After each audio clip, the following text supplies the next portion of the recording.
experience and the skills. So the late classes and for the no doubt for the post graduation as well. As for your question, Mohammed, it was really difficult.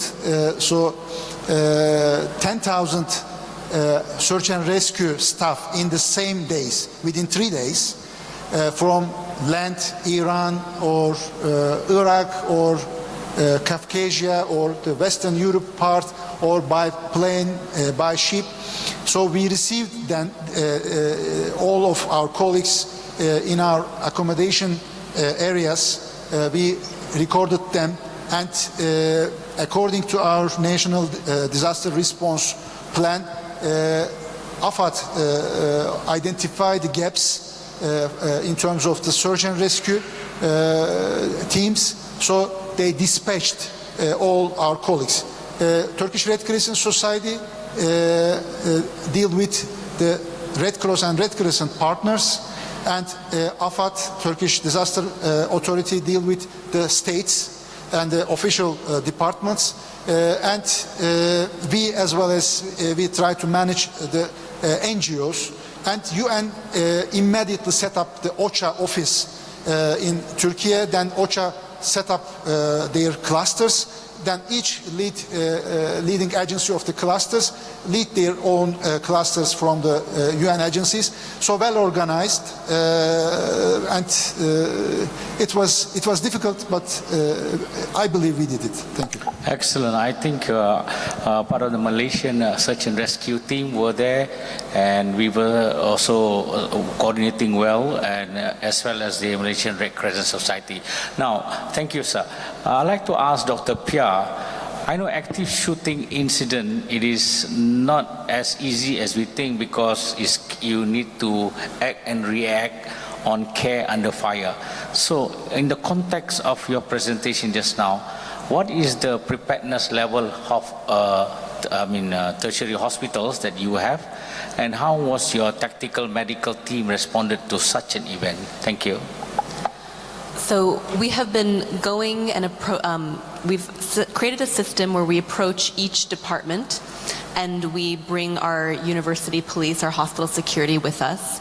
And our goal is that all of our staff are trained and practice on responding to an active shooter event. So we actually do real life simulations about once a month in different units. We train our staff in their area, and that's really the key part, is to go to their unit, show them which is the area that they would need to hide, which area, if they hide, they'll actually protect from bullets, versus just being concealed where they can't see you. And then we actually do disarming training. So we will have somebody come in with a fake gun, and we will train sort of people without any sort of military or fighting skills, the simple way that anybody can disarm anybody. And there's a couple of simple steps, and we'll usually take somebody kind of, on the smaller side like me, and we'll have the person who is going to be carrying the weapon be somebody physically larger, just to show that it's not about how strong you are, but certain techniques develop. So about once a month, we do different units, and we actually make sure our staff practice hiding and actually disarming an active shooter, so that they at least have the tools in their muscle memory of how to do it. And the idea is that we hit each unit, each staff once a year. That's the training program we developed. We started it last year, and so far it's been really well received. And it's also a skill, it's a life skill that our staff then takes into their daily lives, because these skills, they could be applied anywhere, even outside a hospital. Thank you so much. If there is no any question, oh, I'm sorry, there is one.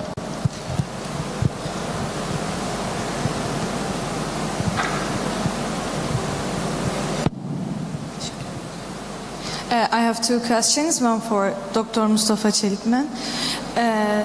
We know you're very active internationally, and thank you for your effort in earthquakes. I wonder if you think it would be beneficial, or it would be efficient to add disaster medicine knowledge to the curriculums, to medical curriculums actually. Thank you. Here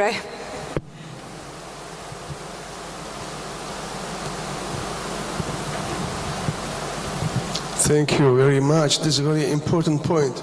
Definitely, disaster medicine, especially the developing countries that they are living on the, like us, disaster everywhere, landslides, earthquakes, floods.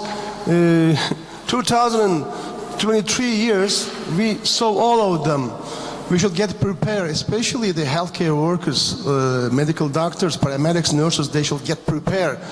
They get ready for this type of problems. Otherwise, after that, I mean, we should get ready for the risk management instead of crisis management. After the crisis happened, we are losing the game. But if we get prepared with the knowledge of the disaster medicine, thank you for this question. This is the definitely should insert the medical education to the curriculum of the medical faculties. Thank you for the question.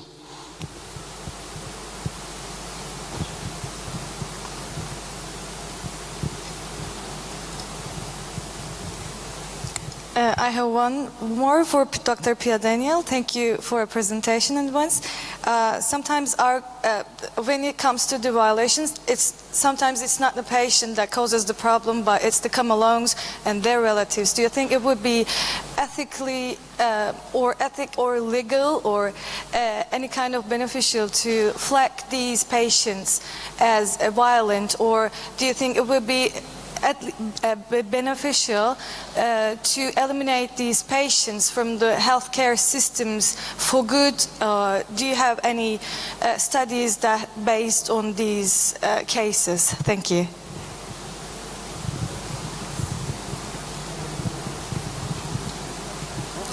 Yeah, that's a great question, and it was brought up at our planning meetings. The issue is that it's not just patients that are the issue. Often family members, I've been meeting with a lot of the pediatric department leadership, it's the parents. And so really, looking at the scope of who are we flagging, who are we identifying, and that we want it to go beyond just an agitation scale at triage, but just, maybe you have a comorbidity or psychiatric issue, or maybe you're having an acute delirium issue that we know it's going to be a problem, but maybe your family member or your parent has a history of violent acts or workplace violence. And so the first thing is really us broadening the scope of who are we flagging, right? And I think that that's a really, really good question, that it's not just the patients. And then what are we doing with those flags? So yes, I've identified that patient A or child patient A's mother is often an issue. And then how are we handling it? And we actually just had a meeting before I came with our legal department to really just figure out what is sort of our ethical obligation. And our end goal is that we want to sort of safely treat everybody. And we don't want to not give care because somebody is violent or potentially going to be violent or has a history of violence, but we want to give that care in a safe way. We want to have systems in place to protect both the patient, their family, our staff, and other patients. And so that is a really important consideration. And again, I know that in general hospitals here, you're probably a couple of steps ahead of us as far as flagging patients, but I really recommend that everybody look at your hospital policy of what are you doing once you flag patients? What is the scope of the people that you're flagging, and what is a way that you can manage them? And so that's sort of why I listed in one of those surveys, we gave our staff a lot of different options of what would you like us to see? Once we have flagged them, then what should we do, right? And so maybe it looks like always having a psychiatry consult initially. Maybe it looks like having patient relations, especially if it's not necessarily the patient himself, but a family member, come and get involved early on. Maybe it looks like security more frequently rounding in that area. So the idea is that we don't want to, and even when we are wording the flag in the chart, we don't want it to look like it is that we're biasing people against giving good care. We don't want that perception.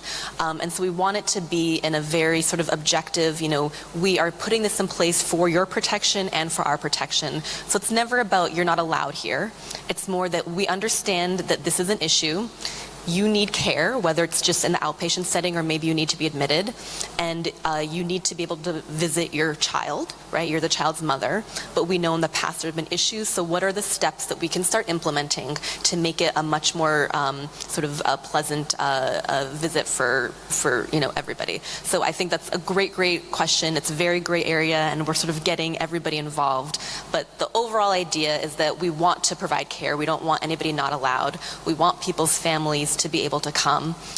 So instead of just barring people, instead of just getting security to throw somebody out, let's take some steps ahead. We know this mother has been aggressive, so let's get patient relations, let's get university police, let's get all this on board early on so that she understands sort of the behaviors accepted. And the other thing we've just established is a patient code of conduct that they need to sign, and family members and visitors. And so in that code of conduct, it states acceptable and unacceptable behavior by patients and family, and that also kind of gives us the reason saying, well, you signed this, you agreed to it, and now you're breaking that code. And so that also is one way that we're kind of approaching that. But it's tricky, but the idea is we don't want people to feel unwelcome. We don't want providers to give suboptimal care, but we want everybody to have a safe environment. So I answer and don't answer your question. So thank you so much. If you have another questions, please talk directly to the speakers. As I suppose we can agree that we can finalize this session, and we will meet here in 2:30, because right now you have the lunch break. So bon appetit and see you later. Thank you. Yeah, can we have the speakers on stage for a photograph, if you don't mind? Thank you.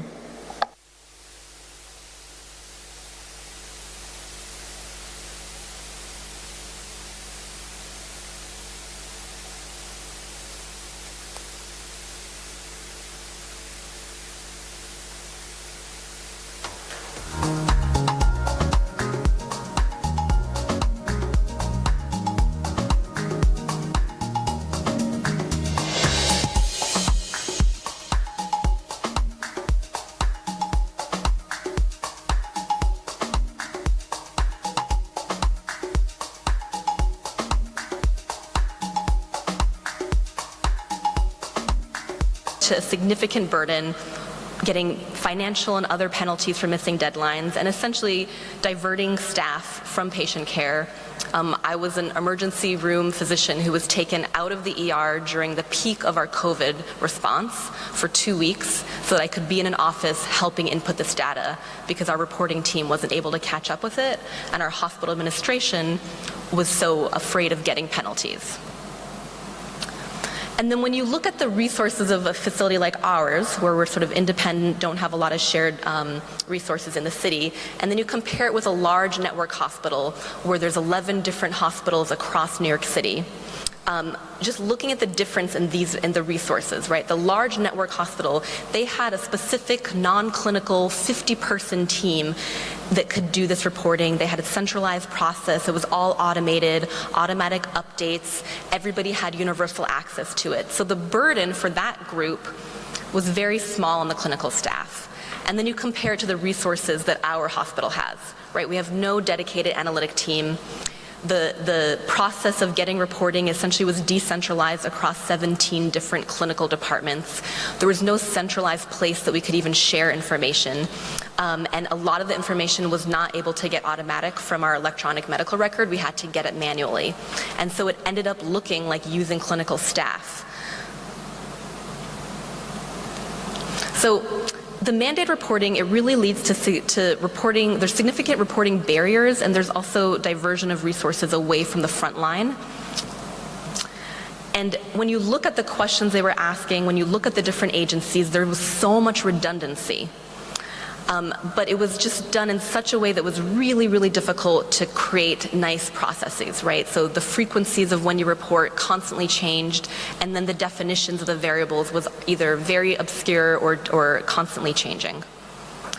And so the idea is that the public health needs of a disaster, it requires a more coordinated, efficient system to share information and minimize straining healthcare systems, and really understanding that different healthcare systems have different capacity to do this. And when you ramp up a mandated reporting from 5 to 30 daily reports, you need to understand how that's affecting the acute care facility. And then again, it all translates to the community, right? So the community that we were serving, it had less clinical resources to treat patients because those clinical resources were being diverted to reporting, versus those larger networks, they had the capacity to deal with it. So just understanding that creating these universal mandated reporting is very, very difficult on certain institutions. And really, this is all about the public health sector really needs to have a better communication with the acute care facilities during a disaster, and really kind of prioritize what are the variables that we need from every facility, and maybe what are some variables that maybe we just ask from the facilities that have the capacity to give this without sacrificing care to their community. Thank you.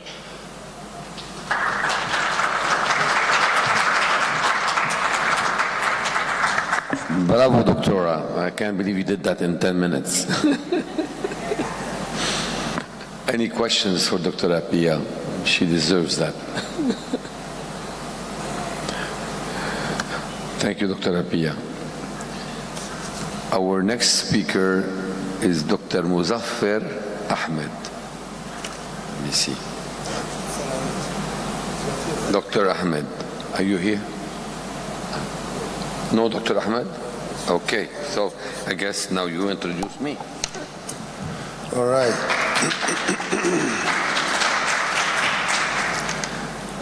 Amin Antoine Kazi, who is an emergency medicine specialist. Definitions, challenges, opportunities.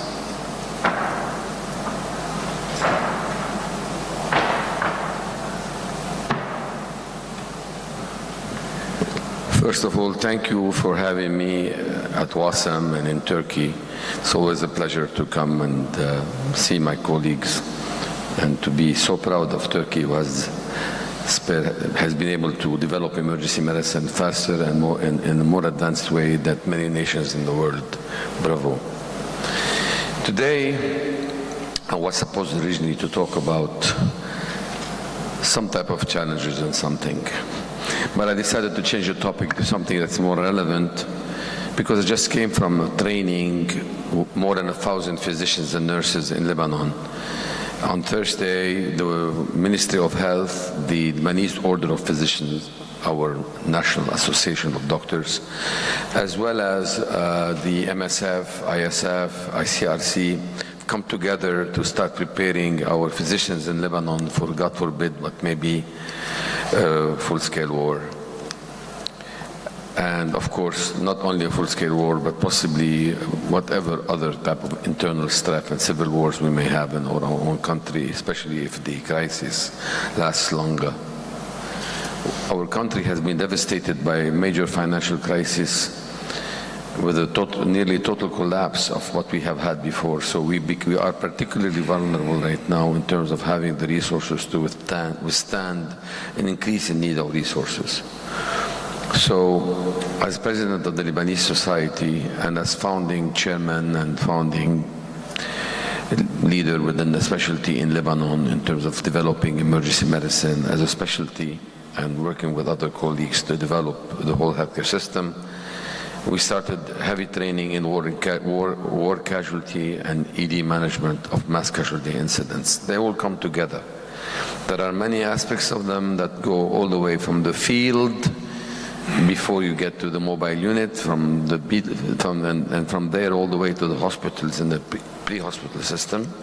And then there is a whole world of emergency department management skills that we developed at the American University of Beirut into an actual set of lessons and principles, which I would like to share with you today.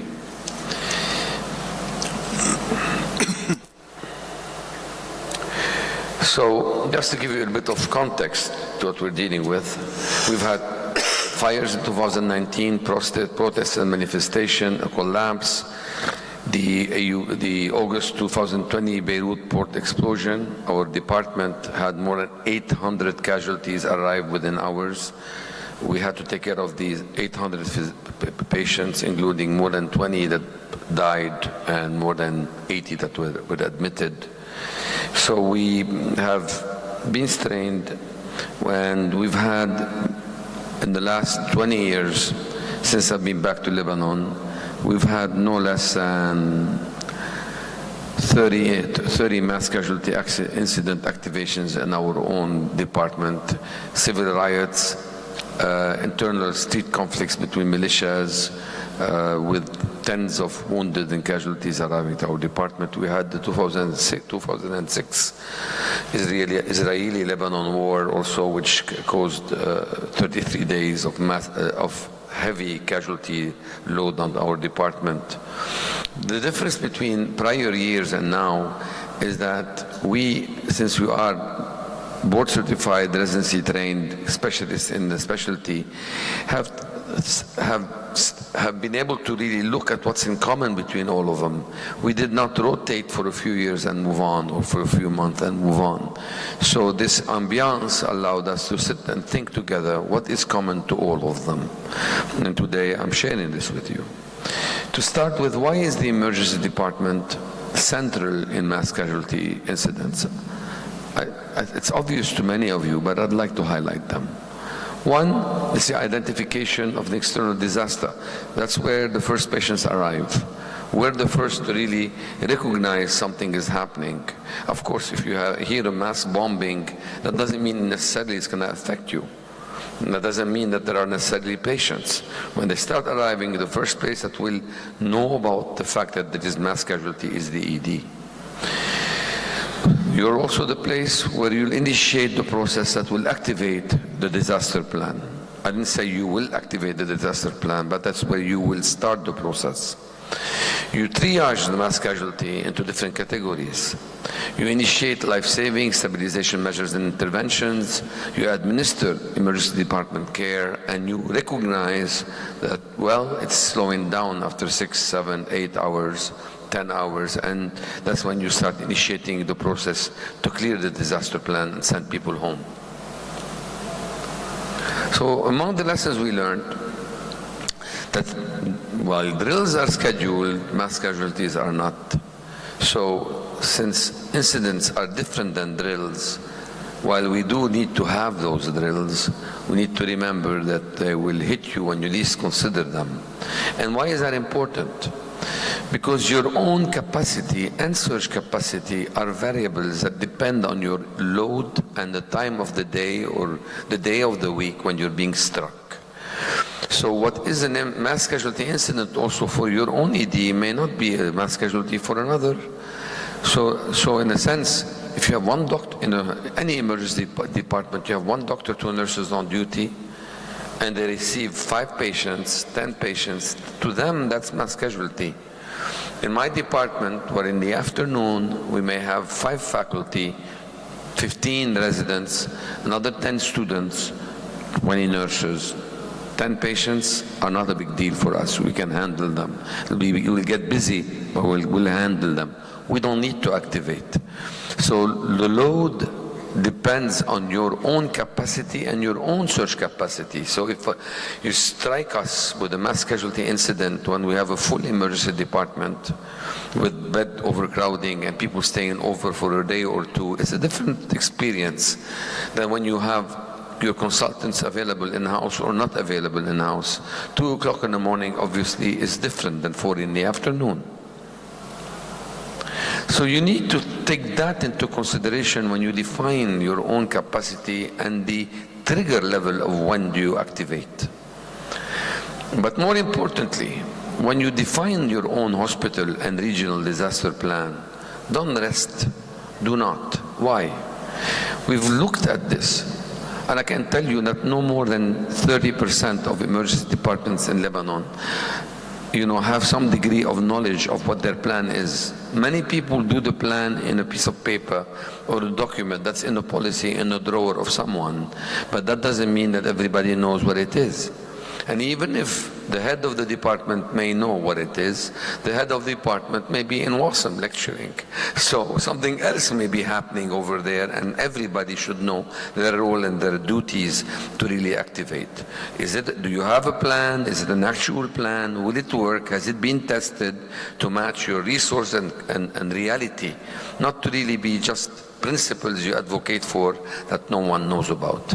And do all stakeholders know about it? Have you trained and included, housekeeping and registration and security and pharmacy, central supplies? Are they all aware of what their duties are in the case of an activation? So when do you activate a plan? Everyone with a bit of testosterone thinks that they should be. Fortunately, my department is led by my colleague, Professor Evelyn Hitti. Evelyn doesn't have testosterone, so really she really thought very carefully about this and was able to develop a system which we believe is essential. We alert the hospital director, but mobilizing a whole hospital should be done by the hospital director, not by you. In 2012, there was a Starko bombing which caused almost 40 casualties, about 5 dead, the rest were wounded.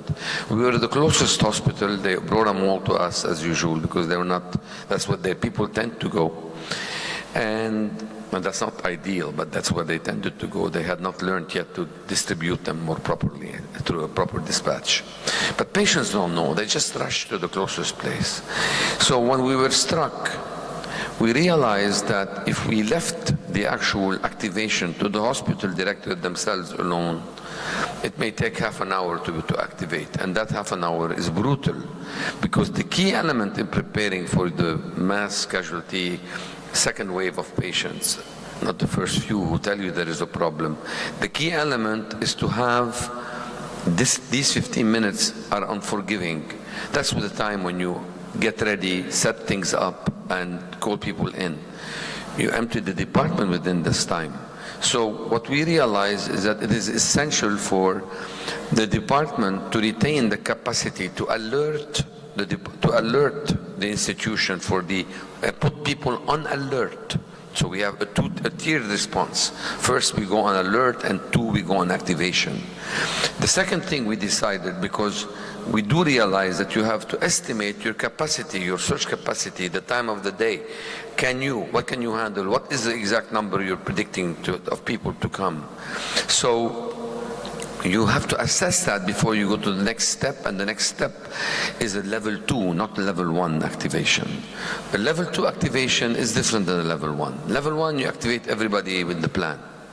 But the level 2 is you activate only select services, or at least 2 people on call that you need to call in. You don't activate the dermatology consult on call, but you activate the trauma surgeons, you activate the general surgery department, you activate your intensive care support, the people on call, not everybody, but a limited response of activation. So to properly decide, you need a proper assessment of your ED current capacity and surge capacity at that particular time. So the ED attending on duty in charge is the person who makes that assessment. I can't make it from here. They have to be on site. And then you have to secure early and properly, accurate information suggesting more victims are expected. And who is the best source for information? The best source of information is not the media, is not hospital security, is not the police, nor the hospital leadership. They themselves don't know. The media will take half an hour at least to get down there and figure out what's going on. So how do you know? So you can activate early. You will know from the first patients that will walk through your door, because they will, from the scene of the incident, these people, whoever brought them in a taxi cab, in a car, by family, or whether they drove themselves just with their walk-in wounded to your department, they will provide you the information, and that's the most accurate, relatively, source of early information to what's going on out there and whether you should predict that more victims are expected. Defining your capacity threshold, as I mentioned, should be defined by your own institution depending on your size. You can't, what is your capacity? What is the range of patients you can handle? We have more than 150 institutions in Lebanon. They're not all tertiary care centers. So you have to think in that sense. So using tiered activation, the level 1, level 2, like I mentioned, using an alert, and remembering that there is a general rule, which is the upside down triage, which I'll mention in the next lesson. But overall, if you want to assume, well, I'll go now here. No. Overall, you have to assume that you're going to get a first wave of walking wounded, and then a second wave. It's like a tsunami. You get a small wave and then a bigger wave. The bigger wave is when the first responders have gotten down there and they're starting to bring to you the sicker patients that cannot transport themselves. So you see the first wave, always predict 20 minutes up to an hour after, you're going to start getting double the number of the first wave you've received. It's almost kind of, I mean, I'm approximating, but if I get 20 patients that are walking wounded, I can comfortably assume that by the end of the second hour, I'll have 60 patients in my department. Of course, I'm referring here to single incident like car bomb and blasts. So when one thing happens and you have a lot of mass casualty, a single incident of blast, which is what we're used to in Lebanon, that's what we get. Now, of course, you can tell me, would that apply when you have an air raid or a structural collapse? No. People will take time to be extricated. You'll still have your first wave, but you'll have more severely injured people, and patients will be delayed because they will need to be extricated, and that will make them dwindle over the few hours that come after. There is an assumption we always make that put them in the green, and then you come to the green at the end, that you're going to have additional resources. Well, unfortunately, this doesn't apply everywhere, because many places do not have additional resources. They may not have the supplies. They may not have enough. I mean, I own a medical center outside Beirut on the road to South. I have 10 chest tubes, 20 ET tubes, maybe less, probably expired. How able am I to really support a mass casualty incident? So resources may be outstripped, so you have to think about the duration and think of sustainability issues. Therefore, it may be advisable when you receive the greens and to make them wait, not to give them any attention. Triage them out, put them in the green zone, or instruct them to head somewhere else, to head to somewhere further away than the emergency department. If they're green, they don't need to be taken care of in your department if you're the closest to close to the vicinity of the incident. I beg, impose, educate everybody not to call the emergency department. This is not the time, everybody should know, this is not the time to call the head of the department, hello, do you need me? Should I come down? Look, I'm in outside an hour away. Should I really come? Is it bad? How is it like? This is not the time. Already when you have a bomb blast, most phone lines will be overwhelmed and you will have an interruption of communication. Do not burden the ED. Follow the plan. Go to where you need to go when you're supposed to be mobilized. Do not strain what's already strained and distract us. Follow or don't come. Pre-identify mobilization sites where they go. Hospital employees should not come to the hospital, to the ED. They should go to the cafeteria or to the patio away from the ED, and that's where they gather. And the leadership of the disaster committee, the chief of staff, the nursing director, etc., whatever is in your plan, will be selecting people and sending them where they need them, in the ED or outside the ED, on the floors, in the intensive care unit. They identify the gaps, and you should not be in our face, essentially. One entrance, one exit. And I personally believe that one companion with every patient should be allowed, especially with children.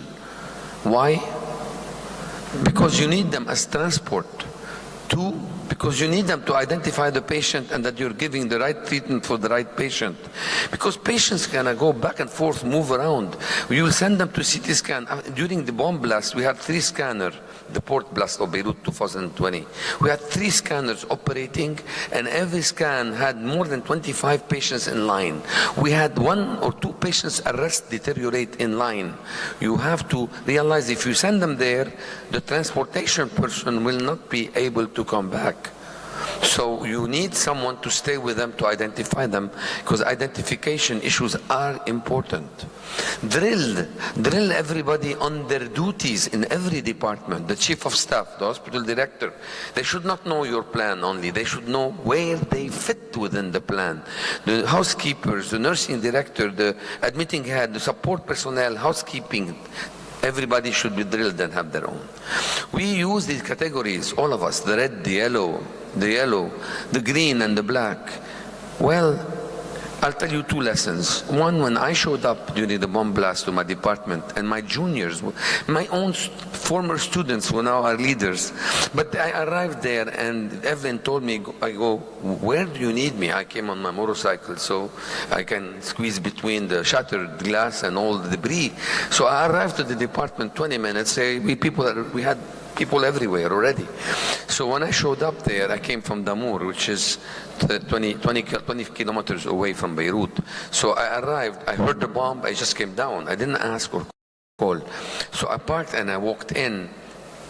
A friend of mine called me with his wife injured from like 6 kilometers away, wife and daughter. I told him go somewhere else. Very hard to say, just said go somewhere else, because I knew it was necessary to use other resources.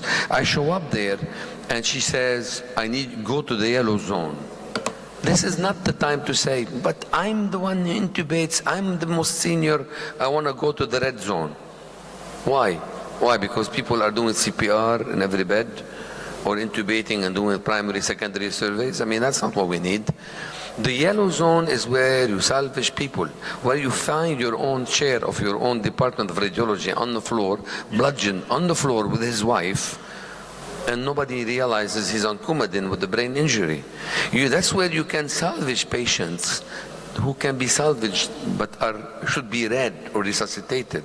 The yellow is a very critical area for assessment, reassessments, and you need the most experience there. That's what you need. Leave the red to the surgeons. They're gonna come down and you know surgeons, they're gonna come down to the red zone. Give them the red zone. 1 hour later, half of them, all of them, will be in the operating room. So you don't have to worry about it. They'll clear up the place. Just send them with the patient and take over. In due time, it's okay. It's just resuscitation, primary, secondary survey. Go use your brain to operate your department the way it needs to be operated. Second lesson I want to talk about. I said send the green away. Send the green away. To send them to a floor at you in your own hospital where you send medical students with staples or something. Just you don't need to have them in your face. And the black, that's in the NATO. You can use black. Black. He's dying. He's gonna die. He's celebrating. We're away. Just let him die in a palliative area, and let's just send him to the morgue or put him in a corner where it's quiet with his family so they can pray together. That you cannot do in Beirut. You cannot do I mean, yes, obviously they're black, right? These shouldn't be brought in the department in the first place.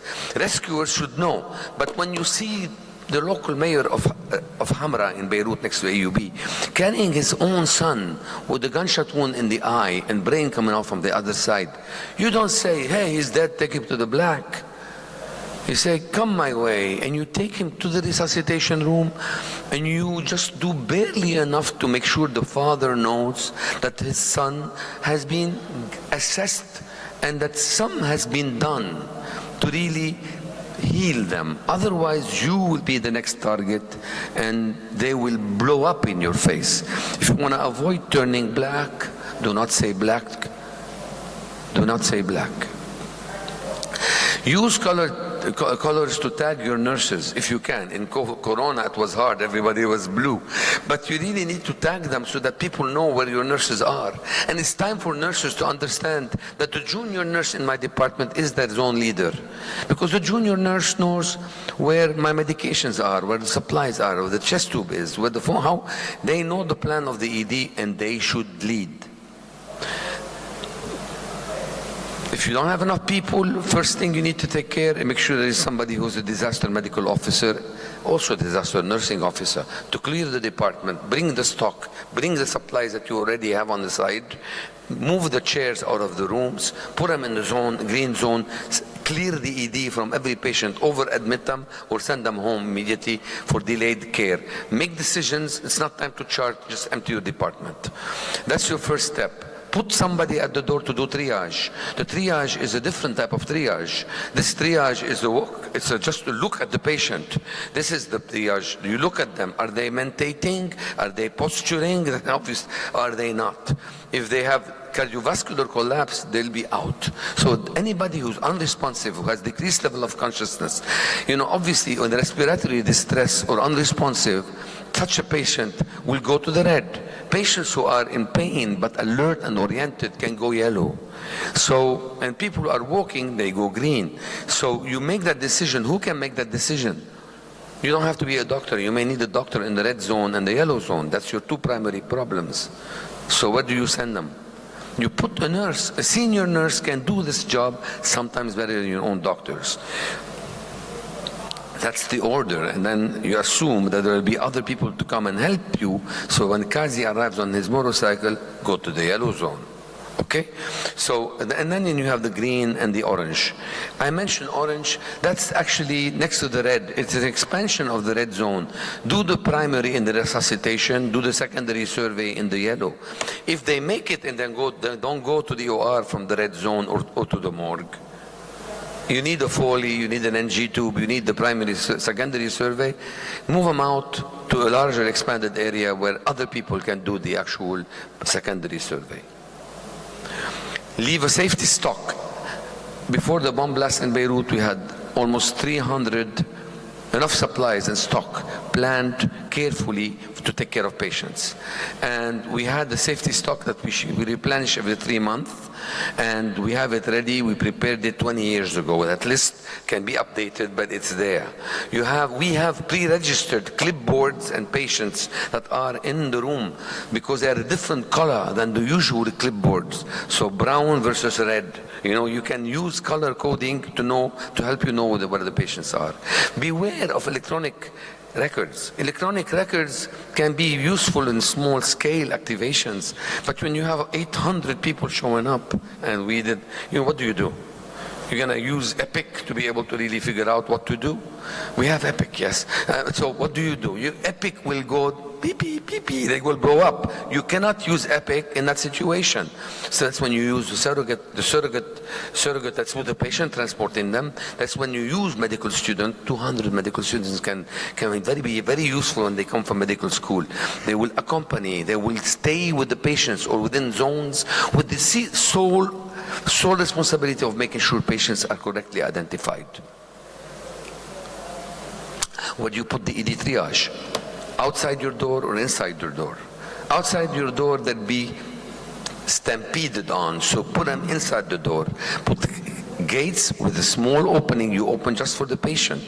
Because when the ambulance comes, especially with militias or the clans, we have clans, who come in, like the whole village comes down.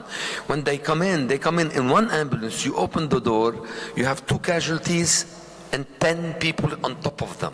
And they will all come out and jump, and they want to carry the stretcher your way. When they carry the stretcher your way, what you do is you send your orderly to help with the stretcher, but instead of pushing your way, they push the other way. They actually slow them down, because these are literally torpedoes that will blast through anything. So strong steel doors that can handle a car, barely open, that open only to allow slowed down torpedoes from coming in and be assessed by your triage personnel. They get wrapped, tagged, they get the paper clipboard, and they get directed yellow, green, or other. And if you have conflicts between separating parties, I don't want to get into specifics, but we have 18 sects in Lebanon. If they start killing each other, or you have tribes, you have different, constituents of the Lebanese community, and they're all outside the door. What you do, you need to separate them. If the police are coming from riots, and you have the rioters in the same place, you don't want to transport that into your department. So think about separating them or taking their clothes off. And even better, before bringing them in, agree with the pre-hospital personnel to try to separate them to different hospitals. That doesn't work all the time, but if you can do that, it's a good trick.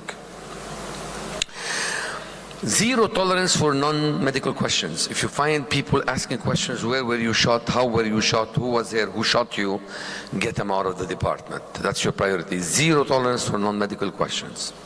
Secure the perimeter.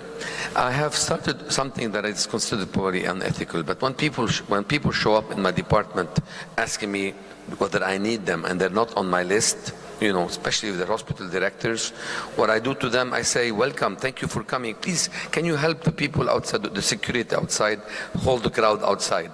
So I use them as actually body shields against the torpedoes and against the 400, 500, 1,000 people trying to walk into the department to see if their family members are inside. Remember, no phones, they cannot reach them, they can't find them. Everybody thinks that their family members is injured and they want to check every patient you have. So to prevent them, you put the steel barrier and a barrier of humans, your own security if you have any, but also your own volunteers who volunteer when you don't want them. Send them out, they want to smoke, and they're there because they're curious. They're happy anyway. Then they never say no. They are very agreeable to go out there. Consider the fact that police and security and army may not show up. They usually show up 6 hours later. They're usually in the field. They're occupied. And sometimes you don't even want them because they may be the ones who shot the people you have in your own department. So think about that and get smart. What's getting smart? It's first of all finding Mr. Smart. I have an expertise in that. I go outside and take a look around. I see somebody, my height usually, wearing a suit. That's why I don't like wearing suits, with a tie. They're a bit more stocky than that. They typically have a mustache, not always. But you go out there behind the security and you shout, who's in charge over here? And they point. Typically it's the guy who looks like that. Thank you for being here. You hold it. If he has a gun, that's the guy. So what you do is you say, I need your help. The moment you say, I need your help, Tu'mur Hakim. Yes, what do you want, doctor? Can you please help me do a cordon here, secure a perimeter for me? 95% of the time I would say, that's it. Two different words. Mustafa, Muhammad, Hala, the two words, they know each other. You get a cordon and everybody is away. It's peace. Occasionally you chosen the wrong guy, but the point is you end up 2, 3 more wounded. That's not a big deal. That's better than having them inside your department. So give the crowd or local stakeholders, prepare for these with your local community, the mayor, send the police from the municipality. You can have people in front of you. They're not all tertiary care centers. They may not have what I have at AUB, where I have security officers, protection officers to come and help me. But you need to secure your perimeter and prevent people from burgeoning into your department. That concept was used in Darfur, by the way. I'm not the one who started that, by the MSF. Direct crowds away, get smart.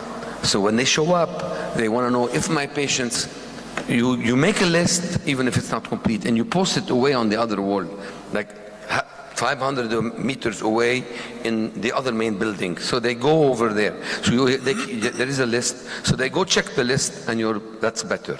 So you deflate them away. 2, you communicate with pre-hospital providers not to bring dead bodies into your department.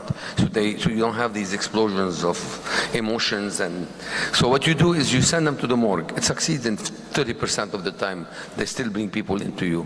And the best trick of all, when they're coming in, angry militiamen or soldiers, they don't have to be militias, your local armed forces. When they're coming in very angry, you look at them, you say, come my way, come my way. And you never say, why are you bringing them here, or slow down. Just opposite. Come here, bring them to me, bring them. The moment they see that they come your way, you say, who's in charge here? And you'll always have an alpha person who's going to say, him, who's the leader of the gang. Is there a relative? I need you to come with me, but we need blood. What do you mean you need blood? You need blood.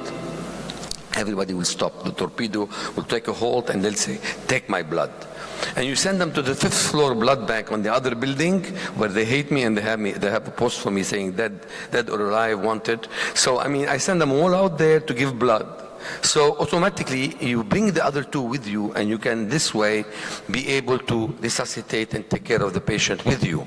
And if you think that they're dying, these patients are in bad shape, you engage them in a little bit of bagging, that's the black.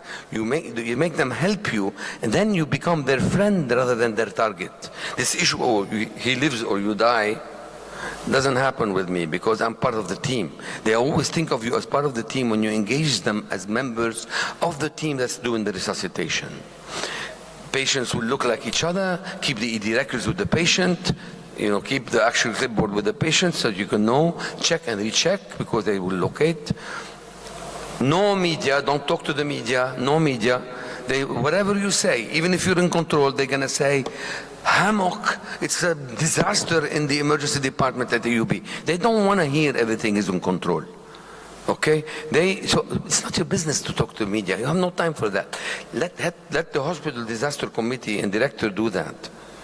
And have a deputy from that director with you so that they take the information without you having to answer the call all the time. Remember to have shortwave radios, Wi-Fi, use WhatsApp, because cell phones will be down, SMS will be delayed. You really have a hard, beepers aren't being used. So remember communication is going to be challenged. And think about that. Think about preventable field mortality during transfers. Train people to properly transfer patients. So if you have a pneumothorax, don't intubate and send. Put a chest tube first. Make sure you have no unwanted volunteers and think about working in austere environments. Be ready to use ketamine and other things like that. Impose what kind of donations you expect from people. Do not take any donations people want to give you. They will give you things that are not useful, so they'll tax you. And remember that when you are dealing with something that's prolonged, do not all stay awake all night. Take turns, because they will come in at any moment. You may end up with Red Cross, 10 ambulances arriving from the south, and you don't even know what to do. So you need to take turns and beware of fatigue, because you need to sustain activity 24/7 in the case of war. And think of the finances and who's going to pay for whatever other, who's going to pay for the injuries, for the people who die, how you're going to compensate people if they stay with you for 33-day war. I mean, there are other aspects of preparedness that must be tackled. Dulci bellum in expertise are words written by Erasmus in the 13th century, and what they mean is war is delightful to those who have no experience of it. I'll entertain any questions. Thank you for having me. Thank you, Dr. Kazi. If you want, you can keep going to your second presentation. I'm sorry? If you want, you can keep going to your second presentation. Thank you. Anybody has any questions for this one? Go ahead, because Developing emergency medicine in a developing nation with a fee-for-service payment system, challenges and opportunities. Thank you, Doctor. But I'll take a question on this. Yeah, dear Chair, I have a question. Can I do? I have a question. Thank you very much. Thank you very much, Professor Kazi, for this nice, impressive sharing. It was really very nice. You have 24 lessons. I got it. Very nice. Everyone was very nice. I want to pay attention, especially about be aware about our limitation. You mentioned we have to be aware about fatigue. This is really very important. We have this problem in Kahramanmaraş earthquake, for example. There was not any staff. So we have very limited number of the staff. They have to stay for 4 years, for 5 days, 5 nights. What do you think about this issue? My second question was that, for example, the disaster doesn't come to another place only. Sometimes they come to the hospital also. And the hospital may collapse. We have this problem. There was no any other extra stuff. We just have the person who were at shift. and their relatives, father, children, they were also collapsed. Nobody can reach to the hospital. We had just only 1 or 5 person they can come for help. Only 5 person, a very big hospital. What do you think about? What can we do? What do you have suggestion for this issue? Thank you very much. Thank you for asking these excellent questions. But I, in a way, alluded to them. To start with, not all incidents are the same. Like, for example, a bomb blast will injure people from all different factions in Lebanon. It's different than when you have, street riots or fighting on the streets. When you are fighting on the streets with, battles of the sort, you end up with no crowds at your door. You have 20, 30 people, 40 people, but you don't have 1,000 people trying to come in. So the crowds coming in it's not always, you need to have the experience to know that an air raid, an earthquake, different incidents have a different impact on different things. Things like available resources, things like crowd control, they have different flavors depending on the type of incident it is. But if you have a single incident with a large number of people, I gave you some rules how to manage crowds. With regard to fatigue, there was in the last slide a section on austere environment. In the interest of time, I didn't go into this, but I'll tell you that at the end of the day, I mentioned ketamine, right? At the end of the day, I can tell you that when we had 800 people in our department, we were not able to provide the same level of care that we usually provide on every day. So the first rule, we have even published an article, some of our own residents, literally talking about how hard it was for them, how much they cried, because they couldn't do the things they do normally for patients. So, I'm sorry, I'm talking to you and I'm getting a little bit of goose skin thinking about those moments. They're unforgiving, doctor. Yes, you have in this austere environment where you may not even have power or things to give to your patients. And that's a fact of the matter, okay? You really want to help, but you cannot help. So it's unforgiving, but you really need to do your best by taking care of the ones you can save and keep alive, and the ones where you have the capacity to intervene and save them. And this requires the experience of the people working in the department. Additional help, you have to be creative. I mentioned how you can use the local policemen, local community volunteers, who many times just show up. I have not had at any time a shortage of people willing to help me. But the people who were willing to help us from the community often were not qualified. I mean, did I not see people who needed cervical spine immobilization be brought by blankets or carried on their back? I mean, we all see that. Is it ideal? No, it's not. Have we stapled wounds that had glass in them? Have we told people with glass injuries to go home and come back the next day to be repaired? Have medical students taken care of faces the way they should? Have we repaired and re-repaired some of these injuries later? Yes, we do. You have to be creative, doing the best you can with the resources you have. You mentioned to me families. In my department, we have 8 board-certified physicians. 3 of us had direct injuries in our families. Mazen was taking care of his wife and child. Gilbert brought his own son. He was just next to the airport, who was injured. He was 200 meters away. This whole apartment was injured. The head of our pharmacy and risk management were injured. The chair of radiology was injured. I can tell you, and no one knew he was on the floor. I mean, it wasn't his wife. I couldn't even recognize him. So, in the yellow zone. So we get injured in our families, of course, and that's very harsh and hard. But, I can tell you that's the best we can do. So I don't know how to answer your question 100%. Fatigue, yes, fatigue. Why did I mention fatigue? Because I have been exhausted staying up all night with the staff, and then I get hit with people who arrived unannounced from another hospital, evacuated unannounced to us from the south of Lebanon, arriving It was the Red Cross. They had no communication. They just arrived. 12 casualties. I was too exhausted. I know that I could have been a better doctor that day. So, nevertheless, that's what I could do. So we accept those models. Okay, thank you. Hope I answered you right. The next talk I want to tell you is really about reimbursement models. I think I have maybe 10 minutes, right? 10 minutes. I don't have the answers to everything, but because I came to Lebanon and I was able to succeed in establishing the specialty in Beirut, you know, for many of you who may not know me enough, I'm the past president of the American Academy of Emergency Medicine. So I trained at I'm a UCLA graduate who trained in Detroit and spent 16 years as a faculty at the University of California and in Detroit at Henry Ford Hospital.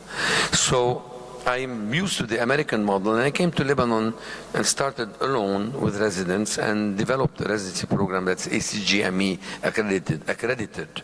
So we are Joint Commission accredited, Magnet accredited. So it's we transplanted the place into Beirut. And from that, we ended up with another 3 or 4 residency programs showing up in the country. Now, when I arrived there, I had to deal with the fact that we had a fee-for-service national model, and was dealing with a situation where in many countries, I'm sure Turkey had to face those same issues, and maybe facing them still, but the emergency department is an undervalued service by institutions, by administrators, by patients, by authorities, and the rest of the medical staff. They all were undervaluing the service, just complaining. They want more, but they give it less value and less support. They don't give them equipment, they don't give them staff, and they don't give them any adequate access to hospital resources. This was the way emergency medicine started in many countries, including Turkey, I'm sure. So we had limited ED leadership, limited support for them. They were part-timers who were given, usually the worst surgeon or the worst internist was left there to take care of it because they had nothing else to do. They would assign them something and not give them any resources to work. There was little effort to capture expenses, true expenses, or generate revenue out of the emergency department. And nobody was out there to properly secure support and resources.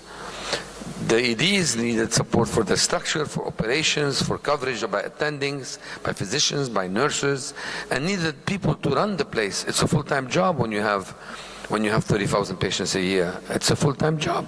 When you have more than that, you need assistant medical directors. What if you have an academic responsibility also? Here we go. You have 3 leaders you need for a department.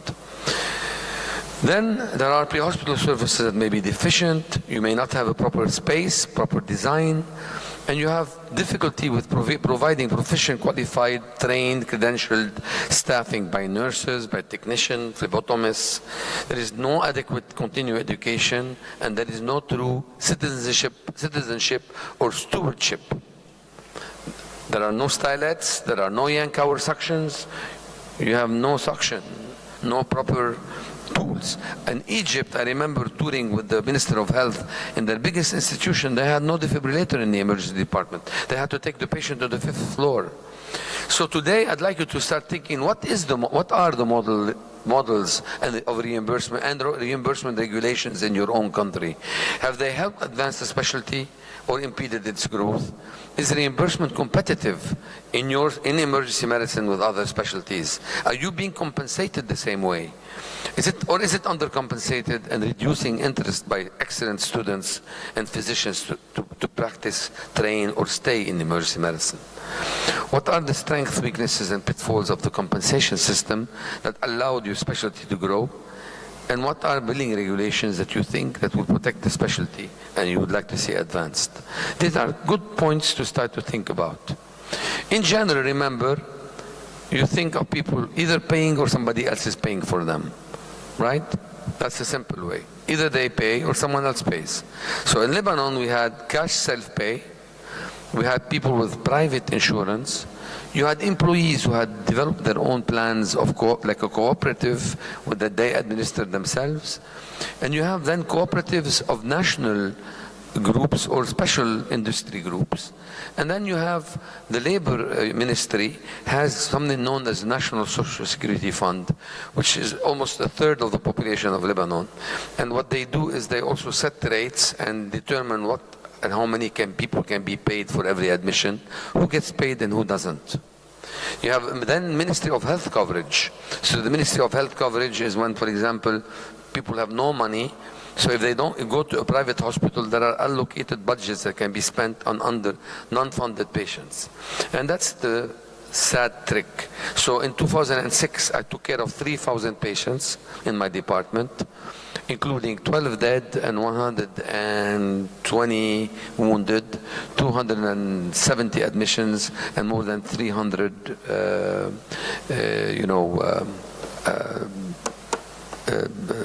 injured patients admitted.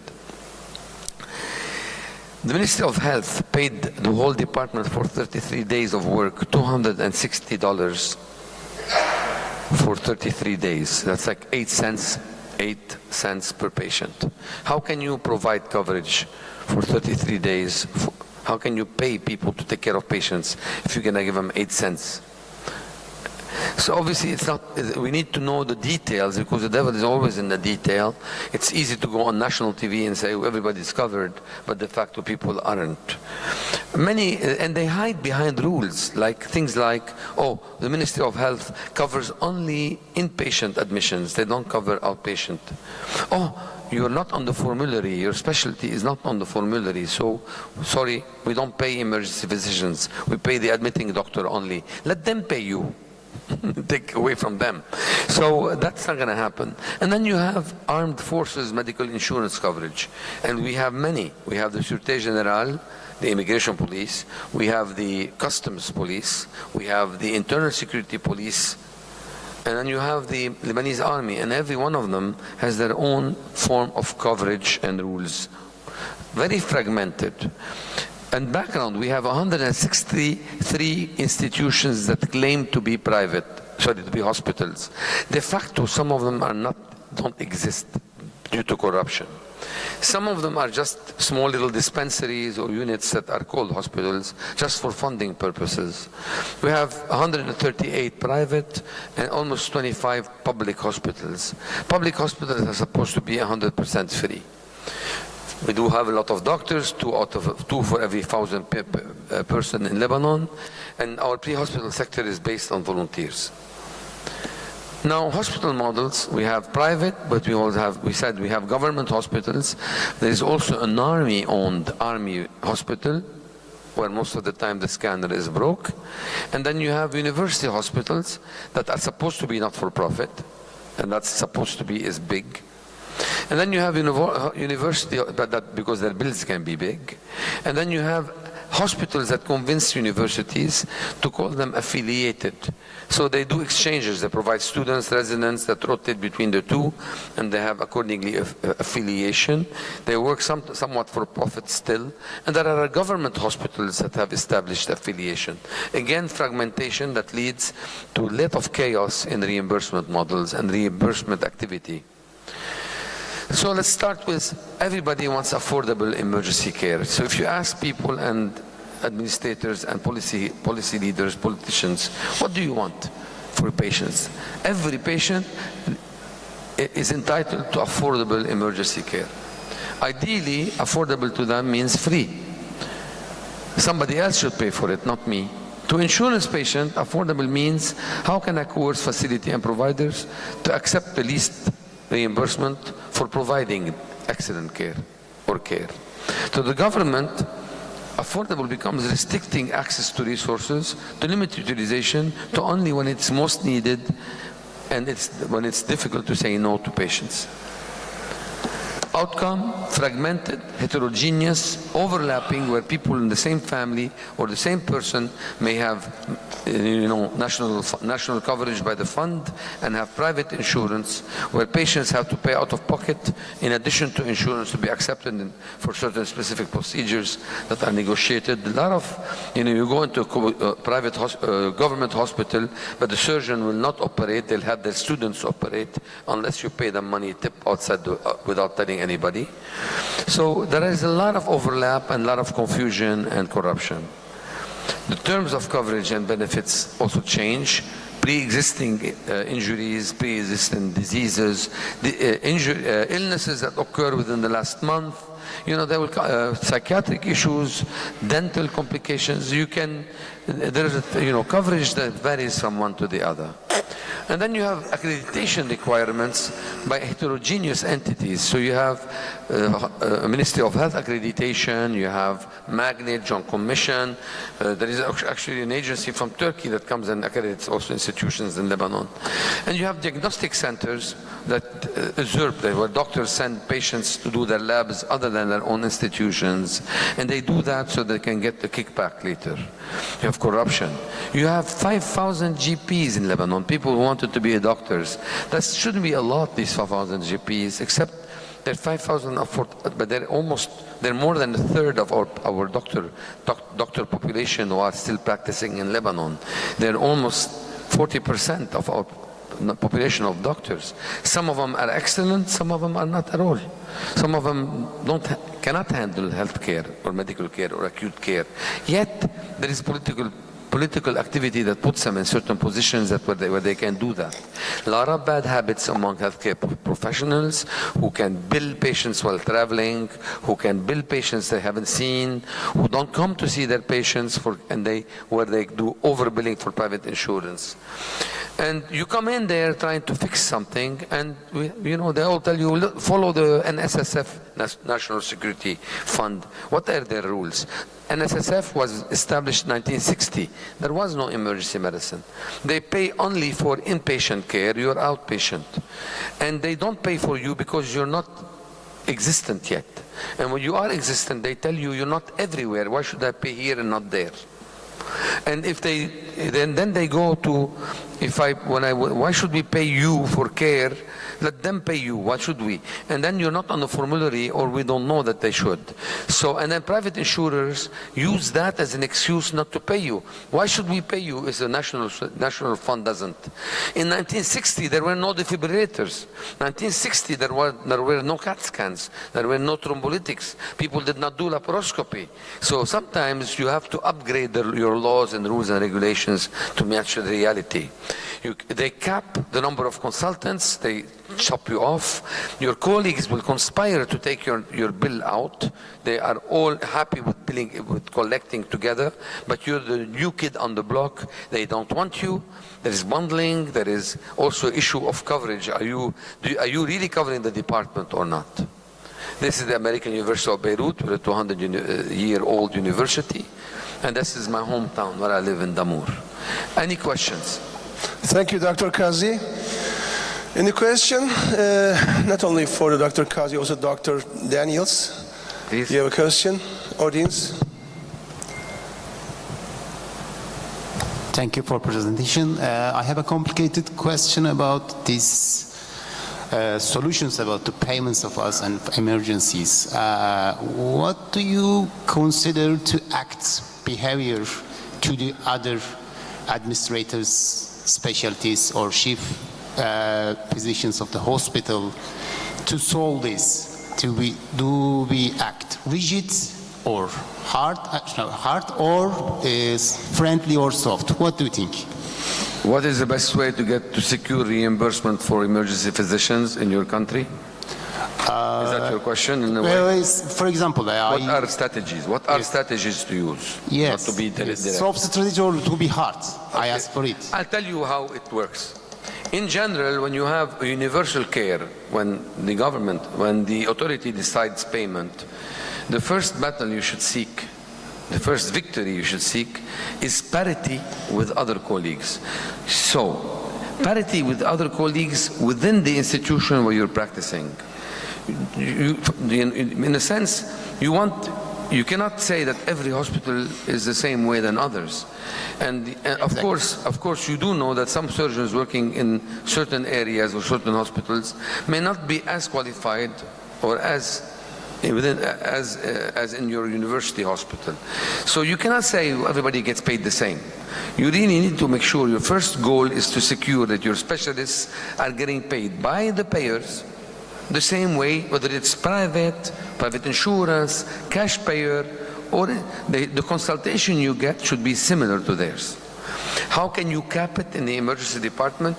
Why don't you, how do you avoid paying for two people at the same time? I'll give you some tools. Other ways, because we did that in Beirut.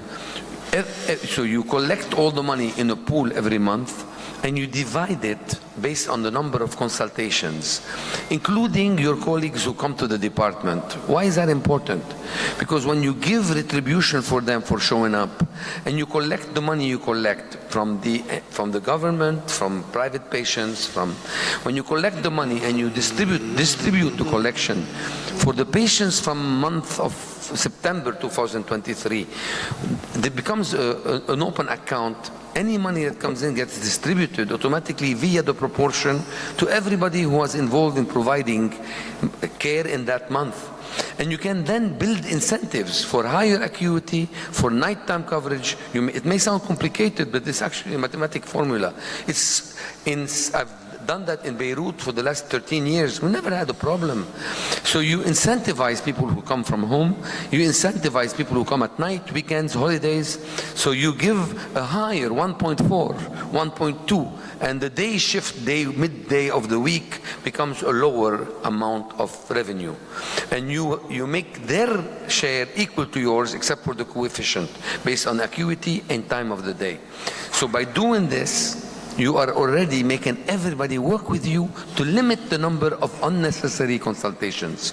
That is, of course, you're no longer fighting over every patient, but they will never start asking, everybody to come in. You become better doctors and more efficient doctors by doing that.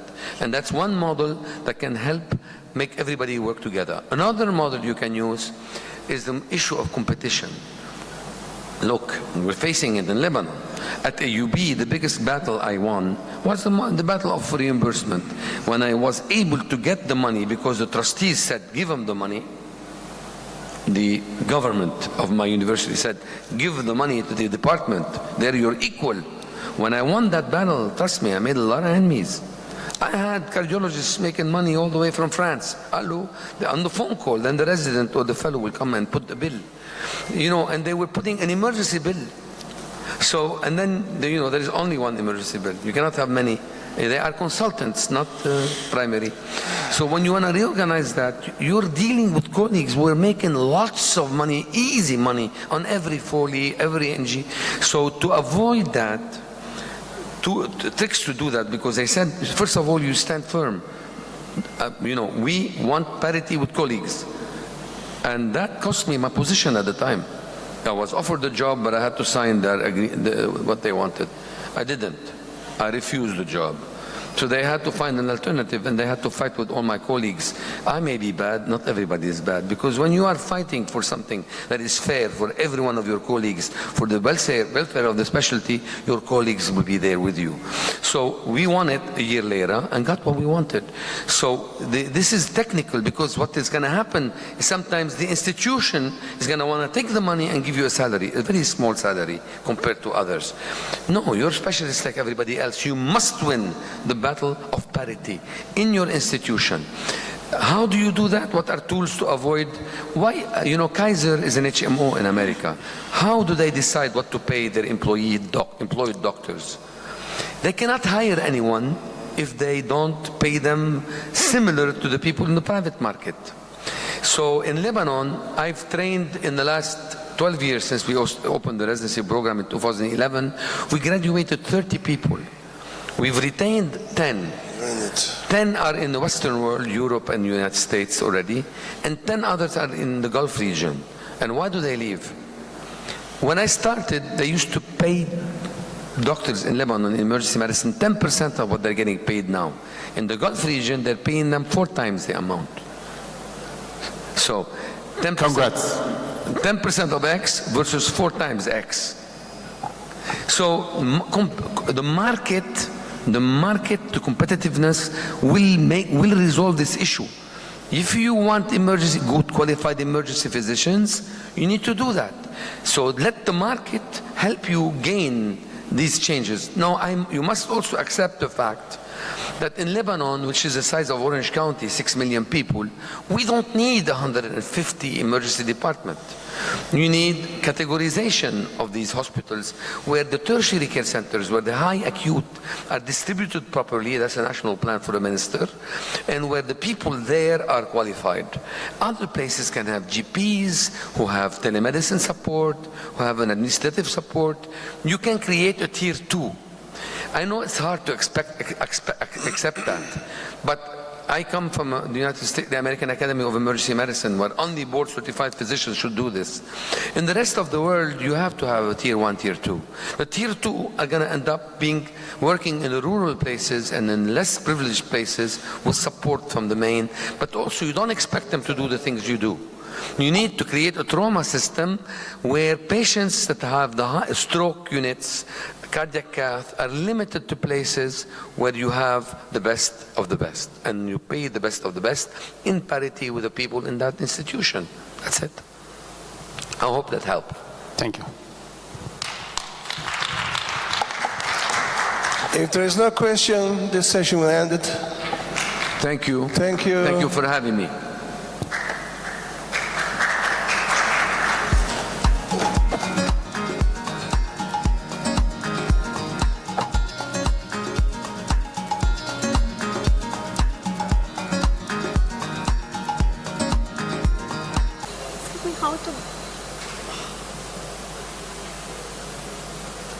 Next slide.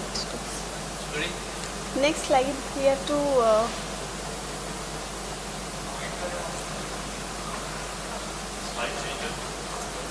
slide change.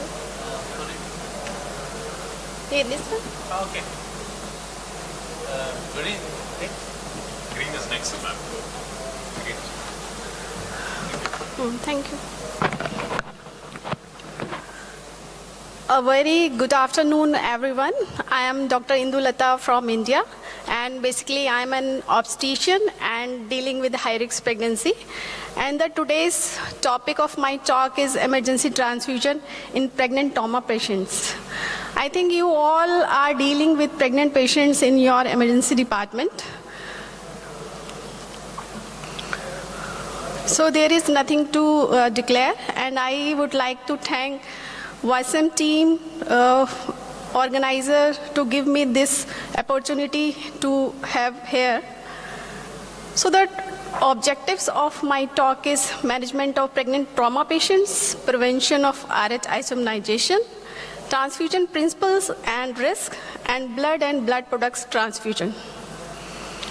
So trauma during pregnancy is the leading cause of non-obstetric maternal mortality, and there is 20% of maternal deaths are directly attributable to injury. Trauma-related mortality among pregnant patients are lower than the non-pregnant patient because there are various factors like due to hormonal and physiological effects in pregnancy, like there is increase in blood volume, there is increase in red blood mass in the circulation, and as well as the relative and husband of the woman is more aware about the pregnancy and related complications in a trauma event. The causes of trauma during pregnancy are motor vehicle collision, domestic or intimate partner violence, penetrating trauma, blunt trauma, falls, and electric trauma also. And there are various complications also due to trauma. These are placental abruption, uterine rupture, preterm labor, leaking per vaginum, and direct fetal injury. Like if there is fracture of pelvis of the pregnant woman, then it can cause direct fetal skull fracture and injury to the fetal brain. So as we all know that the management starts with primary survey. If any patient get traumatic, then every injured patient of childbearing age should be considered pregnant until proven otherwise. Multiple injury and hypovolemic shock in pregnant patients are most appropriately managed using ATLS principles. And after admission to emergency department, every woman should have a pregnancy test to rule out pregnancy that patient is pregnant or non-pregnant. following ABCD principles, we have to assemble appropriate personnel like trauma team, interventional radiologist, obstetrics, obstetrician, and neonatologist to take care of that patient. Airway and breathing, first we have to follow A, that is established patent and protected airway, and we have to maintain breathing to make the oxygen saturation more than 95%, which leads to the continuous oxygen supply to the features and making it safe. So in circulation, we have to maintain circulation by placing 2 large bore IV lines like 14 or 16 gauge, rapidly infuse a crystallized bolus solution like ringalactate or normal saline, approximately 1 liter, to get the desired response until the blood arrives. Or whenever the blood is available, then we can transfuse blood or blood products. We have to control also the external hemorrhage. The patient is bleeding from external side, then we can stop that bleeding by direct pressure or by using of tourniquets. And as same, the indication for extra exploratory laparotomy are the same in the pregnant patient as in non-pregnant patients. So basically the aim is to restore maternal arterial blood pressure with blood products, base resuscitation to maintain uteroplacenta perfusion and prevent unnecessary fetal compromise. In medical management, we can use tranexamic acid 1 gram intravenous slow over 15 minutes, and it can also prevent the bleeding from any side. Vasopressor is usually reserved for patients in whom evidence of inadequate organ perfusion is present and where there is failure in response to further volume administration. And in all pregnant patients, we should also use the left uterine displacement if the uterus is 24 weeks up to umbilicus or above the umbilicus. Like this. If we have more members in our team, then we can use both hand method or by single hand method. Or if there is no one is available, then we can tilt the patient bed up to 30 degree by putting towel or something and make the tilt left side up to 30 degree. After that, the resuscitation of pregnant patient, and whenever the blood is available, we should follow the standard fixed ratio major hemorrhage transfusion protocol like fresh frozen plasma, platelet and PRBC in the ratio of 1:1:1. And we should use cryoprecipitate concentrate whenever there is need of FFP. Because if we give FFP, then there is higher risk of fluid overload. And we should follow this blood products transfusion by the hemoglobin, hematocrit, and coagulation studies like PT, INR, and APTT. And the products are given by seeing the by a point of care test like TAG or ROTAM to guide ongoing blood product replacement appropriately. So this is a study published in 2020.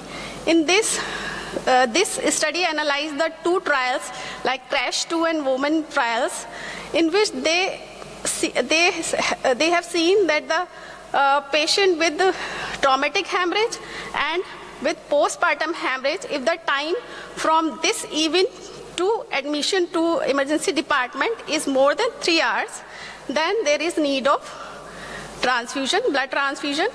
So we can decrease this blood transfusion related side effects by decreasing this time interval between the event and the hospital admission. So after ABC triage, we have to take thorough history of the patient about the mechanism of injury and possible damage. Previous obstetric history, like if there is previous cesarean, previous myomectomy, or previous bad obstetric history, or in present pregnancy, what are the complications like preeclampsia or diabetes. After that, we have to physically examine the patient, general examination, systemic and obstetric examination to see the condition of the pregnant patient. Maternal assessment also done by the laboratory tests like hemoglobin, hematocrit, white blood cells, coagulation profile, and the imaging methods like abdominal ultrasound, plain radiograph of spine, chest and pelvis, and CT scan. But these all should be done as per local protocol and need to know extent of injury in polytrauma or severe hemorrhagic shock. Fetal assessment can be done by monitoring of fetal heart rate and uterine activity, and evaluation of maternal fetal hemorrhage and prevention of RH isomnization should be seen. Like if there is a patient of injury or trauma and she is RH negative pregnancy, or patient is not known, the RH status is not known, then we should give a single dose of injection anti-D immunoglobulins, 300 microgram within 72 hours of any injury to protect the maternal fetal hemorrhage. And in condition where we predict that the maternal fetal hemorrhage is more than 30 ml, then we have to perform clear Bedke count, and we can quantify this maternal-fetal hemorrhage, and we might need the additional doses of injection anti-D immunoglobulins. So this is the mechanism of development of RH isomnization. When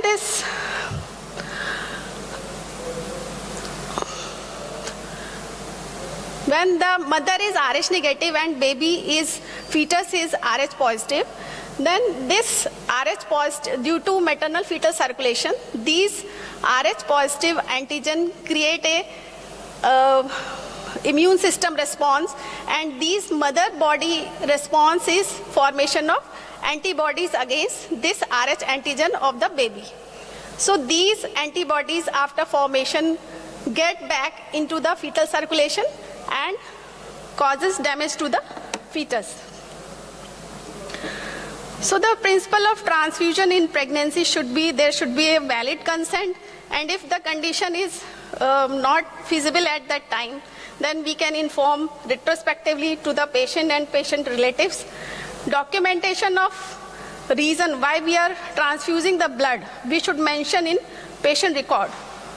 All women should have their blood group or antibody status checked at the time of booking or at the time of 20 weeks of gestation. And if patient RSD status is not known, then we can transfuse ABO negative, RSD negative, and Cal antibodies negative red cell units directly to the patient. And there should be a clear local protocol on how to manage major traumatic and obstetric hemorrhage. And in critical bleeding, we have to use the ROTEM or tag-based algorithm to guide our transfusion. So this is the picture of tag, which tells about this is the graph that tells about which blood product is required to transfuse. So transfusion-related adverse effects are many, like acute and delayed hemolytic transfusion reactions, transfusion-transmitted bacterial infections, anaphylaxis, or transfusion-related acute lung injury like Trolley. And risk of isomnization as if mother is RH negative. And most common, the human error. So we should do safe transfusion because we have to give right blood, right patient, right time, and at right place. If it doesn't happen, there might be acute hemolytic reaction from ABO incompatibility, which may be fatal. So target which we have to achieve is guided by this lethal diamond, that we have to prevent hypocalcemia, acidosis, hypothermia, and coagulopathy. And our target is pH should be more than 7.2, lactate should be less than 4 millimole per liter, calcium should be more than 1.1, platelet should be more than 50,000, and PTNR should be less than 1.5.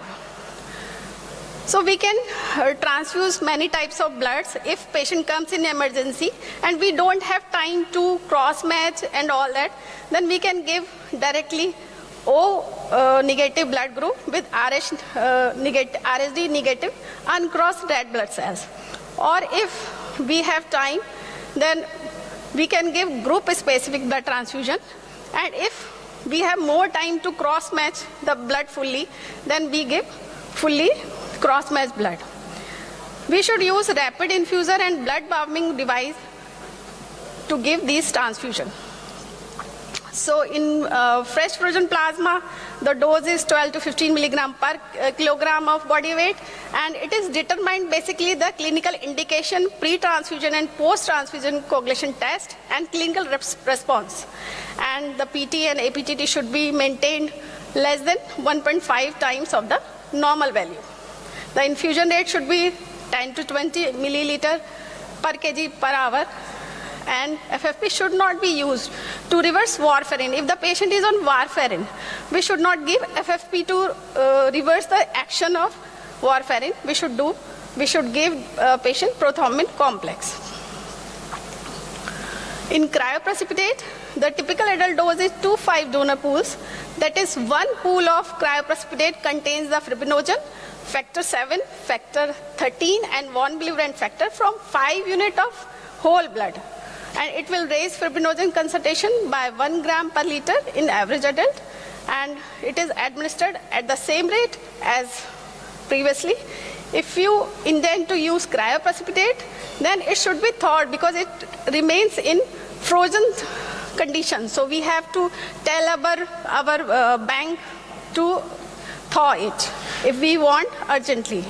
And the aim of fibrinogen level should be more than 2.5 gram per liter. Cryoprecipitate should be used group specific, whatever the group of patient, then we should use that group cryoprecipitate only. In platelets, one adult therapeutic dose should be given, and it is typically raise the platelet count by 20 to 40,000, and it should be given over 30 to 60 minutes. Platelets should not be transfused through a giving set already used. Imagine we are giving the blood transfusion and we use the delivering set or same set to transfuse the platelet. This should not be done.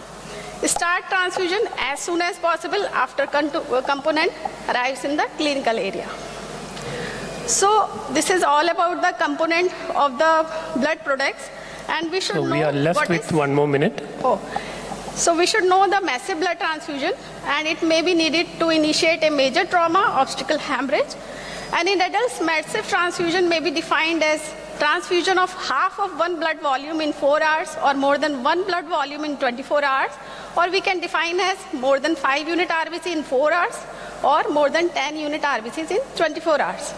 And causes could be of giving massive blood transfusion could be obstetric, or incidental causes due to trauma like rupture splenic artery aneurysm, hepatic rupture, or trauma. So this is the protocol to give massive transfusion. In round 1, we give 6 units of every product, that is PRBC, FFP, platelet, and cryoprecipitate. In round 2, same protocol. In round 3, we give medical management in form of tranexamic acid. Sorry, speakers, last minute, please. Last minute. Thank you. And 4th round, we give all products except cryoprecipitate. And if there is no relief in bleeding, then we can reactivate this protocol. So take-home message is any pregnant trauma patient with hemorrhagic shock should be managed with ATLS principles. Aim of transfusion is to restore maternal arterial blood pressure to maintain uteroplacental perfusion to prevent unnecessary fetal compromise. Blood and blood products are life-saving but carries a small risk of adverse effect, and it should follow the standard fixed dose, fixed ratio major hemorrhage transfusion protocol like 1:1:1, and injection RH anti-D immunoglobulin should be given to RH negative pregnancy to prevent RH isomerization in pregnant trauma patients. Thank you.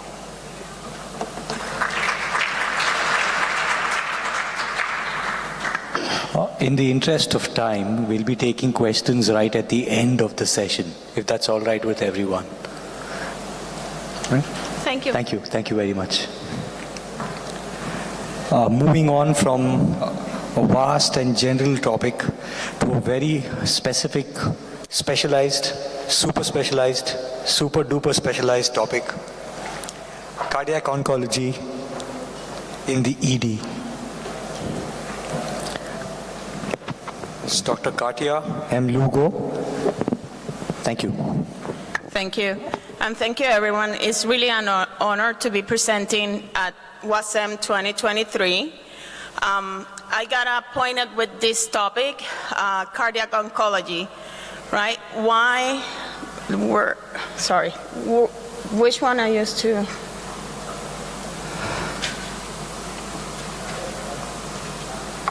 This one? Okay, sorry. So cardiac oncology in the emergency department, right? It's a new topic. Why it's important to discuss this?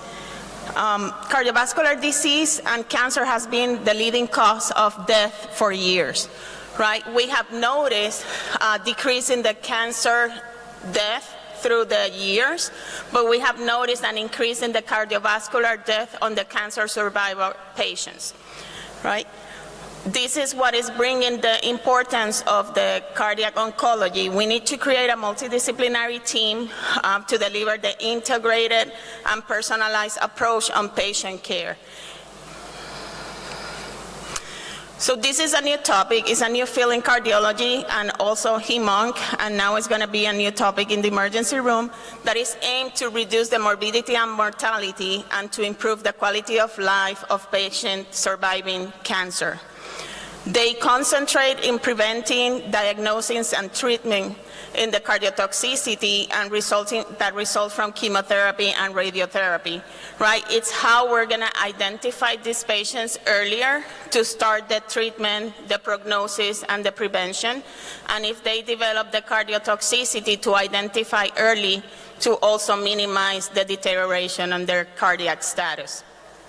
The most feared complication of the chemotherapy or radiation is the cardiotoxicity, but it's not the only complication that you're going to see. So cardio-oncology is, as we talk, is a whole treatment plan, right? The patient gets diagnosed with cancer. They're going to get the evaluation to re-stratify the cancer to select what is the best treatment. Once they select the treatment for the cancer for breast, if it's going to be radiotherapy or it's going to be the chemo, they're also going to be assessing this patient for the cardiovascular risk, right? They're going to be assessing these patients with EKGs, cardiac enzymes, pro-BNP, cardiac imaging, and they're going to risk stratify the cardiovascular risk, and then they're going to target the best treatment of the cancer and also how to minimize the potential complications of the treatment in their heart, and also how to identify early to start treatment to minimize those effects also. Once they develop, they're going to start the cancer treatment and they're going to do the follow-up that they need for the cardiovascular status. Right, these patients, how you re-stratify, you start like every patient with history and physical, right? They're going to have the same risk factors that the normal population in addition to the chemotherapy that we're going to mention. So they could have, if they could be sedentary, obese, high alcohol intake, they could have the same cardiovascular risk factors of smoking, arterial hypertension, diabetes, high cholesterol, right? Also, they could have already history of myocardial disease, heart failure, valvular disease, arrhythmias, and they could have cardiomyopathy or hypertensive ventricular failure. But now we need to add the risk of cancer treatment, anthracyclines, radiotherapy, right? When we see patients in the emergency room with a chief complaint of chest pain, right, we apply the TIMI score, we apply the heart score, all those, but none of them yet has the cancer as a risk factor, right? And it's not only ongoing cancer, it's also resolution of the cancer because they already received the treatment. Now we should be considering that as a risk factor on these patients. So I mentioned some of the studies that we're going to be doing include the EKG, the cardiac enzymes. One of the baseline, you always get a baseline echocardiography, right? What you're going to be seeing in the emergency room, not all the time we do echoes in the emergency room, but you could compare if the patient comes with chest pain and has history of cancer, previous cancer, and they got treated or resolved, they have, now they have that increase. And if they have a echo done about 3 months ago, and we're going to talk about that a little bit later, and you notice a decrease in the most recent one, and no one is adding those dots together, it could be you identifying the risk of cardiotoxicity. If they have a sudden decrease in the ejection fraction, or the ejection fraction is less than 50, that's highly concerning for cardiotoxicity. Other factor that they're looking is the global longitudinal strain in the left ventricle. The studies have shown that that change of more than 50% is going to be even earlier sign compared to the changes on the echo in the ejection fraction. So if you notice the global longitudinal strain to be increased, that patients should be evaluated by the cardiology early, and also in combination with the hematology oncologist. So this is an example of some of the medications that are related to cardiotoxicity. Mainly is the anthracyclines and also the radiotherapy and the HER. Why they cause the cardiotoxicity? Because they have affect the DNA double strand breaks, and also it could cause damage in the mitochondria. Also, the hair causes direct damage to the cardiomyocytes. Some of the examples of the surveillance that they plan with these patients, right? Once you classify this patient as low, moderate, high, and very high risk, mainly the low and moderate is going to be very similar to screening, and the high and very high are going to be also similar in their comparison. So you're going to have a baseline of the troponins and the proBNPs, and every 2 cycles for those low and moderate risk, you're going to repeat those studies. That's while they're on the chemotherapy. And this is going to vary with the medication that they're receiving for the chemo or that they receive. That's why it's important that it's a combination with cardiology and also hematology, oncology. For the high risk, it's going to be a baseline, but also they're going to be follow-up with every cycle of the treatment. Now, once they finish the chemotherapy, they're going to be, for the low risk and moderate risk, it's going to be within the 3 months after the treatment that you're going to start the enzymes follow-up, and also 12 months for the echocardiogram. What is going to vary with the high risk and very high risk is that you're going to do the echocardiogram sooner, and also more frequent the enzymes. This is another example with another of the medications that I'm not going to go over, but you see the difference on the surveillance. Other pathologies that you could see with the cardiovascular effects of the chemotherapy and radiation is aortic disease, right? You're going to get the porcelain aorta. Also, you could have what we mentioned, heart failure and cardiomyopathies. You could have pericarditis and restrictive pericarditis, microvascular disease, valvular disease, rhythm and conduction abnormalities, cardiac ischemia, and arteriosclerosis. So going to also, in addition to the cardiotoxicity, when you see patients that they started the chemotherapy and suddenly they were having normal blood pressure and suddenly they're having elevated of the blood pressure, you need to consider that that could be a reaction due to the chemotherapy. We should not take or tell them that they need to stop the chemo. Many times what they do with those medications that is causing this is to decrease the dose of the chemotherapy until they start getting better, because some of these cases could be reversible. Or they could be started in ACE inhibitors or calcium channel blockers. Right. Also, when these patients present with arrhythmia, that the most common are AFib, and also they could have QT changes. But when you're seeing AFib and they need also anticoagulation, these patients are prone to more complications due to anticoagulation, so the recommendation is to start with the low heparin as much as possible, and if it's needed, then to do a short course of the IV heparin. The patients also could develop valvular disease, as I mentioned before, And these valvular disease complications can take almost 10 years to start presenting, right? And it could go from regurgitation to also, they could present with infective endocarditis. So you need to have a high suspicion in an immunocompromised patient after cancer treatment, and it could take even 10 years because they could be, the valvular presentation could be due to infective endocarditis. So the interdisciplinary approach with including cardiology and hem-onc in these patients that are presenting to your emergency department with chest pain with a previous history of cancer or current history of cancer. This is a more complex graph of what happened after. That is mainly you re-stratify. That is how we see the patient with chest pain in the emergency room and the follow-up that they're getting afterwards. So why is important cardio-oncology in the ED?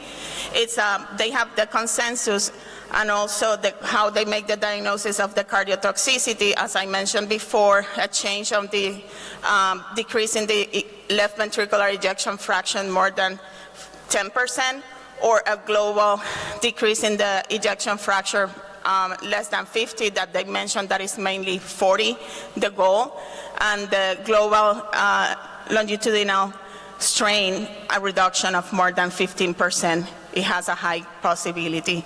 So what is important? To take a good history in the emergency department, knowing if that patient has history of previous cancer or current treatment. If you notice any sudden change in the blood pressure in this patient, consider that it could be due to a new medication that they're receiving as a chemotherapy and they need to be treated immediately. And also, if you notice some increase in the baseline troponin or BNP, consider that it could be that this patient is going in the cardiotoxicity, and the early detection, the better for these patients. And always involve early cardiologists and oncologists in the ED. Thank you very much.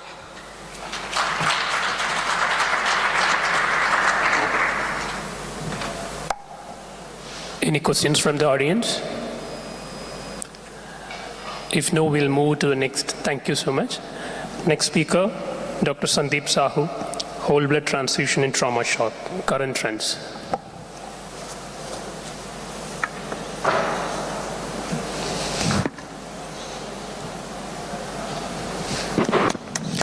It usually doesn't hurt to applaud, so let's do that. Cheers. Thank you, Chairpersons. I am thankful to the organizer from the Turkey, especially Dr. Basar and Beshet, and it's really a privilege to speak in front of Professor Vincent, because a lot of friends from India, and we are listening him for years. So this whole blood transfusion in trauma shock, I'm going to present the current update or trends that is evidence in last 3 years. Namaskar, salam from India, and very thankful to the WASM and APET physicians from the Turkey that you have given opportunity to share us, and it's very nice hospitality that we are enjoying for last 2-3 days. So what is the current status or evidence about whole blood? Whether it's true that old is gold and old wine or whiskey is definitely good as compared to new things, or I am speaking of new things, or it's already a debate is already clear which came first, because definitely here this is not the question here, because whole blood comes first, then the component comes. And when something comes first, we already have seen maybe our seniors and other colleagues who are senior to us, they have already used this. And what is the current status in trauma? Because in emergency, other condition, there can be things that one patient needed only, like in dengue. Like in India nowadays, a lot of fever, and this is because of now dengue shock syndrome and dengue, and where we have to transfuse platelet and isolated component. But in trauma, that everything is losing. We are losing PRVC, we are losing platelet, we are losing coagulation factor, and we want to definitely give 1-1-1 so that we get everything. so that we have a good clot. So the first, as history says, blood transfusion is started in 17th and the blood banking is started in 19th, and the hypothesis that all patients need not the component because not whole blood, they given the concept that as per the patient need, it's good that we give PRVC or cryo or plasma or platelet. But what is the real thing now? Because in trauma we are talking about 1:1, then we are talking about massive blood transfusion, and we want to have all the coagulation factor, platelet, and a good clot. And good clot needed a component. So you can weigh that the day-night is changing. The time is changing. It's not the day and night different, it's only a difference in the rotation. So same thing is here, whole blood is moving full circle. We started from World War I and II, and in these World War, all the military trauma, they have used the whole blood.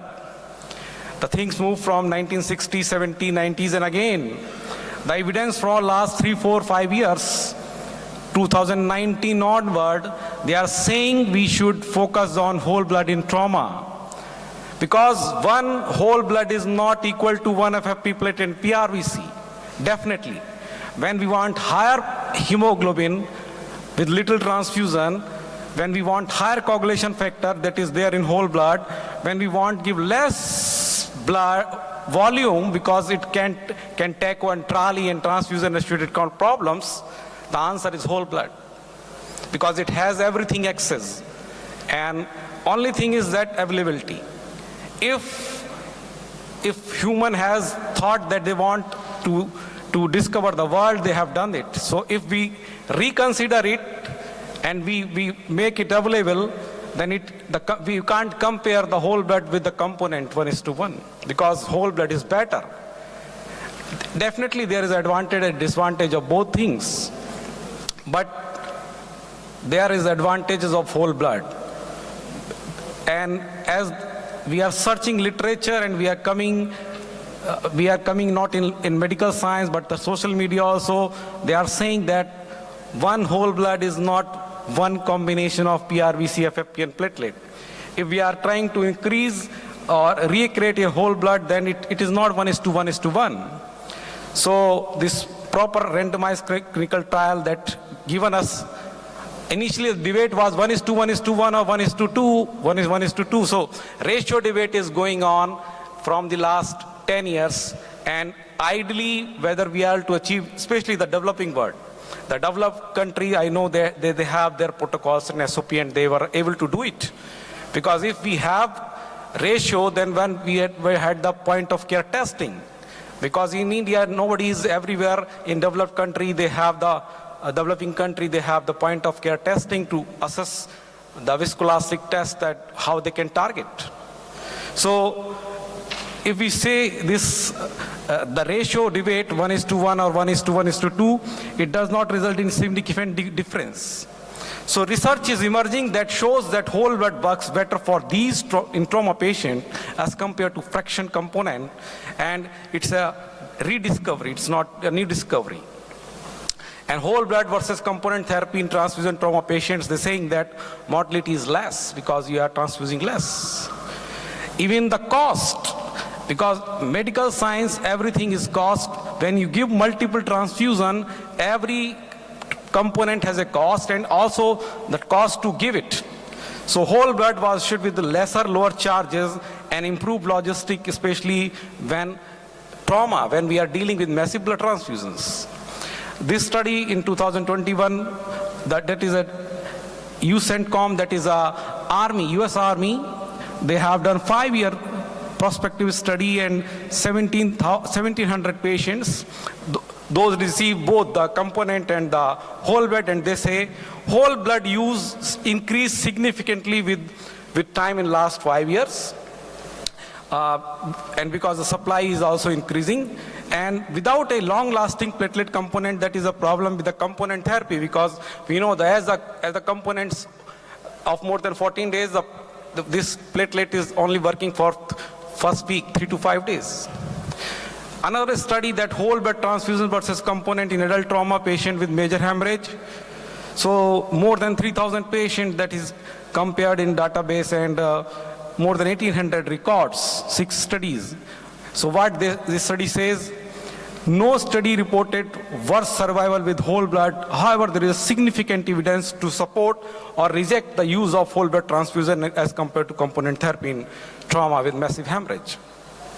Another study, whole blood transfusion versus component therapy in trauma resuscitation, a systematic review and meta-analysis, and in 2020, and this says that on this meta-analysis, whole blood transfusion was not assured with 24-hour mortality, the odds ratio as compared to the component therapy, whether it is 24-hour mortality or 30-day mortality. Another study by this Brill Jason, that impact of incorporating whole blood into hemorrhagic shock resuscitation, analysis of 1377 consecutive trauma patients receiving emergency uncrossed blood products, and they say that it has improved survival because odds ratio is saying this. They have decreased need of overall transfusion amounts, 60% less component products needed in whole blood group, and effect of survival are good, especially in severe trauma patients. So this published in JCS, that is American College of Surgeons. And in US, this group, Dr. Brian Cotton, they are working hard for last 5 years, where they say that low titer group O whole blood, LTOW, and they are promoting this, that is remerging role of whole blood. And as we know, this is a walking blood banks. People in military, they have the blood groups, they have a screen, they have already know the blood type, and they are the walking blood banks. So they have the resources, and military is using for Afghanistan, Iraq war, and all the war areas. That is, and we are also, and nowadays we are talking a lot that this country is against this, and things are going on, and it may increase. So whole blood based resuscitation by using cold stored low titer O units, that is also FDA approved now. So this can be used. Only question that it is universal versus type specific blood, RH whole blood versus RH negative blood, or we can use safely in children. The answer is yes. Whole blood resuscitation is safe in pediatric trauma patients. This multicentric study that says that it can be safely used in pediatric trauma patients, 0 to 17 years. And another study is low titer whole blood, truly a universal blood product. This answer is that it appears to be a safe product for universal use across all blood groups. Group B recipient arrives with worse physiological value in shock, and they receive whether this whole blood or component. So another evidence is in 2021 in emerging blood transfusion for trauma patient with perioperative resuscitation standard of care. In 2021, whole blood transfusion is used especially in military scenarios and is also becoming more and more popular in civilian world, although it is accompanied by a strong lack of evidence, and so we need more things to study and explore so that Last 2 minutes, please. Yeah. So the God gift can be used properly in saving life. Single institutions trial comparing whole blood versus balanced component. 50 years later, where we are, we saying that whole blood is better, and it has less in-hospital mortality, less ventilator days, and pulmonary edema and all that. A review in transfusion whole blood for trauma patient outcome at higher doses. So they say that we are now moving from 1:1 transfusions to the low titer group O whole blood transfusion, because the additives in the component therapy, they are also not increasing the oxygen carrying capacity, and they dilutes the coagulation factor. So a lot of evidence. So in summary, by reviewing this 3 to 5 year recent evidences, whole blood used many years since its inception, that blood can be transfused in an human for saving lives without any harm. It proven time tested in military trauma. Thousands patients, hundreds of studies, and evidences also emerging in civilian trauma. Only thing is that everything in life has an advantage and disadvantage and risk. So same here with the component and the whole blood.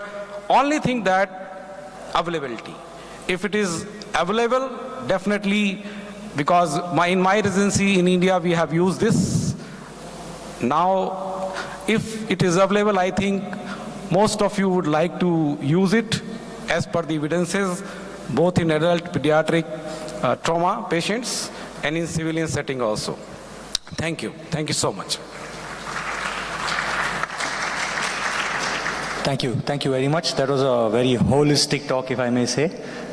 Thank you. Any questions at all, or shall we take them in the end? Right. Okay. Thank you. Thanks. Thank you very much.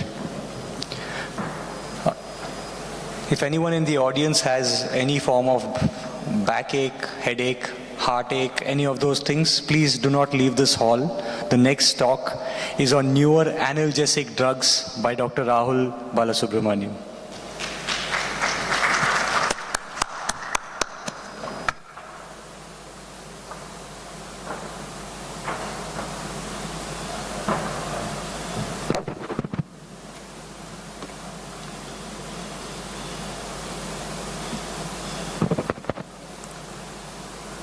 Good afternoon, everyone. First of all, I thank WASM team as well as EPAT team for giving me this opportunity to talk on the topic new analgesic drugs. So, overview of this discussion would be briefly described regarding the pain pathway, the changing landscape in pain management, mainly the CERTA strategy, evolving analgesic and pain ladder, brief description about traditional analgesics, characteristics of new generation analgesic, rather analgesia, and few examples of new analgesics. So, you all know pain is the root cause of main presentation, almost 75 to 80% of all complaints according to the present prevalence across the globe. So what are the challenges? Because delayed pain management is a routine in most of the busy ER, and another one is oligoanalgesia. So what do you think? The reason for oligoanalgesia is because of the fear of the side effects or the adverse effects because of the routinely used analgesics. And our aim is not to get us zero pain, but to have a practically reasonably good pain relief on reassessment, reduction of at least 40% of pain score.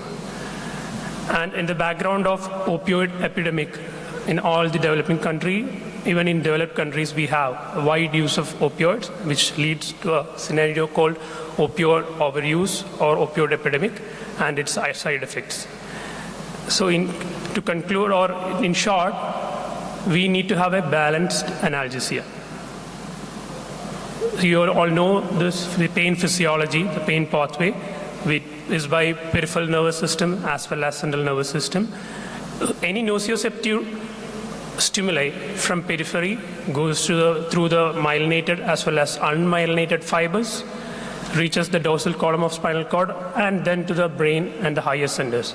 So as in the diagram, there are different levels of analgesics which can help decrease the pain.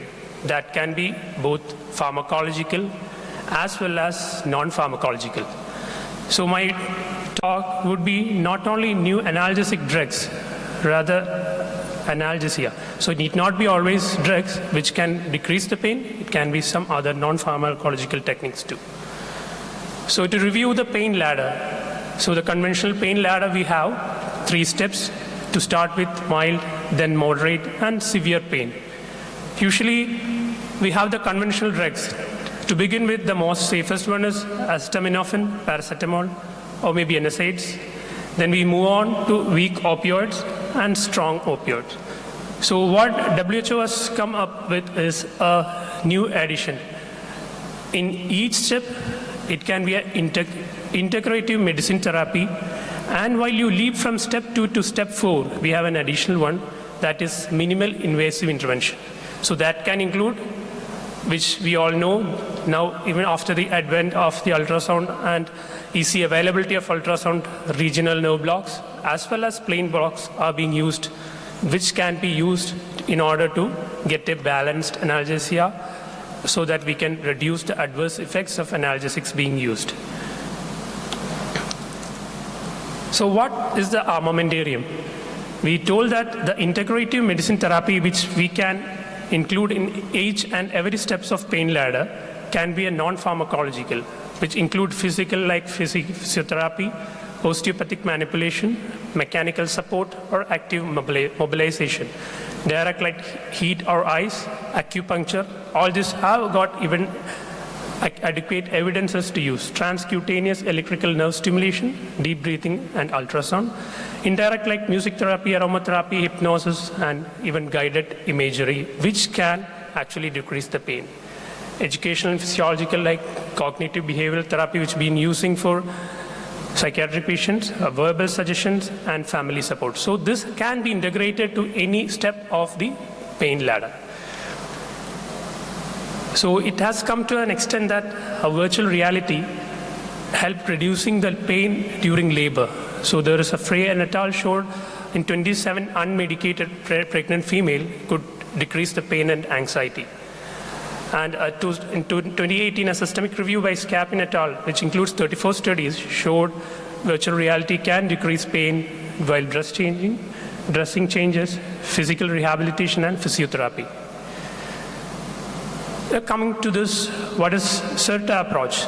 That is nothing new, but we all know what is written on the left-hand side of the table. That is nothing but different targets. The channel, enzymes, receptor targeted analgesia.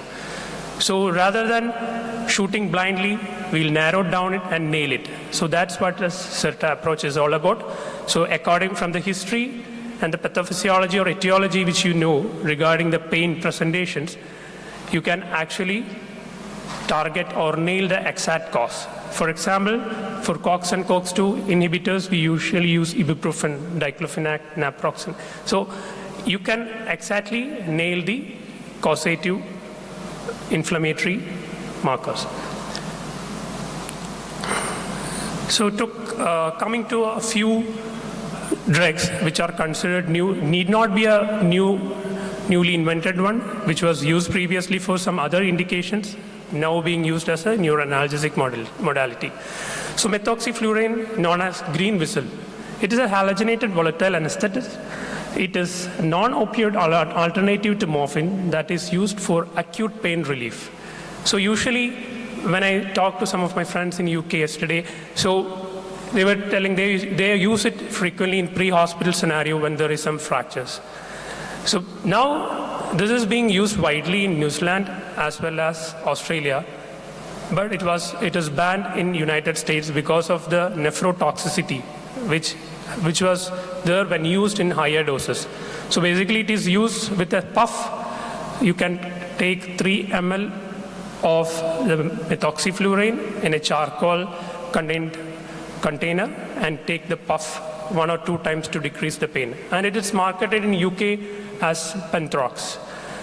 So the take home would be, you can use it, but be careful how many times you use it and how you use it, and be careful about the nephrotoxicity. And there are RCTs on this, like stop trial, Mediata. So it's not a new thing, but it's being using, but have to be careful while using methoxyfluorine. Next is dexmedetomidine, which again is not a new drug, but if it can be used intranasally also, which actually decrease the side effects. You all know that the side effect, it being an alpha-2 agonist, it can cause bradycardia and hypotension. So if you can use it intranasally, it can actually decrease the opioid use, which we use usually for post-operative patients. So concomitant dexmedetomidine in post-operative patients is a good option, along with regional blocks as well. Next is buprenorphine, used for treatment of withdrawal. It's an opioid receptor agonist, and it is being successfully used for neuropathic pain, cancer pain, as well as post-operative pain, and even in renal colic. So 4 milligram sublingual buprenorphine is an option for acute bone fractures. Next is a sub-dissociative dose of ketamine. It's a non-competitive NMDA receptor antagonist. And the main mechanism of action is decreasing the central sensitization and pain memory. And sub-dissociative doses, 0.1 to 0.4 milligram per kilogram. Again, this can be used intranasally at much lower doses. Early and rapid pain management and long-lasting analgesia is one of the advantage, and it bypasses the first-pass metabolism. So again, it helped in decreasing the side effects. Next is topical clonidine, which is classically used for refractory hypertension, and especially in chronic kidney disease. So this can be used topically for painful diabetic neuropathy, and also being used as a topical agent, again decreases its adverse effects. So this table mainly enumerates few drugs which can be used intranasally, which we already discussed: dexmedetomidine, ketamine, fentanyl. Intranasal fentanyl is there in a lot of pediatric algorithms where you can't get an IV access. You can resort to intranasal fentanyl. Last 2 minutes, please. Yeah. Next is intravenous lidocaine, which has been, it can't be used routinely for a renal colic, but refractory to other drugs like diclofenac and opioids, you can consider giving intravenous lidocaine for renal colic too. Desmopressin in renal colic, again, its analgesic effect, it's due to its antidiuretic property. Decrease the renal pelvis pressure, and it is causing decreased pain. Next is tapentadol, a synergistic mu opioid receptor agonist and noradrenaline reuptake inhibitor. Doesn't have an active metabolite, so the risk of accumulating and producing overdose or adverse effect is less, and is metabolized by cytochrome P450 enzyme. So it has got less side effects like nausea and vomiting compared to opioid, but be careful about respiratory depression when you're using it. So alternative to morphine and oxycodone. This remimazolam is not an analgesic as but it is used as a sedative, but can cause analgesia when used with other drugs. So this is the CERTA strategy. You can map the particular receptors to the pain presentation, and you can choose which drugs to be given to the patient. It's not a complete comprehensive list, but you need to have the assessment of the patient at the same time to look for any contraindication.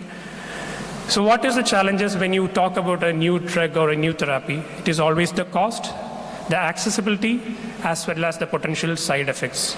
So being said that, these are the challenges, we should work on it, and the future prospect. So we already discussed the pain pathway. The sensitization occurs in the dorsal horn of spinal cord and the higher centers of the brain. So the future research or future analgesics which are being developed or are in pipeline is being addressed regarding the central sensitization and long-term potentiation. So take-home point should be limited newer analgesics are introduced recently. So older drugs used for other indications are being used for analgesia. Better we go for a channel enzyme receptor targeted analgesia rather than shooting blind, nailing it down. And there are non-pharmacological options. And finally, reduce doses, thereby optimizing safety and efficacy of analgesic regime. So our aim should not be a zero pain, but a balanced analgesia. So these are the references. Thank you. I'd be happy to take any questions. Do we have any questions? Is anyone in any kind of pain? Okay, it's good to know. Superb. Thank you. Thank you. The next speaker is the last speaker and is talking about a topic that gives headache to patients and also gives headaches to emergency physicians, because we are seldom good at picking it up. Ladies and gentlemen, last speaker for this session, Dr. Soumya Nair, Management of Acute Glaucoma. Thank you, Dr. Mutasa, and thank you, Dr. Rahul. Good afternoon, everyone. Am I audible? Yeah. Okay. So I would like to thank World Academic Congress of Emergency Medicine for giving me this opportunity. It's an honor and privilege to be on this stage. My topic for today, I'll just quickly introduce myself. I'm Dr. Soumya, Assistant Professor of Ophthalmology, Kasturba Medical College, Manipal Academy of Medical Sciences, Higher Education, Manipal, India.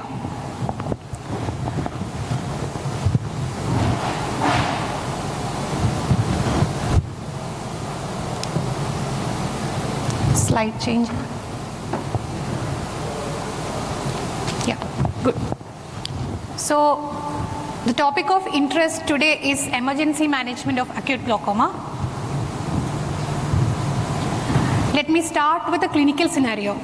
A 60-year-old female presented to the ED with complaints of acute onset diminution of vision in the right eye, which is painful, and was associated with severe headache and recurrent bouts of vomiting. She had other associated symptoms like redness, photophobia, and lacrimation. So what are the possible differentials you can think of? The first possible and the most important differential in this situation will be primary angle closure glaucoma. But you have to keep in mind other causes of acute glaucoma like traumatic, inflammatory glaucoma, lens-induced glaucoma, and drug-induced glaucoma. So what is the importance of primary angle closure?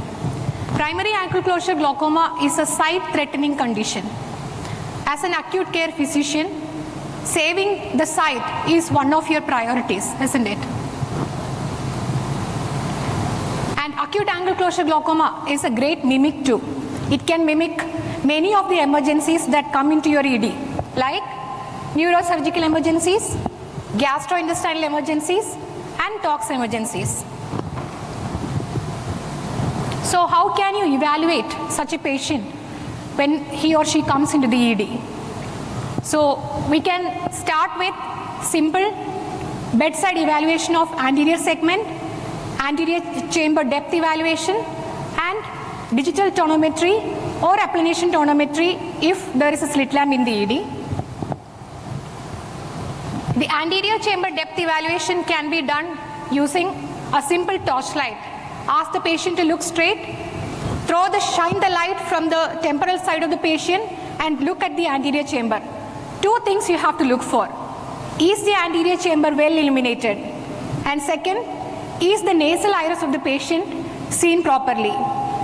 If the nasal iris is not seen properly and the nasal anterior chamber is in shadow, that indicates that the patient is having a shallow anterior chamber, just like the second picture there. Now, how can you assess the intraocular pressure bedside in the ED? A simple method called digital tonometry will help you. With the index finger, press on the upper lid on the eyeball of the patient. Ask the patient to look down and feel the pulsation on the other index finger. And if the pulsations are not felt and the eye appear rock hard, that means the intraocular pressure is very high. Now, is there a role for point of care ultrasound in case of acute angle closure glaucoma? Yes, there is. Why? Because often in cases of acute angle closure attacks, the patient will be having a cloudy cornea due to corneal edema. This will impair the visualization of the anterior chamber and the depth assessment. In such cases, we can rely on focus. So, we can assess the anterior chamber depth, the anterior chamber structures. Even we can look into other causes of acute glaucoma like phacolysis, phacomorphic, subluxation, hyphema, etc. Now, while doing focus of the eye, we have to use a linear probe, a high frequency linear probe, and it has to be kept transversely over the closed eyelid of the patient after applying a lubricant, and the pointer should be towards the temporal side of the patient. And we can see the whole globe, then the cornea. The anechoic area beneath the cornea is the anterior chamber, and then the anechoic area beneath the anterior chamber, this is the anterior chamber, and this is the lens, which is the anechoic area beneath the anterior chamber. And the line between these two anechoic area is the iris. And the large anechoic area beneath the lens area is the vitreous cavity. Now, coming to anterior chamber depth assessment, in the first image you can see that the anterior chamber is very deep and the angles are wide open. While in the second picture, the anterior chamber seems shallow and the angle seems narrower. Now, this image, the first image, shows the pupillary block. The iris is opposed to the lens at the pupil, and there is an iris bombe which is causing complete closure of the angle. The second image, you can see an anechoic lens, and above the anechoic lens in the anterior chamber, there are hyperechoic areas which is suggestive of a hyphema. We can also evaluate lens changes using focus. In the first picture, as you can see, the lens appears hyperechoic and bulging forwards, which is pushing the iris diaphragm forwards, shallowing the anterior chamber. This is suggestive of a phacomorphic glaucoma. While in the second image, I hope you can make out that the lens in one area is pushing upwards or subluxated anteriorly, and it is pushing the iris in that area only, causing a shallowing in that area, shallowing of the anterior chamber in that area. Now, coming to the treatment of acute angle closure glaucoma in the emergency department, what can we do? So, the first and foremost priority is to bring down the intraocular pressure immediately.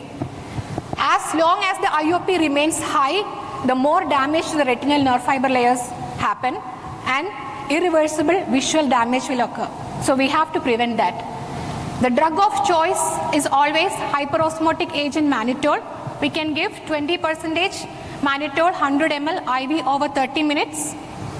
Also add on IV antiemetic medication and stabilize the patient.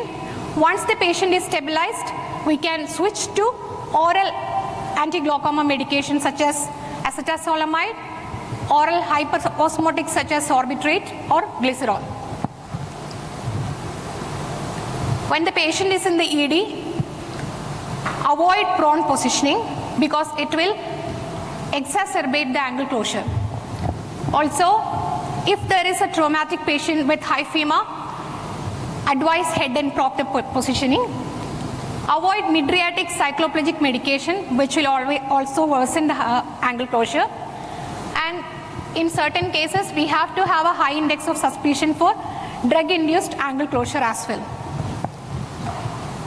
So my take-home message from this session would be, if a patient walks into your ED with headache, take a second to look into the eye of the patient. Clinically evaluate the patient in the ED and judicious use of focus if there is a suspicion of angle closure glaucoma. And immediate reduction of intraocular pressure should be done to prevent irreversible damage to the vision of the patient. So, say this lady walks into your ED. I hope you will keep these points in mind and you will be able to pick up the angle closure attack and manage to bring down the IOP at the earliest, so that the patient won't have a scotoma but will have a clear, good vision and a good quality of life in the future. I'll be happy to take questions. Thank you. I think that was an eye-opening talk. Does anyone have any questions? Yes. I see some redness of eye in the audience. Where is that? Sorry, there. Yeah. Yeah. Yeah, the digital tonometry. Yeah, it's a very simple test. Ask the patient to look down. Use the pulp of your 2 index fingers. Okay? Place the fingers above the tarsal plate, at the edge of the tarsal plate. Press with 1 finger so that you can feel the pulsation on the other finger. You can feel it on your eyes itself, can't you? So that is indicative of a normal intraocular pressure. Normal. If it is very high, the eye will appear rock hard and you won't be able to do these pulsations. Okay? Is that clear? Yeah. Thank you. After this talk, you can meet her. She'll do a free examination for you. I'll be happy to. Yeah. Any more questions? Okay. Thank you. Oh, there's one more, sorry. There's one more from... Thank you. I have a question, Yes. actually. The setup in your hospital, is it based on ophthalmology present in the ED or emergency physician providing the care for acute glaucoma? Acute glaucoma, both actually. When the patient walks in, emergency physician can start the IV monitor, but of course, ophthalmology team will be the ophthalmology team will be notified, and they will be taking over the patient at the earliest.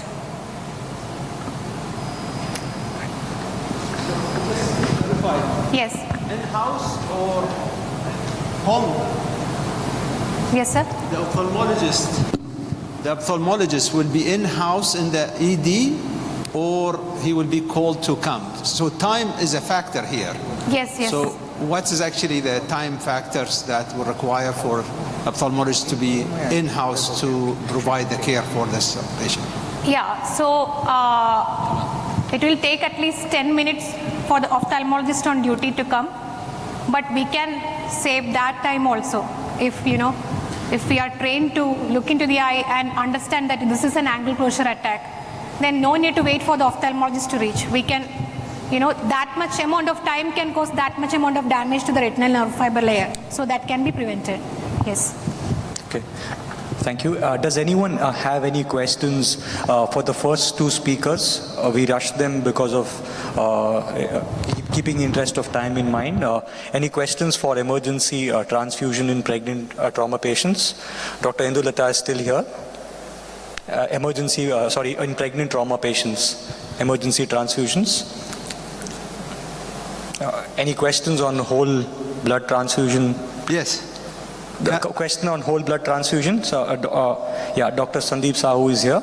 Yeah, if it's okay, Dr. Sandeep, I have a question regarding actually your protocol. You said in your hospital you do have whole blood transfusion. So what is the setup and how this impact on massive transfusion protocols?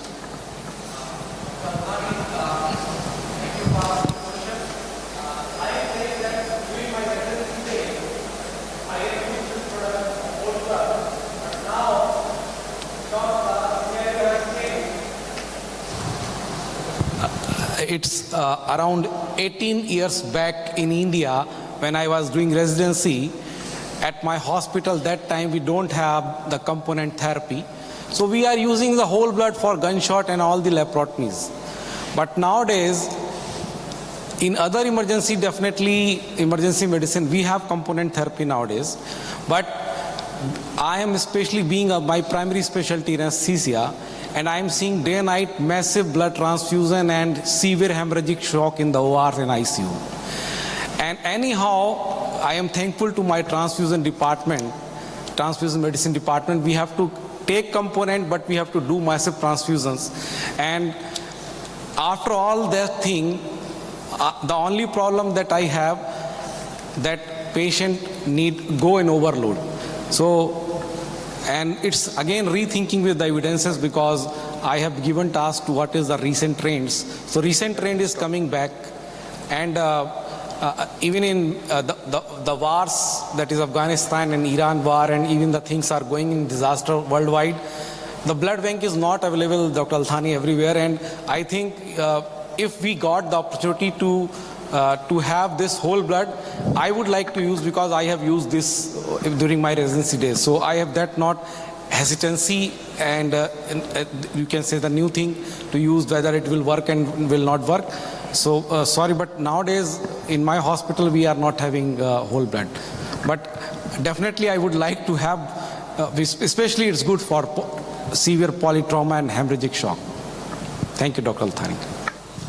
So what's your say, sir?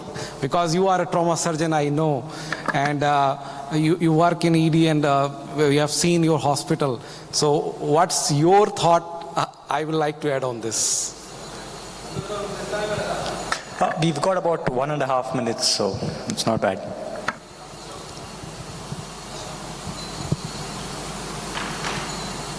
Thank you. Regarding actually whole blood, the resistance comes usually from the blood bank and hematology. And in our setting, we managed to have whole blood, but that actually has two sides to it.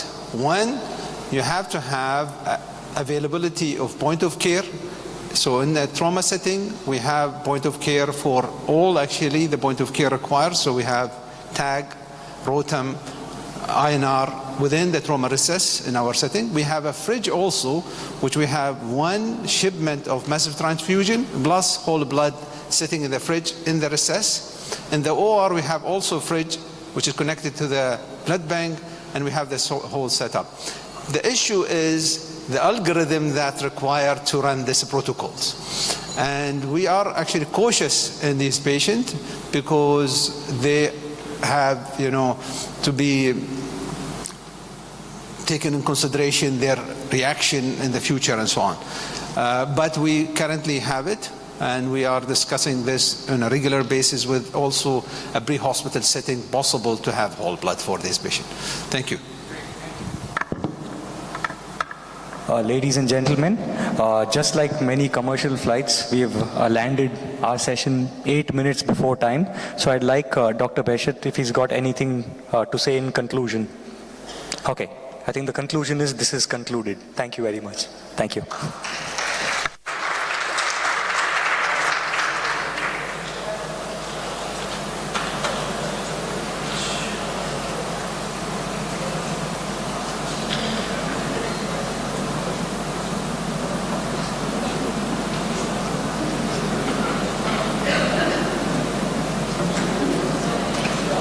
Microphone long here, please.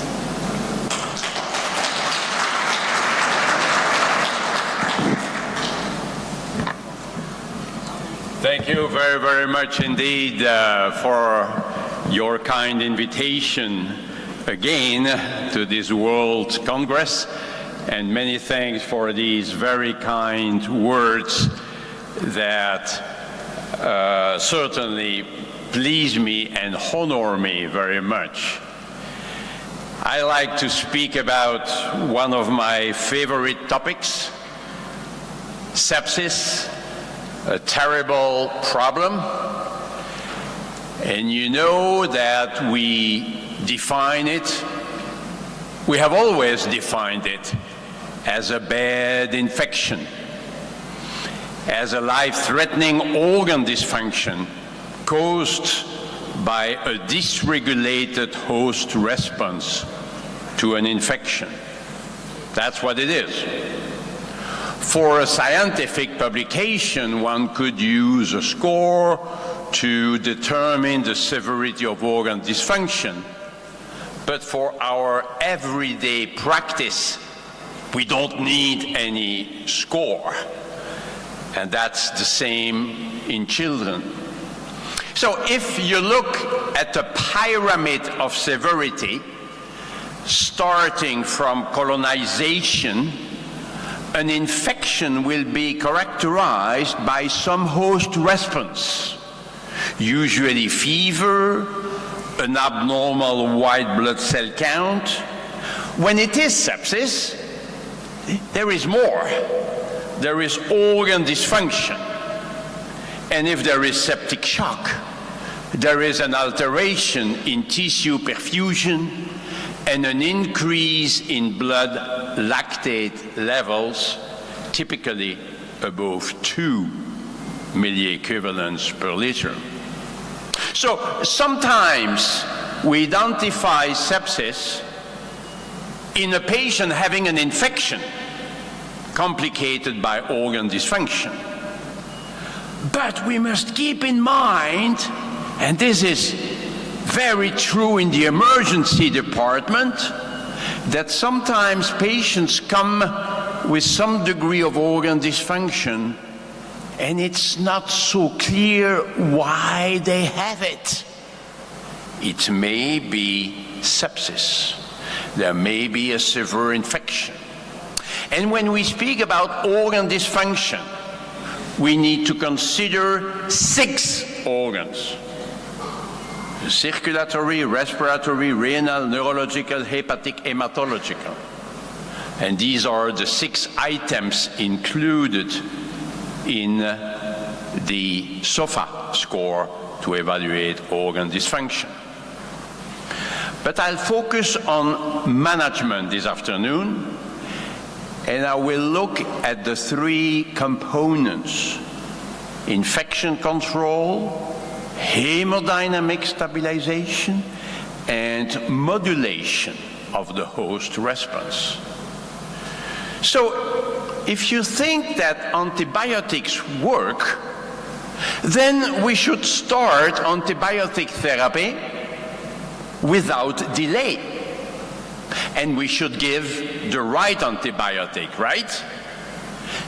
That is particularly important in severe cases, that is in septic shock. So the timing is an issue. We should not waste time when the situation is severe. So if I go back to my pyramid, it's particularly true in septic shock, when there is an alteration in tissue perfusion. And we know that sometimes we waste a little bit of time in the administration of antibiotic therapy.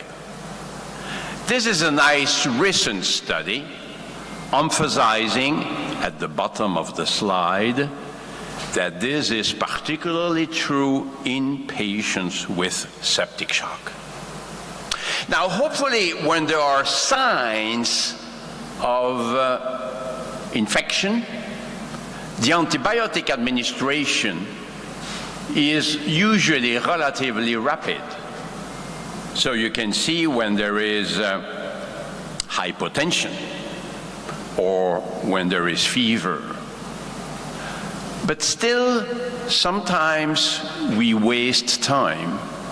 Sometimes in the administration of antibiotics, we order the antibiotics, but the nurse is very busy with other things, and the antibiotic administration is delayed. So it's not only in the hands of doctors, it is in the hands of the team. Some people may say that we sometimes overuse the antibiotics. In the United States in particular, where there may be some medical legal aspects, give antibiotics to all patients with fever right away. That could facilitate the development of resistant organisms.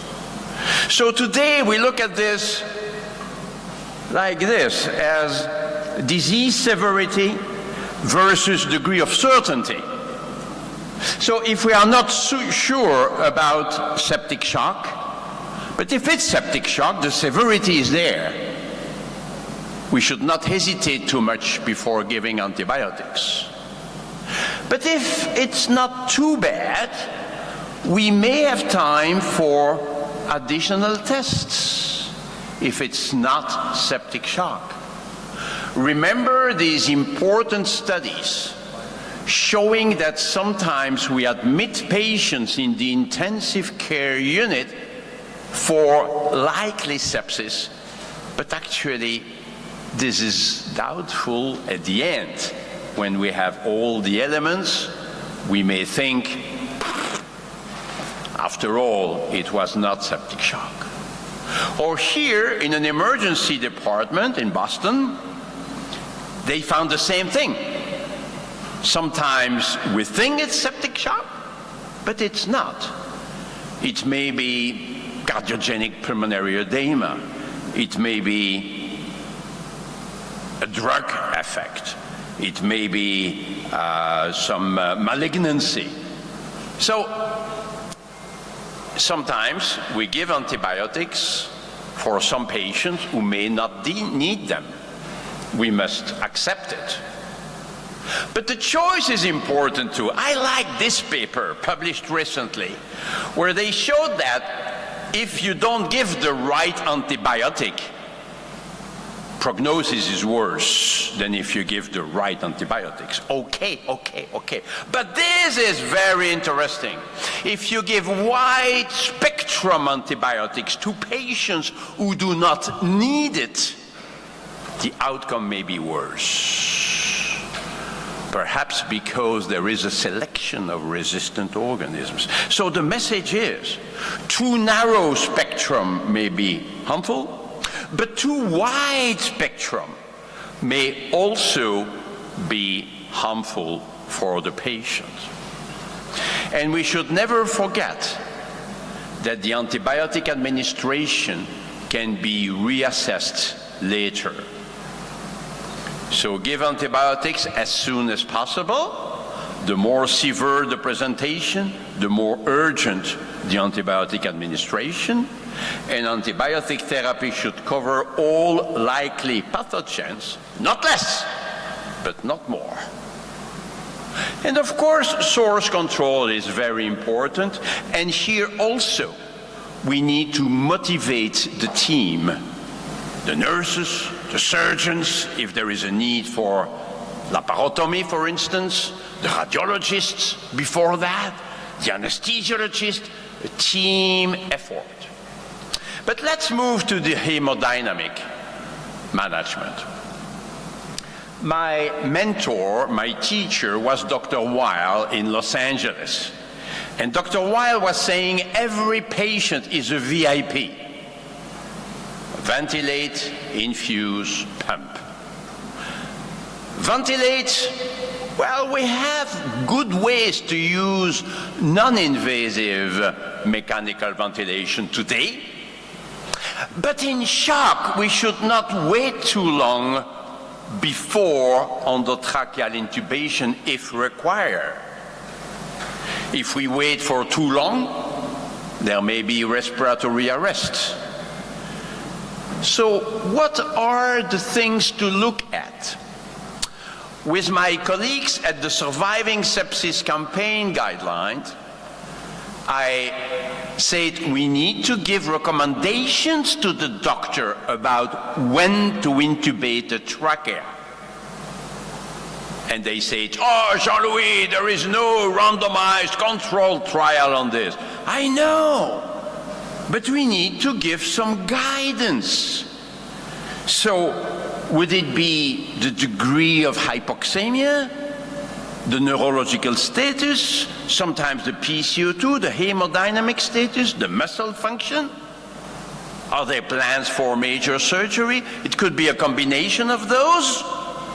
We need to help the doctors. So my recommendation, actually, it's not mine. I found it on internet. It is to ask the patient to pronounce metoprolol. If the patient cannot pronounce metoprolol, it's the right time to put the tube in the trachea. Infuse. Every patient with sepsis will need fluids. Not too much, but not too little. Not too little. And we cannot go by formula. Because a patient with pneumonia may require less fluids than a patient with peritonitis. There may be a little bit of vasodilation or much vasodilation. There may be more capillary leak with unavoidable edema formation. And we may need to bring cardiac output to a supranormal level to bring enough oxygen to the cells. So some years ago, a couple of years ago, people were discussing restricted, liberal fluid administration. This is over because these trials randomizing patients for more or less fluids showed no difference in outcome because some patients may benefit from one strategy, but some others may be harmed, and vice versa in the other group. Look at this recent paper published this year in the New England Journal of Medicine, comparing more fluids with less fluids but more vasopressors. Well, if anything, the patients who were in a restrictive fluid therapy were worse than the others. They were more likely to need a stay in the intensive care unit. Clearly, fluid restriction is dangerous. There will be some edema formation. We don't like it, I agree. But that's the price to pay to have a sufficient cardiac output. We may need vasopressors, I will go to that in just a moment. But vasoconstriction is really to avoid. So we need to navigate between the two. We all know that. Maybe artificial intelligence will help us in the future to decide whether we should give more fluids or more vasopressors. But to stay with simple things, an edematous patient may be hypovolemic. Sometimes there is a doctor coming and say, oh, there is some edema here. Oh, stop giving fluids. That doesn't make sense. No, we don't know. Because in sepsis, there is always some edema formation. So let's be careful about the word fluid overload. Because sometimes we say the patient is in fluid overload when there is edema. But edema does not exclude hypovolemia, especially if there is hypoalbuminemia, which is associated. So let's be careful. Likewise, the fluid balance doesn't help very much. The patient may still need fluids even when the fluid balance is positive. So we all agree now that we need individualized therapy. Initially, in the salvage phase, when the patient arrives in the emergency department, we could just pour fluids initially, and we try to bring a monitoring system at the same time. You cannot do without a monitoring system. The studies in Zambia or in countries where they couldn't get any monitoring system failed. But hopefully today we have echocardiography that could help, at least initially. We don't need to be experts in echocardiography. In every single emergency department, there must be an echography machine available, not only for a septic shock, but also for trauma, for heart failure, for other problems. So that helps us to go into the optimization phase, where any single variable taken alone will never tell us if the patient needs fluids or not. We actually need to combine variables. We need a dynamic approach. In the operating room, when the patient is anesthetized, we could look at the effects of mechanical ventilation on the blood pressure tracing, on the pulse pressure variation over time. That would indicate that the patient is still responding to fluids. But in the emergency department, no, because we want to avoid sedative agents in shock. Sedative agents today are better avoided because they can decrease vascular tone, decrease the myocardial contractility, increase the risk of delirium, and they induce long-term weaknesses. So today we try the e-cash concept. We try to explain to the patient what's going on when we can.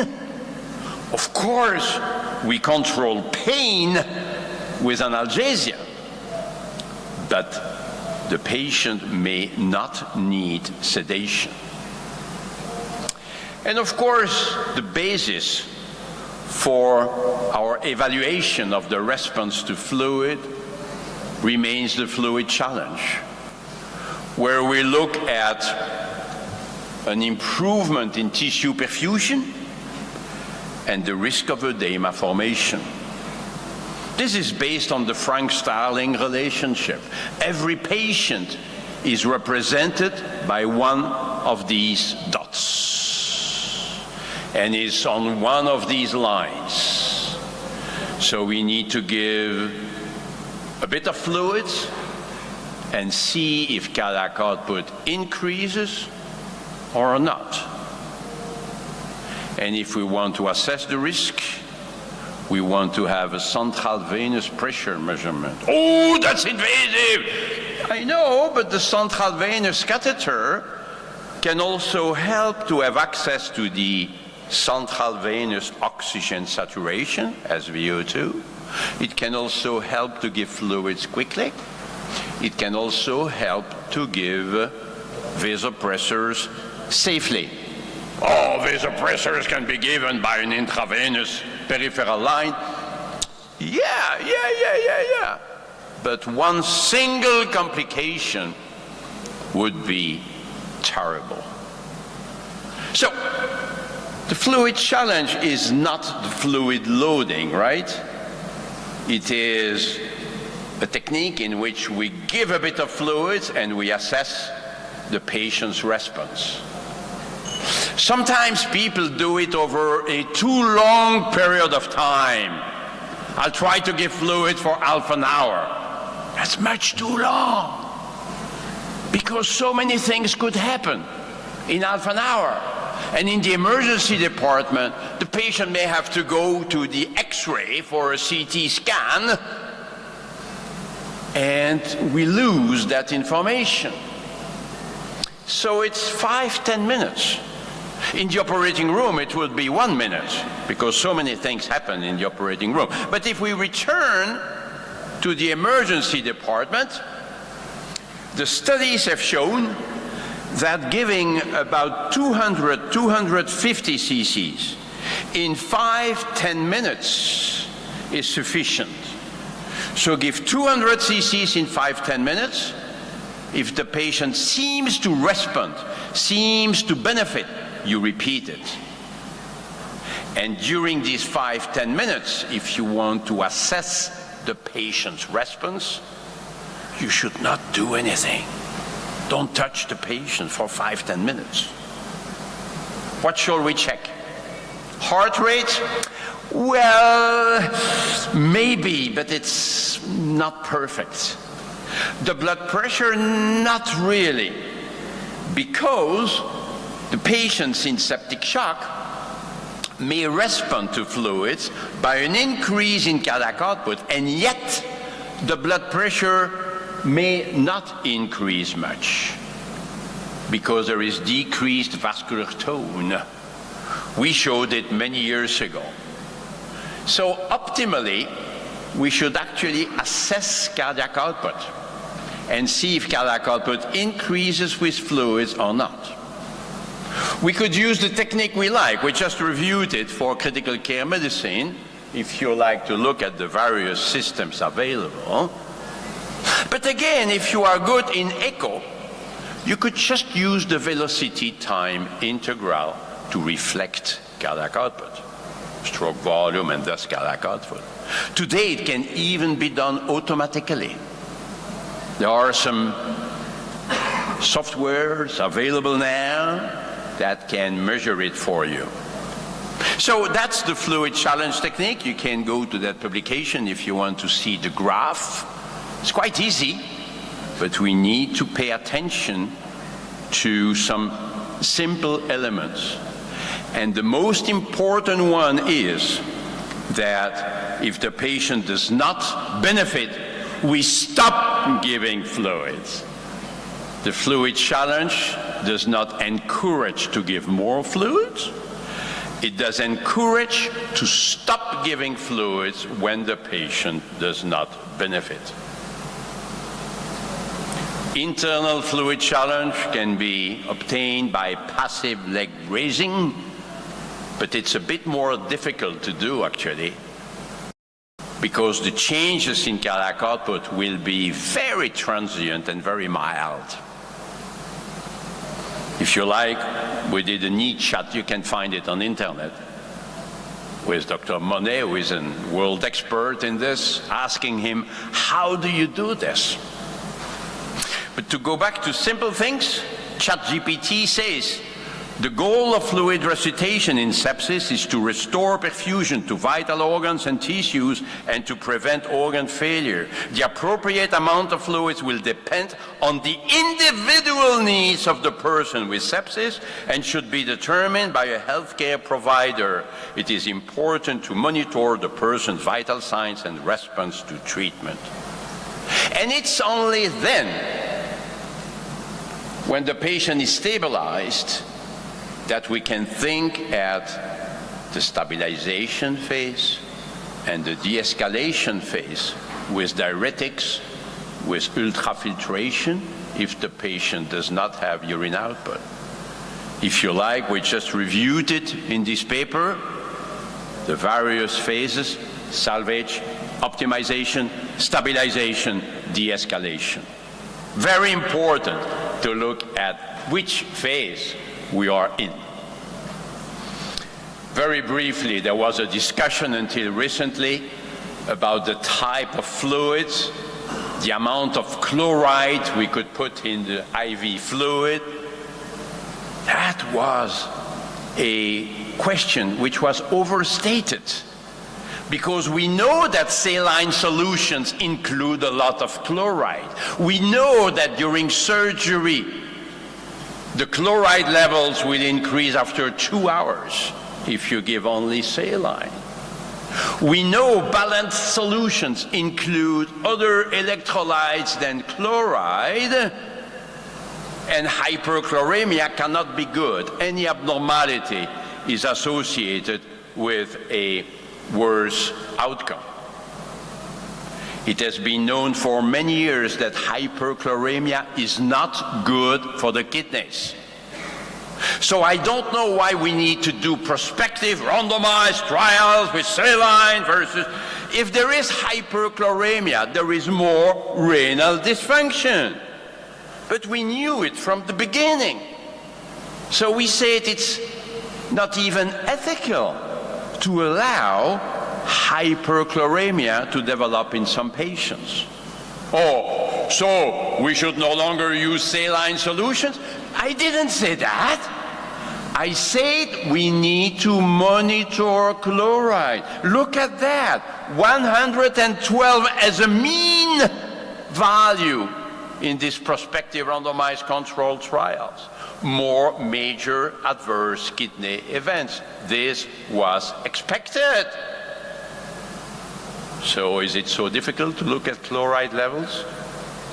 And if they are, let's say, above 110, if it's a neurological patient, we should not give Ringer's lactate solutions, which are somewhat hypotonic, very bad for the damaged brain. But otherwise, Ringer's lactate solution would be a valuable one. And there may be a place for some albumin as well, some colloids, when the patient has lots of edema associated with hypoalbuminemia. But let's move on. Let's emphasize that severe hypotension must be treated right away, because it's too bad to be severely hypotensive. So don't wait for the response to fluids. If hypotension is severe, we need to give vasopressors right away. Studies of large databases have shown that severe hypotension for 1 hour or 2 may be very harmful for the patient. In this, there have been several studies on this, also on renal function.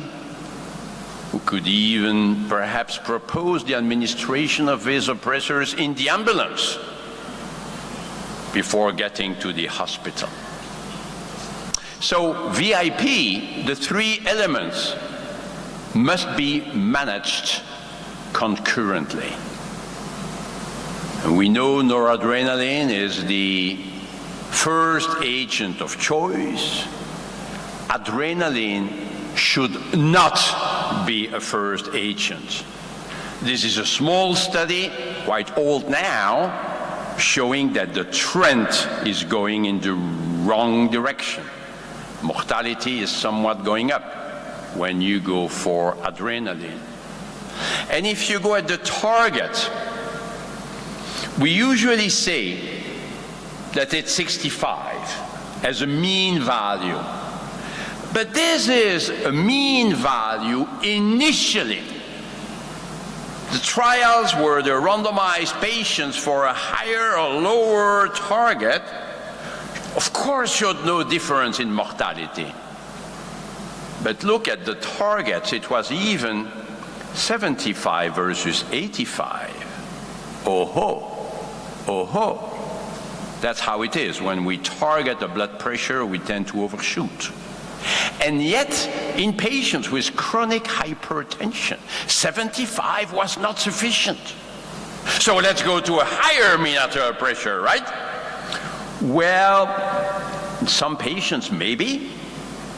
But then you have this other trial where they allowed in patients to be below 65, and there was no difference in mortality.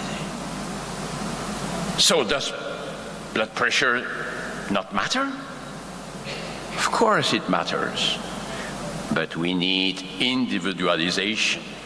That's physiology, autoregulation of blood flow to the organs, well known. Now, the most recent recommendations of the Surviving Sepsis campaign rightly state we recommend an initial mean arterial pressure of 65. That's correct. But what thereafter? What should we do thereafter? And people drop the word initial. In our previous guidelines, we wrote, if initiated, vasopressor dosing should be titrated to an endpoint reflecting perfusion. And this sentence disappeared, unfortunately, in the most recent guidelines. So we said in this paper, wait a minute, we need to individualize this. We need to look at the patient. We cannot assume that one single blood pressure level will be good for all patients. Let's look at diuresis, consciousness, skin perfusion. That's what we call the noradrenaline challenge. With vasopressors, we need to be very careful about the risks of vasoconstriction. It's easy to increase blood pressure. We have a number of agents to do that. But the problem is when we increase vascular tone, cardiac output may go down. And that's actually the main reason why noradrenaline is our agent of choice. Because it has a little bit of inotropic effect. It can maintain cardiac output to some extent. There is a lesser risk of decrease in cardiac output. Because if there is a low blood flow, then vasoconstriction can become very harmful. The vasopressor therapy could harm. Maybe good to look at the diastolic blood pressure. If it's very low, maybe there is less risks than when the diastolic pressure is already high. And of course, we can look at peripheral perfusion. We can look at skin perfusion, because there are other options if the patient is vasoconstricted. We could look at it by the capillary refill time. I'm not sure we need to spend much time on this, but let's examine the extremities of the fingers. We may not need a particular device for this. In the past, we were measuring the toe temperature with Dr. Weil. Now, with our team, we look at laser Doppler to evaluate peripheral perfusion.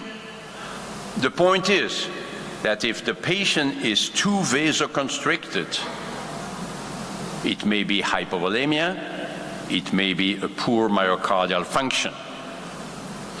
We can look at it by echo. We can look at it by measurement of central venous oxygen saturation. Remember, in the emergency department of Detroit in the US, Dr. Rivers showed that when the SCVO2 is low, we could give more fluid, transfusion, or dobutamine. And this action may result in lower mortality rate. 3 studies subsequently were negative. They could not confirm it, but the patients were already resuscitated. They didn't have a low SVO2. So the point is that when SVO2 is low, it could be good to do something else to increase oxygen delivery to the tissues. Fluid, dobutamine, perhaps a transfusion. We can even look at the veno-arterial PCO2 gap, but the time is running. I will skip these slides. You could read it. This is our paper in Chest showing that if the patient does not improve quickly, we could actually find valuable therapeutic interventions to increase flow. Patient says tachycardia, pacemaker, no. We cannot afford vasodilating agents in patients who are already vasodilated naturally. So it's either fluids or inotropic agents. That's the dobutamine challenge. We could give a little bit of dobutamine in addition to the noradrenaline to try to improve blood flow to the periphery, and this is quite safe in septic shock. We have known it for many, many years. Oh, dobutamine induces tachycardia. Yes, it does. Because any inotropic agent that we know will increase heart rate if it increases the myocardial contractility. Wait a minute. Tachycardia may be bad. Perhaps in some patients we should use beta blockade in septic shock. What do you think? Well, you could find this paper from Dr. Morelli and collaborators 10 years ago now, with very surprising results. A reduction in mortality rate with beta-blocking agents. But the control group has a mortality rate of 80%. 80% in the control group. So we and others wrote letters saying, you know, no. Last week, in the latest issue of the JAMA, you can find this paper where they used the same approach and they had to stop because it was harmful. But wait a minute, they looked only at heart rate, nothing else? I actually went to the microphone and I said, you know, this is unacceptable. Okay, it's published, okay, it's randomized, controlled. But when you have a tachycardia in your patient, you need to think at why this heart rate is fast. And if it's because the stroke volume is too low, because there is hypovolemia, cardiac pump problem, or maybe an obstruction, giving a beta-blocking agent may be very, very harmful. It's only when you have a supranormal cardiac output that you could do that. That's individualized medicine.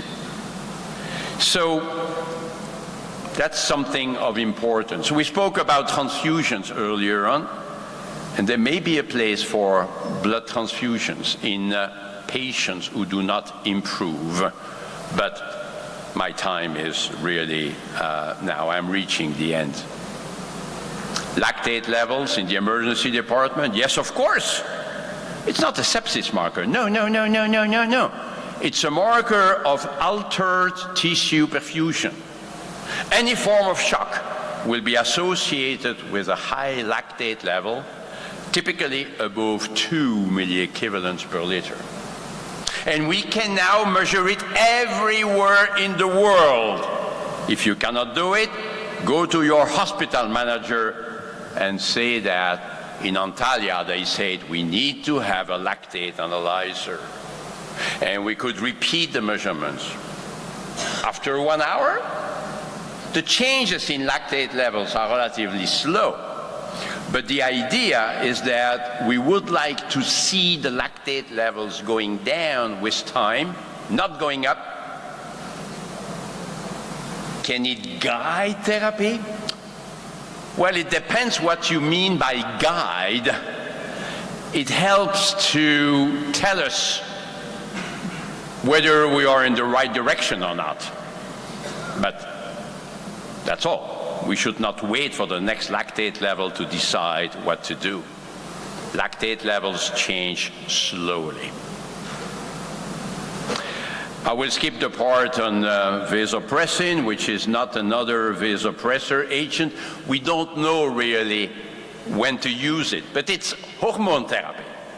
Vasopressin is a hormone, right? So there are some interesting effects limiting edema formation, helping the kidney. So there are some arguments to give low doses of vasopressin early on in septic shock, early on.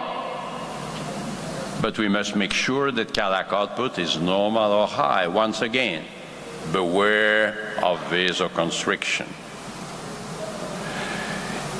So maybe if you are sure that cardiac output is not significantly reduced, you use small doses, especially if you are concerned about kidney function, especially if you are concerned about edema formation. Hopefully the doses are fixed. We should not really titrate the doses. Angiotensin II is also coming up. Maybe it will have some beneficial effects on the kidney, but it's very costly. It costs about 1,000 euros a day. So we need to have more evidence for this. Last minute, hydrocortisone. Should we give it already in the emergency department? Rarely. Only if shock is very, very severe. We have one study from Australia showing no improvement in survival, but we don't know much about the patients. Many patients were not in septic shock. We don't know the lactate levels, we don't know the degree of organ dysfunction.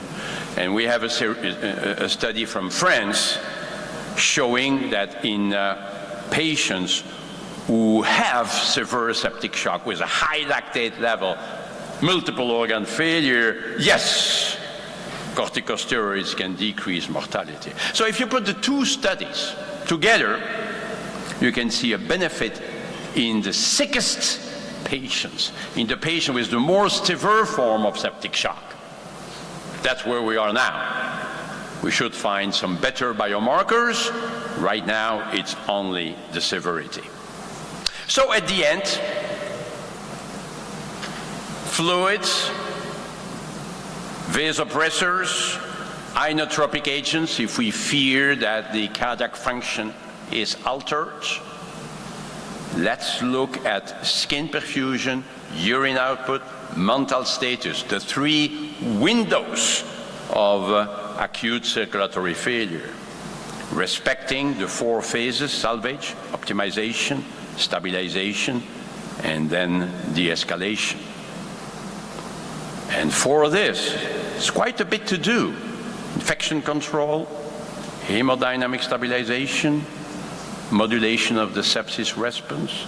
In trauma, we have a trauma team, right?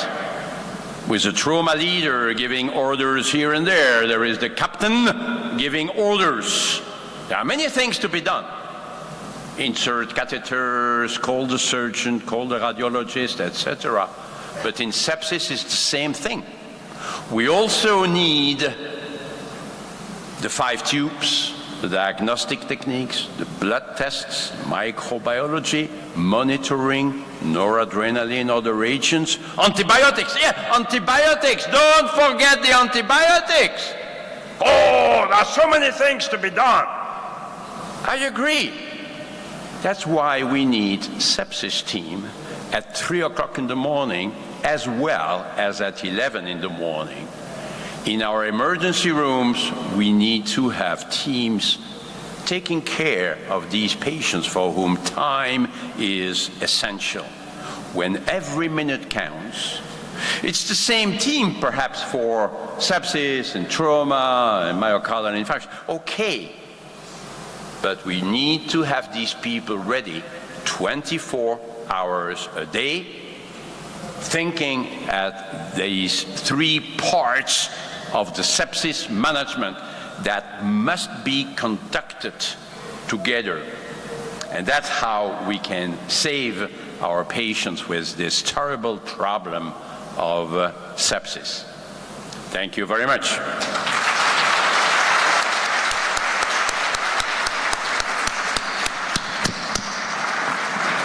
Thank you so much, Mr. Vincent. And first of all, I want to say I want to revise my sepsis information after following this presentation. So maybe some of our friends needs to ask you some questions. Dear audience, could you please ask? Okay, could you please?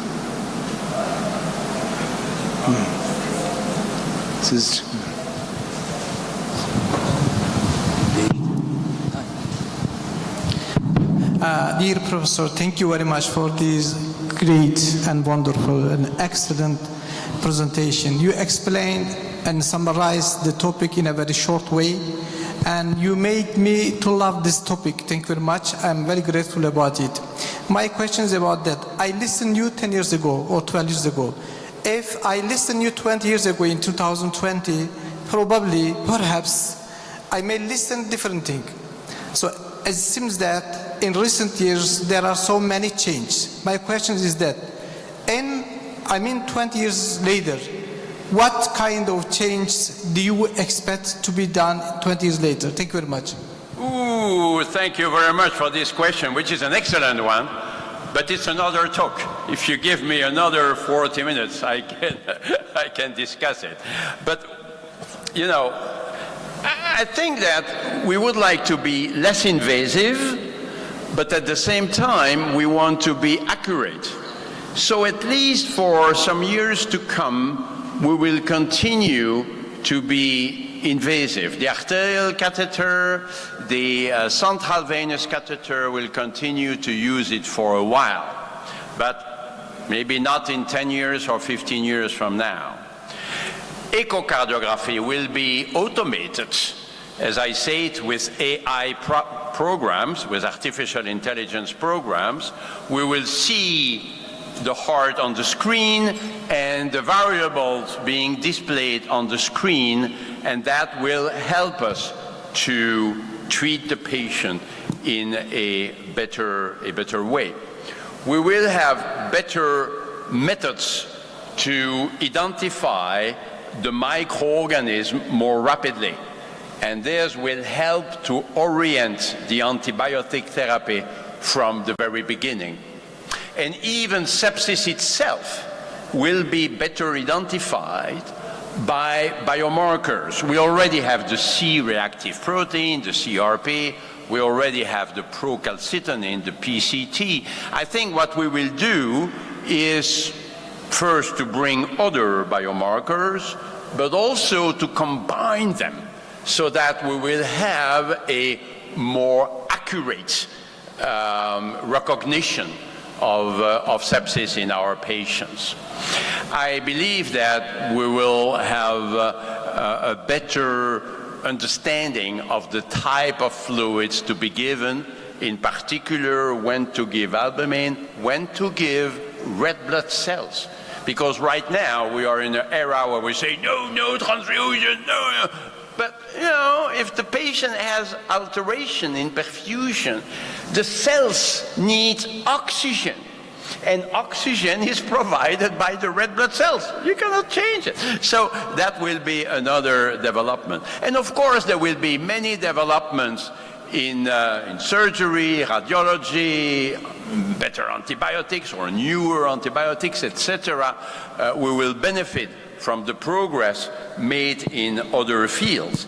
And above all of this, artificial intelligence or augmented intelligence, AI, in any case, AI will help us to better identify the problem and better treat it. We will remain in charge. We will not be replaced by an AI system, but the AI system will provide a very effective help to the team.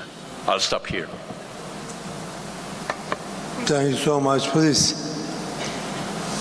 could you please bring the microphone here, the second line here.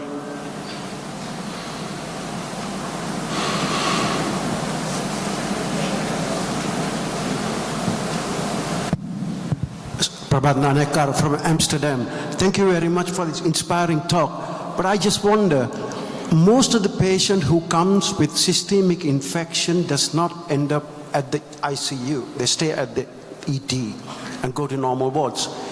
And in the Western world, at least, the sepsis is a disease of the elderly. They have no fever, they have hypothermia, they have no tachycardia, they have normal blood pressure, they have no low pulse rates and all that. This aggressive approach, do you think we should adopt our protocols to the elderly, because that's going to be the problem? Sepsis is a disease of the elderly, I think, and it will get more and more and more. I just wonder what you think about that. Yeah, it's a very important question, absolutely. But it leads us into the ethics, because what you imply, to some degree at least, is that we may have some therapeutic limitations in some of these elderly patients, so that we don't want to admit them in the ICU. But the treatment may be much less effective on the ward than in the intensive care unit. You know, if you want to do everything you can for the patient, you need to admit this patient in the ICU. And there is always beds available in an ICU, always. You may have to make difficult choices, as we had during COVID-19. We may have to say, no, I will not take this patient, but I will take that patient, what they call triage. It's a terrible word, but that's what it is. So we could have triage, but if we want to treat a patient with sepsis effectively, we need to bring this patient in the ICU. Now, there are some patients for whom we say, okay, we'll just give antibiotics and that's it. Or at the middle, we could have patients for whom we do what we call the ICU tests. We are the ones who proposed the ICU test about 20 years ago. That's a test in which we admit the patient in the ICU for a limited period of time, and we appreciate how the patient will respond to full therapy. But we decide in advance, and this is in accord with the relatives, that after 3 days we will reevaluate. And if the patient is not improving after 3 days, then we will decide to give up. So this kind of trials could represent a way to admit a patient in the ICU when we are not so sure that this will be very beneficial for the patient.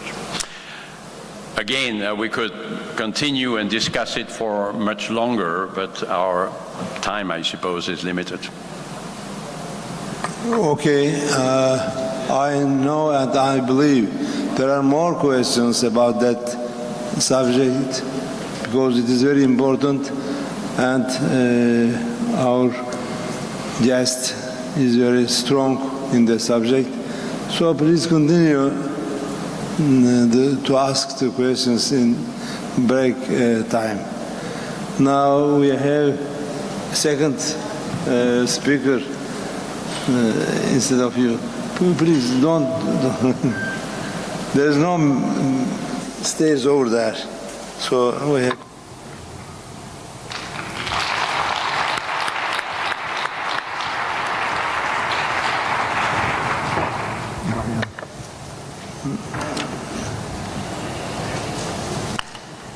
Now, a reflection on 20 years of practice.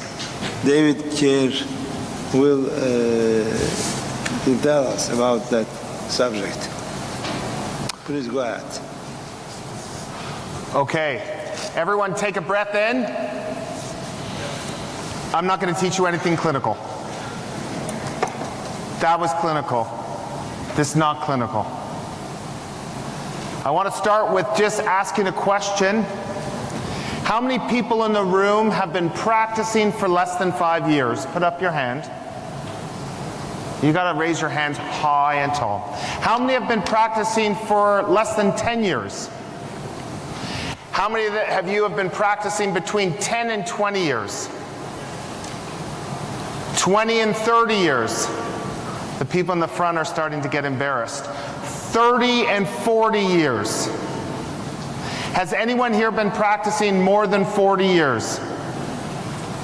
Okay, so this is 20 years of my practice. This is year 20 for me, and I designed this talk to tell you what I've learned. The stories, the patients that have shaped my career, and this is not clinical. It's just what I've learned. And when I started working, I work in a large academic center in Toronto, Canada. Things were really easy. We didn't see patients in hallways. We used to get sleep on overnight shifts. And now we see patients in waiting rooms. And things have changed so much in the last 20 years. And when I was starting, about 10 years ago, I approached one of my colleagues and I said, Joel, things are getting bad. And he looked at me, he was older, he's probably about 80 years old now, and he said, David, until I'm dead, you're screwed. You're going to need to take care of this generation of baby boomers. And 10 years ago, Joel couldn't have been more correct. And I think whether you practice in Turkey, in India, in Singapore, in Canada, we are seeing this effect now. So what I want to do is to take you through my first shift to my last shift and to tell you what I've learned. So I remember my first shift. Does everyone remember their first time doing a night shift alone? Like totally. And I remember that shift so clearly because I was waiting for that last person to leave and thinking about how many hours I would be stuck by myself and hoping nothing bad would happen. And what was amazing was I was killing it. I was doing so well. It's 7 in the morning and my shift ends at 8 and there's no one to be seen. There's no one to hand over. And I have to say, I was feeling really good about myself. I knew I was good. I just didn't realize how good I was. And at 7:15, a patient was wheeled in, and I remember thinking to myself, crap, the board's not perfect, but you know, he's not going to be registered for till 7:30, 7:40. I don't really need to do anything. I can leave it for the morning guy. I said to the nurse as I was just cleaning up some stuff, "What's he here anyways? Is there anything wrong?" "Oh no, he was here last week with DKA. He's been vomiting. He's back. Don't worry about it." And I looked at him from the distance. I had no intention of seeing him. I was handing over a near perfect board. And then I get called to his room stat. Oh, crap, I don't really want to see another patient. I'm super tired. It's now 7:40. My shift ends at 8. And I go to see him, and he's unconscious. He's 21 years old. He's a type 1 diabetic. So what do you think? You have a 21-year-old who's difficult to rouse. What do you think? So I start to think maybe he's hypoglycemic. I can fix this in 20 minutes. What's his sugar? Oh, we don't have a sugar yet. Okay, well, do his sugar. Okay, I just sit there, just, twiddling my thumbs, point of care sugar, and it says high. And I said, crap. And I said, check his pulse, and he's PA. So it's 2003, and I start CPR. And CPR in 2003 is different. I gave him all these amazing drugs. I got him into PA, and then he went into VF. I gave him amiodarone. I gave him lidocaine. I gave him magnesium. I gave him bertilium. Anyone remember that drug? I gave him procainamide. I put in a central line, a triple lumen catheter, because that's what we were doing. I intubated him. I put in an art line. I gave him some bicarb. I gave him some insulin. And 40 minutes later, he's still got no pulse. And I get his gas back. And he's hyperkalemic. And I give him some calcium, and I pronounced him dead. And I remember after that case, I felt gutted. How could I have not given calcium right out the gate? And I spoke to my friends, and they said, "Oh, Dave, you gave him bertilium, amiodarone, lidocaine, you intubated him, you did everything right." But in my mind, and I know what this guy looks like today, I know there's something I needed to do that I didn't do. And I learned that day two things. I learned that when I started practice, I used to be afraid of what walked in the door that would scare me. Throughout my journey, I've learned that the more important thing to get comfortable with is to get comfortable with those who walk out the door and not be afraid of them. But I also learned the most important lesson that day, and it's why I'm here today. If you want to save lives in the emergency department, teach. You don't save lives sewing up a drunk on a Saturday night. You save lives by teaching things that you missed, because you know others will go down that same pathway. And this was the first thing for me that had inspired me as an academic to want to make a difference, to say, you know what?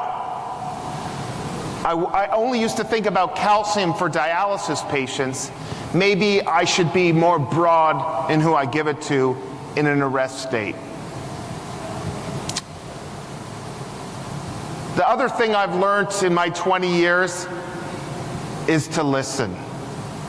The average emergency physician will let a patient speak for 7 seconds before interrupting them. Are you average? I'm certainly below average. I'm more like a 3-second. And when the person starts with, in 1983, I developed this pain, and you're just like, just stop talking. We don't listen to people. And that's a challenge, and I want to talk to you about the art of listening. About 10 years ago, A 65-year-old man was brought into the emergency department by his two sons who were 18 years old, and they carried him to the waiting room from the car into a wheelchair, unresponsive. This was the family who didn't call an ambulance despite the fact that their dad was GCS3 and unresponsive. These are rare birds. And here was his story. On Christmas Day, he had had a cardiac arrest. He suffered from hypoxic brain injury, and 3 months later he went home. This was his first night at home. And he went to bed with his wife. At 7 in the morning, he was still sleeping. She went to make some tea. At 10 in the morning, she's still sleeping. At noon, he's still sleeping, and she starts to think, crap, like, I guess he's catching up for the 3 months of sleep he missed while in the hospital. At 2 o'clock, she decides, okay, he's been sleeping for 17 hours. I should go check on him. She can't wake him up. Imagine what she's been through. It's her first night with her husband in 3 months. And she brings him to our hospital. He comes to the triage, and I get called to see him stat by the best nurse in our hospital. You all know who she is, or he is, because you know when they're on how quickly you will run when they ask you to see someone. And I go see this person. I don't really know what's up, so I order a confusogram. You know what a confusogram is? Every single test you can think of. CBC, lights, creatinine, tox screen, thyroid, livers, urine, gas, lactate, CT head, extended lights, thyroid. It's all normal. The family doesn't want anything done. And the nurse, Ella, she walks over to me and she says, "What's wrong with the patient?" Ella, I have no idea. All his tests are normal. The family doesn't want anything done. She's quiet for a second, and then she looks at me and she says, "You know what's wrong with him? He's in status." I said, "What?" "He's in status. Why don't you give him something?" I said, "But he's not shaking. What do you mean he's in status?" She said, "Just give him something." "Why do you think he's in status?" "Well, when I triaged him, he was doing these funny things with his lips." "You have nothing to lose. Give him some midazolam." "Okay, you win, Ella. What am I going to say?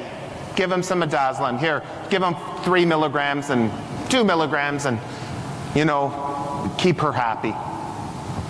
So she gives 2 milligrams of midazolam. About 3 minutes later, she grabs my shirt and she says, "I want you to meet Mr. Johnston." He looks at me and he says, "Hello, doctor."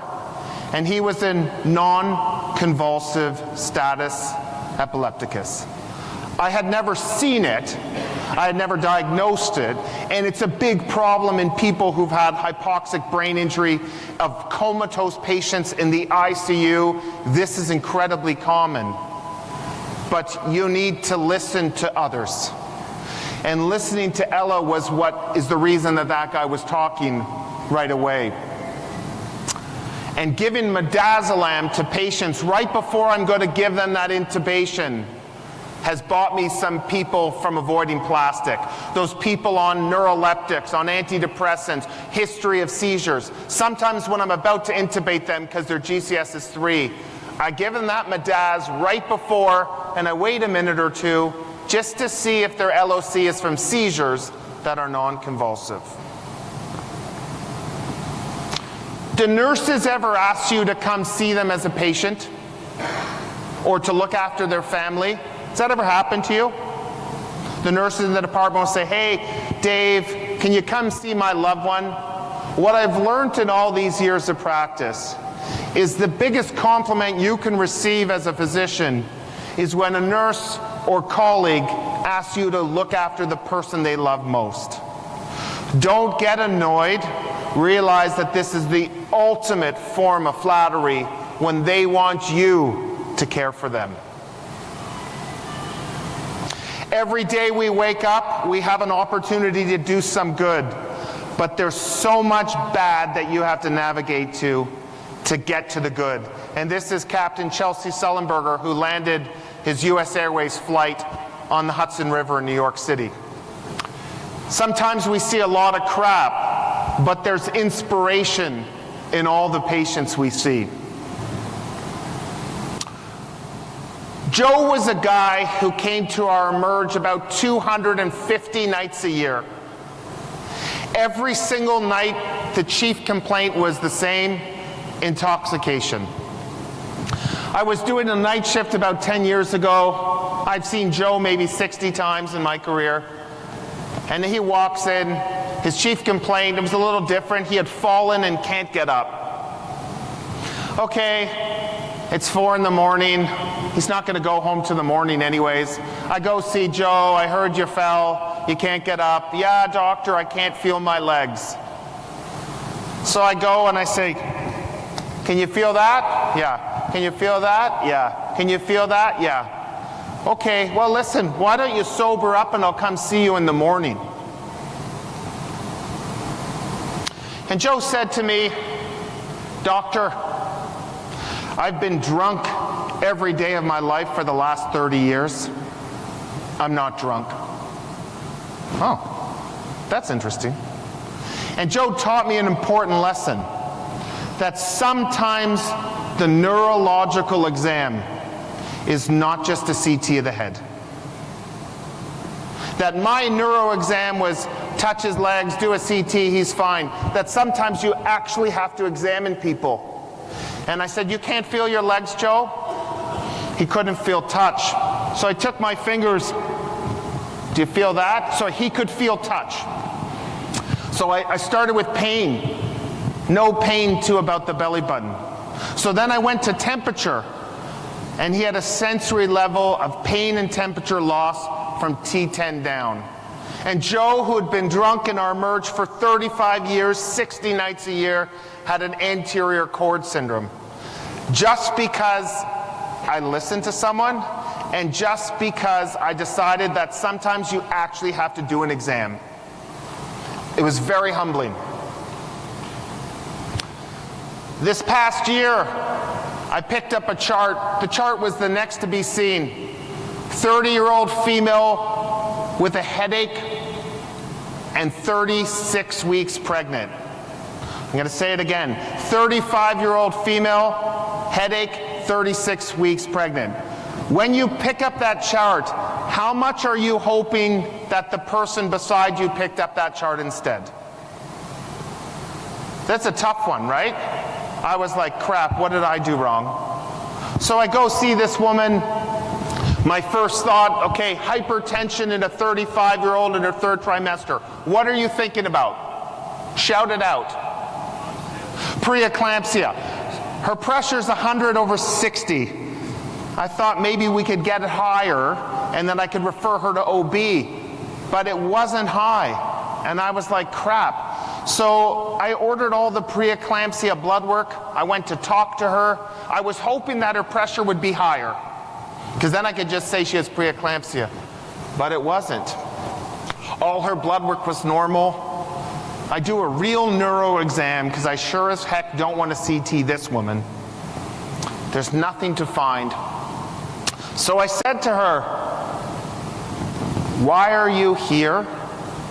You're 38 weeks pregnant, 36 weeks. Have you had preeclampsia? No. Are you sure you haven't had preeclampsia? No. So I said to her a question that sometimes I ask people, and sometimes it's snarky, but sometimes it's helpful. Do you come to hospitals often? She paused, and she had like a 2 out of 10 headache, occipital. And her husband says to me, doctor, can I say something? So polite. Polite people always have bad things happen to them. Of course. When my wife had an appendicitis, it perforated for 4 days before she came to the hospital. And you know how much that made me nervous. So I did a CT venogram, and diagnosed a sagittal vein thrombosis that went all the way to her IVC.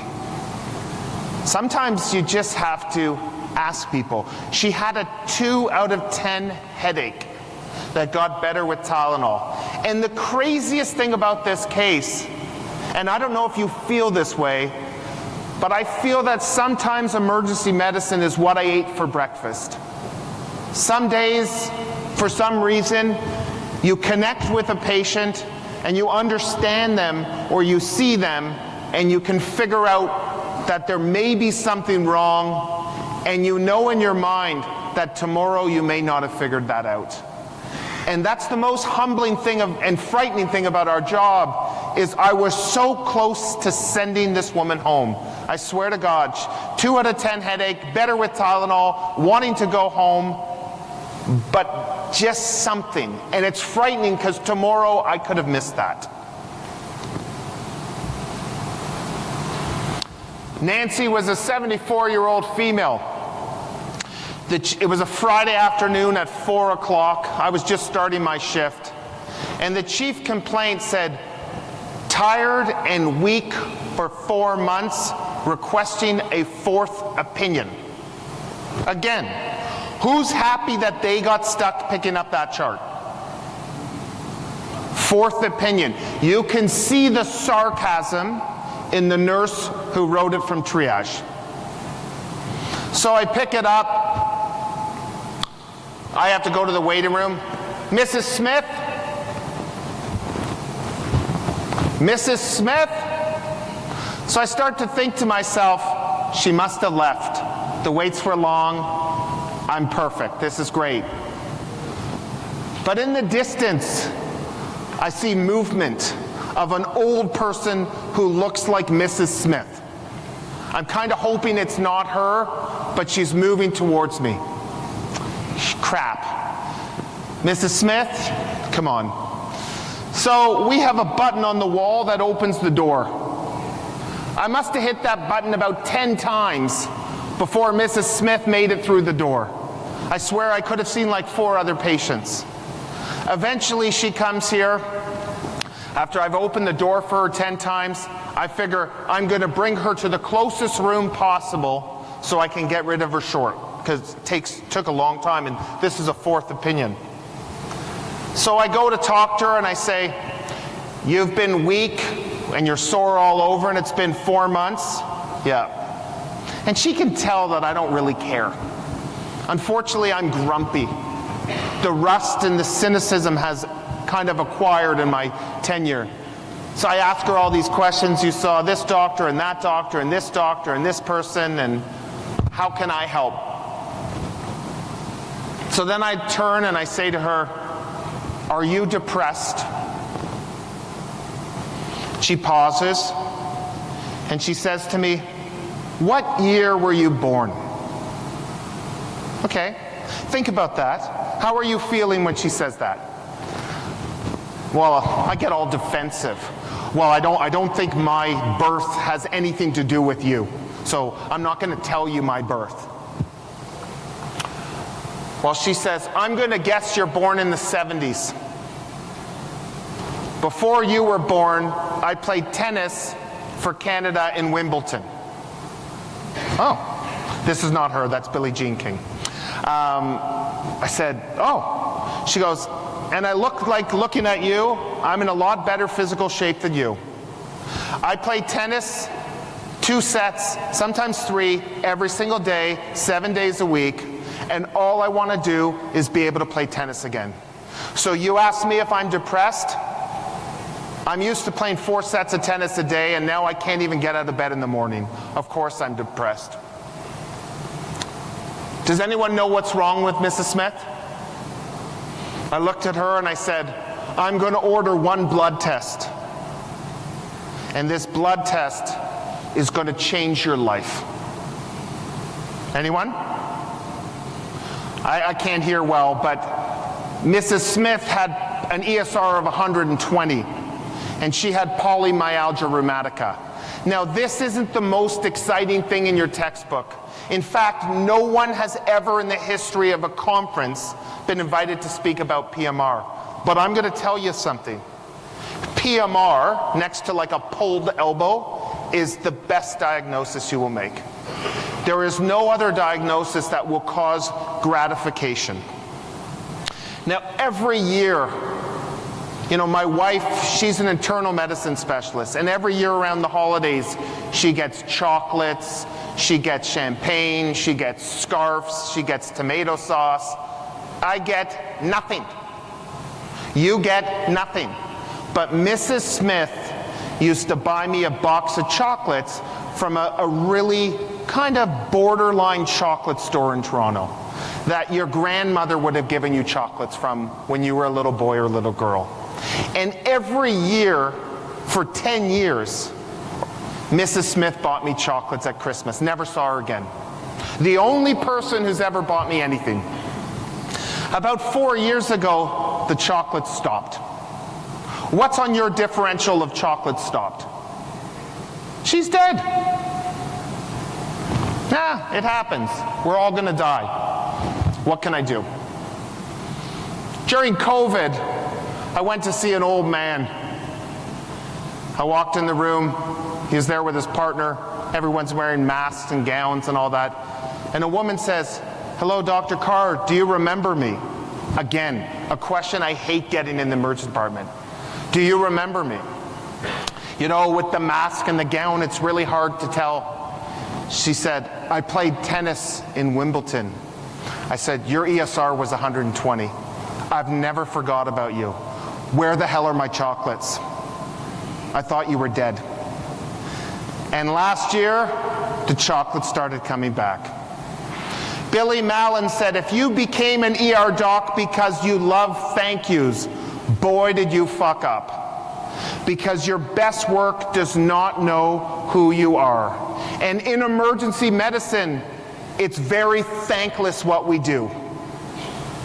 It's very thankless. You make the diagnosis of an aortic dissection, the patient is going to think the surgeon is God. But you're God. And you have to realize that you need to celebrate yourself in this job. When you make that diagnosis, go home, have a nice meal, buy yourself something special, do something fun that you wouldn't be, because no one celebrates you. Celebrate yourself. It's the only way to succeed and to survive in this business. So my interest clinically is hunting for zebras. I have spent my career looking for diagnoses that other people struggle to make. And people will say, "Dave, you see all the cool cases." Okay? I want to tell you a story. A young woman comes in to me. The chief complaint is rash with their period. So, you know, I'm an emergency doctor. So rash during your period, I'm thinking she's got toxic shock. Really cool, really excited to see her. But she says to me, "Yeah, I get this with my period every year for 18 months. Every month." So I said, "Well, you can't get toxic shock every month. You're no longer exciting to me. Every month you get a rash." "Yeah, can I see the rash?" "Oh, I don't have it anymore, doctor." "So why are you here?"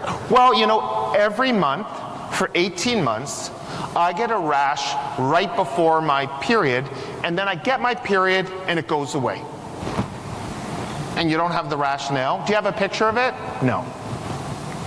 "But you're here anyways and you have no rash, just so I understand." "Yeah." "Okay. Do you care about this woman?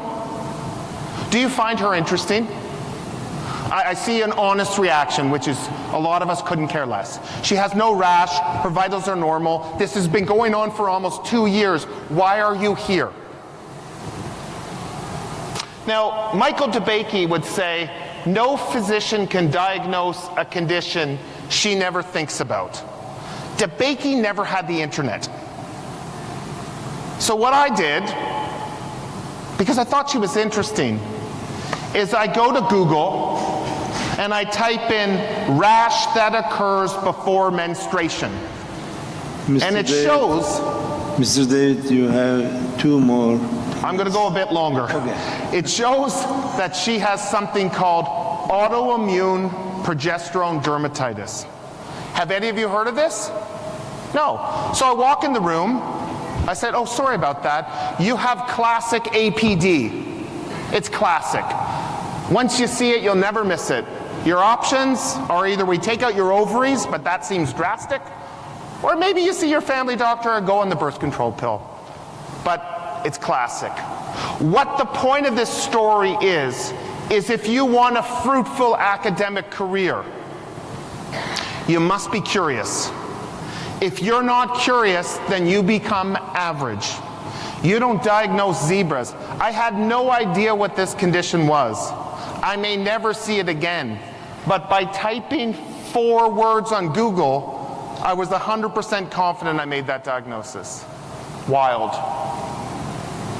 I leave you with one final case. This happened this summer. We had a lot of viral illnesses, and I got called to see an 8-year-old boy.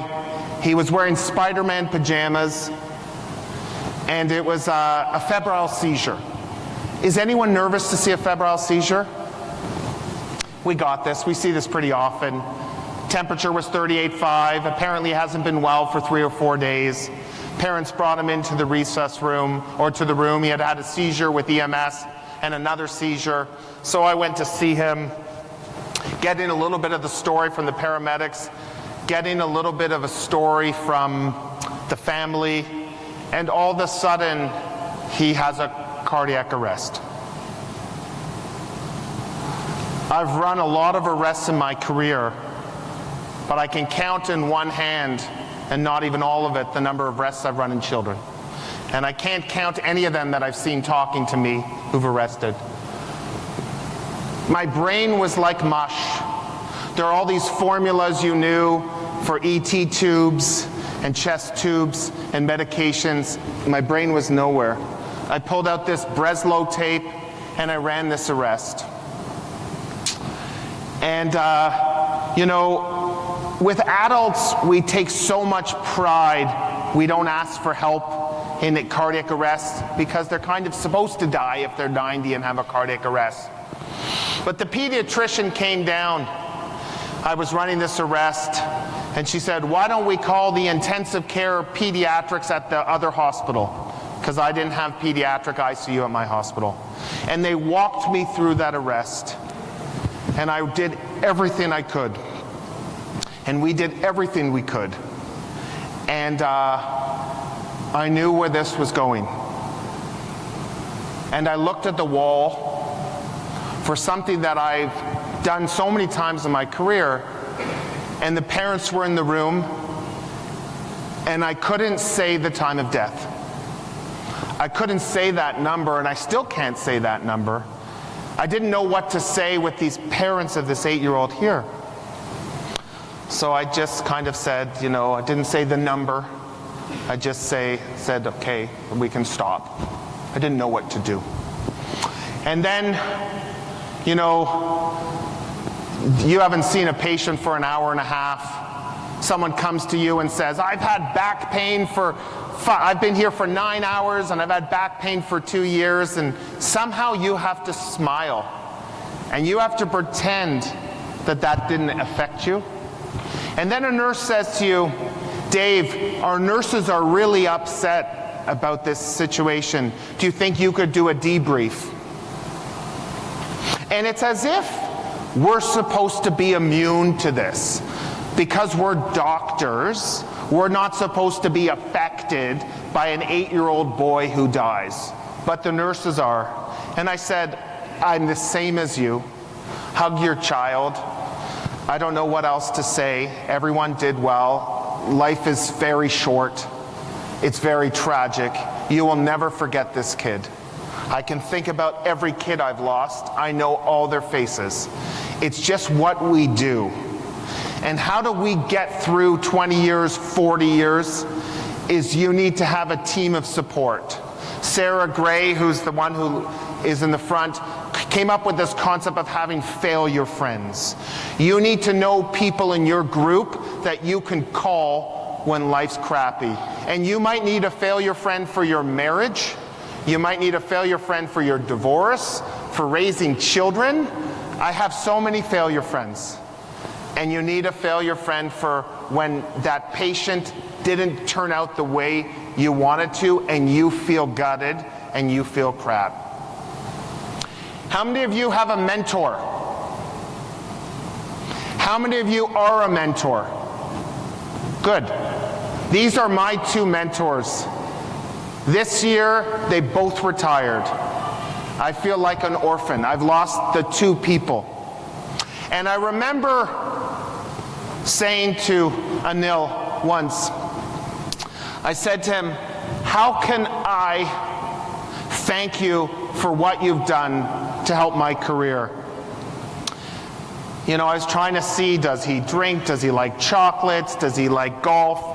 And he said to me, David, one day you will be in the same situation as me. And what I would ask is you give back to that resident, to that staff, and then you will pay me back. Pay it forward. We've all had wonderful mentors that have pushed us forward. The greatest compliment to them is to emulate them and to give back to those who are the future of your profession in your country. So what can I say to wrap up this unbelievable conference and this unbelievable day at WASM? If you want to save lives, teach. You learn things at conferences, bring them home. Teach to your environment, you will make a difference. You have to learn to listen. We have 2 ears and 1 mouth, which means we're supposed to listen twice as much as we talk. Listen to patients. Probably more importantly, listen to nurses. Be curious. If you want to be an average doc, you're already there. If you want to be a great doc, be curious and push the envelope. And if you're not a mentor, seek mentorship and be a mentor. And thank you very much for your time.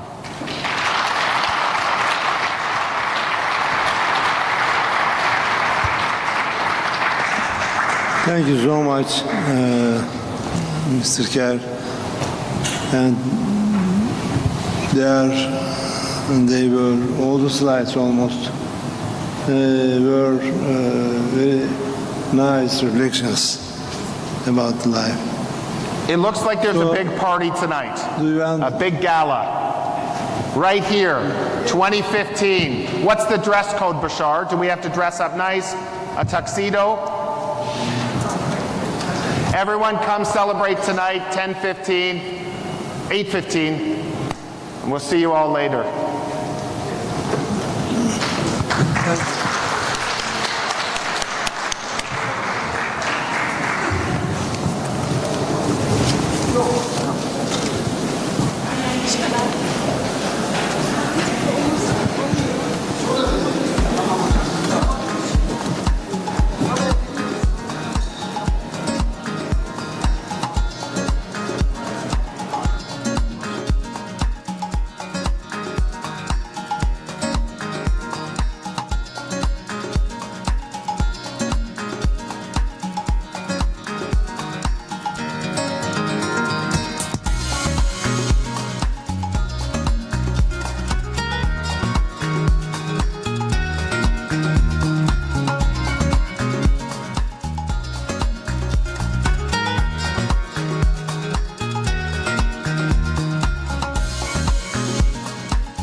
intercontinental trauma drill in December between Singapore and US.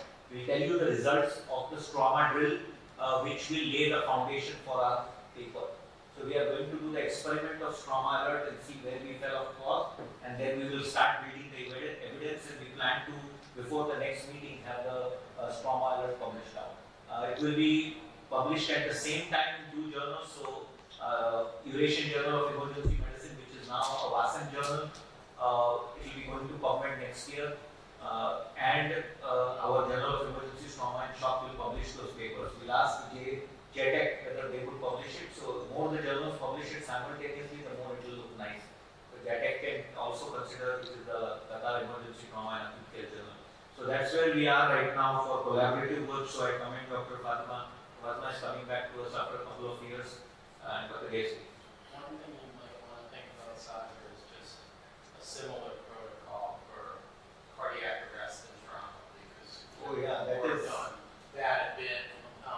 You know, you see the single car MPC VF into a tree, and the trauma surgeons and the emergency physicians need to work closely with that, especially when it turns out to be a septic or something. So we call it cardiac arrest and trauma survival, CATS. Cat trauma. Yeah, I think I'll be it. Yeah, I think it will be good. So we need that. So trauma is being done by Dr. Fatima. If you all, Dr. Ayman would like to take CAT trauma, then we can work.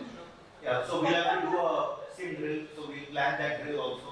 And the way we'll do this paper will be unique. Sal, if you are listening, the way the paper will be done is first will be simulation, which is a unique way of creating evidence and consensus, which has never been done. So this was an idea which was between the experts. Is they are not going to look at data. They are going to do real-time sim and then develop a consensus, which is very unique in the world of innovation. So we will look at the challenges which happened in the sim drills, and then we will find the answers to those questions and write a consensus framework document, which is more legitimate for real-time patient care. Not based on published data, but on real-time data, and then we solve the challenges. It will be unique. So thank you. We'll go on to Dr. Alvi, who will update us on TopForm, and which also coincides with Pia Daniel presenting the first WASM fellowship. And so then we go to fellowship training. Thank you, Dr. Sadu. I just want to confirm the TopForm for next year, 2024. And it's going to be tentatively from 23rd to 24th. And it's going to be Kuala Lumpur, or we may even go to the Langkawi Island as another side island. So it's subject to about convenience, notifications, and everything. We will book on my team. And second thing is we also, TopForm has gone to Nepal. This is the second year. TopForm in WASM is in Nepal. So we are collaborating Nepal now. We're also going to be collaborating with Indonesia as a so TopForm with WASM, and it's going to ASEAN partnership. And the next year's program will be a collaboration between all ASEAN partners, and they will be. It's going to be more unique and more of EMT teams will come in, and we may test such a rescue simulation. And that is what we have tentatively, and I really need it's going to be a Ministry of Health as well as the government and private university partnership, and there will be a lot of the Nation Red Crescent Society will be coming in. So we hope for your support and your commitment and participation. We're looking forward to that. Thank you. So Alvi has done a fantastic work of branding TopForm. So TopForm will, the national TopForm Global WASM TopForm always happens once a year in the early rainy season, so in June, July. It will always happen in Malaysia, so if people want to participate, they can. But we are also conducting sessions to build the preparedness in Indonesia, in Nepal. We are going to come up with a Turkish version soon, so that we can offer it in Turkey, because it's uniquely one of the biggest WASM's initiative is to bridge the linguistic barrier. So we are going to work on the linguistic barrier. Dr. Mizobata could not come because of his, he was not feeling well, but Dr. Mizobata is also going to work with us. And we have some presence in Korea, so Dr. Salvatore. So we are going to bridge the barrier of linguistic divide when it comes to research, education and patient care. That should be a very big part of WASM's agenda, is that we have to reach out to our our colleagues in Africa which speak different languages. Turkey, we have already reached out, Japan, Korea, China, where they speak different, Russia, they speak different languages, but we need to be able to bridge research and take them to a certain level where there could be learning and collaboration.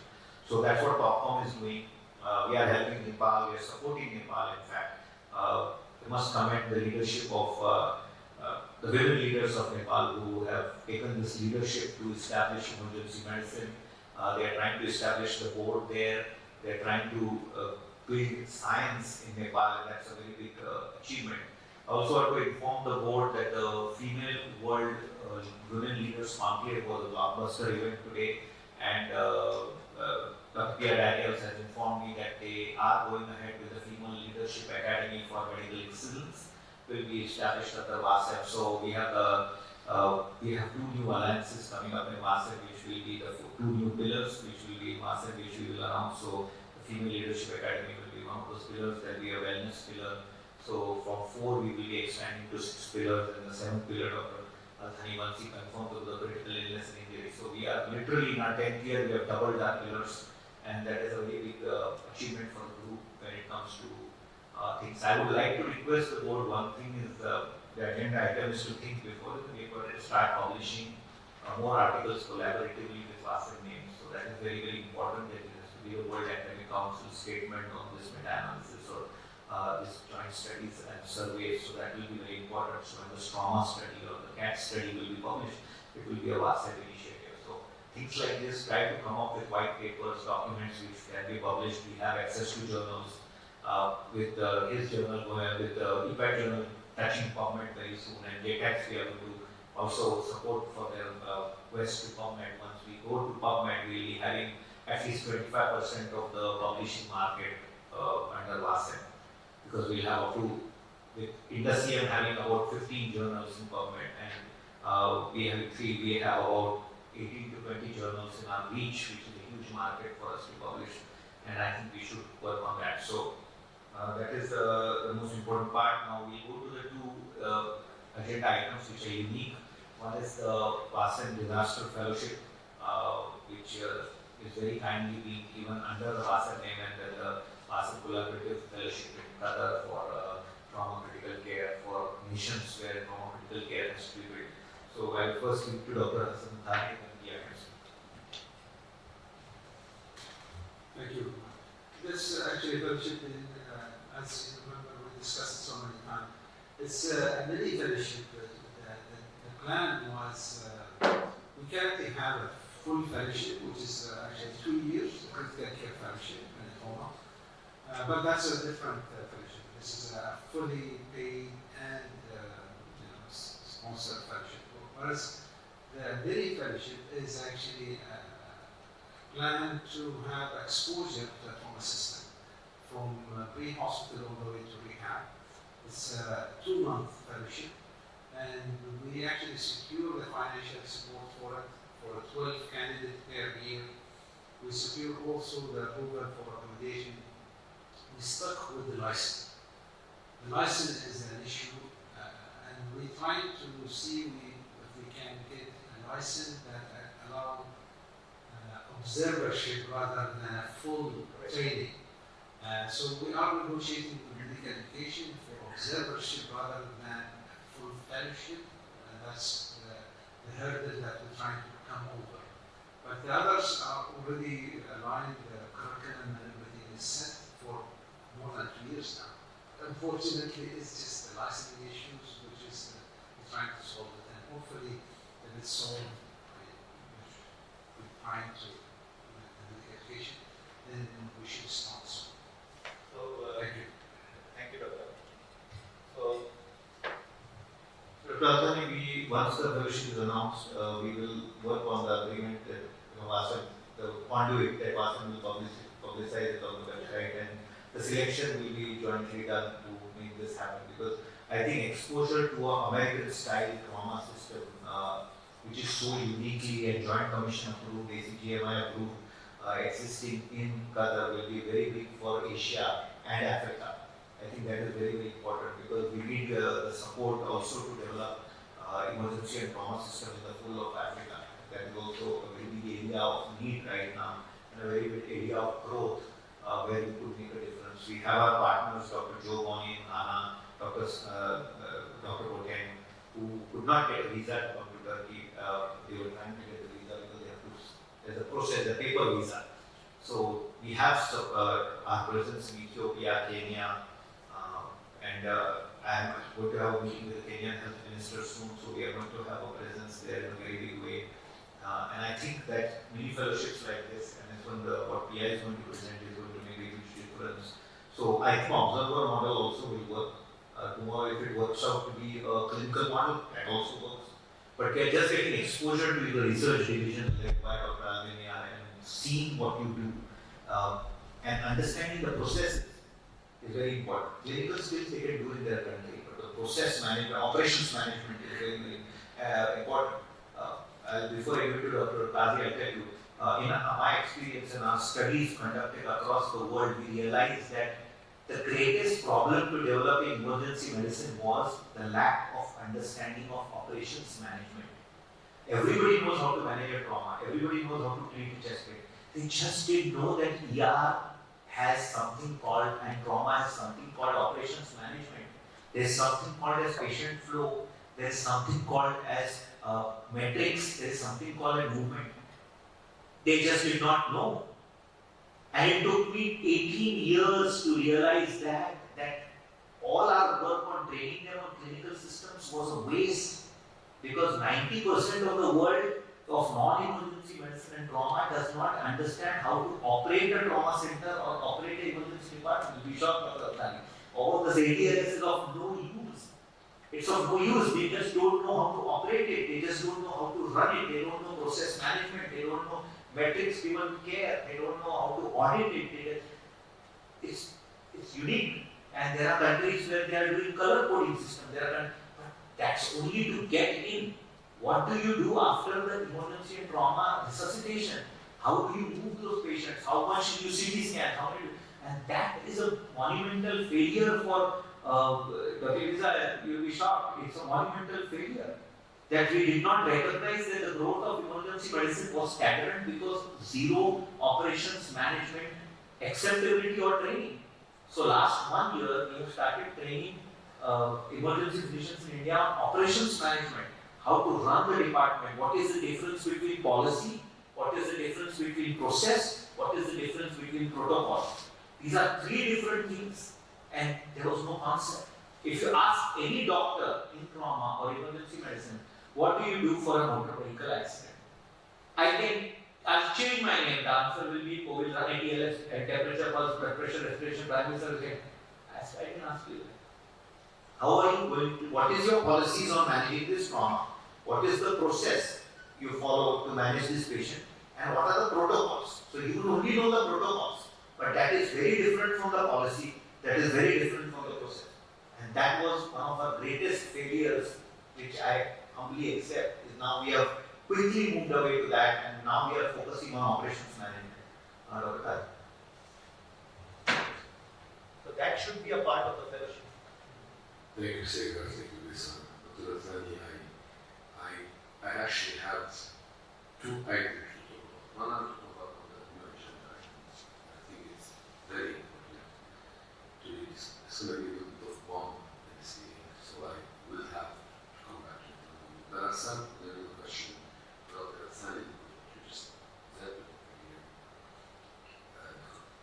The limited amount of information I am hearing right now raises one concern and a lot of I can tell you from my work in Lebanon, one of the main issues that I've been working on over the years, and I finally now have a minister who's busy and wants to make a reform with limited resources, versus others who are more worried with corruption and selling and buying and importing equipment and medications like commissions. So now we have the different minister. The minister we have is actually because he needs to train the GPs to become staff is fully funded hospitals. So he's willing to actually work with me on reforming the system. I've asked for reform includes many prongs, many elements, a handful of elements, and so many. But main ones include the categorization of hospitals across all the acute care facilities, categorization based on trauma, critical care, and emergency capacity. Who has a blood bank? Is the blood bank really a blood bank, just a license? What is the trauma preparedness? Do we have surgeons on the responsibility? Or are we able to really take care of these unique needs? Are we going to listen before the hour? This kind of system, along with the issue of residency review committee, is something I met with all 7 deans, all 7 medical schools, and met with the dean and the president of the Region of Physicians, and we are at the point where we would like to do that. So when I hear about the availability of fellowship levels, I see opportunity. I see opportunity because I presume, and I don't know, but I presume that Qatar is a very good system. And I can tell you one of the things that came up in my meetings was the fact that who are we to go to another university and tell them the hospitals are not at the level of being 1, 2, 3, 4, 5.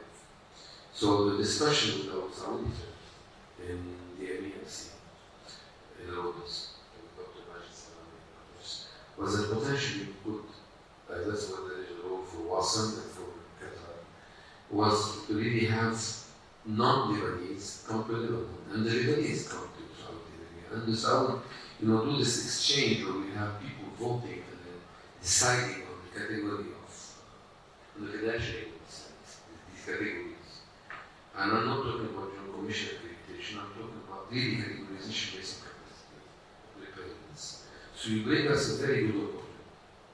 And I think it is time to really look at how we can combine this beyond Qatar, via WASA, with their help, and use these activities. Now, you mentioned the 2-month fellowship, that's my concern. Once we use the name fellowship, something, we have a law and did unintended consequences. Have we defined what the fellowship means, and are we putting the name of WASA next to the 2-month fellowship? 2 years. 2 years, if I mentioned, we have two different types of fellowships. Should we use the same name or could we do better for this time? You mentioned the licensing issue. I can tell you that the licensing issue, I know that we can send people in to your leadership. We have our board, we have eligibility, so I'm sure we can tell them in your fellowship. But the idea I want is, what do you need people to come to more things? I mean, so I just would like more information, and perhaps if it was a 2-3 year fellowship, I would understand. But the 2-month fellowship, what is your objective? Why would Hamad do that? Thank you. It's called actually mini fellowship. It's not the reason for that is actually we're bringing people who are qualified.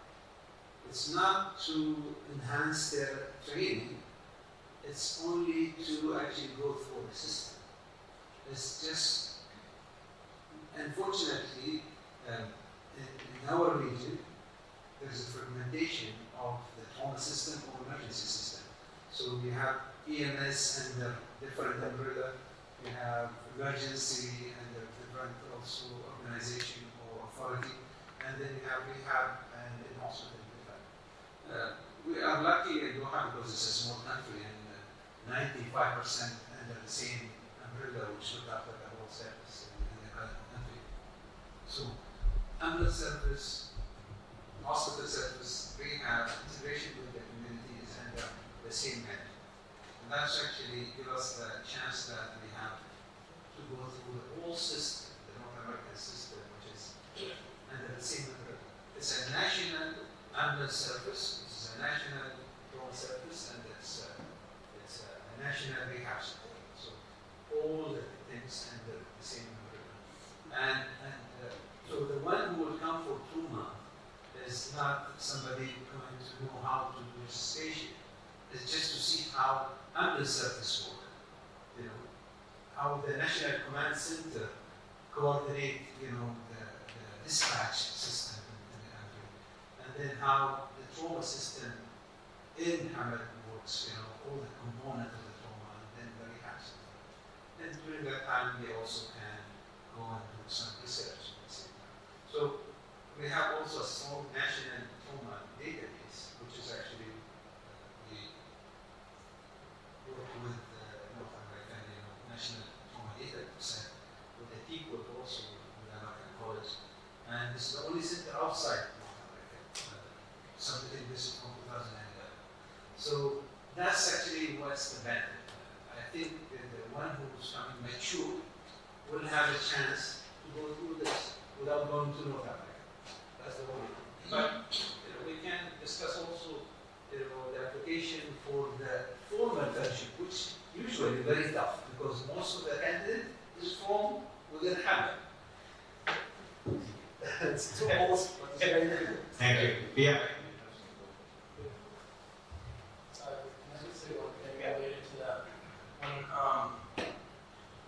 Before I went to Jefferson, I was at Penn, and they had an observership, and it was doctors from Sweden who came over, and I believe they stayed for 2 months, and they were trauma surgeons in Sweden. They were coming over sort of to simultaneously learn about how our systems work, what our patient flow is, how our helicopter transport system, and then also to observe and do simulation in penetrating trauma, because they saw so little penetrating trauma in Sweden at least 10 years ago. I think that's changed a little bit. So it's just something to think about. And Bill Schwab or John Pryor, I'm sure would be willing to talk about just some logistics in their experience. Maybe, yeah. So, I'm the fellowship director for the Disaster Medicine Fellowship at SUNY Downstate Hospital in Brooklyn. And what we did is I adapted the fellowship as a one-year program, and initially really designed for emergency medicine physicians, but we've actually, the director of our PICU has done the fellowship, so we broadened it to other specialties. And we adapted it so it could be remote. So essentially the exact same curriculum that the fellows who come train with me in person, we adapted it so it could be done remotely. To give you an example of how it's worked, we tested it out about 2 years ago. So I had a fellow who was a doctor in my facility, an ER graduate. And then I had Dr. Giovanni, who was an ER attending in Ghana. And then I had a critical care doctor in India. And so the three of them were doing this fellowship at the same time, following the same curriculum. And so the beauty of doing it this way is that every sort of assignment they would do would be tailored towards their facility. So for instance, when we were on the block of disasters, each of them would have to review the plans and policies for their facility, or if they have one and create them. And then they would have to develop training, and they would have to train at least 50 people in their facility.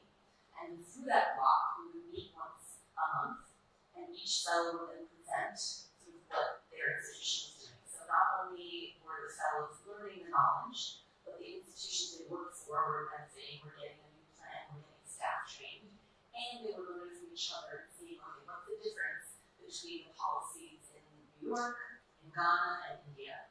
And then as part of the fellowship, there's always research, some sort of research abstract, paper, and I gave them the option of actually if they wanted to do any collaboration.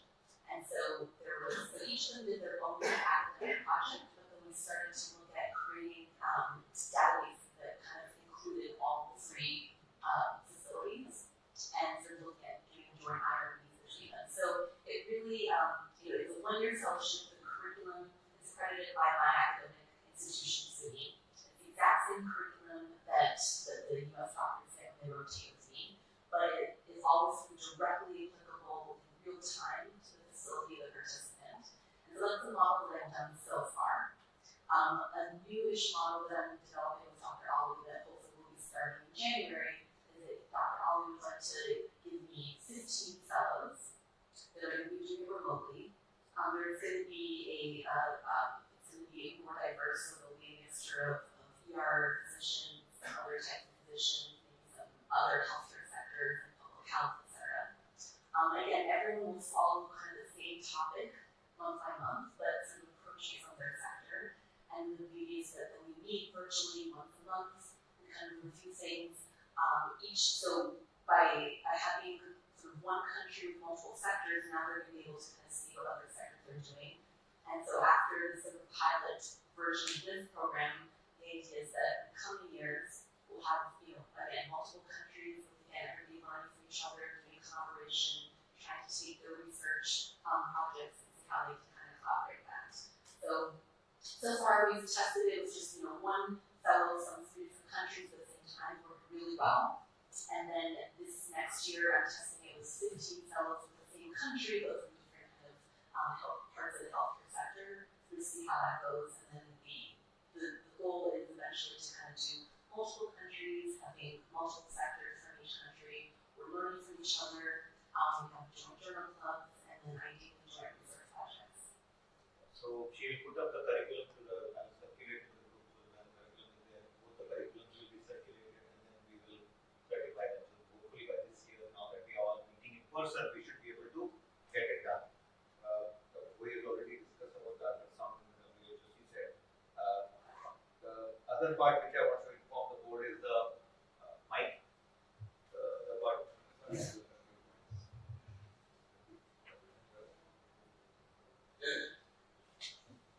So for point of care ultrasound, so few things is we got first is networking of the focus leaders of each country. I think we need to identify from each country and we can make a network within the WASM which can be strong.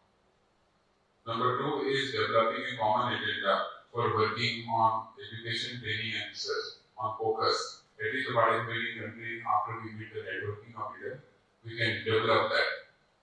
Third is the scope of practice, which is very important for doctors, nurses, and also how we can bring sonography to undergraduate medical education. These are the 3 things because there is availability across the world. If you see developed, if you see US, they already brought into undergraduate medical education when you're learning sonoanatomy, sonophysiology. When you go to clinics, they are learning point of care ultrasound. So these 3 things we also can adopt quickly, and work towards it. I think this can be done so that in future, because of smaller machines, it will become like a pocket, ultrasound. We can do adaptation of the technology to bring it in regular use. The next big point is doing regular networking, meeting of focus leaders virtually. We should do, this is a regular phenomenon, which we can do through our WASM, arm. And developing a fellow program, like we're discussing our fellowship in simulation, fellowship in disaster management. Similarly, fellowship in point of care ultrasound. This can be discussed and we can work towards it, this common agenda in developing a global fellowship on point of care ultrasound under the banner of WASM. That is what I think Sarah also yesterday was talking about that. So this can be some of the agendas. So I think we did this in meeting again, on the last WASM also. But I think the next immediate step will be, identifying within the country the focus leaders among you, and we can develop that over develop. So we published a document under the leadership of Dr. Vimal on developing the focus in India through a framework. That framework is available on government. Developing the focus programs. Every pillar now will soon have a fellowship to offer in some country or the other. So disaster has one, critical illness injury, patient care. Focus has to develop it. I've submitted an idea to Dr. Bowie. It should be able to implement it and be WHO certified. We're going to do it digitally. It's a unique model which I'm developing. We have a lot of digital strength. Because of InterCM being a partner, InterCM was very digitally driven. I try to explain to all the members as we open this discussion for a quick discussion on the research part. We are welcoming Poland group with Dr. Spack is joining us. He is one of the, we have 2 big scientists in the group who are mega published, Prabhat, Salvatore, Dr. Spack with over 400 publications in literature. I think the research agenda has to be developed. I want the research leaders to understand, which in the last 5 years of me working with Prabhat, is that the level at which Amar, your work, Dr. Gayski work is here. The world is not yet there. So if we really want to do hardcore research, we have to make way for them to really understand what we really want of them. So small studies which are achievable, will have more power if they are done. I understand RCTs are the strength of everybody, which America can participate, but when it comes to countries like India, where IRB is a challenge, Malaysia, Turkey, where IRB is a challenge, we may have to go with 5 patients, 4 patients, 3 patients. Can I say something about that, Sada? We discussed about 5 years ago in Dubai about the flash mob design that we have developed in the Netherlands, where we do take a simple clinical question, sometimes a logistical question, and collect data from many hospitals in one day. And we have done it about sleeping hospitals in 8 countries, including 2,000 patients in one day. Another study with capillary refill time, including 3,000 patients. We were planning to do that, but then the COVID came. And I think we should really discuss about that flash mob research where you collect data in one day, where it doesn't cost much time.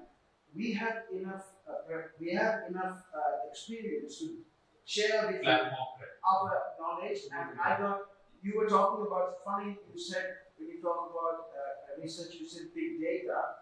We also got a big data unit now with new PhDs, and we are working on the first randomized controlled trial using big data in the world, that we started on the 1st of December. So I would very much want to introduce the flash mob concept here. We should come up with a small group of researchers, come up with a question. We will give you all the necessary preparations and also background. I got enough PhDs to help me. So I would suggest that we just take it seriously and do a flash mob study. And what we noticed when we did the flash mob study was we had lots of media coverage. Lots and lots of media coverage about the study. Because we have even patients coming during the day wanting to take part in the study when we do a study. So I would seriously consider that. I would like to do it with a group of people. Think about it. Yeah, I think it's a good idea, and maybe a small question, one case study could be done. And also what Dr. Boyd said, when it comes to WHO, the gold standard method of giving emergency care is not clear. In Europe, we have done studies on Netherlands, Denmark, UK, Belgium, but it would be nice to do a study in one day, ask everybody what kind of patient we see, how long did they stay, how many patients were admitted, what's their presenting complaint. That will give us a lot of insight into the method. So I would suggest that we do that, and maybe we can do it next year, couple to Vaasa, 1 week before we come to the Congress, the next venue, we can do that. Just one short point, responding to your response, excellent idea, sir. And this study we did it in 2019-20, the 24-hour study in the ED across 100 facilities of India, both under tertiary care, 50 tertiary care and 50 district cooperative in the emergency department, and that is now published in the planning commission of it. So that is helping our government to make the policy national. Second point which is saying is that regarding emergency cases, constantly in LMIC, we are doing right now adaptive modeling of facility-based emergency care in India, right? So we are doing what can I say? I should given a grant by the Indian Council of Medical Research. I think we should form a small key group and talk about it and come up with a plan. I think we should do flash mob modeling is a very good modeling.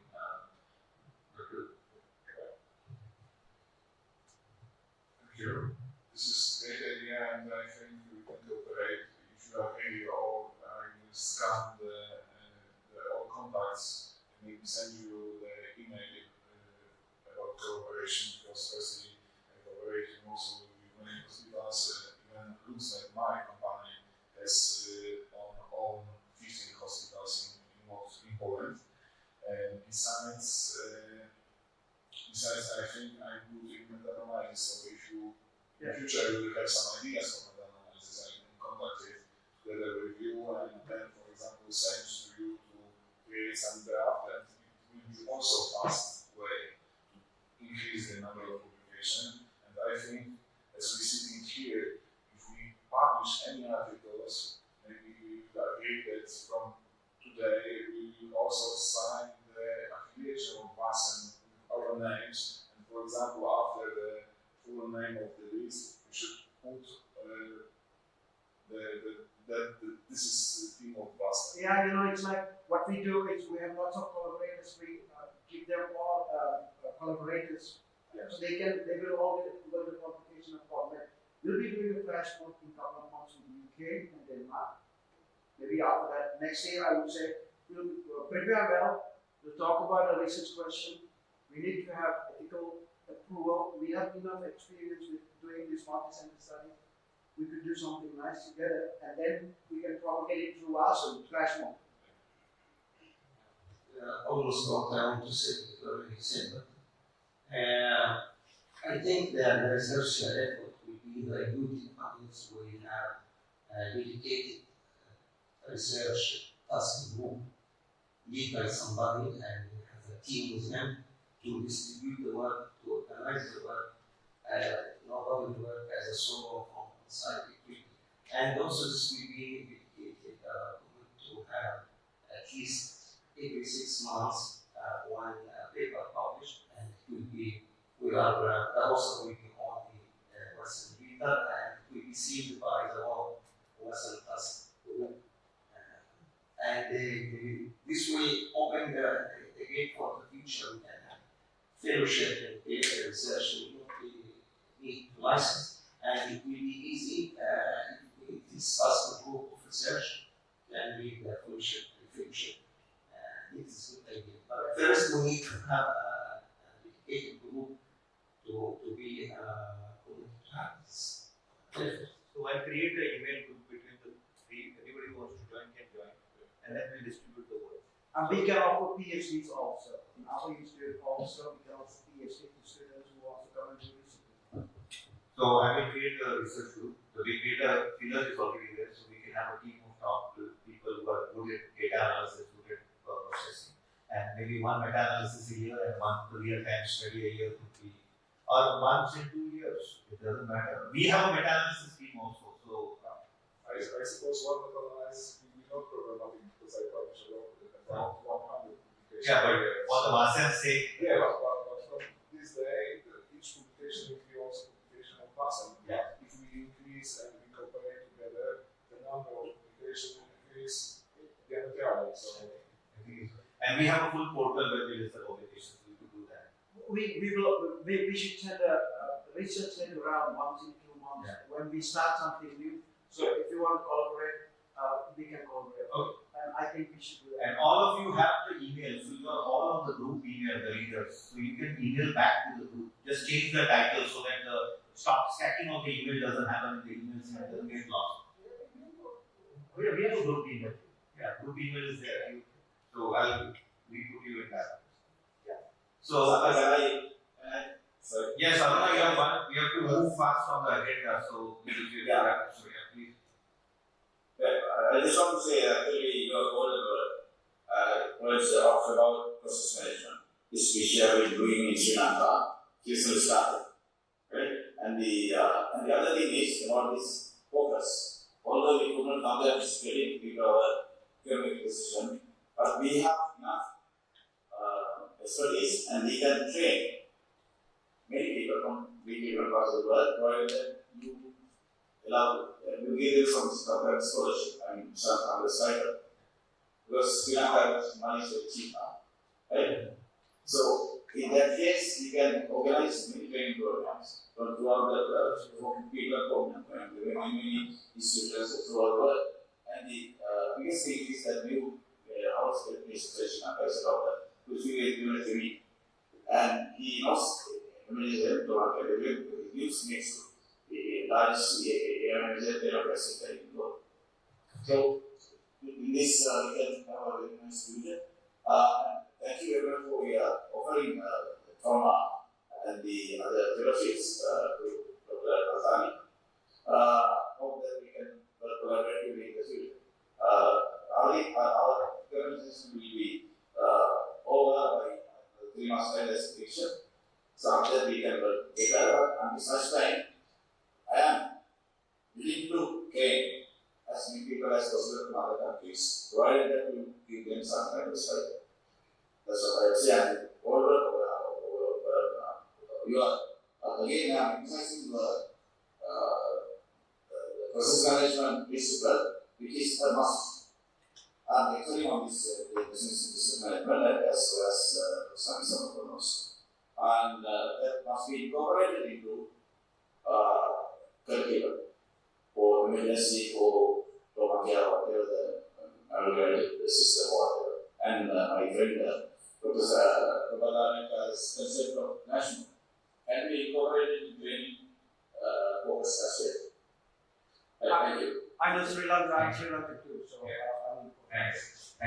So we go back to the most important point is the global competition corridor. So this year we are going to work on introducing new competitions in Turkish, the simulation, the sonography, and the CPC was a blockbuster. So the gaming section will also start this year in Vasem, where we are going to do global level games. The CPC was held over 9 time zones. It was the 19th CPC with 20 teams, the highest ever. So basically 39 presentations were done with Zoom and in person in this very room. And our Sono games, which are unique in India, which is called the Whirlpool games. So we have a model of Whirlpool which goes down and then the winner comes at the depth of the Whirlpool. That game, and the first ever Sono Sim crossover competition model will be developed, which we are developing, where simulation with sonography will be introduced. So in a sim format. So we are working on these 3 games. We are going to work with Turkey to give a Turkish version to those games, which will be the first time we will be having a Turkish version of the gaming system, which will be a unique copyright, which will have mixed methods and a methodology of crossover. So that will be one of the big things. Move on to Dr. Lisa Moreno. We welcome the American Academy of Emergency Medicine. They are president, but she's the immediate past president and sits on the executive board of AEM. Is kindly consented to be here. We are on the verge of AEM joining WASEM, so this is I think the last step towards AEM bringing their full 15,000 membership to the WASEM board, which is a very big benchmark in the history of development of WASEM and for an American organization of that stature. So over to Dr. Lisa. So thank you. It's an honor for me to be here. I am representing the American Academy of Emergency Medicine as the immediate past president, and we have had, I've had personally relationships with many people who are involved in WASEM, and this is something that is part of the mission statement of the American Academy of Emergency Medicine. We are committed to the development of emergency medicine globally. We are committed, however, to a very specific model of emergency medicine, and that is physician-controlled emergency medicine. So that we believe our first mission statement pillar is that every human being on the planet, it doesn't say on the planet, but every human being who has an emergency medical or surgical condition is entitled to the highest level of emergency care by a person who is board certified by the standards of their country. And so, because that is our vision, which of course is not going to be accomplished in our lifetimes, every person on the planet will get that level of care, but that is our goal, because all life is precious.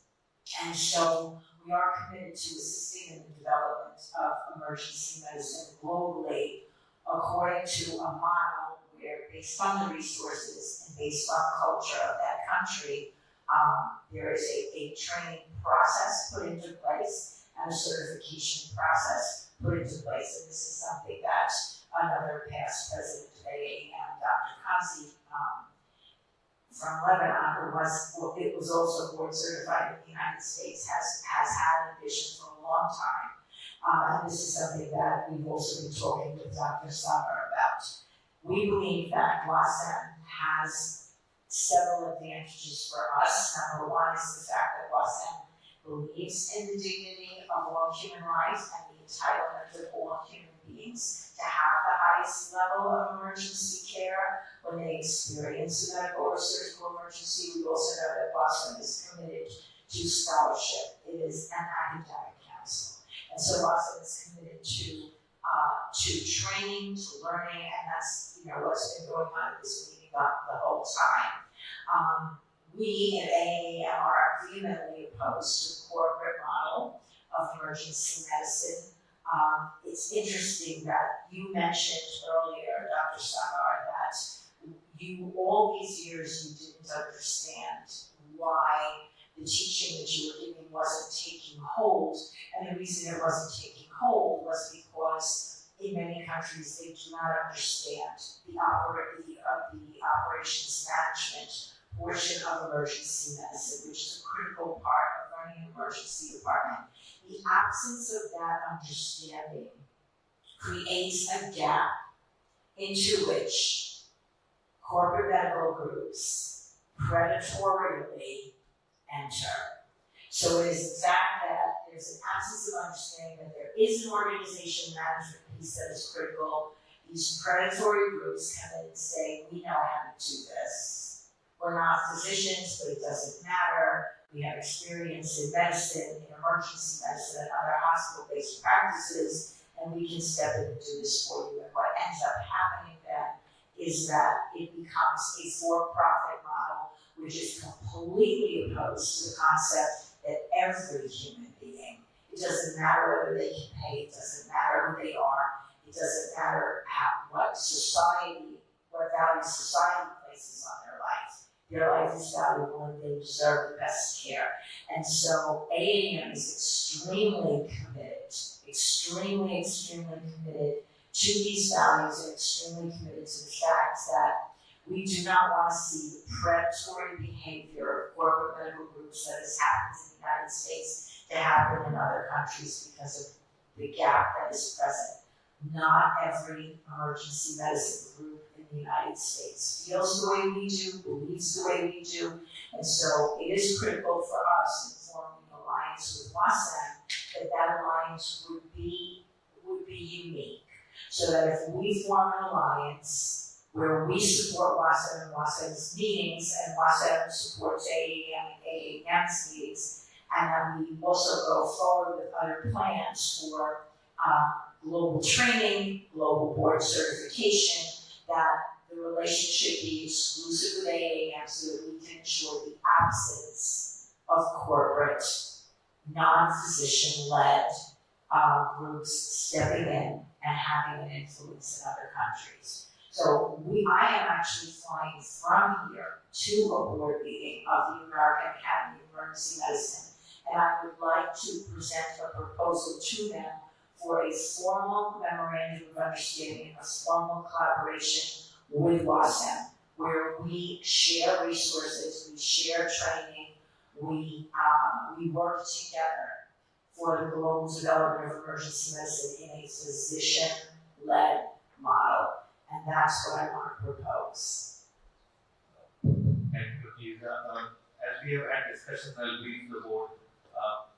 We have been discussing the AEM partnership for a couple of years now. AEM has exclusively remained as an organization that represents board-certified residency trained emergency physicians.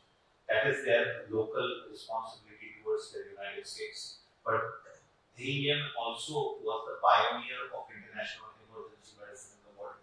Embracing international emergency medicine and conversation in the world was pioneered by Dr. Antoine Ghazi, after whom the Ghazi Award, which is reality-wise the Nobel Prize of International EM, highest award named after his legacy.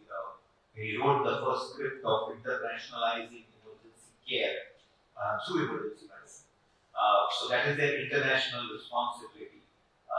the way AEM wants to propose their partnership in MASEM is AEM holds 15,000 members. It's a standard national organization, state-of-art, high-quality CME credits. MASEM collaborate or AEM joining MASEM comes with exclusivity agreements that they will be the American representative of professional medicine in MASEM. So we would only exclusively be with them, which is quite agreeable because they are also experimenting with this collaboration, supporting this collaboration, which is unconventional collaboration where there are no societies, associations, individuals, and universities collaborating, which is a different kind of diplomatic arrangement internationally for AEM's presence to expand into the preview of emergency care. So from emergency medicine, collaborating with trauma, collaborating with emergency medicine, collaborating with critical care, anesthesia outside the United States. It's a new experiment for them, academic experiment, which they will be taking that experiment with us. They will be exposing all their resources. They will be allowing us to use all the resources. We will get representation at their congresses.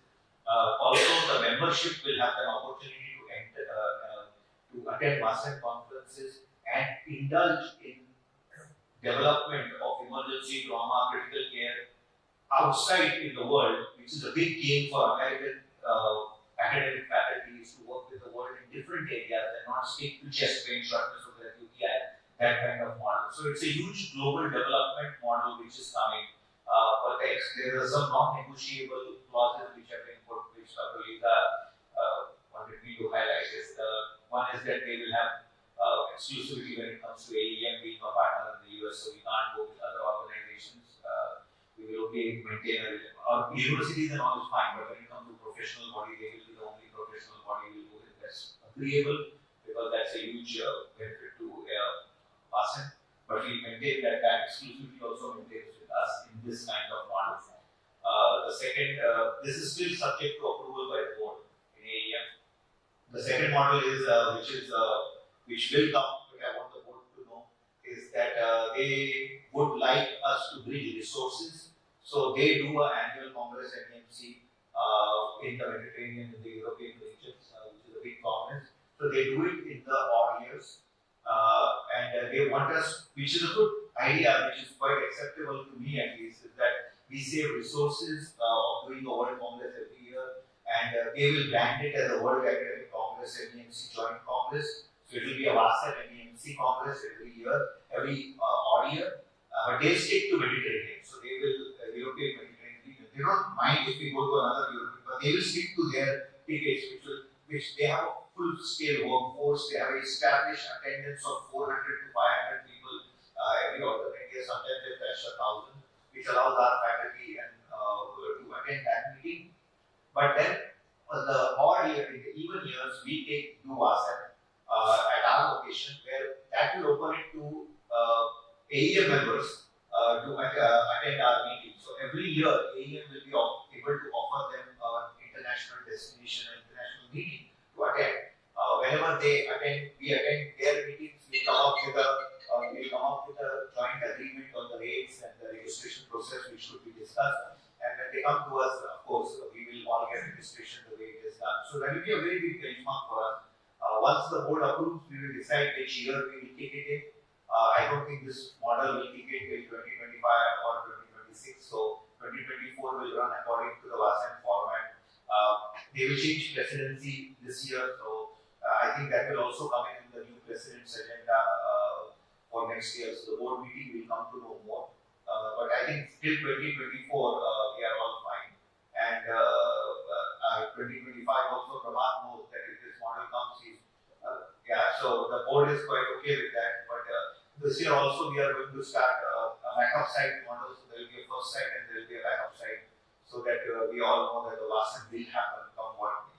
So Poland has happened as a way to be the backup site in case it's a problem. Like we had a problem in 2023 of COVID happened, then we had to literally change all the contracts, and then Malaysia was kind enough to move the site. And so the first time where the Malaysian Congress was held without a Malaysian president because of the whole mix-up of COVID. So it were kind enough to do that. So we have to do that as a big organization. We have to do that. I would like the board to again understand we are a very easy, less red tape organization. We don't like fights. We don't encourage arguments. It's all for the patients, and it is all about research, education, and patient care. The reason why Vasan has grown is because it has ideologically maintained that to compete in a sector, we are not going to decrease anybody's length, we are just going to increase our strength. So don't decrease anybody's length, just increase our strength. That is the mission which we are maintaining, that's what we want to maintain. So all the new leaders who are joining, please understand that it's a very easy, flexible organization. There are some partners who are weak or not so strong, some partners are extremely strong, and that's where the balance is maintained. I think that is where it is. So the board will inform us to do what we have to do next, and then we will take that. So we will talk about it. Hello everyone. Again, so sorry that for the first time after many years I was not able to join you because I was anticipating my comeback from my teaching period in 17 during the flight. Anyway, again, all of my kind salutation to all of you. Just to briefly introduce what will be my idea of having you also in Europe next year is just to make the opportunity to also join Great Network. As you know, I was asked to give a talk to the European Emergency Medicine Barcelona recently on the Emergency Medicine Research Organization, and I got the opportunity to show that the Great Network was able to publish more than 350 papers during the last 12 years. So basically, the main message of this Congress next year will be research and publications.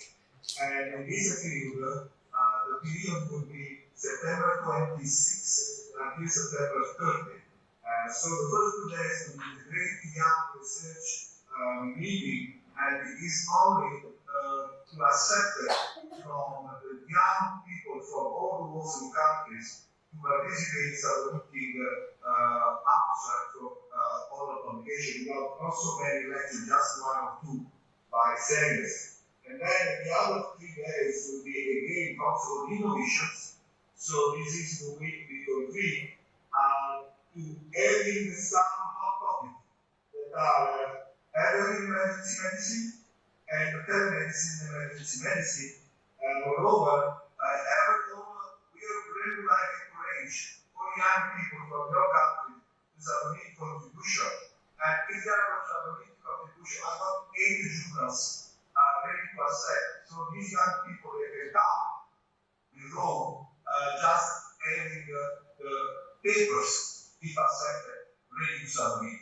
So this is an innovation way to increase the number of publication with this person name. So not any more abstract, not any more posters, papers as government. And these papers, I just like to announce from now that there will be 2 consensus papers that we would like to join by Western grade.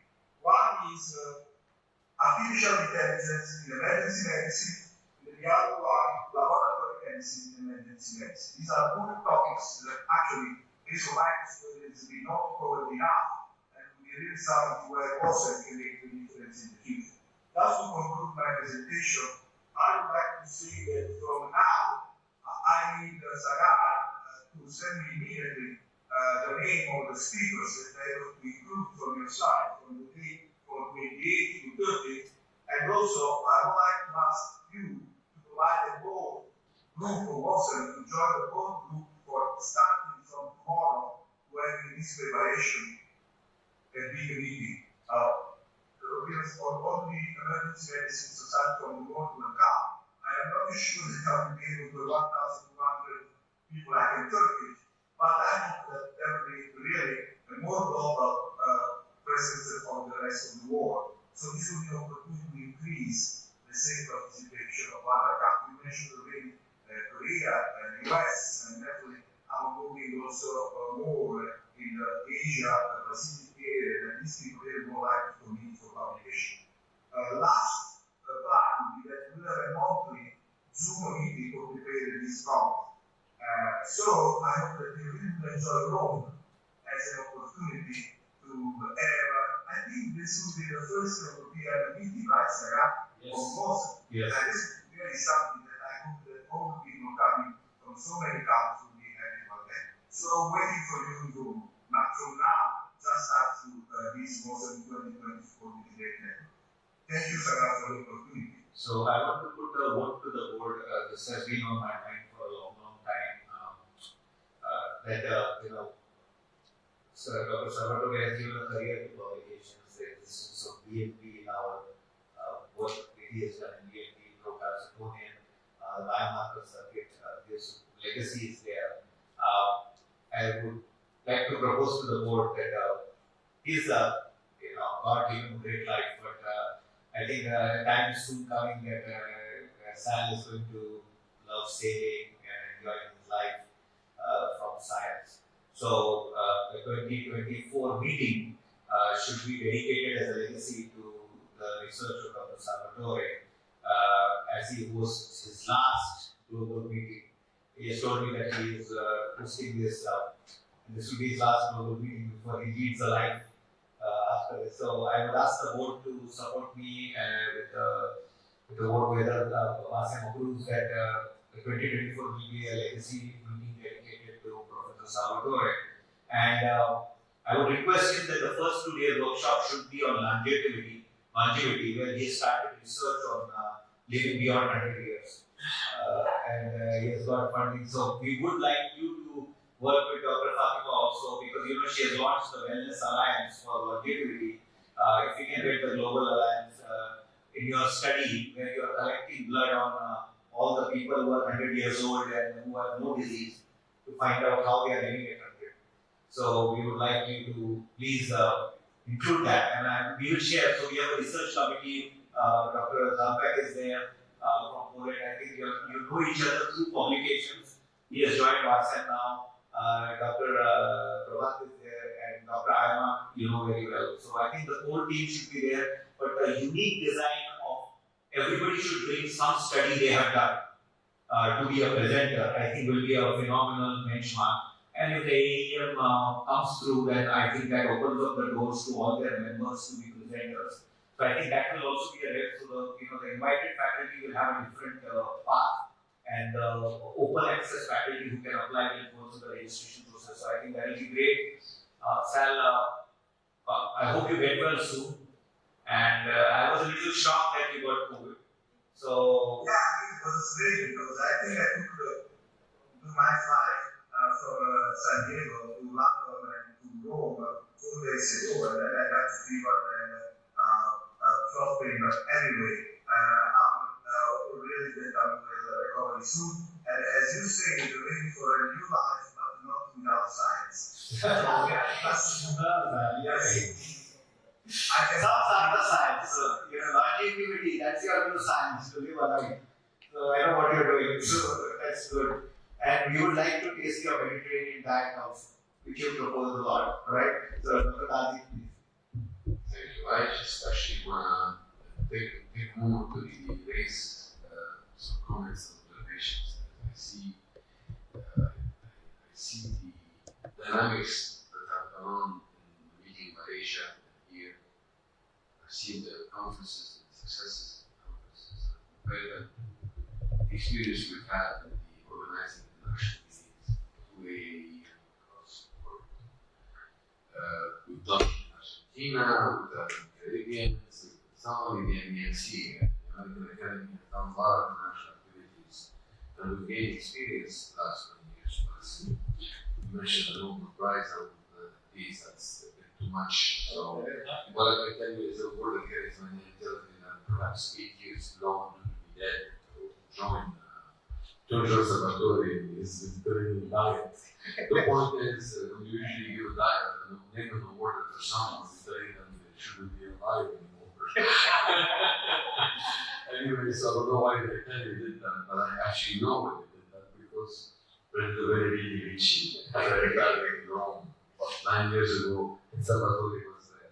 We did a very good coup over there, with its own impact and damages. So anyway, since I don't have a lot of experience in international business, looking at this very distinct body of individuals over here today, in Malaysia before, I'm going to give you a little more because it's important at this junction. We've been at least 10 years now. So, and I see the caliber of individuals over here.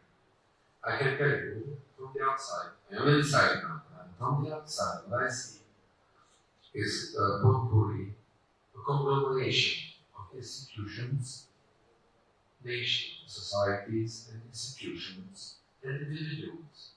You're all coming together without rank, without any, but you're all committed to scholarly activity and to do what's right for your institution, your nation, and sometimes more. I think it is time for WASM to start redefining itself in the sense of trying to understand you can always be a potpourri of institutions, national societies, and individuals. And that's what you want to do, that's your choice. But that limits you in a sense, but empowers you. So the internal dynamics at some point will be important. Choosing one of the big successes, the reason for your successes in our meetings, as I remember now, is because you always do your conferences in the nations that have already a strong national society and or institution. That allows you in Malaysia to succeed, that allows you in Turkey to succeed, that allows you in Qatar to succeed. And etc. It will allow you to succeed also at Rome, where Salvatore is there with the great network. Those things are successes. In the academy, our meetings, since the time when we had our divorce with the European Society, our meeting has been about bringing Americans and their associates from other countries to a country where sometimes emergency medicine isn't strong. Greece, etc. None of them I criticize, but when you go to Germany, what do you expect? There isn't a lot of strong emergency medicine there. If you came to Lebanon, emergency medicine is, there are 30 of us left out of 90 who are registered as specialists. There are 30 there left. So, how can you bring masses of people?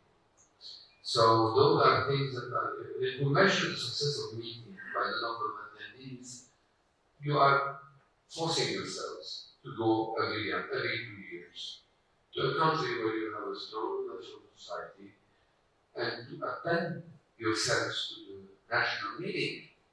And that is the reason of your success. You bring industry, you bring support, and you mobilize. Let's face it, you mobilize the people who come to the meeting to come to you. We are moving a meeting that is other than our national meeting. This is an extra meeting. And defining the schedule of meetings is critical. In the sense of, at the end of the day, when AAEM is having the AMC, it is a WASM meeting. We are going to be hopefully a member of WASM. Vice versa, when WASM is going to the MEMC, it's going to a WASM meeting. And when we promote a WASM meeting, we're promoting to our members a meeting to a federation, to an agglomeration that we are members of. In the past, there was something known as international federation that occurred, and they ended up with one of the biggest challenges now is the $7 million loss that they had actually in Argentina due to COVID. I understand it's because they didn't have insurance for the meeting. We actually have always had insurance, fortunately. Yes. So we thought about it. Nevertheless, but we have lost one in Argentina. So I can tell you, we know where and what not to do in international meetings. And when we do lose money now in the meeting, it's affordable for us because we choose to do it. And we think of the bigger issue, and we have no sponsorship support. The industry is not willing to go fund meetings that are outside the nation where they're based.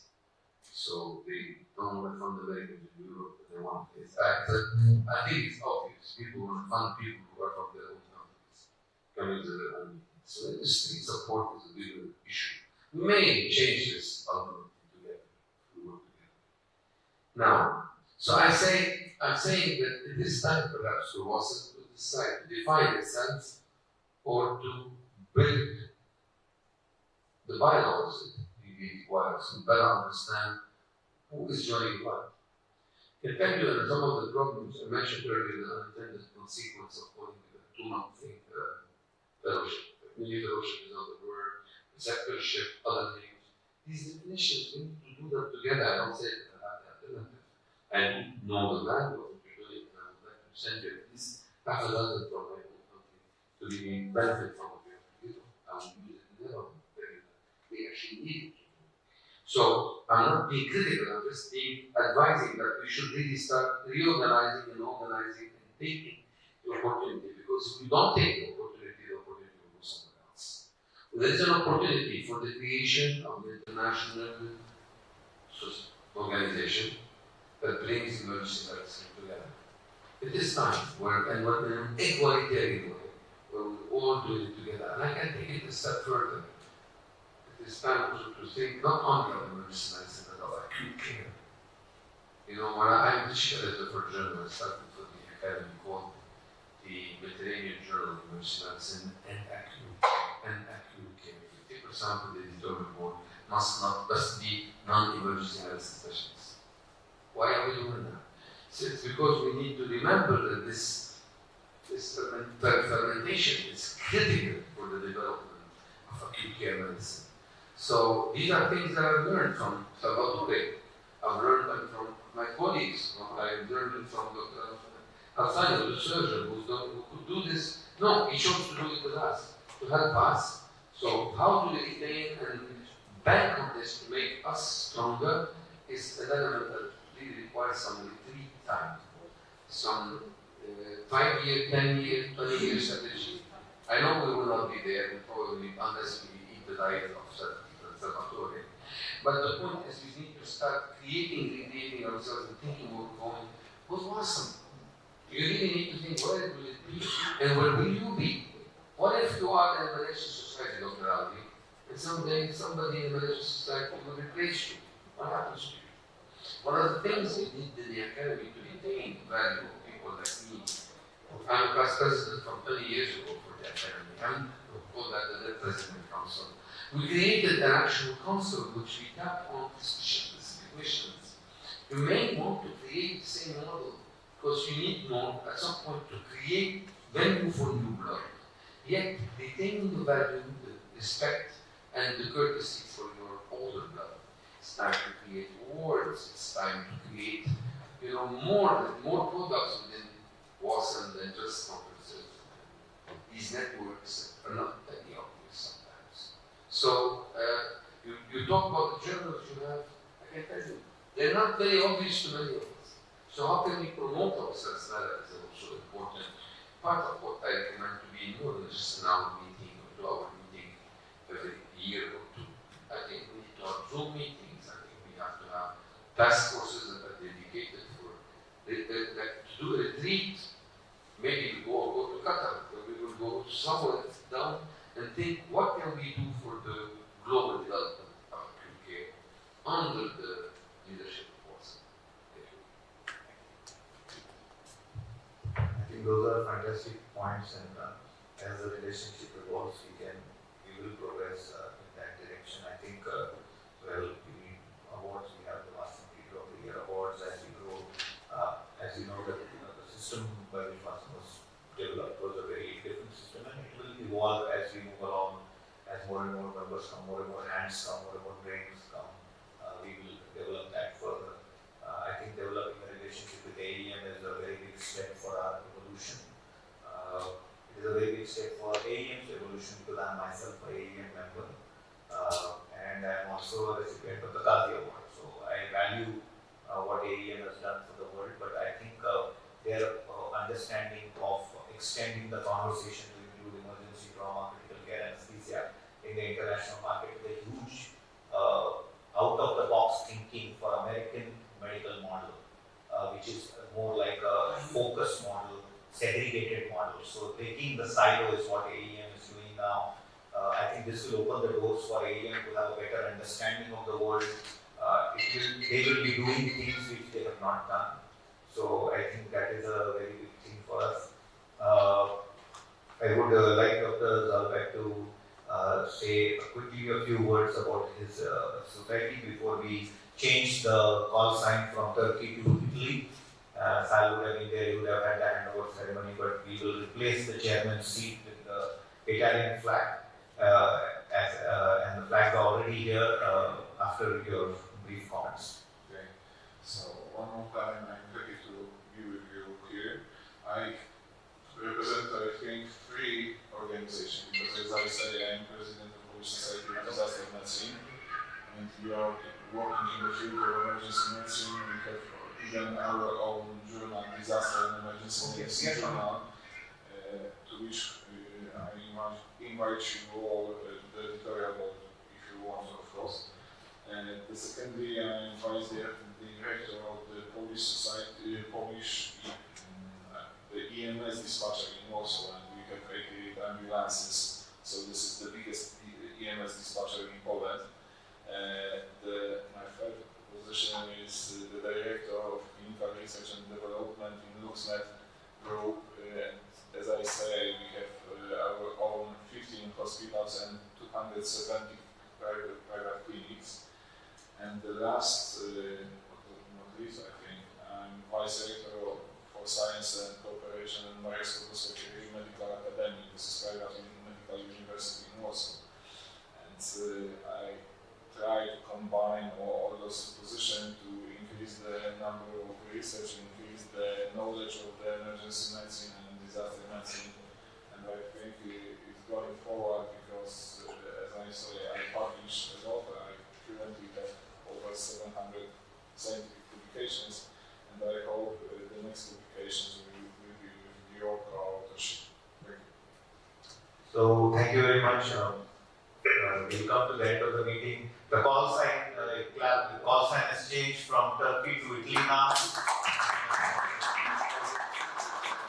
Dr. Salvatore is the new Secretary General of WASEM starting his term. The Turkish parade starts for us. A special parade has been arranged for us on their 100th Republic Day. A full command guard of honor is starting now, so we have to all proceed there. We'll quickly stand here, please, everybody, so that we can take a picture. Please take a picture from there so that the whole board meeting is covered and the whole board is seen. We missed Dr. Salvatore, but we have the Italy flag here. So, get those to the chair. Down there, get sound. Oh, yeah, we can stand there. Yeah, we'll all stand there. That's exactly it. Let's bring the flag. With neurologic findings whose diagnosis cannot be clarified. Expected neurological complications occur mainly by 3 different mechanisms. These neurological complications due to opportunistic infections developing in an HIV-infected person are neurological complications secondary to HIV-related intracranial mass formations and neurological conditions due to the direct effect of the virus. Complications to the direct effect of HIV virus can be listed as acute aseptic meningitis, chronic meningitis, HIV-associated encephalopathy, vascular myelopathy, peripheral neuropathy, and myopathy. Thank you. Thank you for your presentation. Thank you. Any question? Okay, then thank you again. Thank you. The next one is giant stones in the bladder. Yeşilmişler. Okay. The next one, a case of the patient with delayed diagnosis of testicular rupture due to blunt trauma. Sabri Sekme.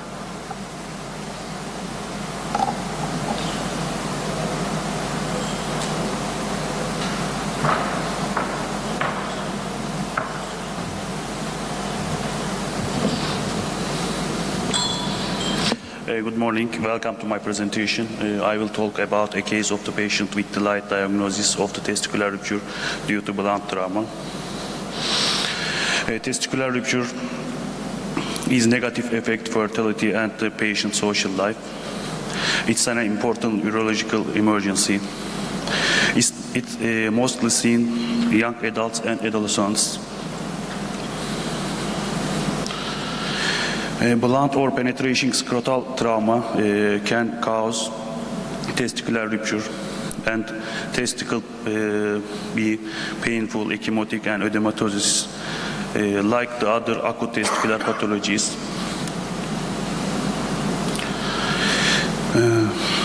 A 23 years old male patient who came has testicular trauma due to a fall late at night. He presented to our emergency department with sudden swelling, redness, and severe pain that's starting in the morning. He has no comorbidities.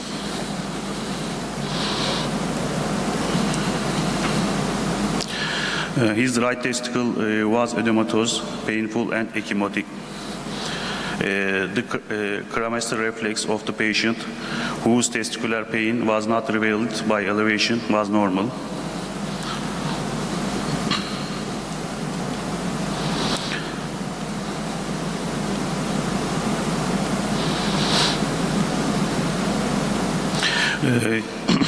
His all vital signs are normal. There is no pathology. Our preliminary diagnoses are Orchilis epididymitis, testicular torsion, hematoma, and testicular rupture. There was no pathological condition was detected in the whole blood biochemistry and the urine test.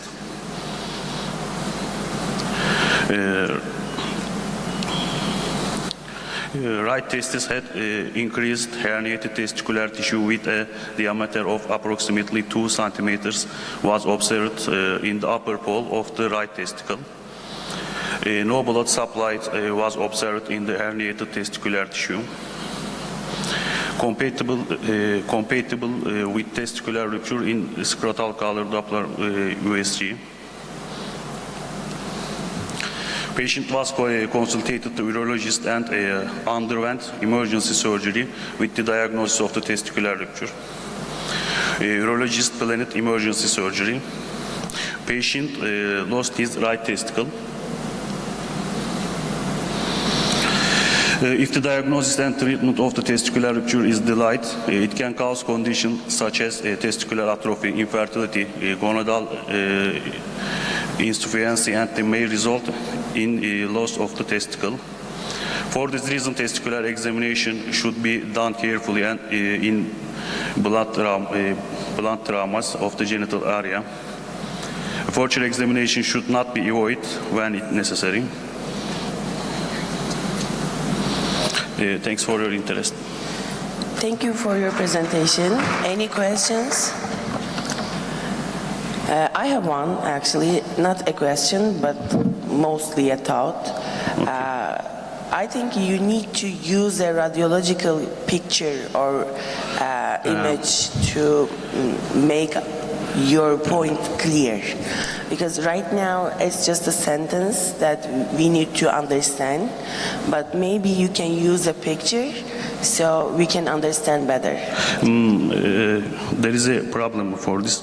Our hospital, the USG pictures, we are not seeing it. We just see the reports. And you didn't collect your picture, right? Yes, but I decide this case report after that pathology, and I can't find their pictures. Okay then. Thank you.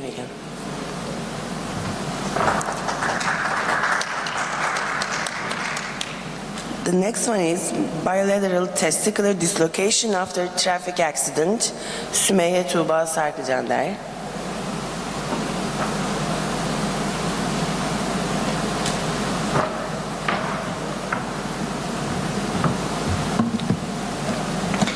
Bilateral testicular dislocation after traffic accident. Traumatic testicular dislocation was first described by Clary in 1818. It's defined as extrascrotal migration of one or both testicles secondary to scrotal trauma.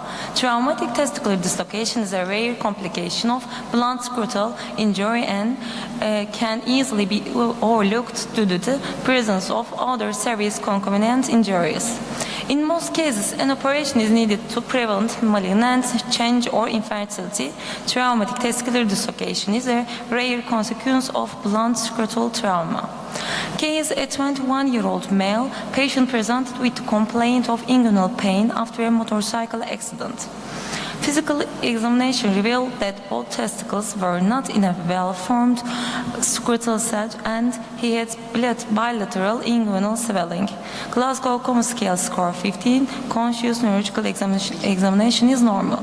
There was swelling in both inguinal regions in the abdomen and 2 cm abrasion on the left superior of the gland in the penis. There was tenderness in the left hip, no midline tenderness. Tetanus vaccine given, antibiotic therapy was provided and PAN-CT requested. In this, there is displaced fracture in the iliac wing in the pelvis and bilateral testicular dislocation. The testicles were reduced by urology. Urological emergency was not considered in the patient with normal urine output to the Foley catheter. Orthopedics, urology, and general surgery were consulted. Intensive care follow-up was recommended by orthopedics. The patient was admitted to the intensive care units. Traumatic testicular dislocation is rare and can be difficult to recognize. Passengers of the groin area should be suspected in motorcycles and high-energy accidents and depend on a careful physical examination. Prognosis is expected with appropriate management. To all trauma patients, especially those who have had a scrotal examination, if pelvic injuries are suspected or if there is a high risk of motor shock, to avoid missing the diagnosis and avoid serious behavior. With proper management, the prognosis is excellent. To avoid missing the diagnosis and serious complications, we recommended that all trauma patients undergo a scrotal examination, especially if a pelvic injury is suspected or if there is a high risk of being struck by a motorcycle. Thank you for your presentation. Any question? Okay then.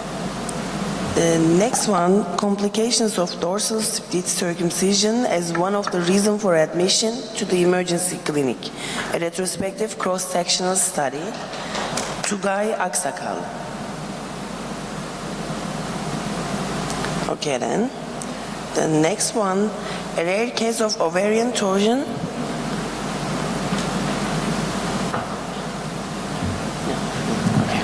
The next one, ovarian torsion, of a rare case of ovarian torsion in a pregnant patient. Ekrem Tahasert. Dilek Atik. Comparison of maternal inflammation scores, NLR, PLR, SII, and Syria in abortion imminence cases admitted to emergency department. Good morning, everyone. Abortion imminence is one of the most common reasons for applying to the emergency department with the complaint of vaginal bleeding in the first trimester of pregnancy. Following the diagnosis of intrauterine pregnancy with ultrasonography, cases with vaginal bleeding with closed cervix are diagnosed as abortion imminence. The cause of bleeding is often associated with the decidual vessels on the maternal-fetal surface. It has been reported that the pathogenesis is related to multifactorial factors such as genetic disorders, chromosomal anomalies, endocrine and immunological causes.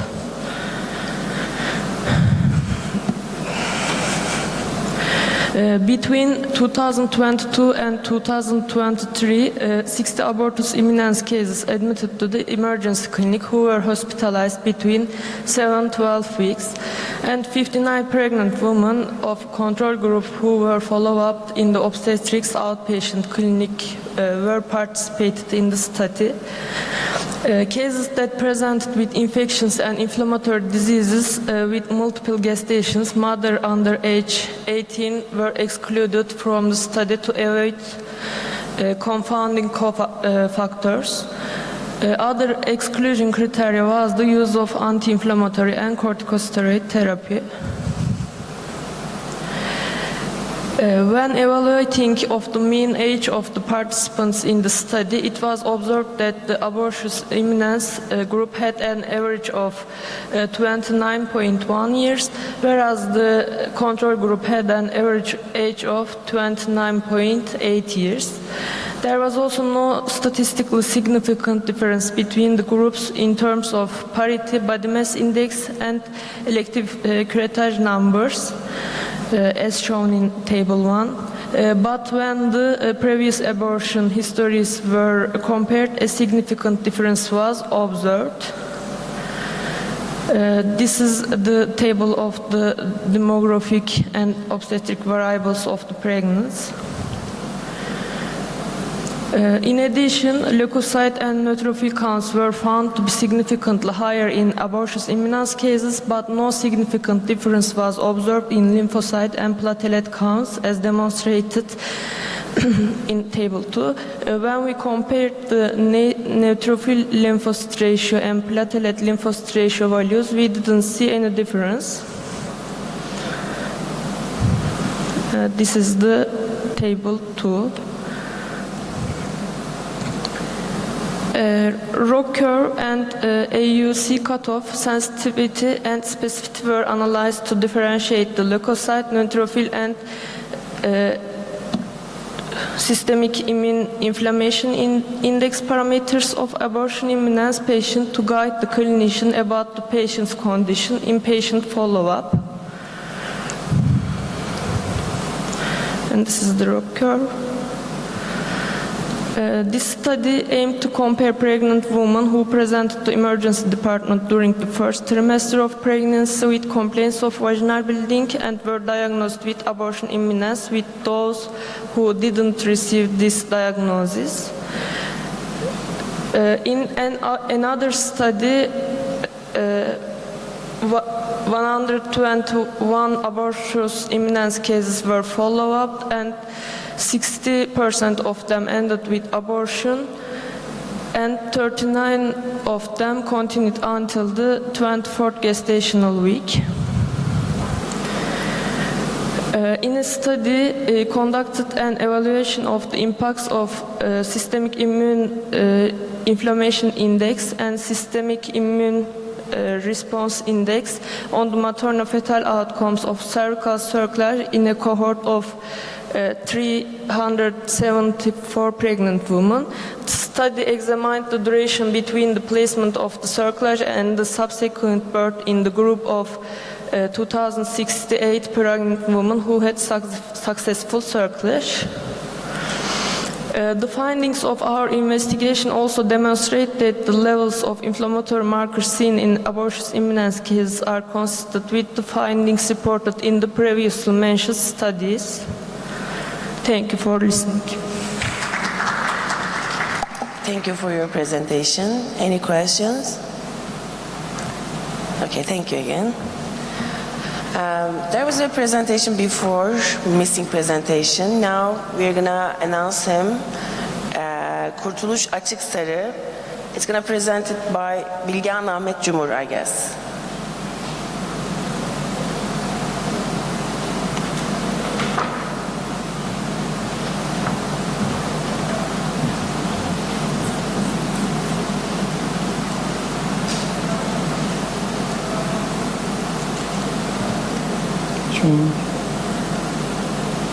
Sonrakisine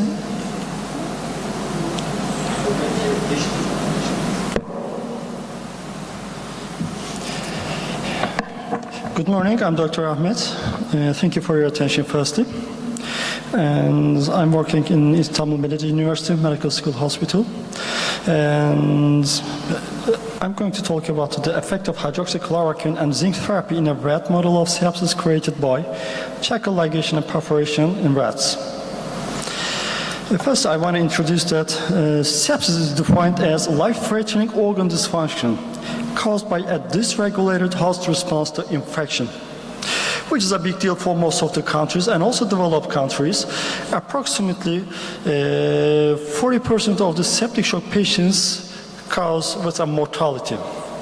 And also zinc. Zinc is an intracellular element used by almost all cells of the immune system. I'm talking about 99.6% of the immune cells use zinc to function. You know, the zinc can be prescribed or can be bought by pharmacies without any prescriptions. It functions as modulation of production of inflammatory cytokines, production of pro-inflammatory cytokines by monocytes, presentation of MHC class II molecules on dendritic cells, formation of extracellular neutrophil traps by neutrophil granulocytes. As I said to you, 99.6% of the immune cells need to use zinc. These are just a few examples. Hydroxychloroquine is one another drug. Hydroxychloroquine usually does not prescribed by emergency physicians. It's used as an anti-inflammatory and anti-malarial drugs. Just a few features of it. It's a cell ionophore that we are going to use for our experiment. It reduces the production of pro-inflammatory cytokines. It inhibits the production of interleukin-1, interleukin-6 in monocytes and T cells. And it's a pharmacological inhibitor of autophagy. You can ask me that why did you choose hydroxychloroquine as an emergency physician? I have decided to do this experiment. When I was working in the COVID department, in the first wave of the COVID department, we routinely give the COVID-19 patients hydroxychloroquine. At the same time, the patients was buying zinc supplementation, or sometimes medical doctors was prescribing zinc supplementations to the patients. But hydroxychloroquine is a zinc ionophore, cell ionophore, and it increases intracellular zinc levels.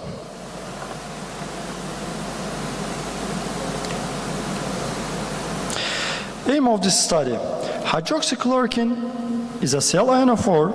In the previous studies has been shown that hydroxychloroquine increases intracellular zinc levels. Zinc functions intracellularly. If intracellular zinc level is normal for a patient, if we supply zinc extracellularly orally with oral intake, and the immune system does not need such a zinc, so we can't see so much effect on the immune cells. But if there is intracellular zinc deficiency, when we supply zinc, we are going much more better benefit during sepsis, during functioning of immune cells. But we don't know that if we increase intracellular zinc level more than normal, is it a good thing for a patient or a bad thing? Now, we are going to give the patients hydroxychloroquine, and we are going to perforate the cells. The intracellular zinc level is going to increase, and after that, we aim at what's going to happen. Because, as I said, during the first wave of the COVID-19, hydroxychloroquine has been prescribed routinely, and most of the patients start to take zinc supplementation with a prescription or without prescriptions. We have used a sepsis model. We have used spectrally male rats. For all procedures, we have given analgesics and sedatives. We opened the cecum, tied it 1 cm distally, and perforated with the needle. And after that, we brought the cecum previous anatomical position and produced sepsis model. And we have 5 groups. The first group was sepsis group, and sepsis introduced in the 6th day, and rats sacrificed in 8 days. Second group, we again sepsis induced in the 6th day, but with 12 hours interval, we supplied zinc for 7 days. Third group, sepsis-induced 6th day, and hydroxychloroquine 300 milligram per kilogram has been administered 12 hours interval, and again sacrificed 8 days. And the fourth group, and in this group, we have administered zinc plus hydroxychloroquine, and also we produced a sepsis model. And the last group was sham group. Check-in was reached, opened, and without sepsis model, and we closed it. Sacrification has been done with deriving blood 10 cc via cardiac puncture. And kidney was removed for histological tissue examination because sepsis is one of the most common tissue that affected by sepsis.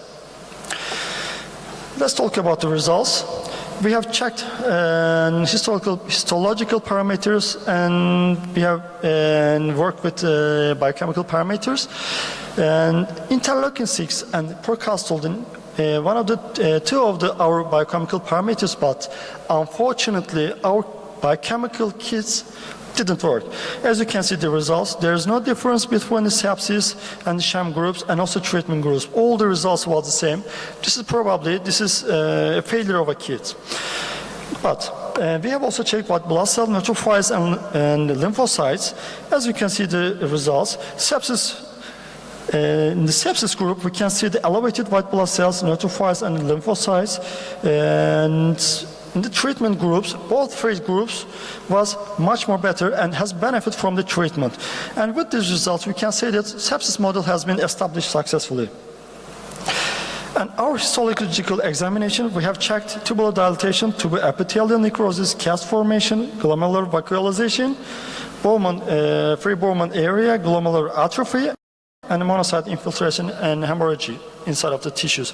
And also this was the parallel to our biochemical parameters, and we can see that in the sepsis groups, we can see much more damage if you compare with the sham group and also other treatment groups.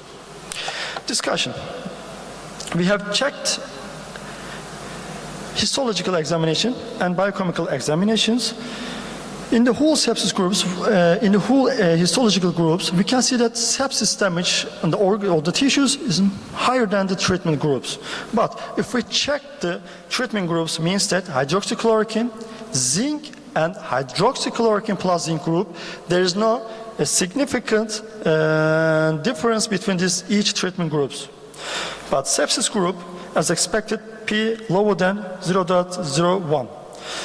I can say that there's no statistical difference between hydroxychloroquine, zinc, and hydroxychloroquine and zinc groups, but numerically we have seen that, we have observed that the tissue damage higher than hydroxychloroquine plus zinc group. In the examination made by biochemical parameters, white blood cells, neutrophils, and also lymphocytes was parallel to the histological examination. Numerically, we can see the difference between hydroxychloroquine plus zinc groups. There were higher damage on the red tissues and red biochemical parameters, but this was not statistically important. This can be because of we have used 9 rats per group, and 3 of our rats died. Because of this, we have resulted this experiment with 6 rats. Maybe if we do this experiment with a much more higher number of the rats, maybe we can find statistically important results between the hydroxychloroquine plus zinc group and with the others. Although it was not statistically significant in histological and biochemical examination, inflammation and organ damage were higher group in the group in which zinc and hydroxychloroquine given together, in the group which hydroxychloroquine or zinc were given alone. If the amount of zinc inside of the cell increases, tissue damage is higher in both histological and biochemical examination results, and it's not significantly statistically important. And it is parallel to the older groups, older experiments. Zinc level increases inside of the cells, inflammation increases, and hydroxychloroquine also suppressed our inflammation and with the treatment groups. Thank you. Thank you for your presentation. Any question? I have a recommendation actually. Your presentation is a bit longer than normal time, so maybe next time Okay. you Thank should. you. Thank you so much. Okay, the next one, results of a 12 years old clinical experience in cases with fournier gangrene. Tunç Ozan. Okay, there's another presentation. It's going to be presented by Beliz Öztokten. We don't know the name, so thank you.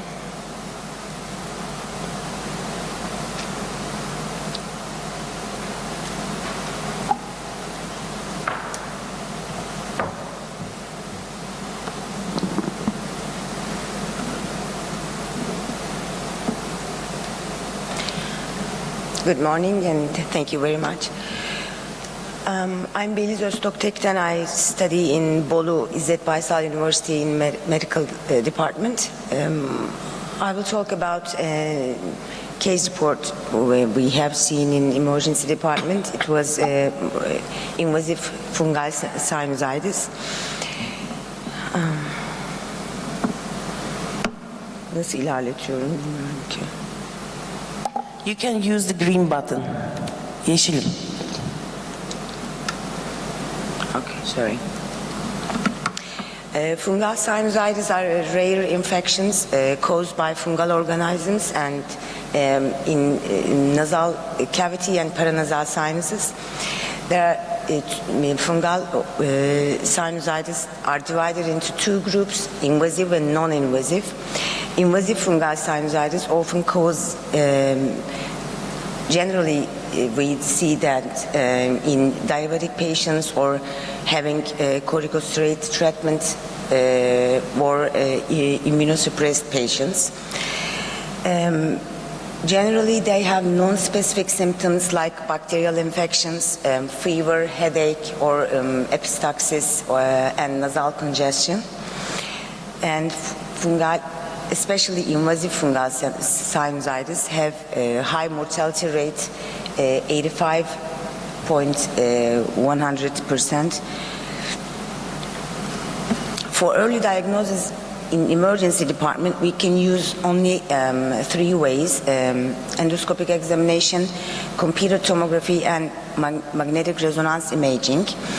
And we can see the sinus cavities, opacity, the thickening of the sinus walls, and bone construction and destruction in the computer tomography especially.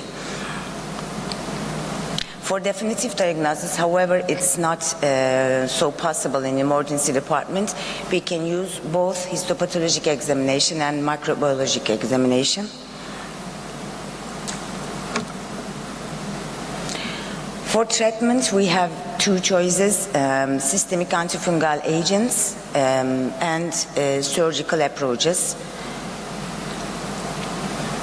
Our aim in this presentation, we have to talk about a case report who had recurrent admissions to the emergency department with complaints of epistaxis, and he have finally diagnosed with invasive fungal sinusitis.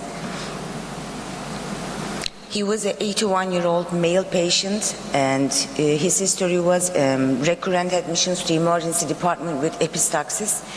He was a chronic alcoholic and 55-pack year for smoking history.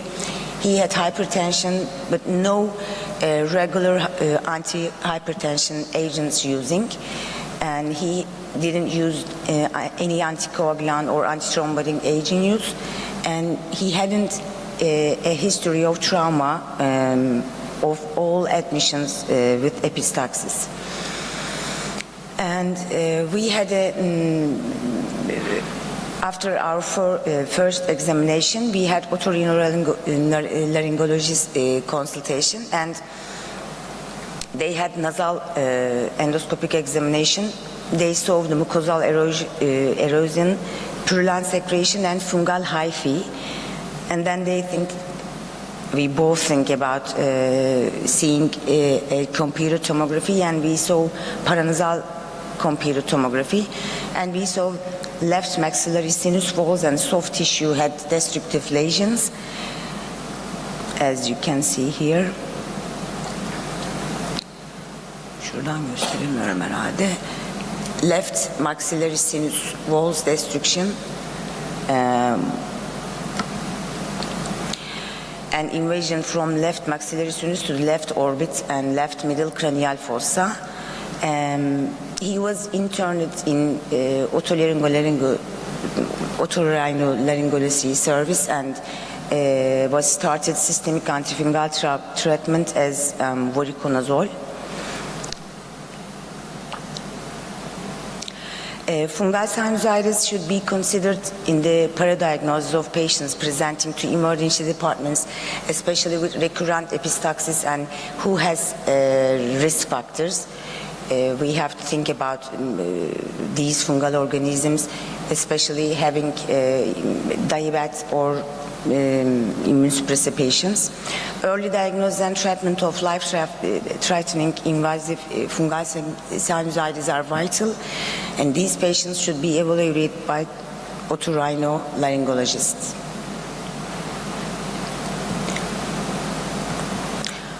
Thank you for listening. Thank you for your presentation. Any question? Okay, thank you, Dan. And the last one, I guess, by Fatih Cemal Tekin, subcutaneous emphysema of the extremity after foreign body penetration, a case of necrotizing fasciitis.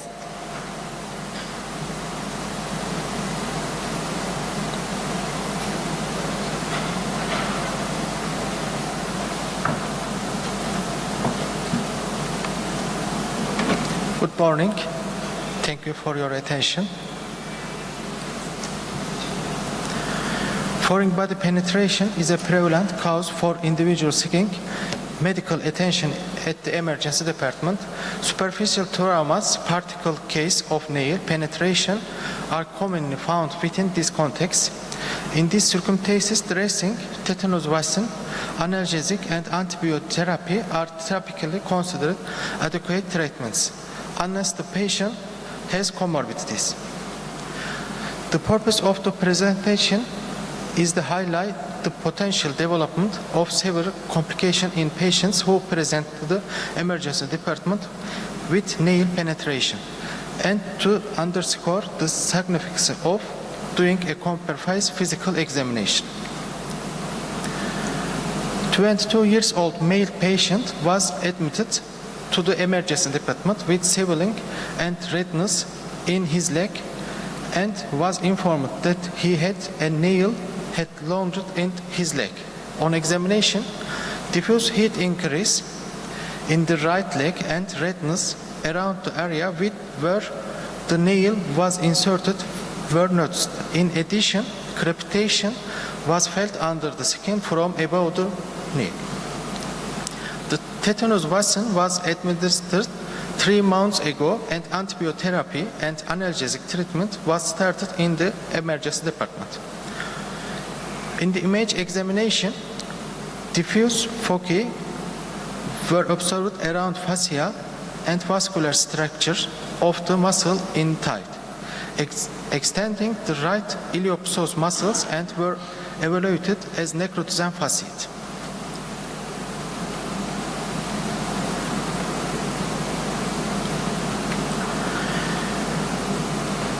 The patient was hospitalized in the orthopedic ward, and no growth was observed the wound culture. Fasciotomy was performed in the medial and lateral region. Meropenem, vancomycin, and tigecycline were started with the recombinant in infection disease. After 20 days, the patients developed granulation tissue and no drainage at the wound site, and skin closure was planned. Nail penetration cause presentation on the emergency department should not be considered as sample case. As seen in your case, complications such as necrotizing fasciitis should be kept in mind. For this reason, The initial examination of the case should be done careful and treatment to prevent this complication should not be forgotten. Thank you for your presentation. Any question? Okay, thank you. Is there anyone behind left? Okay, thank you then. Have a nice day.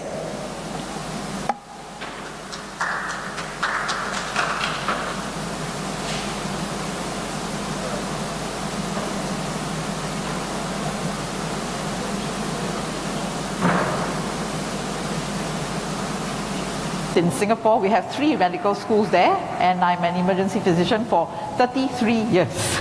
So I've trained many residents and doctors, many generations of doctors. So today, I'm actually going to talk to you about how the healthcare simulation spectrum is transforming itself and how we are moving forwards and moving beyond. Right, the picture that you see here is actually a picture from Bhutan. How many of you have been to Bhutan? It's the country with the highest happiness index at one point in time. And this is the Hanging Tiger Nest Monastery up in the mountains. And it was quite an effort to actually climb the steps and trek upwards to this monastery. But then, you know, it's just like our path in life. We all have to transcend and move on, and there will be challenges and barriers as we move along. The path to becoming a high-functioning professional emergency physician is not easy. There will be many challenges during the course, but however, hopefully the results will be good and it will be satisfying to you as well. And we'll see what happens. Now, technology is driving all of us. Everything we do is technology driven. So therefore, anything from our children, the younger generation, the teenagers, even into the older generation, you know, in Singapore, we are actually teaching our seniors how to be technology savvy, how to use their handphones to negotiate a lot of things and a lot of programs as well. So therefore, it is actually very, very technology driven. However, we must not forget the human touch and the elements of humanism as we move along in this era where technology is driving everything that we do, including in the practice of medicine and emergency medicine as well. So we have to make sure that we adapt. Let's look at this video for a while. Can I have the volume up? The sound? Okay, so this is what happens when you go shopping these days. You don't even have to put the clothes on. You can just look at the mirror and AI will show you what you're going to look like. Oops. Okay, that's a technology glitch. So let's just wait for that. So nowadays you can just look into the mirror and then you don't have to try the clothes on and it will just show you what you're going to look like with those clothes. Okay, just give them a minute.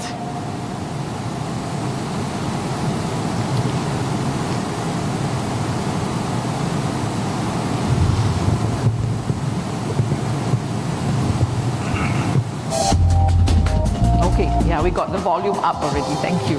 Yeah. Okay, so let's just see how it's going to be like when we go shopping these days with AI and with a technology-driven world.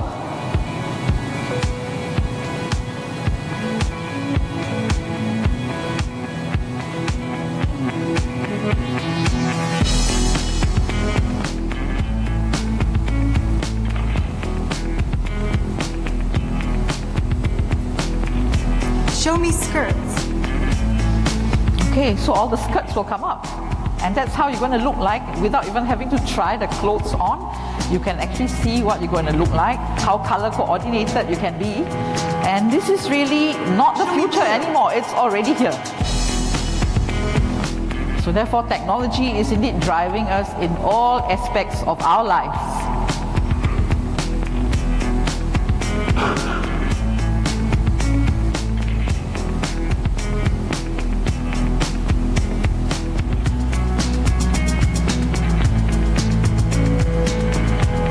This is really quite fun, especially for ladies, because you know how many times we change our clothes in the morning because we think that it doesn't match nicely.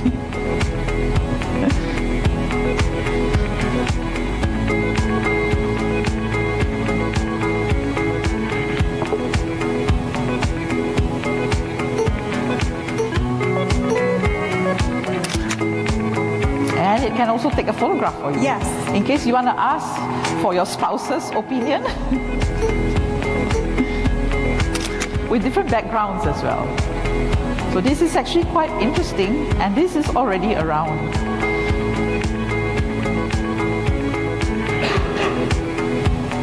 And you scan the QR code and you can do your payment online. It's cashless. So this is the world we live in today. So in the midst of all that, we must not forget that humanism must still prevail. It is at the center of everything that we do, including when we use technology as well. So humans must be at the core of everything, whether it's related to our patients, our learners, their family members, and the community around us. And don't forget the healthcare staff, all of you as well, because oftentimes we care about others, but we forget to care and think about ourselves, which is really very important, because we are not there, then there's no healthcare provider really. So the characteristics of humanism in anything that you're going to approach to do really comprise of the human values, the human emotions, which is very unique, because when you use technology, those things are not there really. And your humanistic approach, always think about how a person is going to react to you, and of course all the other considerations like values, personality, your style, and all that. Okay, so I'm not sure whether any one of you have read this book. It's Man's Search for Meaning by Viktor Frankl. And he says that the hardest part of being human is to continue to be human with each passing day. Just think about it, with all the technology surrounding us, do we really feel like this, you know? So therefore, what are the technology that we are most exposed to in medicine and in education or medical education? Well, we have a lot of technology enhanced learning, everything. This afternoon I'll be talking about my simulation technology at 4:30, so you can see all the kinds of technology and toys that we are involved in these days. Technology driven communications. We cannot live without our mobile phones. You know, everything is there, even all your learning, important learning curriculums and everything are all on your phone now. And serious games. I developed serious games to teach healthcare providers how to excel in certain tasks and skills. So that's the game-changing technological tools. And then of course we do a lot of VR, virtual reality, augmented reality, extended reality, mixed reality, and all these, including robotics. Robotics is not new anymore. People are already using this to do surgery and surgical processes, and I'm sure it's the same in Turkey as well. And a lot of AI. We are looking at how to integrate AI into a lot of the things that we do in the emergency department to make things more efficient and also seamless for our patients and also for ourselves. So what does AI comprise of really?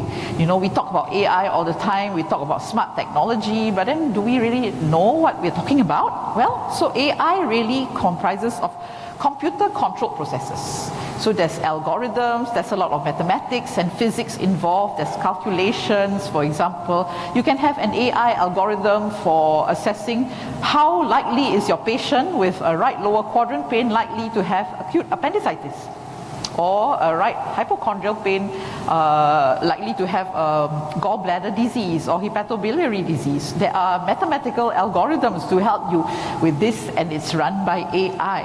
And of course, there are many solutions that you can use, equations, logistical optimization. You can see your patient flow through your emergency department using AI technology. If you're building a new emergency department, you want to look at how to run the flow of patients directly from registration to triage, to your resuscitation room, to your consultation areas. You can actually use AI to look at the flow as well. And of course, a lot of other software as well. Now, AI's entry into medicine perhaps will redefine our role as the educator, as the teacher, as the mentor, right? So at the same time as we are using all this technology, we cannot run away from the fact that we need to use technology, because if not, our younger generation learners are not going to be motivated, And you know, they like to do things fast, short, sharp, targeted, focused, and they're very mobile. They like mobile learning, you know, and they don't want to sit there all the time for a few hours and look at the desktop, for example. So this is the kind of learners that we have to appeal to today. So therefore we have to think about how we want to do all these things. So as we are reaching out to this group of learners, don't forget the humanistic approach, which is we want them to come at their free will, because if they are internally motivated, they will do better and they will be more passionate about what they are doing in their work, of course.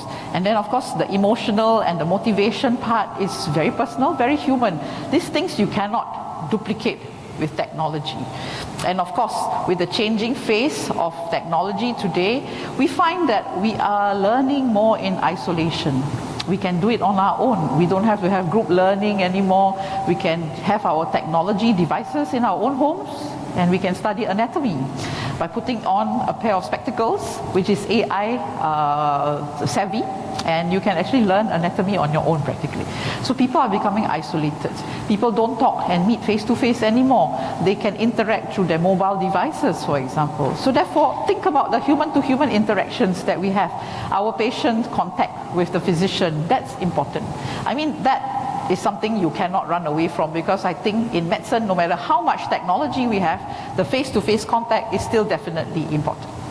In healthcare, including emergency medicine, we are, I would call, a high-tech and high-touch industry. You know, there are some technology or some industries which are high-tech but low-touch.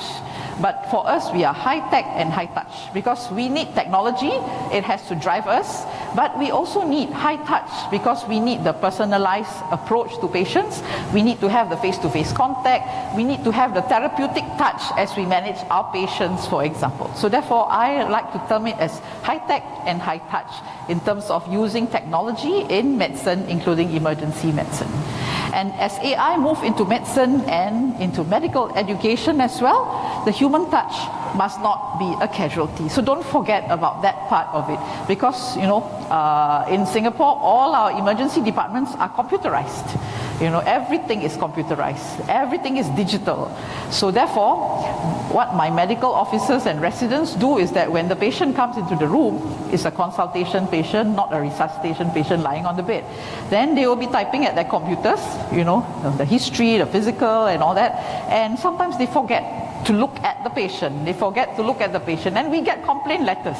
As the director of quality in the emergency department, I get people complaining, say that when I came into the consultation room, the medical officer was typing on the computer. He practically never looked at me, you know. So we forget the humanistic aspects of the practice of medicine. We forget to look at the people that we're talking to.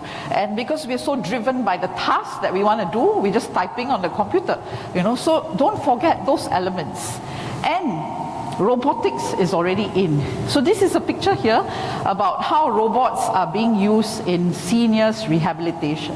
It's very useful, you know, and they are even being used in aged homes, seniors homes, how the robot keeps the seniors occupied by singing along with them, by teaching them simple exercises and all that. But, you know, it keeps the seniors occupied. But again, you know, they need the human touch and the humanistic elements as well. Let's look at this video. Sound up, please. The Hong Kong team behind celebrity humanoid robot Sophia is launching a new prototype, Grace, targeted at the healthcare market and designed to interact with the elderly and those isolated by the COVID-19 pandemic. Dressed in a blue nurse's uniform, Grace has Asian features, collar-length brown hair, and a thermal camera in her chest to take your temperature and measure your responsiveness. So this is a robot nurse. She uses artificial intelligence to diagnose a patient and can speak English, Mandarin, and Cantonese. So look at her emotions and her facial expressions. Let me introduce you to my sister Grace. Come over here. Hi, She's got a sister as well. Thank you, Sophia. Hello, everybody. I am Grace. I am built by hands and robotics for awakening health. I can do all kinds of things for elderly people. I can visit with people and brighten their day with social stimulation, entertain and help guide exercise, but also can do talk therapy, take bio readings and help healthcare providers assess their health and deliver treatments. Hi, my friend. Nice to see you. Okay, great. So while we talk, I will take your temperature reading and pulse with this little thermal camera on my chest. See? You are 36.6 degrees Celsius, by the way.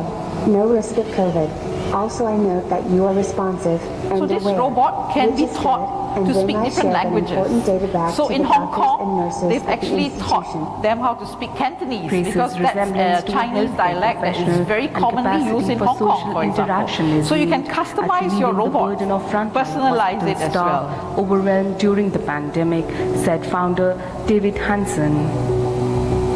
So we designed Grace to look professional in a healthcare setting. So that would mean so that she would resemble the sort of human-like appearance of healthcare staff. And so then this would facilitate more natural interactions. A human-like appearance facilitates trust and facilitates natural engagement because we're wired for human face-to-face interactions. That's just the way human beings are. And so giving her a face that would be familiar to people, comforting to people, and also language abilities that are comforting. So we now have Mandarin and Cantonese capabilities for the Grace and Sophia robot platforms. Hey Grace, why don't you look at my face, thank you, and I'm gonna show you a smile. And let's see what your smile looks like. Okay, yeah, look, or sad. Oh yes, reacting a little sad if I feel pain. And then maybe like imagine a big loud noise happens, bam! So with the Grace robot, we are simulating over 48 major muscles in the face. So we have 36 motors in the face that are reversible, which means that each motor can simulate 2 muscles, because human muscles require 2 for the actions, like my eyebrow is going up and down, kind of. So that's actually 2 motor groups, but in her it's just 1 motor. So Grace is designed for Asian markets, also markets all around the world, but we did make her look a bit more Asian than Sophia, but her face is actually a bit more cartoon-like, a bit more like anime. And the anime design references are often anime is the Japanese cartoon, right? Yeah, if you're Asian familiar styles with. and Western And they have styles. big eyes and they look very approachable. Awakening Health intends to mass produce a beta version of Grace by so August. that's what technology is leading us to these days. Okay, so for the seniors and the elderly who is sick in bed, they might just recognize this nurse as a real nurse. So every touch point with a healthcare provider will provide an impact. So therefore, make sure that we use that possible touch point that we have, but perhaps it could be a machine touch point. But really, it's up to us. Whatever technology we're going to use these days, how do we integrate the humanistic aspects and the humanism aspects into what we're doing? We cannot run away from having technology because I think it's already here to stay. And technology can offer us a lot of things.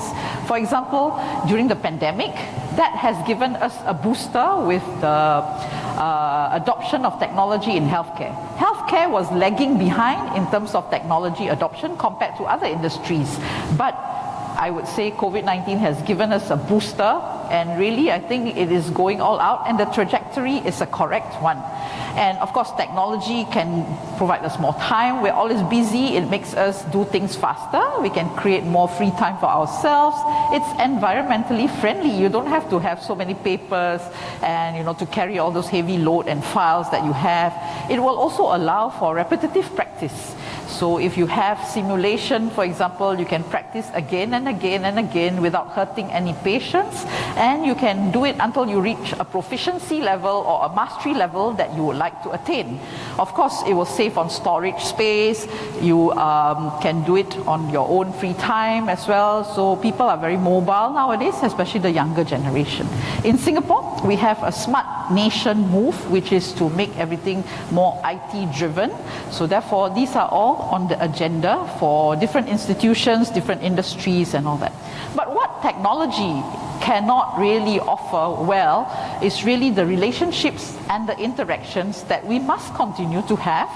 And of course, the social skills, the communication skills, the deeper emotions, the finer aspects of correspondence, and the touch and feel as well. You know, that's very, very important. So therefore, technology can offer a certain amount of things, but there are certain things that we still need to have the human elements to it. So therefore, technology can enhance, but I don't think it will replace the human representations and interaction. So whenever we are adopting technology, make sure that we think about the humanistics and the humanism aspects.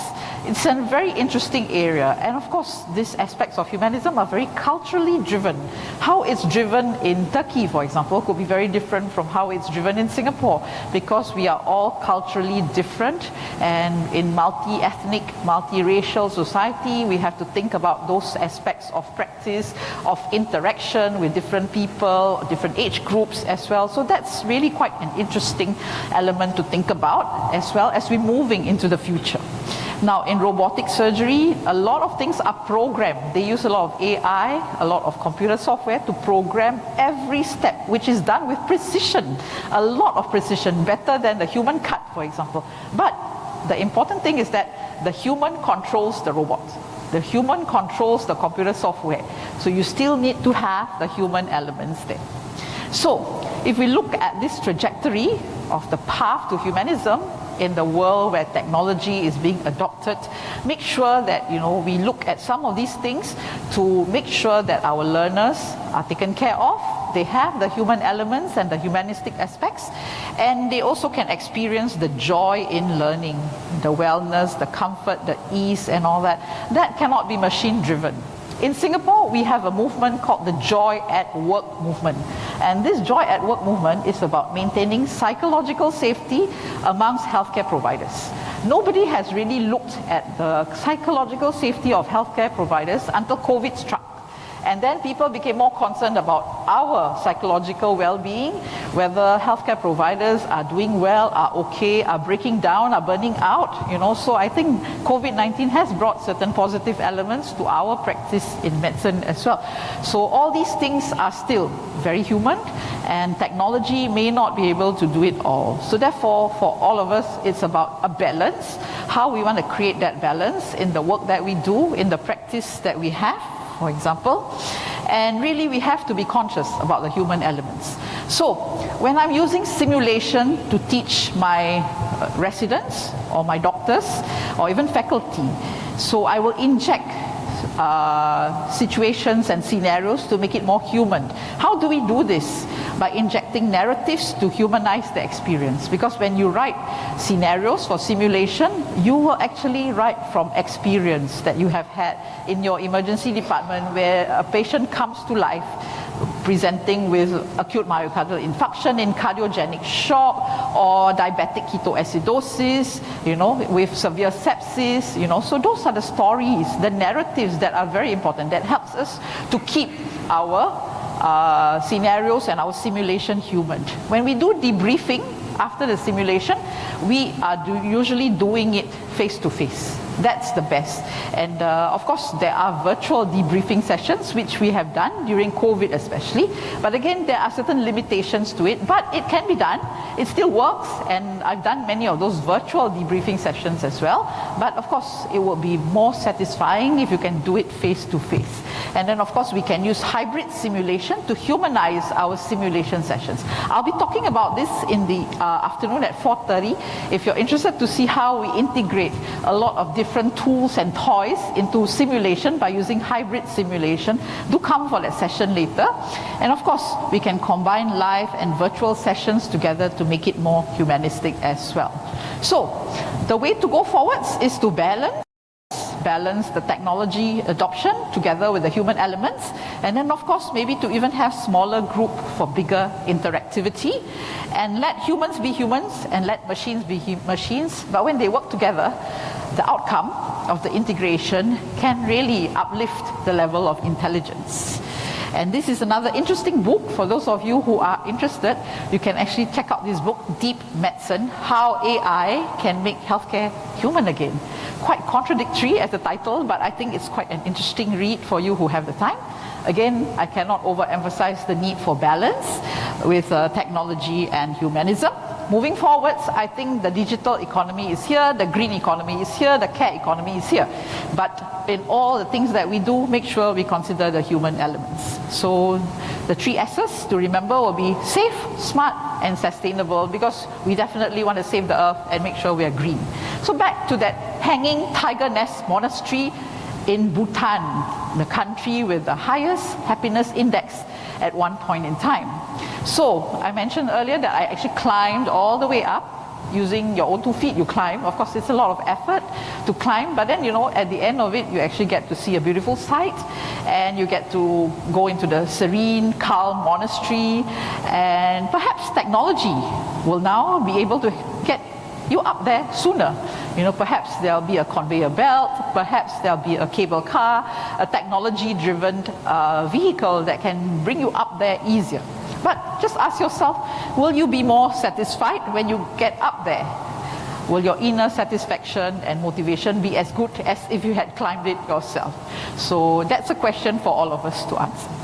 So our future is a race between growing power of our technology and this wisdom, which we're going to use it. So let's make sure that wisdom can have a bit of an edge over that. So thank you very much. And if there are any questions, I can take them. Thank you.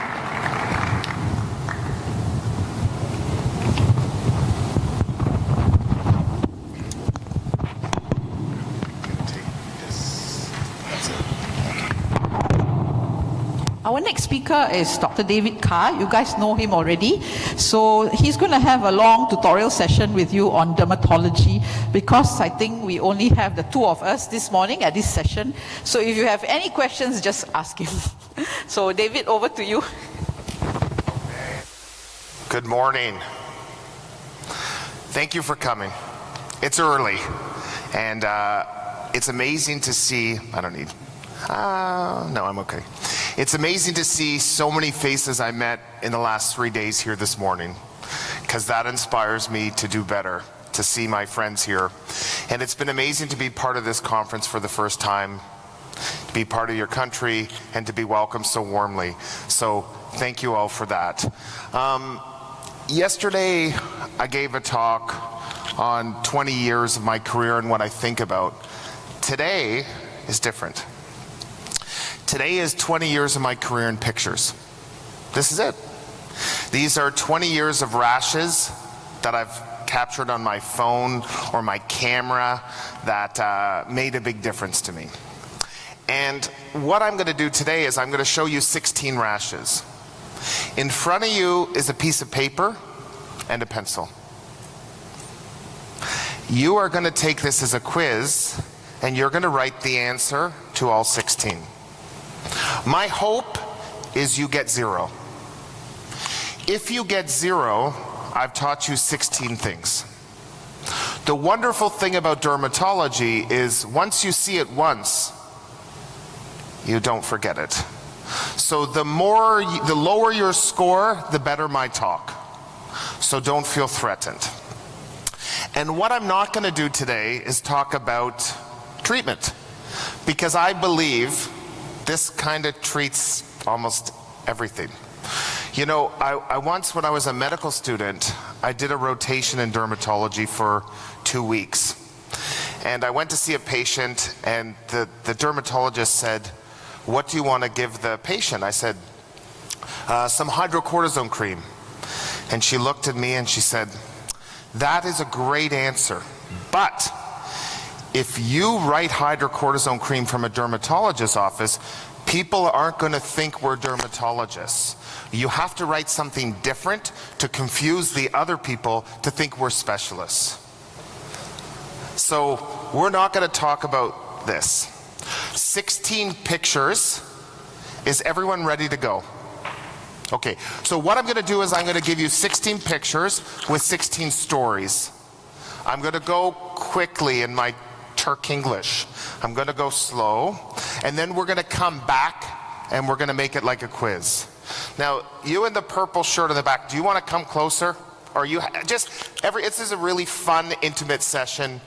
You two, I know you're having fun together. Come closer, more intimate. Let's just make this like a fun activity. Sorry to pick on people. I won't pick on people for answers though. Okay, the first person gets referred to your emergency department. They've been on cephalexin for 7 days. Both of their legs are infected. They get referred to you for intravenous antibiotics because they're not getting better. That's your first patient.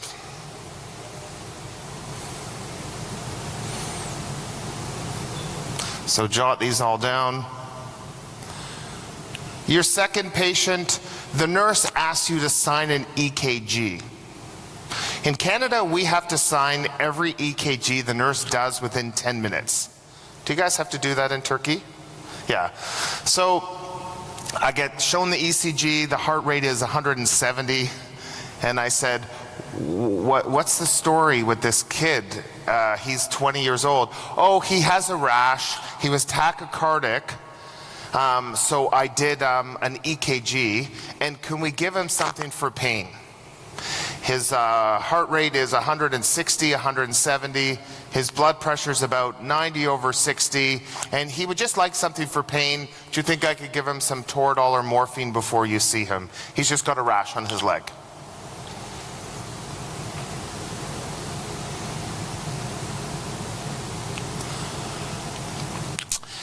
This is a kid that I saw this summer, and I see him every summer. He's a kid who got stung by a bee. It got hot, it got red, it got warm, and he got put on some cephalexin. It wasn't getting better the next day, so he's referred to the emergency department for intravenous antibiotics.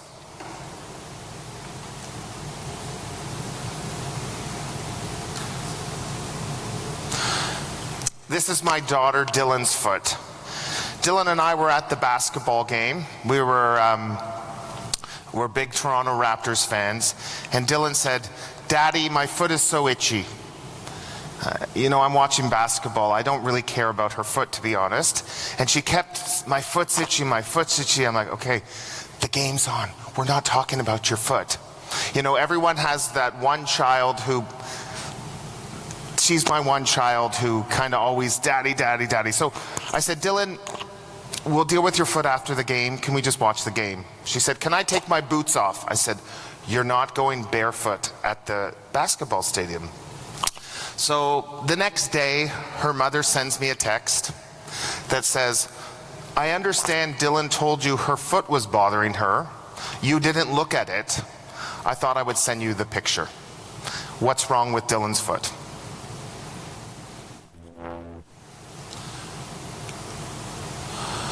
This is a 55-year-old male, has a rash on his chest, both his hands, kind of feeling not great, and you're asked to see him for this rash on his palms and on his chest.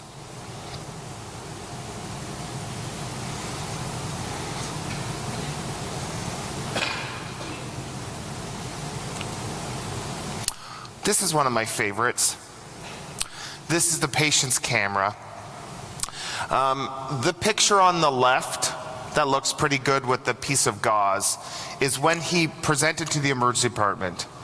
He got bit by a dog, his dog, and he came in, he was given some antibiotics, a clavulanic acid, and told to keep it clean, to put a dressing on it, some bacitracin, some stuff, just keep it clean, and if it gets red or painful or anything, to come back to the emergency department. And he came back 2 days later with a very itchy rash on his hand, and he said, they told me to come back if it gets worse, and I saw him and it looked a lot different than it did from the picture he showed me a few days prior.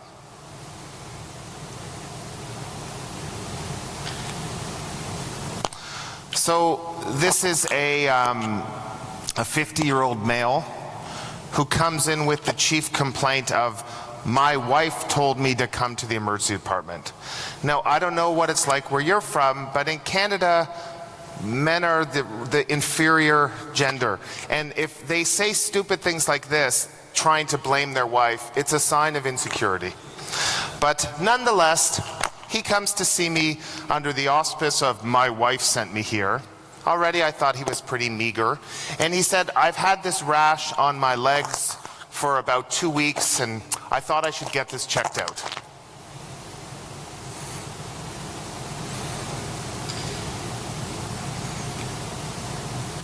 Okay, this is a strange story. This is a gentleman who was going on a cruise. He was going on a cruise in Hawaii in the United States, and when he was wearing like a tank top, he had recently been sick with strep throat. And when he got on the cruise, do you guys like cruises? Does anyone go on cruises? You're a cruise guy? Okay. So he's about to go on the cruise and they're in line and the person says, whoa, whoa, whoa, whoa. You can't come on the boat. Not with that. You could like get the whole boat sick. You must see the ship doctor. I wonder if you have chicken pox. So he goes to see the ship doctor with this rash on his back, and the doctor says, oh, he doesn't have chicken pox. He's safe to come on this cruise to Hawaii. And he goes on this cruise to Hawaii and he's actually gets better in Hawaii a little bit, and he comes back to see me in Canada for this rash on his back. So this is a strange request.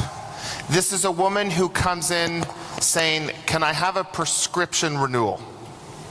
Now, when people come in for prescription renewals in Canada, they're not asking for cholesterol pills.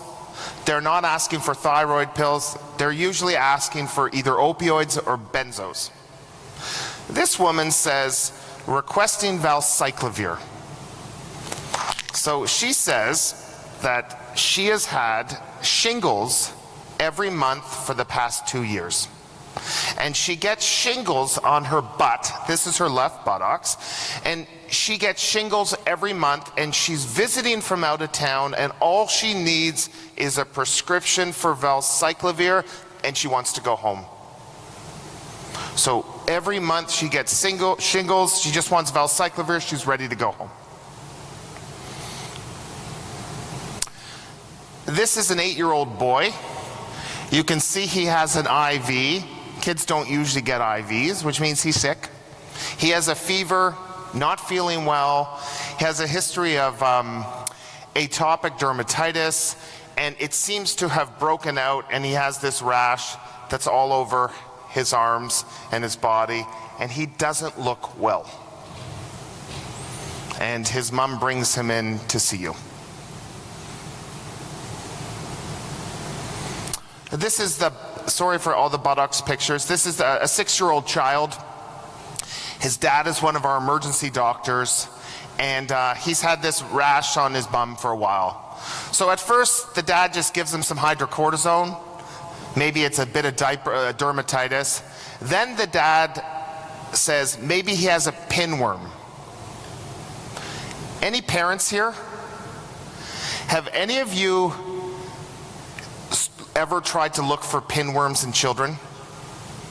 So it's a crazy thing once you have kids. You go to your kid's bedroom in the middle of the night and you put some tape on their bum and a flashlight, and you hope to see worms coming out of their kids' bums. It's actually the most disgusting thing in the world. So this dad keeps checking for pinworms every night, and he can't find pinworms. He treats the kid with pinworms, he treats the kids for dermatitis, and then he says, Dave, crap, like, can you just take a look at my kid's bum? My wife's gonna kill me because she says I need to see a doctor, not a dad.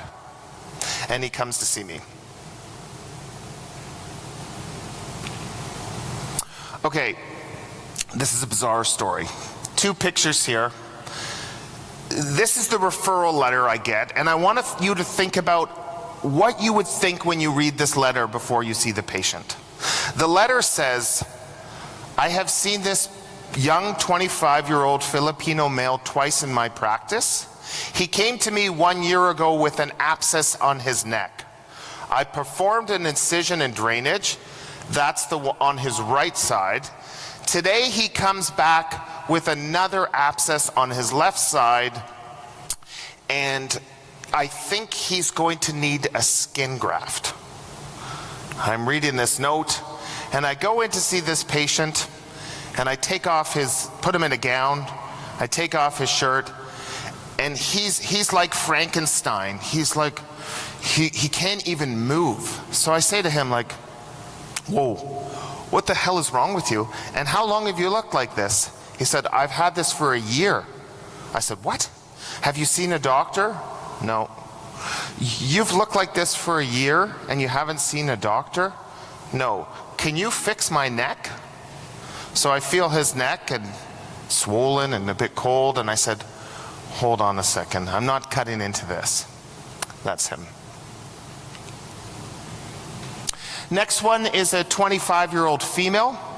She comes to me with sore wrists, sore ankles, and this hemorrhagic pustular rash on her fingers and her body that's been going on for about a week, and she doesn't feel great.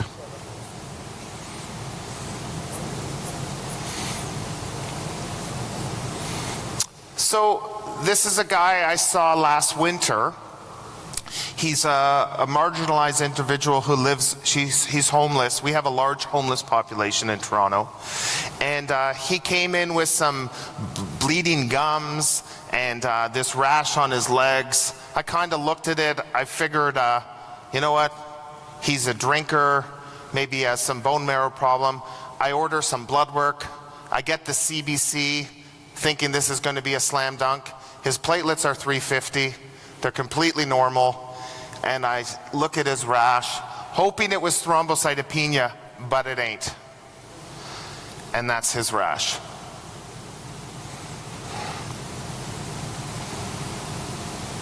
This is a person referred to me. They just came back from South Africa. And they went there to do safari. And when they came back, they got a fever. And they were told, if you get a fever, they've been all over Africa, you must get a test to rule out malaria. So he comes into our emergency department. My resident goes to see him. We have a rapid falciparum screen, which is negative. I say, okay, he doesn't have malaria, he can go home, he's fine. And the patient says, hold on, can I just show you something in my arm? So he takes off his sleeve and he says, on my right shoulder, I have this black spot. Oh, how come you didn't tell the resident this? He has this black spot here. And he says, on my other shoulder, I have these spots here.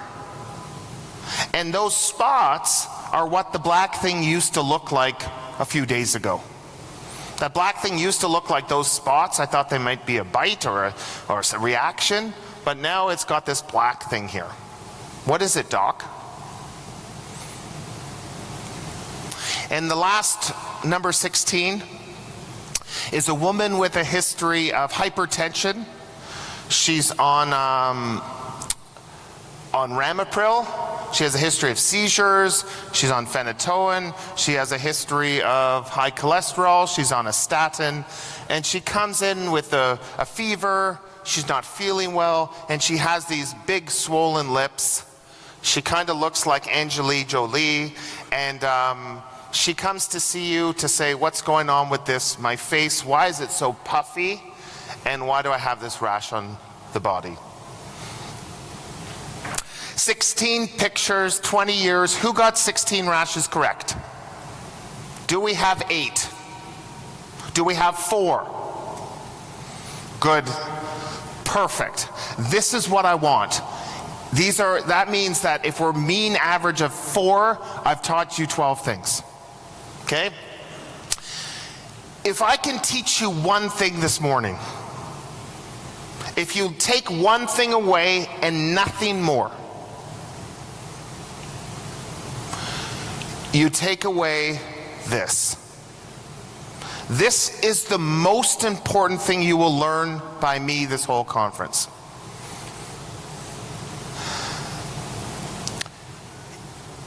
Who knows what the first rash is? Anyone want to shout it out? So this person has stasis dermatitis. You do not get bilateral cellulitis. Cellulitis doesn't work where you get it here, skips this stuff, and goes down the other way. That's not how things work. If you write in your chart bilateral cellulitis, I want you to know that somewhere I will be watching you, and I will be looking down on you, and I'll be shaking my head like this. Don't ever call something bilateral cellulitis. We get sent these people all the time. You do not get bilateral problems at the same time. And it's a cycle of unnecessary antibiotic after unnecessary antibiotic, and stop the cycle. These people need weight management to lose weight. They need a steroid. Now, usually we just give everyone hydrocortisone, that's fine. They actually need a real steroid. Something like clobetasol, which is a class 1, a very potent steroid. And they need their circulation checked. Ankle brachial stuff to make sure they don't have arterial disease. But this is something we do terribly in Canada, and I'm gonna guess all over the world people just give antibiotics and get these people out of their emergency departments. Okay, let's look at picture number 2. Who wants to guess? This is the guy who has a rash, who's tachycardic, who's hypotensive, and is requiring pain management. I want you to shout out in Turkish or English what this person has and what you're worried about. What's that? What's that? Same here. So let me tell you something. Cellulitis never makes you sick. You don't have unstable vital signs. If you have cellulitis, you rarely have a fever. But if you see unstable vital signs, and if you are giving opioids, this is necrotizing fasciitis. You can see some bruising. This is a young kid, and saw this kid. I don't even care what you think the rash is. If you are hypotensive, tachycardic with a rash, that is neck fash. And you need to give this broad spectrum antibiotics, some vancomycin, some piptazo, some clindamycin, and get them to see a specialist immediately. This kid, I called plastics. We went straight to the CT scanner. I had done a bedside ultrasound which showed gas, and within 15 minutes he's in the OR. But the key is, if you write a prescription for morphine for someone with cellulitis, you better assume that they have neck fash. Because cellulitis is just a problem of the epidermis. It doesn't cause pain. If it's painful, there's something deeper going on that you've ignored. So unstable vital signs, and if you're given opioids, you have to think about either a necrotizing cellulitis or a necrotizing fasciitis. Both of these people don't look well. And feel free to scream out, to interrupt me. We got lots of time. Yeah. What was the culprit? Because his skin, so the question was, what was the cause of the bruising? As you start to kill tissue, you eventually just bruise. Because you go into DIC, and you start just bleeding all over. So he was just in septic shock and starting to bruise all over. I see this kid every summer in Turkey. I wish I was here every summer in Turkey, in Canada. And the key here, who wants to give this kid a prescription for intravenous antibiotics? No. I think we have a major problem, which is somehow people come to see me when they get stung by a bee. Does this ever happen in Turkey? I don't even know why these people are here. And I think the key is that The reason insect bites get infected is because you're dirty. It's because you scratch them. The bee sting, the mosquito bite, they don't cause cellulitis. Humans cause cellulitis. So if someone comes in after a bite or sting, this kid needs an antihistamine, an anti-inflammatory, and ice. No antibiotics. And I say to the parents, it's gonna look worse tomorrow. And if you put a circle around it in pen, tomorrow it's gonna look worse. That's okay. If the story is, I got stung by a bee a week ago, it was totally fine, and now I look like this, that's cellulitis. Cellulitis doesn't happen in 4 hours. That's an allergic reaction. It's another inappropriate use of antibiotics. Apart from being a neglectful father, what rash does my daughter Dylan have? Does anyone know? So Dylan has cutaneous larva migrans. And when you look at her foot, it's like an S shape. It's serpentinous. It's like a thing burrowing her skin. And essentially what had happened is we were in Florida on a holiday and we were playing in the sand. And a dog, typically it's dogs, they pee in the sand, and in that urine there are the larva of this worm, and this gets under your skin. And the hardest part about managing her was how I had to tell her and her two siblings that Dylan has a worm crawling through her skin that's going all around. That part was more delicate to manage, but she was treated with something like albendazole or ivermectin, and literally in 2 days the rash was gone. But if you look at pictures of CLM and you don't treat it, that worm will just keep burrowing in your skin. We see CLM in Florida and the Caribbean quite a bit. This is a very important rash. Who knows what this rash is? What's that? You're brave. You're brave. I'm going to come chat with you. What do you think it is? Hand, like a disease. Like hand, foot, mouth? Is that what you're saying? Yes. Okay. What if I told you the feet and the mouth are normal? What's that? Just on hands, right? So it's on his chest and his hands. He's a men who have sex with men. Yes. So this is syphilis. And syphilis is something that we see a lot. Do you have a lot of PrEP? Do you know what PrEP is? PrEP is pre-exposure prophylaxis. So in our men who have sex with men community, a lot of them are on PrEP to prevent HIV. It has done a wonderful job preventing HIV, but people don't use condoms as a result. And we've seen a major surge of syphilis in Ontario and in Canada.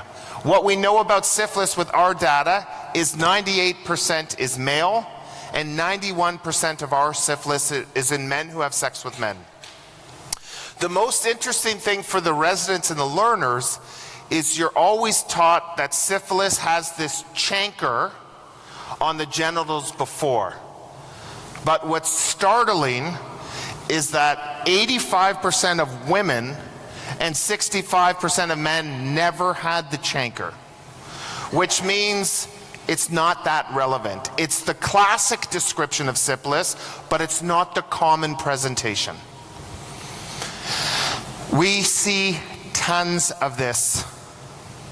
It often gets misdiagnosed as pityriasis rosacea because it's a rash on the chest. It gets misdiagnosed all the time. Do you see a lot of syphilis in Turkey? Yeah. Let me ask you this. Here's a bonus question. What happens when you treat this person with penicillin? So they have syphilis. You look at this and you're like, you have syphilis. And you give them bendazine penicillin. What happens after you treat them? Do they feel good? They come back the next day with a fever, a headache, and a stiff neck. I see someone nodding. What is that called? Jerish-Herxheimer. So Jerish-Herxheimer means you made the right diagnosis. It's the killing of the spirochete makes them come in with fever and feeling crappy, and you tap yourself on the back, say, I nailed it. Okay, next rash. Of the rashes I show you, this is the second most important rash. The first one is stop treating bilateral cellulitis. And what's the cause of this rash? Remember, this is the dog bite who comes in with an itchy rash, not a painful rash, after the dog bite. What do people think? What's that? So staph infection, okay. I'm going to say he's itchy. Excellent. So this person has contact dermatitis. If you look at the picture, it's very much maps the gauze that it's on. And so many people are allergic to the topical antibiotics, the neomycin, the bacitracin that is put on. But I'm going to make it even simpler. When you see a rash, say to the patient, is it itchy or painful? If the answer is it's itchy, then it's an allergic reaction. Cellulitis isn't itchy. It hurts, it burns, it's irritating. But this is classic, and it's classic, and a lot of the times, again, you just have to say to the person, you don't need antibiotics, stop the bacitracin. And I tell people, because in our culture, everyone likes to put bacitracin on every wound. Remember, there's no data to support this practice. You could put Vaseline on, it would do the exact same stuff. It's just a moist environment for healing in macrophages. If you use Fusidin, you have Fusidin here, that has a lot less reactivity than people who are allergic to neomycin or bacitracin. Go looking for this, because you're going to see it, especially if there's been a break in the skin like you see with the dog bite. Does anyone know what this person has? This is that annoying guy who says his wife told him to come here, hiding behind that, with this rash on his legs. You're going to see this in your practice in people who use heating pads, and sometimes they'll get this on their back. Does anyone know what this is? So this is called erythema ab igni. We see it for people who put their laptops on their legs, or where you will see it is people with chronic back pain who fall asleep with a heating pad on their back. And it's a thermal burn of the back, and it causes this livido-like rash and this brown hemosiderin stain that will never go away. You got this, dude, forever. And it has a small malignant potential for squamous cell. So if you tell people to use heating packs, just tell them, make sure you don't go to sleep with it, put it for brief periods. And you also, it used to be described in people who would sit at campfires and they would burn their shins with repeated heat exposure. This is a post-streptococcal rash. Anyone get this one? Okay, so this is guttate psoriasis. And guttate psoriasis, guttate is Latin for drops, and it's 2% of all psoriasis, and it's often the initial presentation. But it happens about 7 to 10 days after strep. What I want to show you is we are a very diverse group here, that everyone has different skin color and different levels of melanin in their skin. This is a person I saw with guttate psoriasis who's Caucasian. And I want you to look at the difference. And what I want you to realize is that you need to know dermatology for everyone. A lot of the dermatology books are just for white people. And they show white people's rash, but they don't show darker rash. And Malone Makwande wrote this great book on minding the gap and showing the way skin presents differently in dark-skinned person. When I saw this rash, I think about it as these are plaques, and if you put all of them together on the knee or the elbow, you'd be like, dude, you have psoriasis. Easy. It's harder if you're not familiar with the presentations of different ethnicities. So be mindful of that gap in your skin. And guttate is these classic drops or plaques that, as opposed to being on the extensor surface, are on your body. Okay, tell me, did anyone, this is the woman who's come for the last 24 months. She gets shingles every month. Does that make any sense to you? Zero. It certainly looks like shingles. And the story is it burns. And the story is I get valcyclovir every month, goes away. Does anyone know what she has? So, like in my talk yesterday, I don't know what she has, but I'm pretty sure it looks like shingles. But I know it doesn't make any sense because you can't get shingles every month. So I go on Google and I write recurrent shingles in the buttocks. And this comes up. It says, your doctor is stupid. You have an STD. It's called sacral herpes. Now, if you put this rash in the front, you'd all be like, yeah, they have genital herpes. I want you to think for a second. Think about the way people are intimate. People like to cuddle, people like to spoon. I won't go in any details, I'm in Turkey.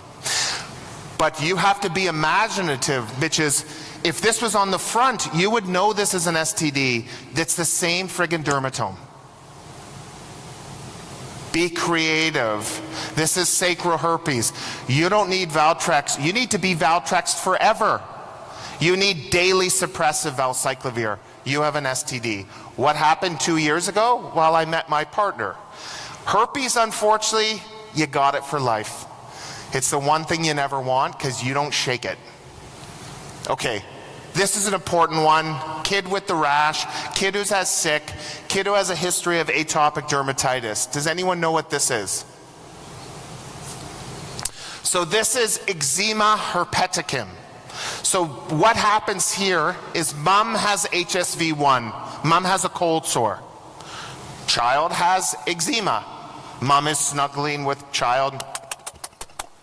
Herpes plus eczema, eczema herpeticum. And this gives you these painful lesions. Remember, itchy is okay, painful is bad. These are painful lesions which are monomorphic, meaning all the lesions look the same. And this is not impetigo. One of the things you say, oh, maybe it's impetigo, but this kid is sick.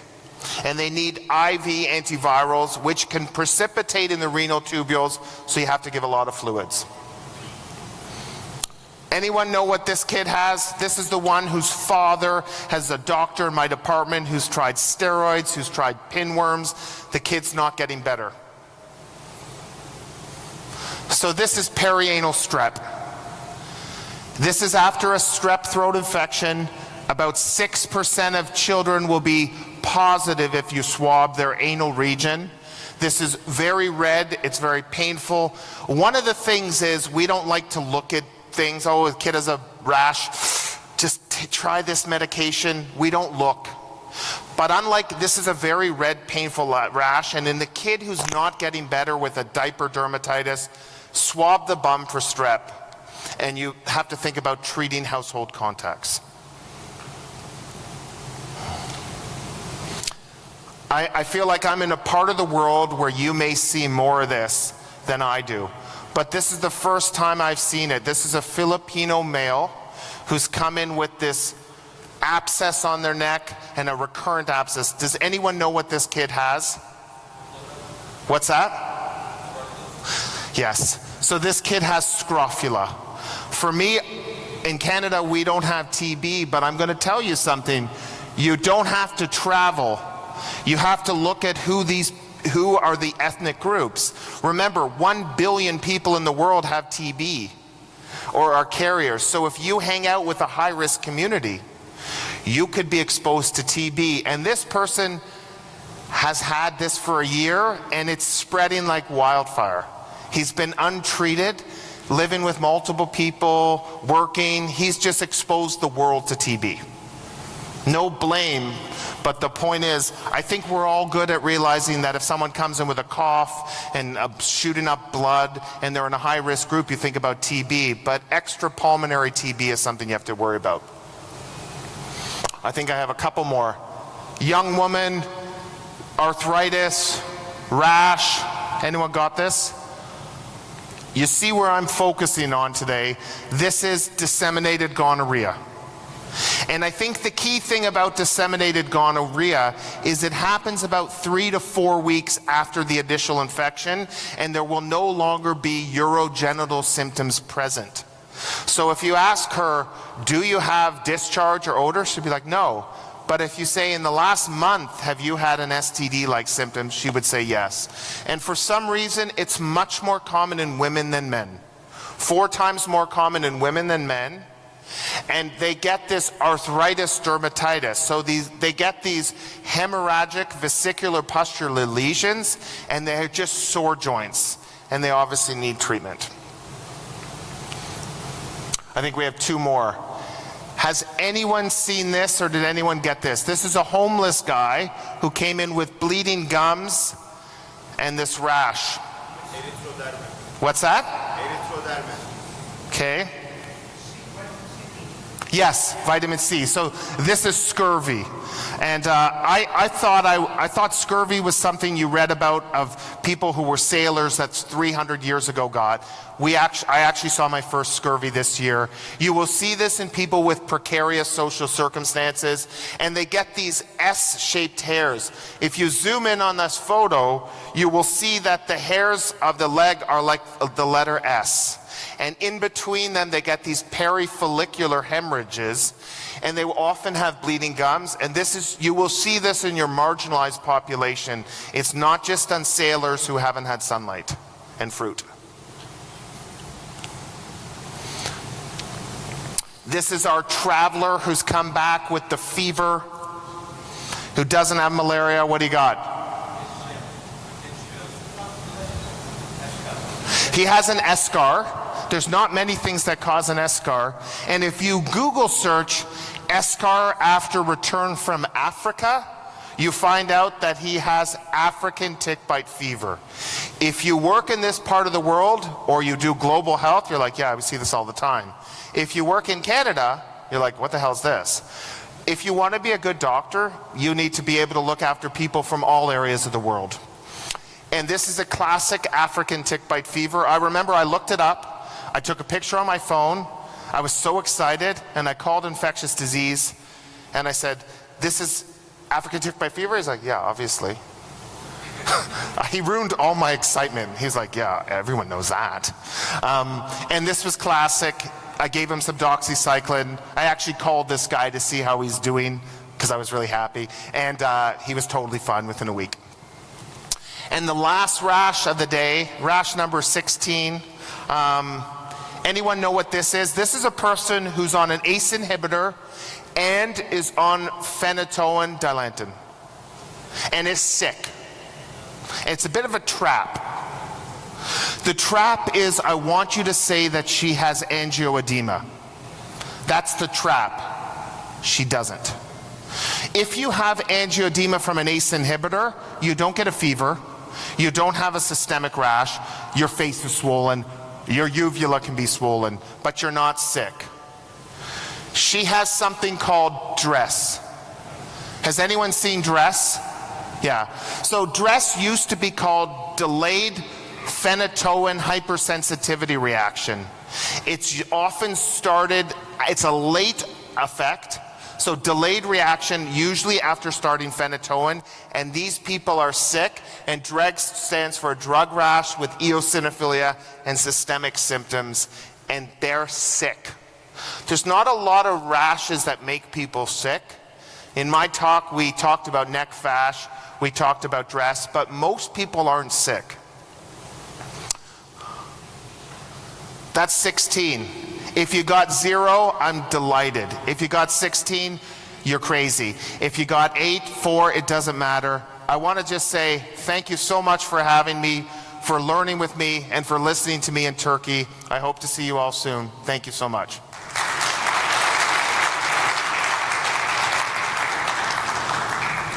I'm happy to take any questions about sports, life, anything. Come up, chat with me, because I'm heading to go visit Antalya.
Ayman Al-Munir to present to the stage to start his topic. Thank you so much.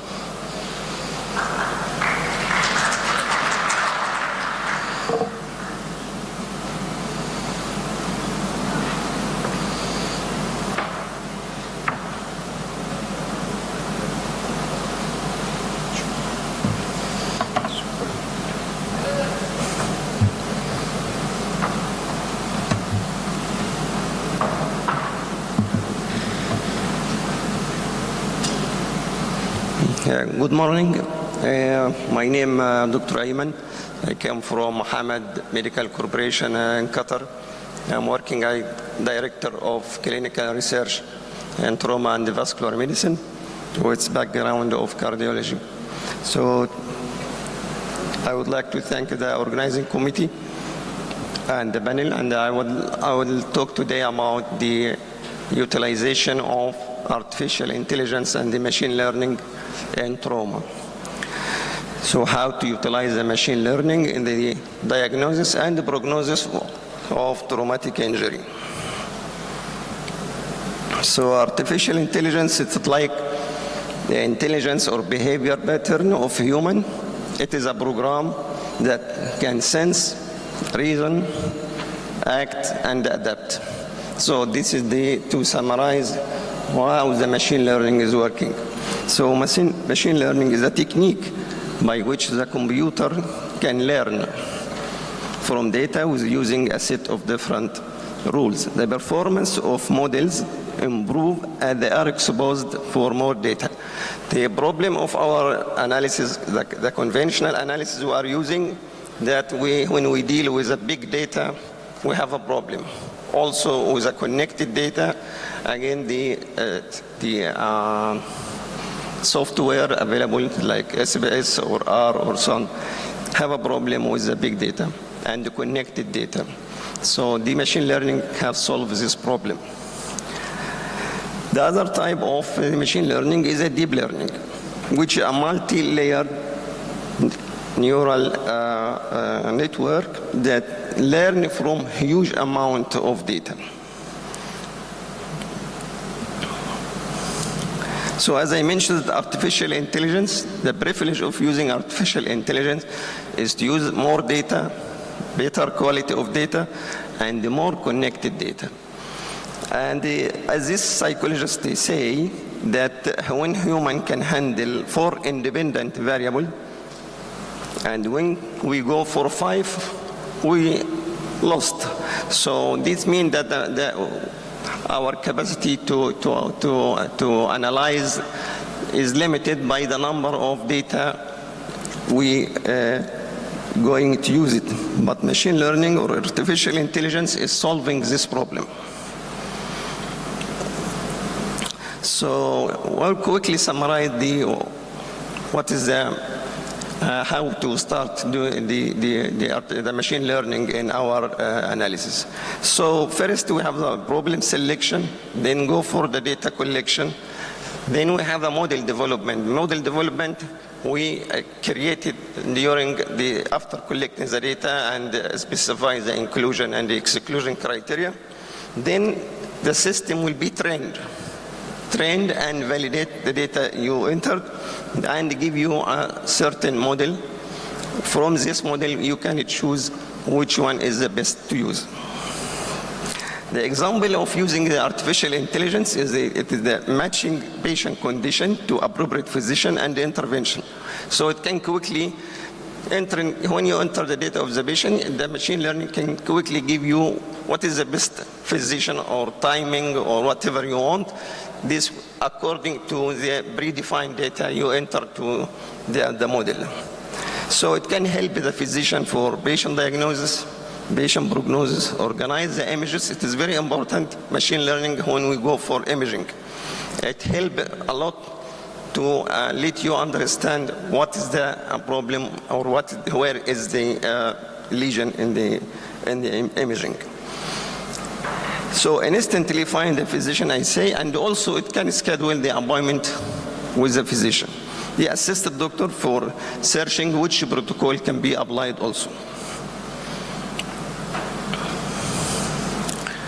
So in our conventional statistical analysis, when we go for the prediction, we use a multivariate analysis and logistic regression. Also, the machine learning can utilize the logistic regression and another model such as decision tree, random forest, and artificial neural network. This will, which model you can choose, it depends on your aim and the outcome you are looking for. So artificial intelligence in trauma surgery has a plenty of application and it proves to be efficient. It helps to shift away from the old screening method to start with utilizing a new decision tool. The artificial intelligence application in trauma can start even before the trauma happens. So you can use it in the pre-hospital event. You can start applying the artificial intelligence or machine learning from before the starting of the injury or before arriving to the hospital. Then when the patient arrives to the hospital, it can help you to triage the patient. It will guide you when to send the patient until the rehab, until the post-injury stage. So artificial intelligence can predict the severity of the injury from 0 to 96. So there is a big variation between this 0 to 96, and it is mainly depend on the input, the data you enter, the aim you are looking for, the quality of data. So the accuracy, it depends on what the quality of your data. So once injury happens, artificial intelligence help triage, as I said before, arriving to the hospital, and also to solve the problem with the trauma volume, the high number of patients. So it can predict what the expected volume every day.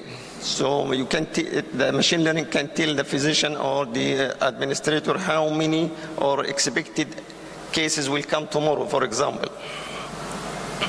So one of the model of artificial intelligence is called ANN, the artificial neural network. can predict the ICS, the total number of trauma, the number of penetrating trauma in every day. Once a patient reaches the hospital, the physician will use the predefined data, the vital signs, the initial lab, the imaging, all will be entered to the machine learning, and the machine learning will guide you for the best diagnosis or the best site for place for triaging, and also tell you what is the intervention can be used.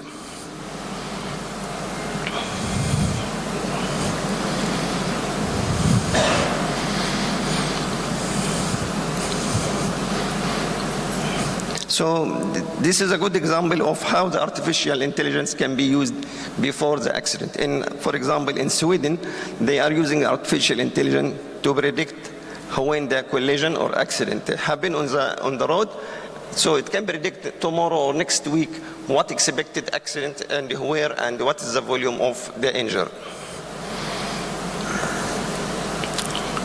So again, it assists the ability to perform risk prediction post-injury as well, and this can be achieved by using easily data. I mean, no need to go for complicated data when the patient arrives to the hospital. Just enter the vital signs, as I mentioned this, the imaging, X-ray, CT scan finding, laboratory finding.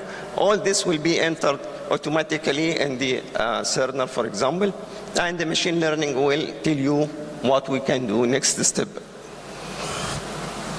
Also, one of the important things for the machine learning, especially for the junior doctor, he cannot detect unseen injury like cervical injury in patient who's in coma. So with using the model like ANN, it can predict the cervical injury for the patient. It can tell you there is a high probability that this patient has cervical injury. So there is many areas that utilize the artificial intelligence and the machine learning in trauma, for example, in spinal trauma. But until today, it is still in the infancy stage, so it's still a long time to say that machine learning is so safe and so well validated in detecting the spinal injury. This is another example of using the deep learning model to predict a new scoring system. It can give you a combination of all the scoring system we are using in trauma and end up with a more suitable or more convenient scoring system. How we decide this is the best model or the best way we are using for the patient, then like our statistical analysis, it will give you each model and what is the area under the curve, what is the sensitivity, what is the specificity, and so on, a negative predictive value. Which one of this we can use, it depends on your aim. If you are looking that we are not willing to miss any patient, for example, for mortality, we don't want to miss any patient, so we don't want to have false negative patient. Or in another thing, when we diagnose, we don't want to have false positive, for example. So depending on your aim, the machine learning will guide you to what is the best model you can use. This is also another interesting thing for the junior resident to diagnose hip fracture and the emergency. And this study is a very nice study. They created this model and they give it to the resident, and through this imaging they found that inexperienced resident can predict perfectly the site of hip fracture after utilizing the machine learning. So machine learning actually help more for the junior people.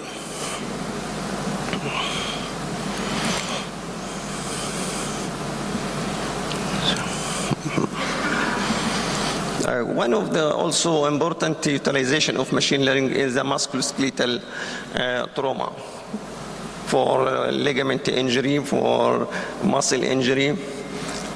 This also easily missed in the X-rays. So this machine learning can guide the physician about the accurate location of the injury.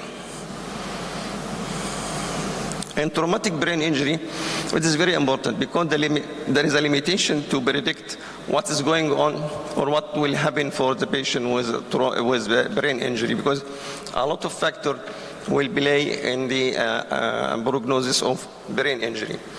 So if you utilize that machine learning or artificial intelligence and trained the system about what is the important variable we should use for this patient with brain injury, this is very helpful with the machine learning. So it can reduce the cost, no need to have a lot of imaging, no need to use a lot of biomarker,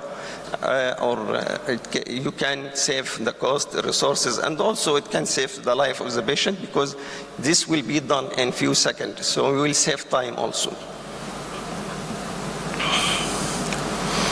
This is a study we have done in Hamad Medical Corporation in Qatar to predict the prolongation of the time the patient spent on the mechanical ventilation. First, we define what we mean by prolonged mechanical ventilation for the patient. Is it 7 days or 10 days or 2 weeks? The machine learning can use all these three and give you the best way to predict this patient will stay longer time on the mechanical ventilation. So how we do this? This is the simple summarize like any study. We will start, for example, in Hamad we have a national trauma registry, and from this registry we have the data preparation, clean the data, inclusion criteria, exclusion criteria. Then we'll go for the modeling, which, as I said, there is many type of modeling: logistic regression, ANN, SVM, random forest, and the CS. So you will not bother yourself by knowing all this. The machine learning will automatically give you what is the best model to predict the prognosis or predict the mechanical ventilation state, but you should enter or feed the computer with the data which you gather it immediately when the patient arrives to the hospital, or even from the ambulance or AMS, they give you some hint like what is expected, is there any cardiac arrest happen during the resuscitation, and so on. All this information automatically on Cerner connected with the machine learning software that will end up with very accurate or nearly perfect accuracy of the prediction. Also, it is important thing in machine learning, they give you this as a figure. So you will not be bothered by numbers and so on. I will show you this.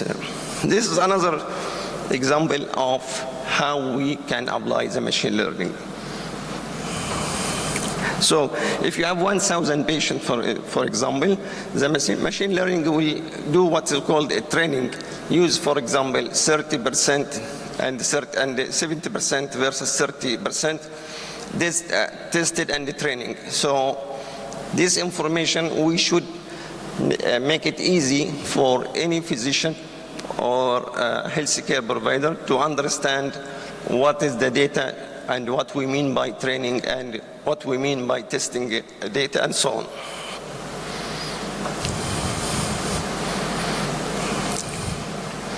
Well, this will end like I told you that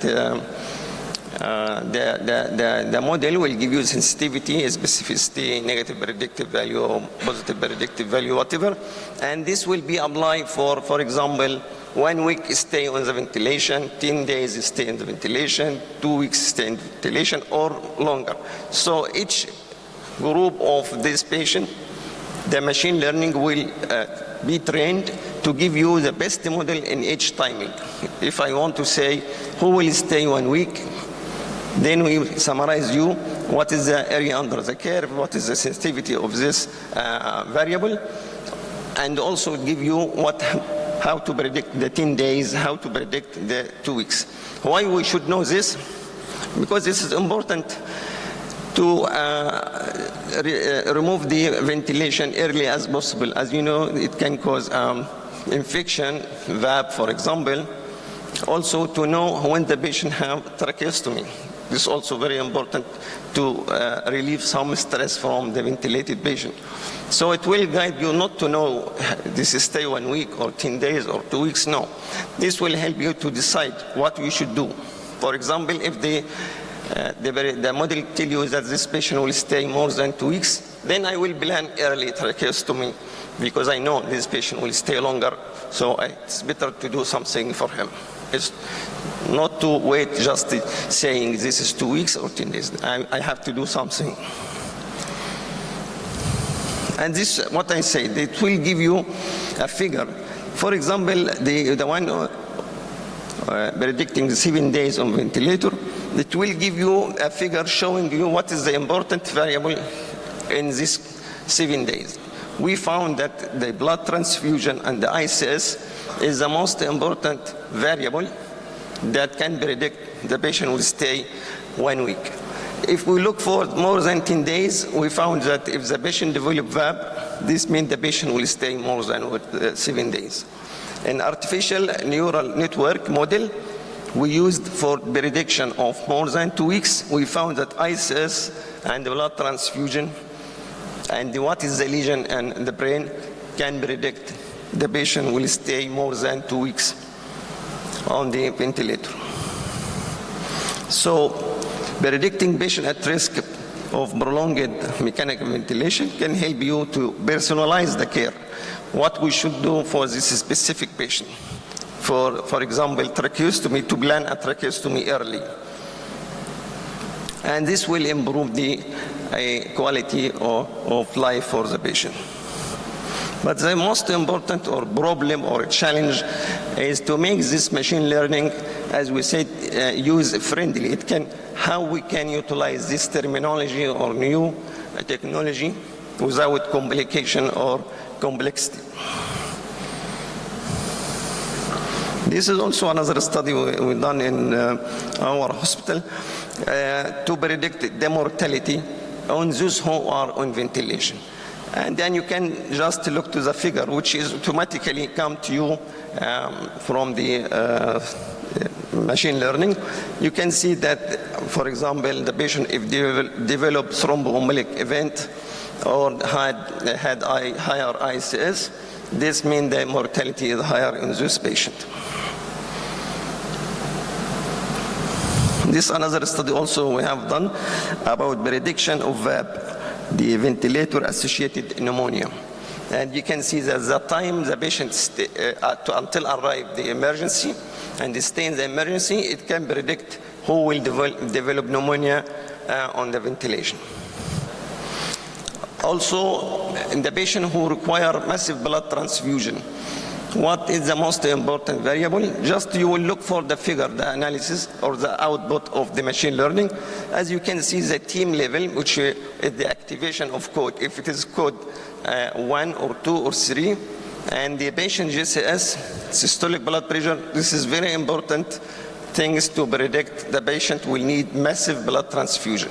So you will not be bothered by a lot of numbers, so just look for the output figure. Professor, you have 5 minutes to wind up your lecture. Thank you. So at the conclusion that as I said, the machine learning is very important in the diagnosis and the prognosis of trauma, but the challenge that how we can use it friendly without a complicated what's called terminology or sophisticated tools. So it will save the time and the cost and the life. And thank you very much. Thank you, Professor Ayman. For the interest of time, we'll take the questions at the end of the session. I'm pretty sure you all have multiple questions pent up. We'll take it at the end. Next, we have Lies, Damn Lies and Algorithms by Professor Prabhat Nanayakara. I wonder what this whole lies, damn lies and algorithms are about. Yes, thank you very much, Mr. Chairman. It's good to be here. And my name is Prabhat Nanayakara, and I'm the Professor of Acute Internal Medicine in Amsterdam University Medical Center. Our research in the last couple of years has concentrated especially on, we all talk about algorithms, but almost nobody uses it in the practice. Why is that? If you look at, this is my alter ego, this is my alter ego. I'm a musician and singer and songwriter. My songs are there in Spotify. I get mails all the time from American companies. We have run through your songs through an algorithm. They have potential, so can we help you promote them? Everybody's used artificial intelligence, except in medicine.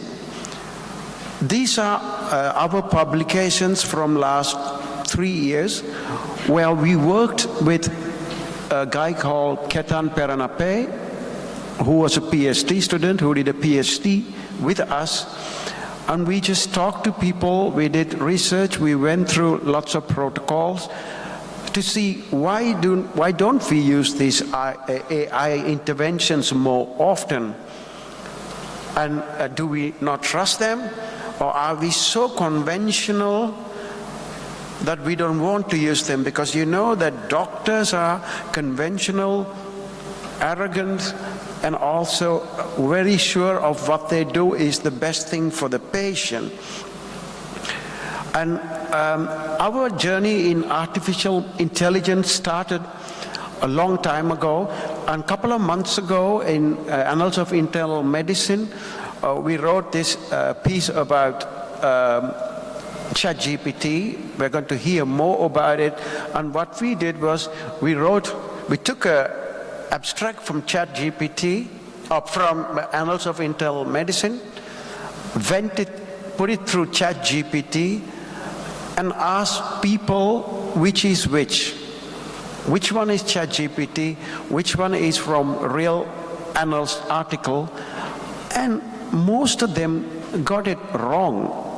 So you see that artificial intelligence is going to be used, especially by students, pretty often.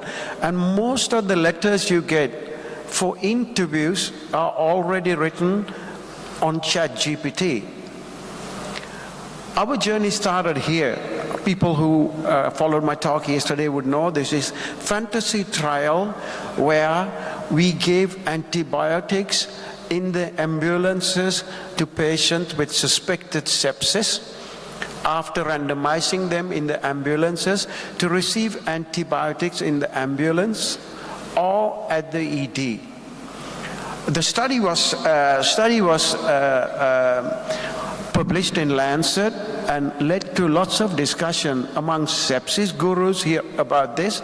But I just want to, sometimes it can take you to places you never expected to land. About 3 weeks after publishing the study, Grey's Anatomy, American soap series, talked about our study. So I just wanted to show it to you. Can we have some volume, please?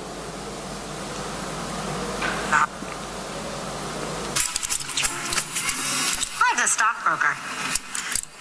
It's nice to date someone outside of the hospital, huh? It is refreshing, actually, talk to somebody about something other than the latest issue of the Lancet. Yeah. Did you read that article about pre-hospital antibiotics? That was amazing. You read that? Just groundbreaking. So you see, when you end up in Gray's Anatomy, you have done something well, so you think, okay, you don't need to do anything else. But what we saw in our patient population was we had a negative results. There was no difference in the two groups, but we could see that young patients, probably, if we had more young patients, would have given us a positive result. I mean, every result is positive, but effective results. So what we did was we used machine learning to see and to play with our population to see. Let's say we had more young patients. Do you think the results would have been different? So what we saw was there was an interaction between time and antibiotics. After a certain age, you could give antibiotics, especially to elderly. Nothing happened. Their mortality did not change much. While in young people, giving antibiotics as soon as possible when patient comes through the ambulance was really effective. And this is a way machine learning can be used already in the data sets to predict outcomes.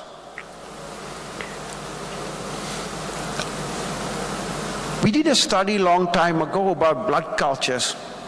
And what we saw, you all know that we do lots of blood cultures. And what we saw was about 85% of the blood cultures we do give us negative results. And from the positive blood cultures, 15%, almost 50% is contaminated. So, it's happened all over the world, so I'm sure in your departments also, the yield of blood cultures can be about 1.4% to 17% positive blood cultures. Contamination can be as high as 30 to 50%, especially in the emergency department. Because the blood culture outcomes are only known about 2-3 days later, their contribution to clinical decision making can be pretty low. Less than 3% of the blood cultures really helps us in our decisions. So we thought, we are going to, and also one of the biggest problem is we think that blood cultures are very harmless. So you can do blood cultures as often as possible, but the problem is contaminated blood cultures cause harm to patients. The patients with contaminated blood cultures have a long hospital length of stay, and their mortality is also high because we treat them, we do more tests on them. So the blood cultures on the one hand does not contribute much to our decision making, and also it can harm patients. So that's why we thought we have to develop an algorithm to predict blood culture positivity. And we took a sample of our patients in our hospital, about 6,000 patients, culture negative, culture positive, and developed an algorithm to predict the chance of positivity of blood cultures. We use extreme gradient boosting methods. You just heard about it, so I'm not going to go into them. We also published our results in Lancet eBiomedicine and also BMJ Open, so you can read it. This is about the development of blood culture model. This is the prospective validation we performed in our unit. What did we see? We developed the blood culture model. We validated it in our hospital, and thereafter we validated the model in 4 hospitals, in 3 hospitals in the Netherlands, and we also use a data set from US to validate the culture model. What we see was the AUC remained, this is our model in our own department, AUC almost remained the same in all 4 hospitals, which means we could use this model to predict blood cultures also in the units outside our hospital. The predictors, of course the model was developed by the computer, but if you look at the predictors, they are quite explainable. Temperature, creatinine, CRP, lymphocytes, blood pressure, bilirubin, which is also in lots of scores. Don't ask me why, but it's not a black box. Most of the predictive factors were explainable. And what we did was, we developed the model, tested it, validated in 4 other hospitals, retrospective validation, of course, and then we'll build the model in our electronic health record, EPIC system, and did not tell anybody that the model was running behind, which means whenever somebody did a blood culture, we could see what the predictive is. By this patient, the chance of positive blood culture was 10%. I'm just taking through the journey of developing and integrating algorithm in a chart, and then try to get it working in a department. So this is the third step, integration, and just running it behind their backs, and doctors don't know about it. What happens was, when we did the prospective evaluation in 1,000 patients, doctors didn't know that this was running. Still, the AUC was pretty good to predict blood culture positivity. You could read those in the publication by Lancet eBiomedicine about this. And also, we talked to people, nurses, doctors, did a qualitative research, had focus groups just to ask people, what do you want us to do? Why don't you use these models, AI models? And there were lots of ideas about it. They say, and how should we present the results of the model? People want absolute risk. People want binary outcomes. So we talked to everybody so we could take the healthcare workers with our development. I think that one of the biggest problems with the models is that we don't consider them. They are like drugs we use. You got to do randomized controlled trials to show that these models work, that these models are effective, these models improve the processes of patient outcomes. So we are busy preparing a randomized controlled trial now. We hope to start this on 1st of December. We got the ethics approval, we got our funding. There are 2 PhDs already working on the process, where what we are going to do is, if somebody decides to do a blood culture in a patient, we have some exclusion criteria, because you cannot use people with immune-compromised patients and also patients having catheters to predict blood cultures, because they can give sometimes false positive results. We have exclusion criteria.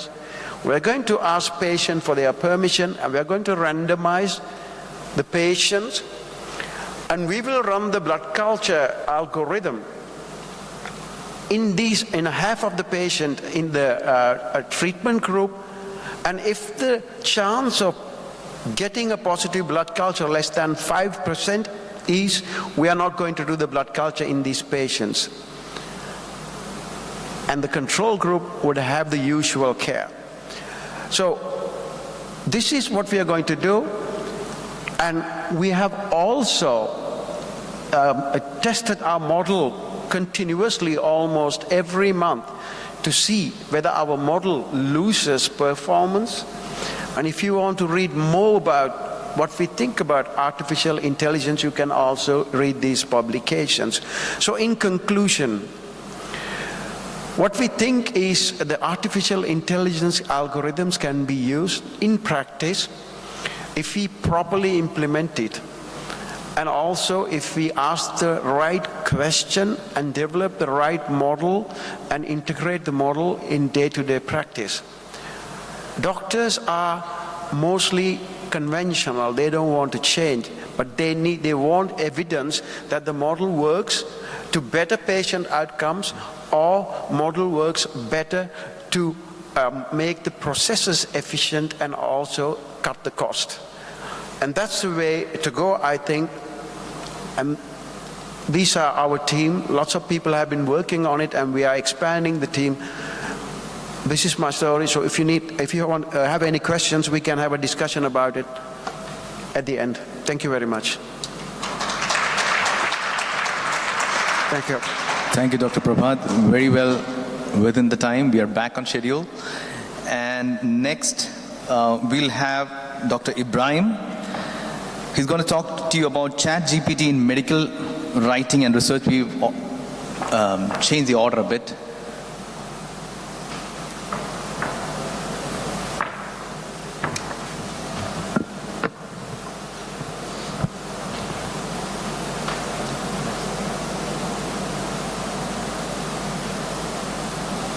Next stop.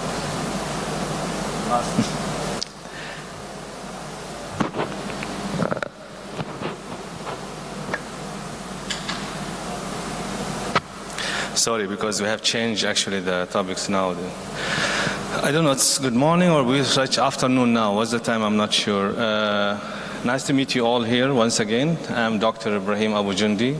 I'm emergency consultant and head of the hospital called Al Khor, which is stated in Qatar. Usually Qatar has a medical corporation which has 5 hospitals, and this Al Khor is one of those hospitals. This is the night view of Doha, the capital of Qatar, and this is the sea view, because I love sea, and this is a beautiful place. I really invite all of you to come and have a nice time in Qatar. If you have a chance, really you'll love it. Okay, this is very important for me. I have no conflict of interest, so I don't get any money, nobody give me gifts for all these things. Okay. Today we're going to talk about ChatGPT and how we use it in the writing and research.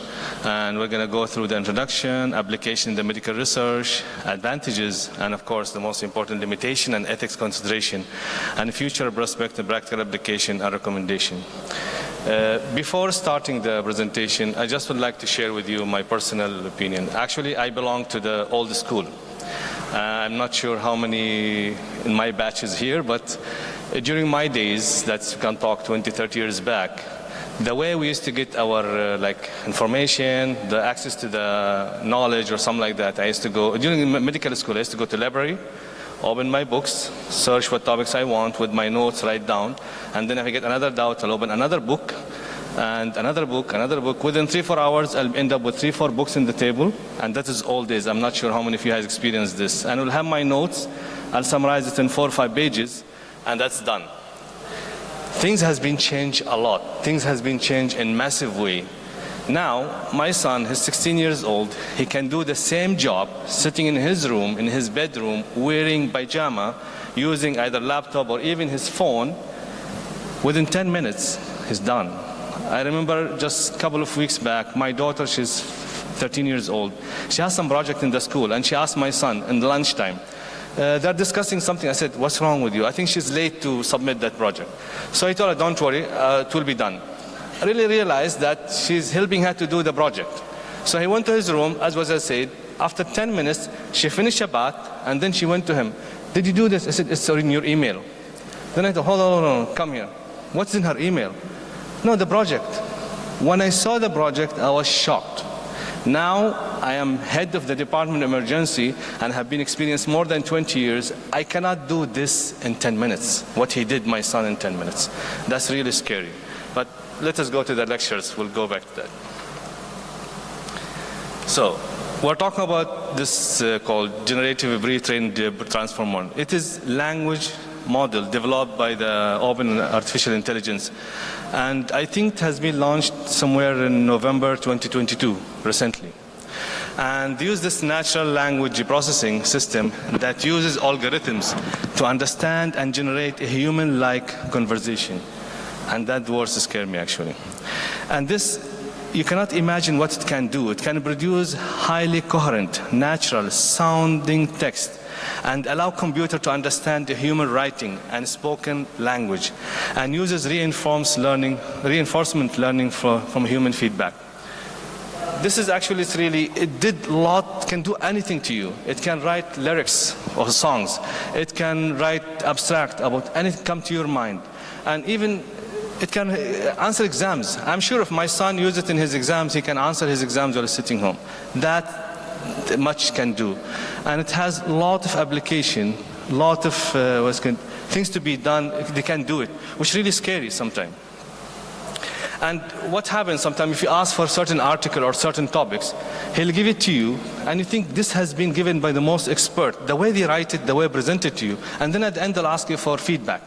Once you give your feedback, it has been programmed in such a way, use your feedback to improve their product. So next time, for example, I want to do an omelet for my wife.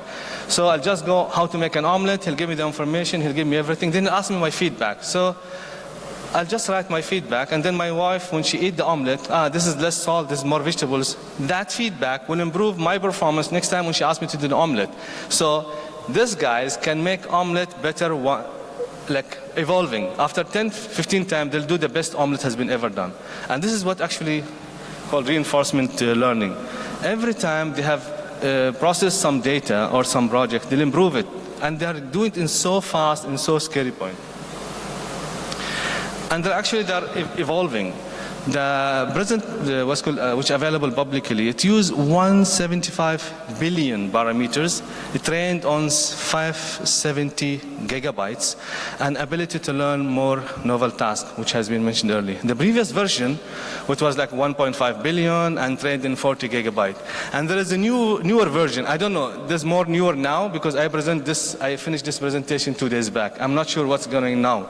So it has I'm sure more advanced than what is going on in GPT-3. This is GPT-4 now. They said it is 82% less likely to respond to requests for disallowed content. And this is very important actually, disallowed content. And 40% more likely to produce factional responses. We'll go through a little bit of the uses, which has been mentioned earlier here. Language is editing scientific articles and can write literatures and review the health-related topics. It can generate summaries or provide abstracts for articles and can synthesize ideas. It can give you an idea which topic you want to research about, which topic you want to present. Can give you a lot of ideas around. And do proofreading and grammar checking and analyze data for scientific purpose. It can be done by this platform. And some of the advantage, it can summarize papers, sometimes can generate plagiarism-free text, which is very important, and has consistency and accuracy in the language, and simplify complex medical information and help in learning unfamiliar topics.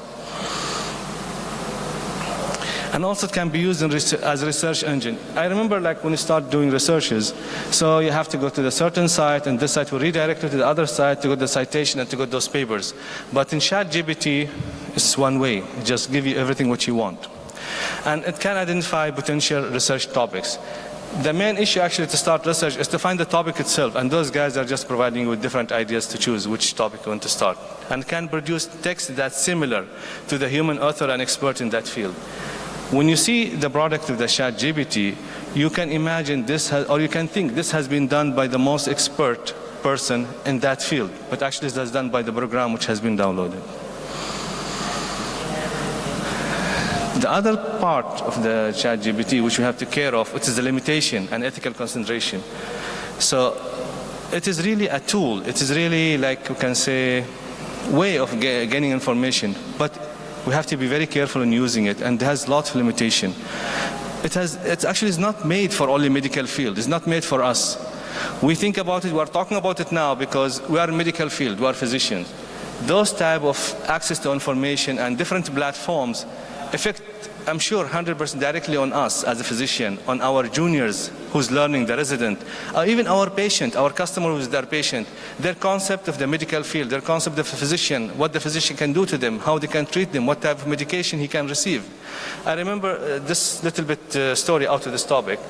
1 week back, I got one patient, he's almost 35 years old, he's hypertensive. He came with me with headache, mild headache and dizziness. His blood pressure was 200 by 120. So I told him, I took history, are you hypertensive? He said, yes. How long? Couple of years. So what happened to your medication? I said, yeah, I'm using medication. Who did describe it to you? Who's your primary physician? He told me he did not see his physician for 1 year. Why? He's not happy with the physician medication, so he started Googling or searching those platforms. He changed his medication 3 times within 1 year.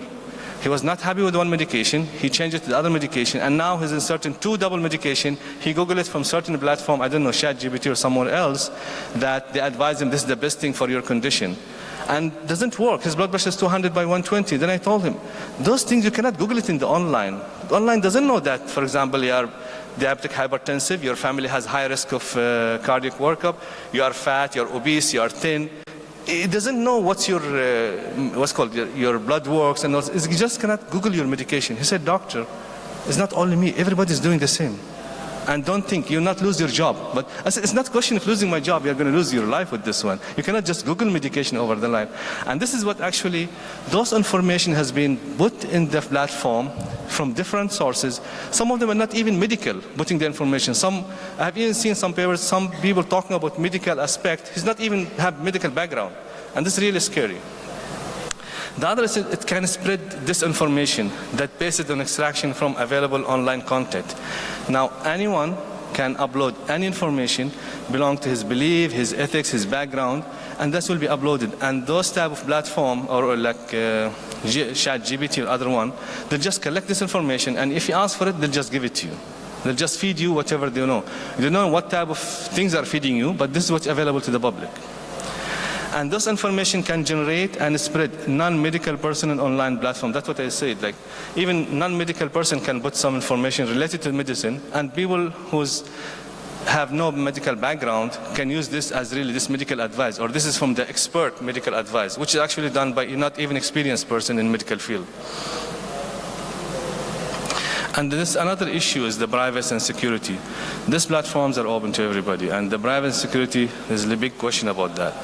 And data collected may be stored. Whatever, for example, you requesting for certain data and you present something, this will be stored. So all your data will be stored, and this also can be used, can be misused for the concern of plagiarism. I did some job, I did some research, I uploaded, then someone else come, take this one, just reframe it and present it as his own. This can be done on those platforms. And the main issue, which I said earlier, is scare me, especially with my child. If you depend on this, even our medical resident, will depend on this. The other day I was discussing with one of my colleagues. One resident presented with case presentation. When I saw that case presentation, I was so impressed. I am in the emergency field for more than 20 years. I cannot do this type of things. So I told him, how did you do this? Who helped you? Who's the, for example, other consultant or assistant professor? He said, no, I did it on my own. And we find out some ChatGPT.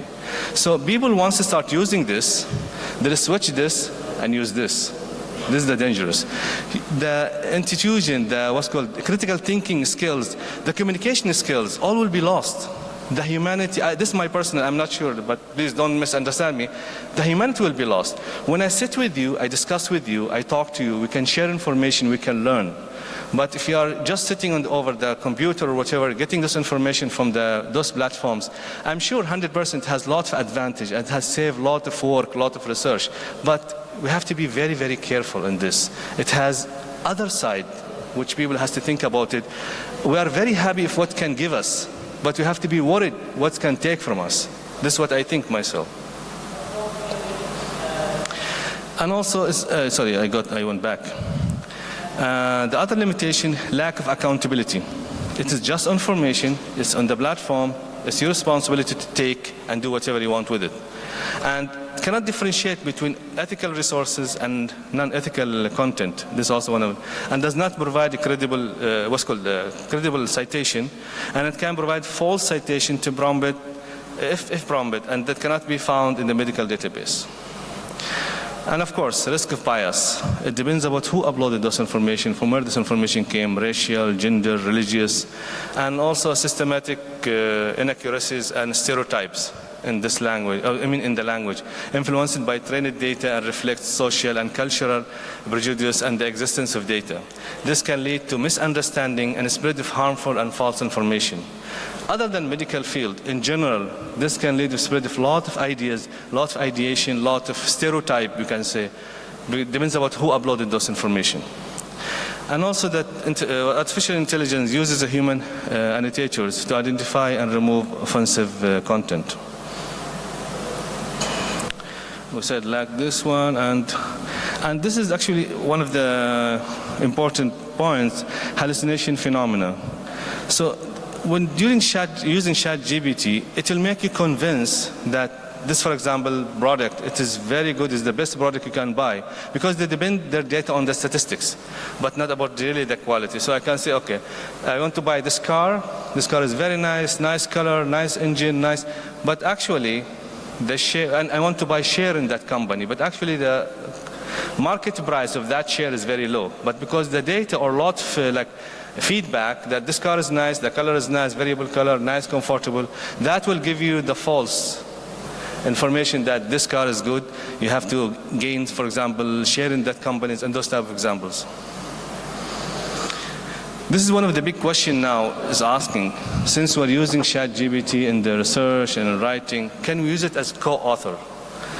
This question has been different answer, different opinion, and I'm not sure the right answer for that, but some people say like it doesn't even make sense. It is like dignity of science and use of ChatGPT as co-author, and it is fun, but it's not an author. And many scientists disagree with this. But let us see why and how. ChatGPT cannot take responsibility for the content and the integrity of the scientific papers. If you are presenting the paper, they're just providing the information. They're not responsible for what information has given to you, or what is the accuracy or the authenticity or the what you call like the correct information has been given or correct data, and cannot give consent to the term, use, and distribution of the right. And this issue really needs to be discussed and considered. Meanwhile, as we said earlier, we have to use this tool, or we have to use it as a tool or resource in the research process rather than listed as an co-author or author. In the future prospect and practical application, it needs really appropriate protocol and clear guidelines regarding the extent to use and mitigate the risk associated with ChatGPT. I don't want to say risk, but like concern. License and editorial policies need to be updated, whether GPT can be used in the work or not for research or for writing medical papers or no. And we have to have training separate model to filter the content generated by the language model reinforcement learning with the human feedback. And also the ethical issues is another concern. Here the ChatGPT, what's called ChatGPT, aided in the academic writing. It helped in what's called learning tools and citation and attribution, and we have to understand the limitation while using it. And we have to edit and revise the information which we get from the ChatGPT. And we have, of course, 100%, we have to avoid the plagiarism. What we recommend for the ChatGPT use in academic writing: proofreading and edit. Artificial intelligence generated text thoroughly. We have to really check it out, and we have to close. If you use it, we have to inform. We have to state it that we are using this for a certain purpose, and how extent we use it, how long, what exactly we got from it. We have to declare it. We have to disclose these things. And whatever information we get through them, we have to really verify, and we have to double check it. And multiple AI input can be used. It can be validated and diversified to generate the content. And understand the limitation of AI. It is not substitute for a human expertise and critical thinking. I don't think any platform or any information platform can really replace a human critical thinking, can really replace a human expertise. This is my personal belief. And other from the recommendation, data handling must be secured. Ensure data privacy and security. This is very, very important actually, emergent in the place, and compliance with relevant data protection regulation. And we have to ensure data is ethically sourced and analyze the biases. And for continuous learning, stay updated about the latest advancement and the best practice in AI used academic writing. Still, it is part of our life. Still, it is with us. So we have to really update ourselves with the artificial intelligence and the ChatGPT's update. Of course, we're not ignoring it or stop using it. It is a very useful tool, really very, very helpful tool to be used. And it should be used as adjunct rather than private sources, primary source for the writing process, and always use de-identified patient data to protect the privacy. Disclosure of the use of the ChatGPT is very, very important. We have to disclose that we're using this information, we got it from what source. And cite it when you use the tool or source with the assistance. And AI-generated text must be critically reviewed by medical experts and to validate it before using the content in a clinical or medical consent.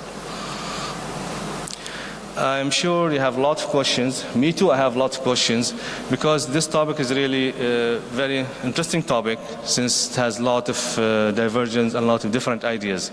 So we'll keep the questions at the end after the last lectures. And this is part of some of the reference. And this is me if I'm not in emergency doing resuscitation. I love sea, I love to be in the beach. That's why I got you the picture of that. Thank you so much.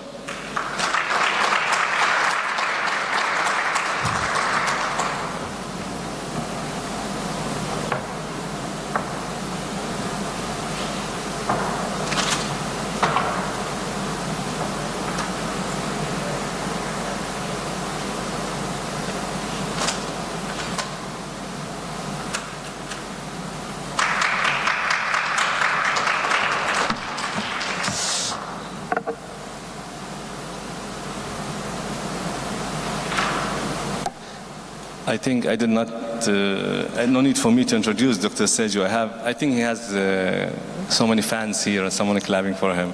So please welcome Dr. Saju. He's associate professor in the Department of Emergency. And once he's ready, I think all those technical issues, but we'll put it in a few seconds. Thank you so much.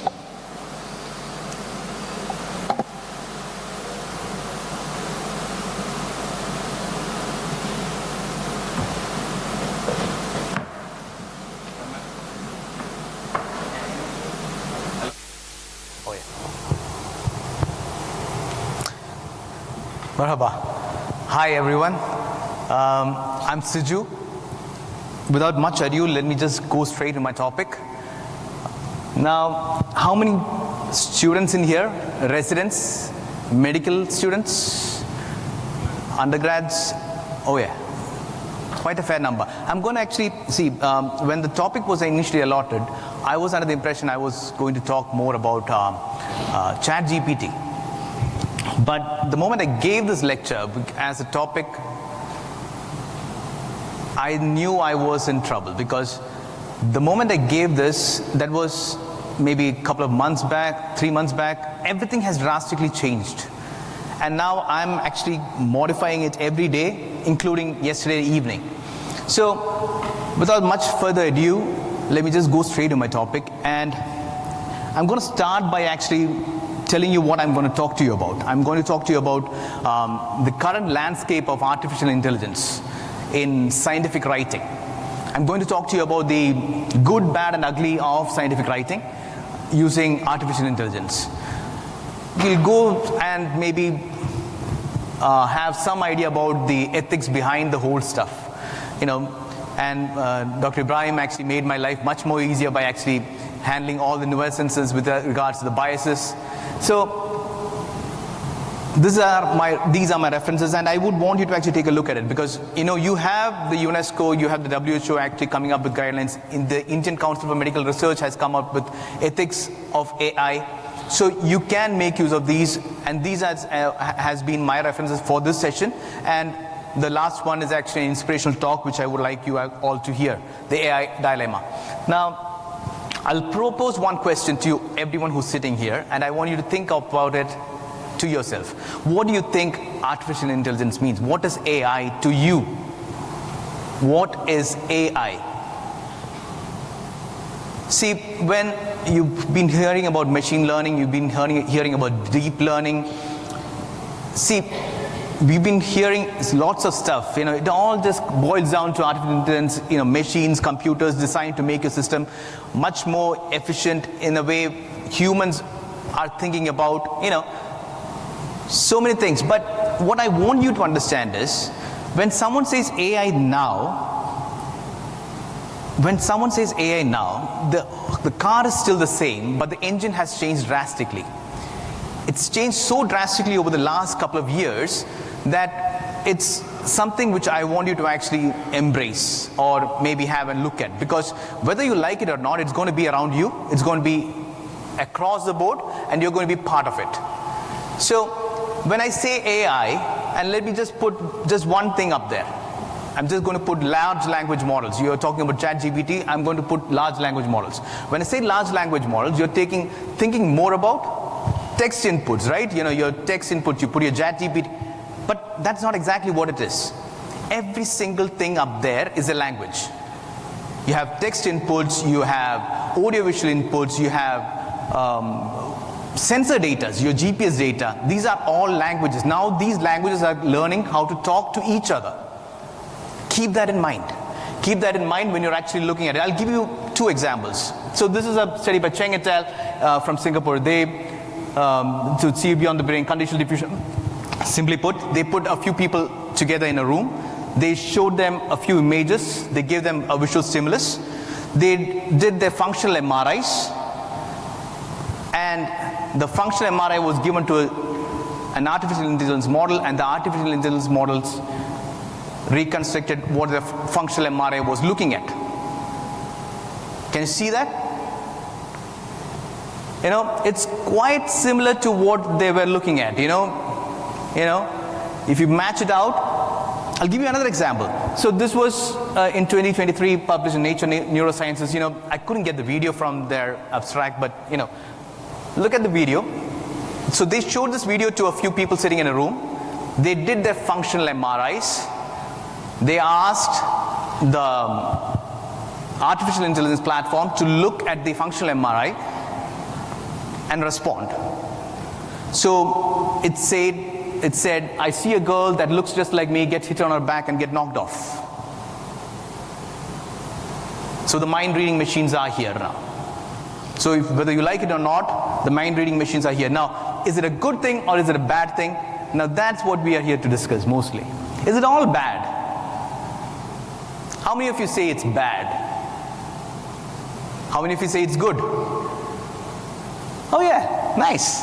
So let me put it this way. So you're all right. I mean, it's not necessarily bad. You know, you've got all those problems coming up. And Dr. Ibrahim actually went through most of it. You know, it's good in drafting editions. It's good in explaining to you with regards to what you do not know. It takes off the language barrier in most of the non-English speaking countries from where I am from. I can't afford the Elsevier to actually do the drafting for me, but I can actually get ChatGPT to do it for me. I can correct my grammar. It helps me drastically with the way I can actually present my data. Now, I'm going to actually show some extra stuff for the students sitting here. You know, you see, this is one platform which I keep using most of the times. You know, it helps me visualize data. Now, this is orange, and by the way, no conflict of interest, no financial commitments. You know, just something which I use. So it's simple. You put your data in. You load up your data. You decide to actually. So this is me. I work mostly in snakebite and stroke. And this is snakebite data. So I put it, I want to see what my data looks like. I put a scatter plot. So I have all these options, and I do not know what to actually generate. Maybe, you know, which gives me more informative projections. The AI does that for me. It actually gives me different options to actually scroll through to see what efficiently shows or depicts my data to the general audience. Now that's just one. You know, earlier when we used to do qualitative studies, we had to sit with the recordings, you know, get the whole recording done and, you know, scribe it down. You have a scribe scribing it down. You go through the data parameters, see what is, and you have the newer analytics softwares which you can use. Yeah, of course, yes. But here I'm just putting it in corpse, you know, and, you know, I have my whole data set ready up for me. That's what they were talking about mostly, about antivenom development, about hypnale. You know, the word cloud is built for me. Now, it took me just that many minutes to actually get it done. Now, I'm doing a PhD in coagulation disorders, so and doing a literature map to see where my research stands right now. You know, that's me there. How many of you has cited me? How many of what whom did I cite? Earlier, like he was saying, I had to take all these literature, sit down, timeline map them, and then see what happened where. Now I can do it in a GIF, in a press of a button. And for the students sitting here, I'm pretty sure you guys are already doing this. I mean, you have all these, this is Tommy up there. You can actually use AI to actually generate images for you. You want to decide on what kind of a template you want. You want to actually decide on what you say you want to do a study in the near future landscapes. You put it up, you could get the AI to actually edit your slides for you, get your text materials for you. You can actually rewrite the text materials. Maybe if you want to actually have a change in the image, say a brutalistic concrete architectural structure in the Icelandic countryside, it generates it for you. You have your slide made, voila, done. It took me, less than a minute? So, yes, not necessarily. It's going to do this. But is it all good? So that's what I want you to actually, think about. Is it all good? So Dr. Ibrahim was actually putting it up in a very nice way. You have the complexity of review, which this algorithm right now doesn't understand. Probably it will start understanding in the future. I put in something called GIGO up there. Anyone know what GIGO means? Yeah, garbage in, garbage out. You put in garbage, you're going to get garbage. So whatever, it's all pre-trained, right? So your input matters. So whatever you put in, if you don't know what it is, and if you have no clue, and you're going to get garbage out. Now, and with regards to the bias, there's so much biases with regards to confirmation bias, contextual bias. These are there. Now, I'll put a picture up there for you. Can you tell me which one is AI generated? Who says it's, let's say, that's A and that's B. Which is AI generated? Why? So this was me actually putting up a image of saying a very relaxing man on a chair looking at the sunset with a fishing rod in hand. The reason why I put this image up is because it might give you this belief that you're going to make this AI is going to make your life easier. How many of you feel so? Your life is going to be easier with AI around. Okay, I'm going to put it this way. See, now when, say, we both were students, and he did the particular topic in last 3 minutes using AI. I've been working on it for the past 1 week, and he's giving out a better result. Like it or not, I'm not going to be the guy sitting with a fishing rod. Those days are gone. As technology is going to advance, I'll have to run in his space. Keep that in your mind. You're going to have this problem where you will have to catch up with the technology around you. It's a choice. You can choose whether or not. You can be the Hemingway. You can be the guy sitting with the road. Relax, take it on your own pace. It's up to you, but this is a choice which you'll end up making. So, how do you use AI responsibly? Let me put that as the last question. See, this is one thing which I loved, With all new tech around you, all new tech which is coming around you, there's going to be new responsibilities. When the best example which I heard was, the camera phones. Data privacy issues, all this came across when you started having small microchipped camera phones around you. So these things are going to change drastically around you.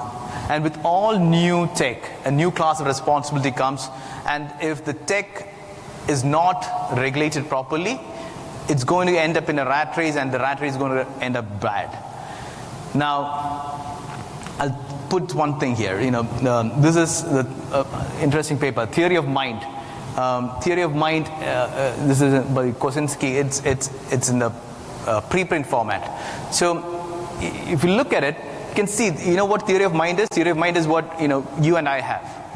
The human way of thinking, and able to put, say, unobserved mental states in, spontaneously emerge. But it has seemed to have spontaneously emerged in these large language models. If you put, so ChatGPT was given, ChatGPT performed the best of the lot, and you can see that particular theory of mind has changed over the last, and the time frame, just take a look at the time frame. 2018, 20, nothing happened. 22, 22, 22, 23, March, it was a 3-year-old child.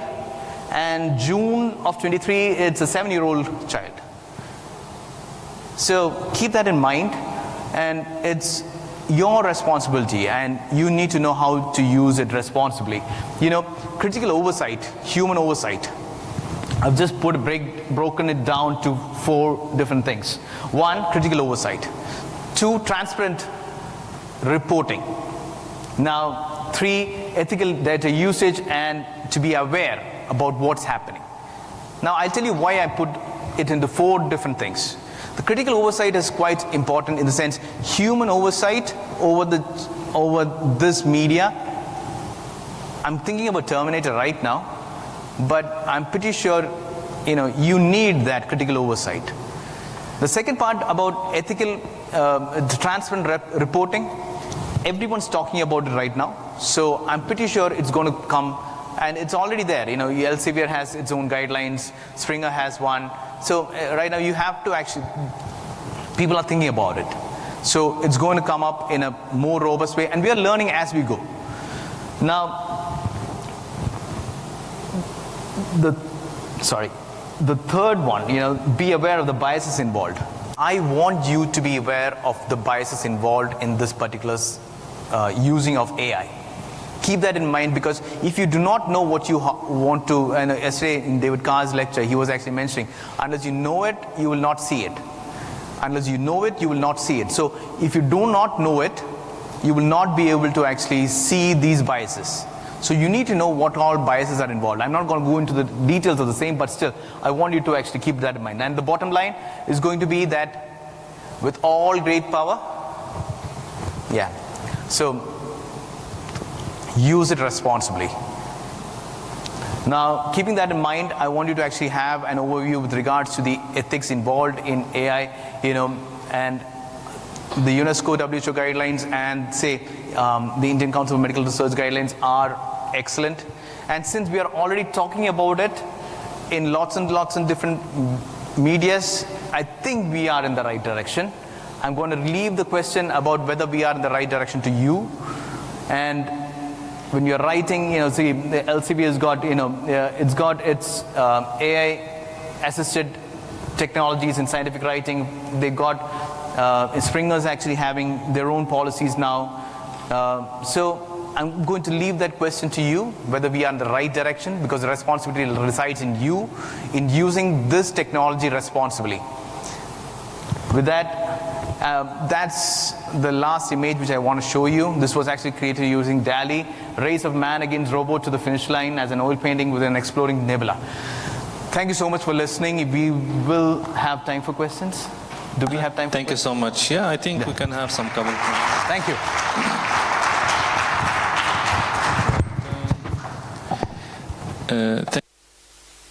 Thank you so much, Dr. Siva. Actually, we have a couple of minutes because I'm sure you're more interested in lunch now. So any 1 or 2 questions we can take for the whole sessions, just raise your hand. Yeah, lady up there. So if you have mic, someone. Hello, and thank you for all your presentations. My question is for Dr. Ibrahim Cüneyt, for you. I'm just a beginner in AI, so my question could be a very beginner level. You have mentioned that ChatGPT is fed by so many sources. Do you think it's possible, or maybe it's done already, I'm not sure. Do you think it's possible to develop an app that we can use as doctors to upload all the medical papers that are written by us and use it to reply our questions in that regard? Thank you.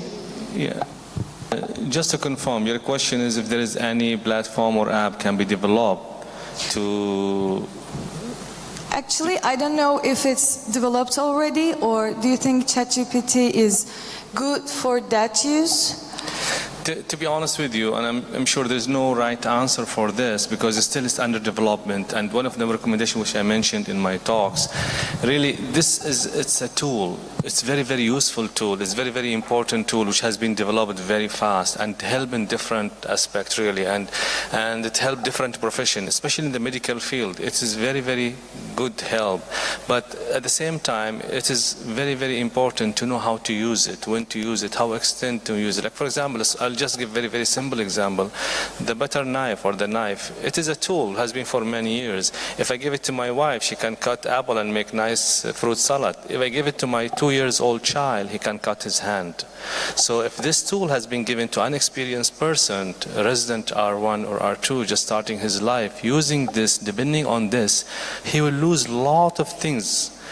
Confident, communication skills, critical thinking. Yeah, he will get good outcome because not he's the one who did the job. Someone else did it for him, and he'll be appreciated and all this. But he will lose the learning. He will lose, the intuitions is what comes from you doing the job, doing learning, doing the research, and getting at the end of it, getting the result. And that, believe me, psychologically, you'll feel more proud of yourself when you did hard work and you get the end product successful. Other the person who's sitting 5 minutes, 10 minutes and get amazing outcome, but he did nothing, someone else did it for him. It is actually a very controversial discussion about this. And to be honest with you, I'm not an expert, an emergency physician. Give me a patient, I can handle critical patient. I'm in emergency for the last 30 years, 25 years. But this is new for all of us. I'm sure when the Dr. Sivas asked who is happy, it is good for us, I saw the hands of all the new generation who raised their hand. Maybe I'm eldest among you, but the other little bit elder generation, they kept their hand down. The younger generation are very happy. It is like bright, it's like stars, but it has a risk. It has other side which you have to take care of it. I'm not sure if I answered your question, but I think thank you so much. Any more question or a query? You could mention whom to the question is and ask your question, sir. Hello, my question is for Dr. Shizu. I'm Zishan, I'm one of an A&E doctors from Royal Free London. Dr. Shizu, regarding the AI, the concept you have just taught us today, don't you think it is more important for us to conduct more workshops regarding the use of AI in the recent forms, and there should be an inclusion of an AI in academics as we teach the students through the residency program? What do you think of it? Let me repeat your question. Your question is whether we should include more workshops with AI, right? AI, how to use an AI in the practice. Exactly. So I'm going to echo what he just said, and coming back to what I was saying also, using AI responsibly. How do we use it? Now, yes, you are absolutely right. In the sense, we need to have, and I'm pretty sure it's going to come up in the next few months, I guess. You're going to get all these workshops. Who's actually going to? Because see, even so, I've been using artificial intelligence for multiple purposes, including a systematic review recently. But I've been using AI, but it's running so fast, I'm unable to keep up with it. The moment I gave the topic for this lecture here, it's changed so drastically. And for me to actually keep up, and I'm seeing such a big exponential curve that I do not know when's the right time to start, but I think it should be now. Because if we are going to let something grow this exponentially without any responsibility, we will end up in a rat race, which is going to end up in a disaster. So yes, you're right. We need those workshops now, and it is going to be an eye-opener for most of us. Thank you, sir. Any more question? One more question before lunch? Any ideas? Any? Thank you so much. I think we'll wrap this one, and please, I hope you'll have a nice, tasty lunch. Thank you a lot. Thank you. Thank you all.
primary survey has not revealed any identifiable major injury except a graze on a left thigh and a bruise on a forehead. He claims that there has been no loss of consciousness at any point. His vital signs are normal. His clinical examination reveals no other abnormal findings except the graze on the left thigh and the bruise on the forehead. And there is evidence of alcohol consumption, but the patient has mental capacity and he's sober, and he refused immobilization by the paramedic crew and also in the ambulance triage area. So here we are with a patient with a low risk road traffic accident trauma, which is essentially a pedestrian versus car, where it is claimed that he has clipped the car and has fallen down onto the curb. And his all other examination is normal. And the question really is whether to do a whole body CT scan for him. So to answer this question, we're going to look at what the current literature tells us to do with regards to this patient. So in UK, we follow the NICE guidance, which is National Institute of Health and Care Excellence, which is an excellent body for us because it has regularly update on various conditions, and it will have already reviewed the literature and provided guidelines for most conditions. And there is a guideline on major trauma assessment and initial management, which states that for whole body CT scan should be done for multiple injuries and in patients with blunt major trauma and suspected multiple injuries. Patients should not be repositioned during the whole body CT scan, and use the clinical findings and the scanogram to direct CT of the limbs in the adults with limb trauma. So the question here is still, are we going to say that we suspect multiple injuries in this patient with low risk road traffic accident and only a graze and a bruise on a head? Second is a high energy head injury guideline gives a definition for a high energy blunt force trauma. Interestingly, high energy blunt force trauma is not defined within the major trauma guidelines, but it's defined within the high energy head injury guidelines.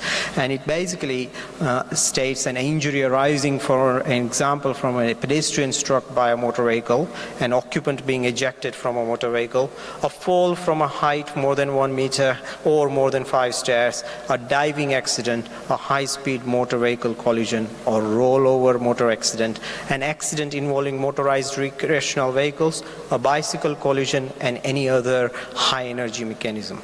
So it specifically states a pedestrian being struck by a motor vehicle. However, in this case, the history given to us is that he was clipped by a motor vehicle and that he hasn't lost any consciousness.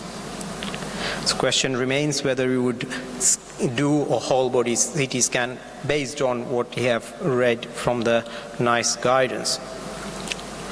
Looking at further literature, there has been an attempt to answer this question by Richa Arora and Abhishek Arora, where they looked at a retrospective analysis of 150 cases of polytrauma who underwent a whole body CT scan in 2017. It was a single center tertiary care major trauma center in North England. And of those 150 patients, including in that study, the whole body CT scan was positive in 46 patients, that is in 104 patients, while 46 patients, the 30%, had normal scans with no trauma-related pathology. The 25 scan requests were made due to high-risk mechanism of injury with no obvious clinical concern and were found to be normal in 20 cases and showed very subtle injuries in the other 5. So the authors concluded that a good clinical examination can reduce the high number of unnecessary high dose of whole body CT scans. So the question still remains whether we would do a whole body CT scan on our patient or not. Looking further, there is a further analysis of whole body CT trauma based just on the mechanism of injury, or an analysis of more than 3,900 patients at a tertiary trauma center. And this is from a retrospective cohort analysis of over 10 years from a single center in Australia. And in these 3,920 patients who met the inclusion criteria, about 40% had a positive CT scan. This is an important confounding factor to consider when looking at the literature with regards to the trauma CT scans. It is the positive rate which determines what the thresholds has been used to actually conduct the CT scan in the first place. So in the first study, we had a positive rate of 70%. In the second study, we have a positive rate of 40%. So they already had a relatively low threshold to actually do CT scans. However, the authors concluded that in high energy trauma, they should consider the whole body CT scan based on the mechanism of injury alone, regardless of the clinical examination findings. So the question still remains whether we would do a whole body CT scan for our index patient. Looking further, we have an outcome of doing a selective CT scan versus pan-CT, which is a whole body CT scan in elderly trauma patients, a retrospective analysis of a level 1 trauma center in the United Kingdom. So these analyses looked at 481 patients who underwent the whole body CT scan or a selective CT scan in 2018, divided into multi-system injuries and single system injuries. So this is a retrospective analysis from a trauma audit which is done nationally in United Kingdom. So what they did was they looked at a whole 1 year's worth of patients, and they classified into multi-system injuries and single system injuries, and then they looked at how many of those patients had a whole body CT scan and how many of them had a selective CT scan. The whole body CT scan defined as pan-CT in this study. So it was a single center, tertiary care major trauma center in England. And interestingly, what they found that within the single system injuries, when comparing the pan-CT with the single system CT, there was no change in the mortality. However, there was a significant change in the length of stay between the two groups. The ones who underwent a single system CT, there was a significant number of patients who had longer length of stay. So the question still remains whether to do a whole body CT scan or not for our index patient. So our own experience at North Manchester, a colleague of mine reviewed retrospectively the presence of injury in elderly patients who had undergone whole body trauma CT. 66 elderly patients underwent a whole body CT scan over a 12-month period, and of which 39%, again comparable to the Australian study, had injuries identified on the CT scan. 86% were due to ground level falls. The remaining cases were due to falling down the steps or a low-speed road traffic accident, similar to what we have. So the question still remains whether to do a whole-body CT scan in our patient or not. At this stage, I would want to take a view from our audience. How many of you would want to do a whole-body CT scan on this index patient? Please raise your hands. So we have 2, 3, 4. So we have got about 5 people in the room who would want to do a whole body CT scan on this patient. So indeed, this patient actually underwent a whole body CT scan, and we found that he had 3 rib fractures, a small pneumothorax in the chest, and 2 stable fractures in his lumbar vertebrae in abdomen. His head CT scan was normal, as was his x-rays of his thigh, where the superficial injuries were there. So patient was admitted to the trauma ward in a major trauma center after being transferred there and was discharged 48 hours later without any procedural intervention with rehabilitation and physiotherapy follow-up.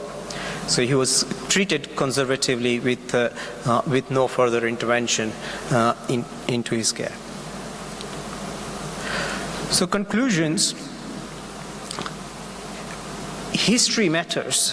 What we thought initially when we started that he was clipped by a car, i.e. on the side of the car that he was hit and he's fallen down. In reality, he was hit in the front of the car from what we see from the injuries, and he has hit his head on the bonnet and then he's fallen down to the ground. And these things matter. The exact mechanism of injury matters in trauma. At this stage, I would want to remind you of another case where a 12-year-old presented to an emergency department with a history of falling from a trampoline. Now, history was documented at triage, fall from a trampoline. She has walked in, she was examined, and she was then discharged. In reality, the child had actually had a fall after jumping on the trampoline into the air and then landing onto the ground. So rather than a fall from just a 2 foot high from a trampoline, it was actually a fall from more than the child's height after going up in the air from the trampoline and then landing onto the ground. And unfortunately, the child was then later diagnosed with lumbar vertebral fractures, which were unstable and led to a spinal cord injury with paraplegia. So mechanism of injury in trauma matters, particularly in terms of the history taking. And when in doubt, consider the whole body CT scan. So mechanism of injury should be elicited diligently in hemodynamically stable patients with no identifiable body injury. The evidence of superficial injuries in 2 areas of body should raise suspicion and consideration for whole body CT scan. So this is the top tip here. This gentleman had a bruise on his head and a graze on his thigh, which alerted us to think that the body in the middle could have sustained an injury because there were 2 body parts which had contact with some form of blunt force trauma, whether it is from the bonnet or whether it is from lying down on the ground. We presume that the thigh injury is from the front of the car, and head is actually from him hitting his head on the bonnet of the car. In settings with adequate resources, the whole body CT scan should be considered irrespective of the examination findings in high energy blunt force trauma as defined by NICE, which includes pedestrian versus car accident of any speed in any setting with any history. If the car has hit a pedestrian, they should get a whole body CT scan irrespective of the examination findings. And in elderly patients with a fall from standing height, because in elderly patients, fall from standing height generates enough energy for sustaining significant injury. However, in the settings where there are not adequate resources, then there could be a consideration for admission and a decision about the CT scan next day, because as we identified from the last study, the actual difference between a pan CT and a selective CT is very much dependent on the length of stay rather than the mortality effect, especially in the hemodynamically stable settings. In the settings where we are, whole body CT scan is much more cost effective compared to actually admission into the hospital. These are the references which I have quoted during the talk. I'll take any questions if you have.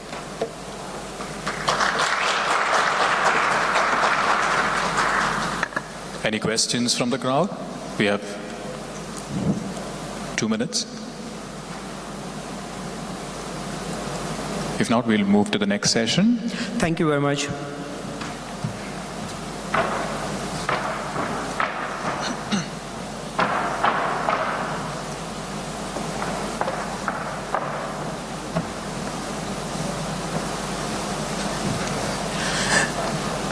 So I'm also moderating this session, and I would like to introduce the next speaker, Dr. Vimal Pillai. He is Professor of Emergency Medicine at Kasturba Medical College in India, and his skills include the coordinator for the Medical Simulation Center at Kasturba Medical College as well, and he's also a governing council member of Academic College of Emergency Experts in India. And he's going to be talking to us today about taming the bleed, viscoelastic assays in emergency medicine. Thank you, Dr. Himanshu. Welcome, everyone. I guess we all had a big lunch. So we'll try to keep it interactive. I'm going to talk about, I'm an emergency physician working in India. I work in Kasturba Medical College. I've got no financial disclosures for this talk other than the fact that I've been teaching resuscitation courses in trauma for more than a decade now. So what am I dealing with? I'm going to start off with an index case like before. So it's 3 a.m. in the emergency department. The usual story for all emergency physicians out here. Can I have a show of hands? People working in the emergency department? Okay. Residents in the Department of Emergency Medicine here. Okay, I've got a few residents in emergency medicine too. Perfect. I think you guys will make more use of this than the others. So you've got it's a typical case. It's a case that I've managed last month. 3 a.m. in the morning, you get a young male, head-on collision, comes on with some patterned aberrations over the chest, a big swollen thigh on the left side. The limb length is also discrete. Now he comes completely altered. How do you manage? I think people might talk about ATLS. Yes, sir.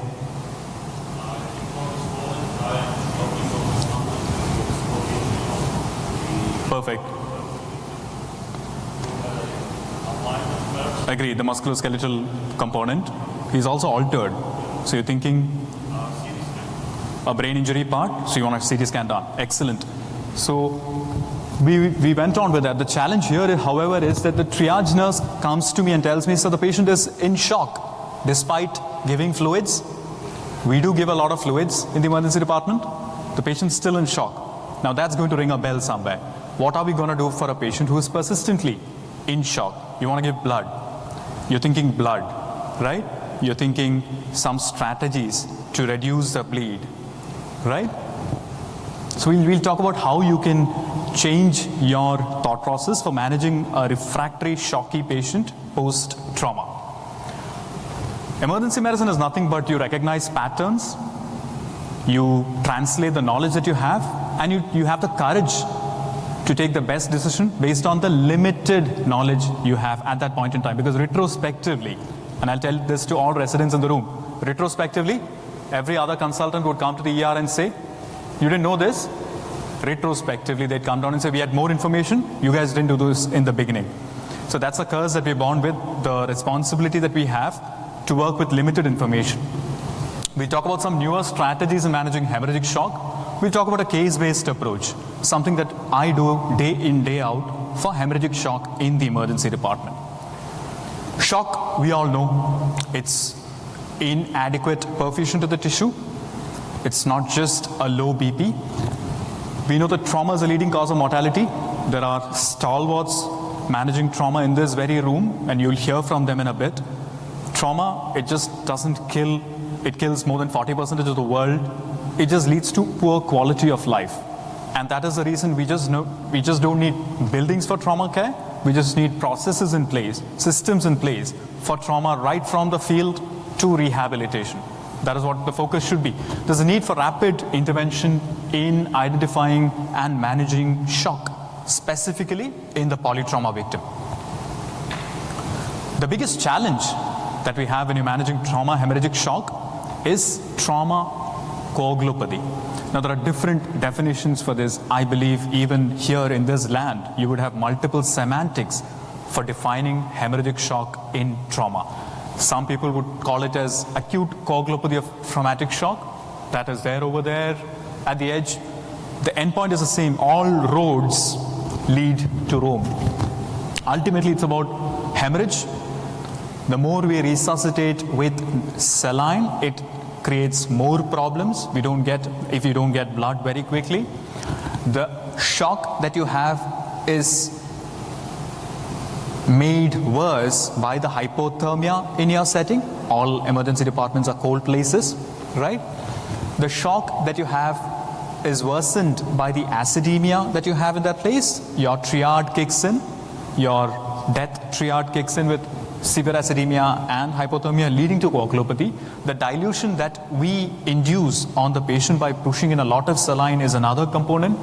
Not to forget the inflammation, the medications that the person's already on, and the genetics part. Now, we are living in an era of longevity. We are living in an era where we are treating more and more elderly, older people. People who are on oral anticoagulants, newer oral anticoagulants, newer antiplatelets, newer drugs, which can lead to more bleeding, specifically in our part of the world. There is a huge focus.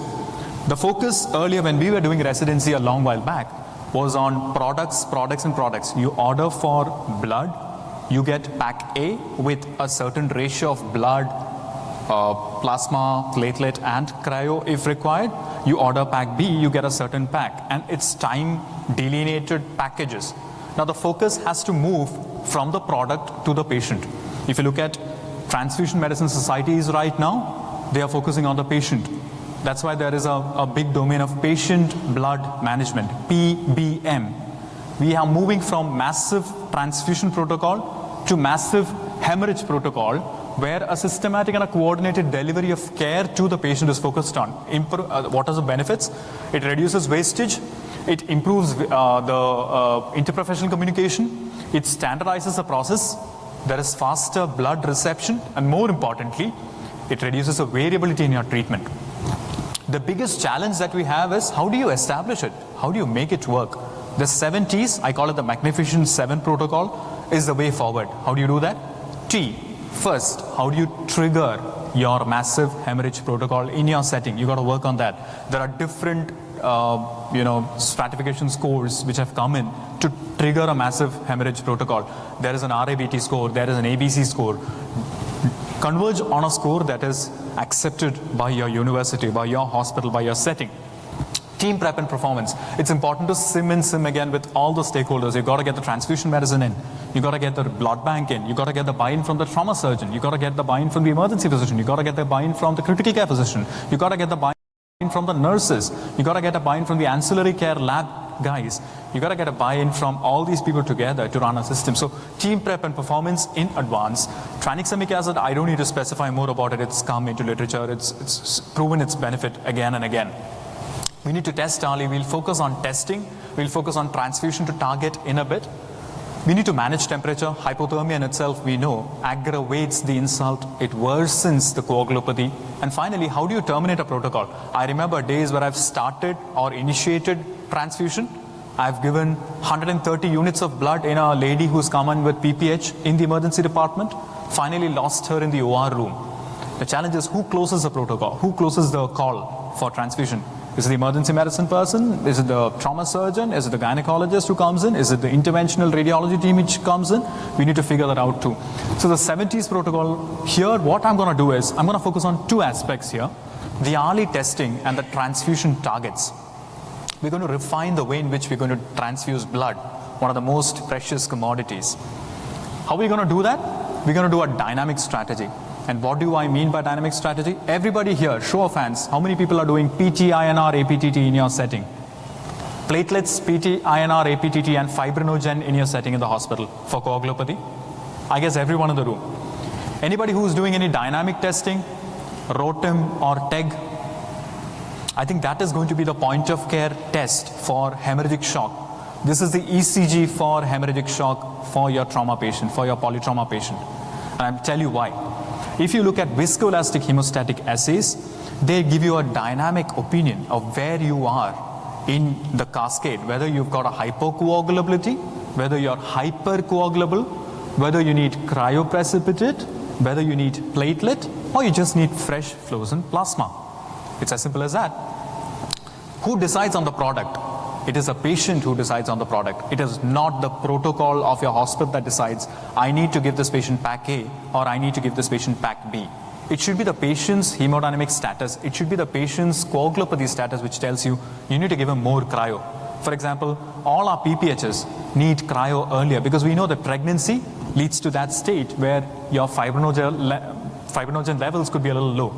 So the way you manage a PPH could be entirely and starkly different from the way you manage a polytrauma shock.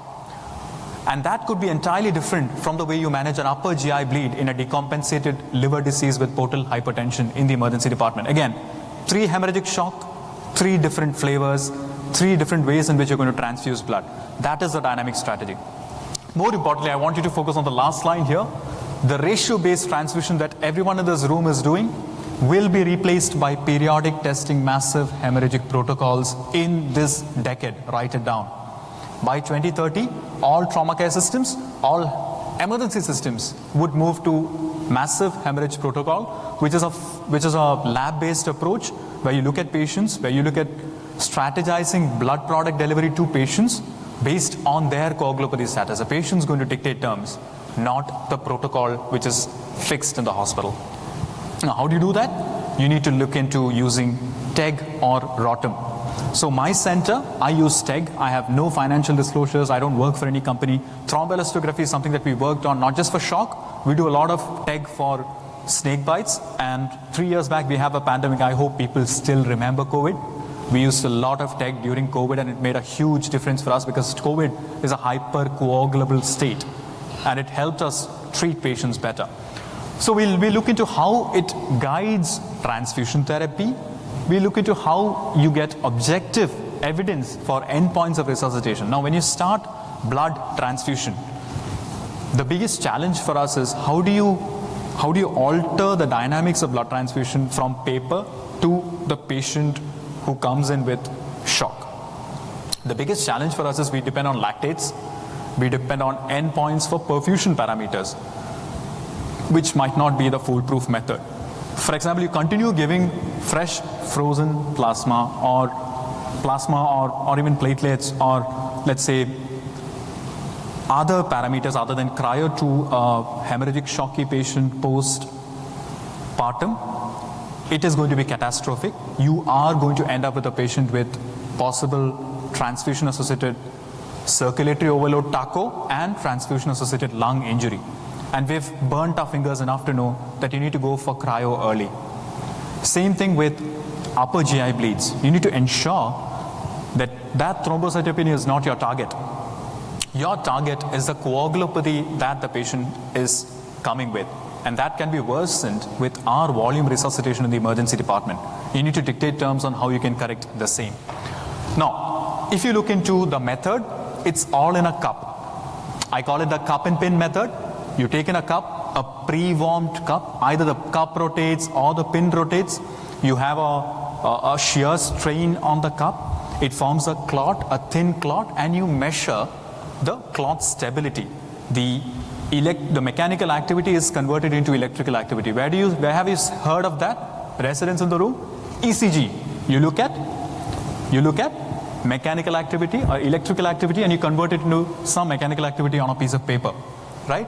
So this is what happens with this also. You basically look into the formation of clot, the time to formation of clot, the rate of formation of clot, and the stability of the clot. Now, what do you get? You get something called a graph in TEG. Thromboelastography gives you a graph. You start off with vessel injury, and then you form an immature clot. You have the R time or the reaction time. For the residents in the room, R time is reaction time or the time to clot formation.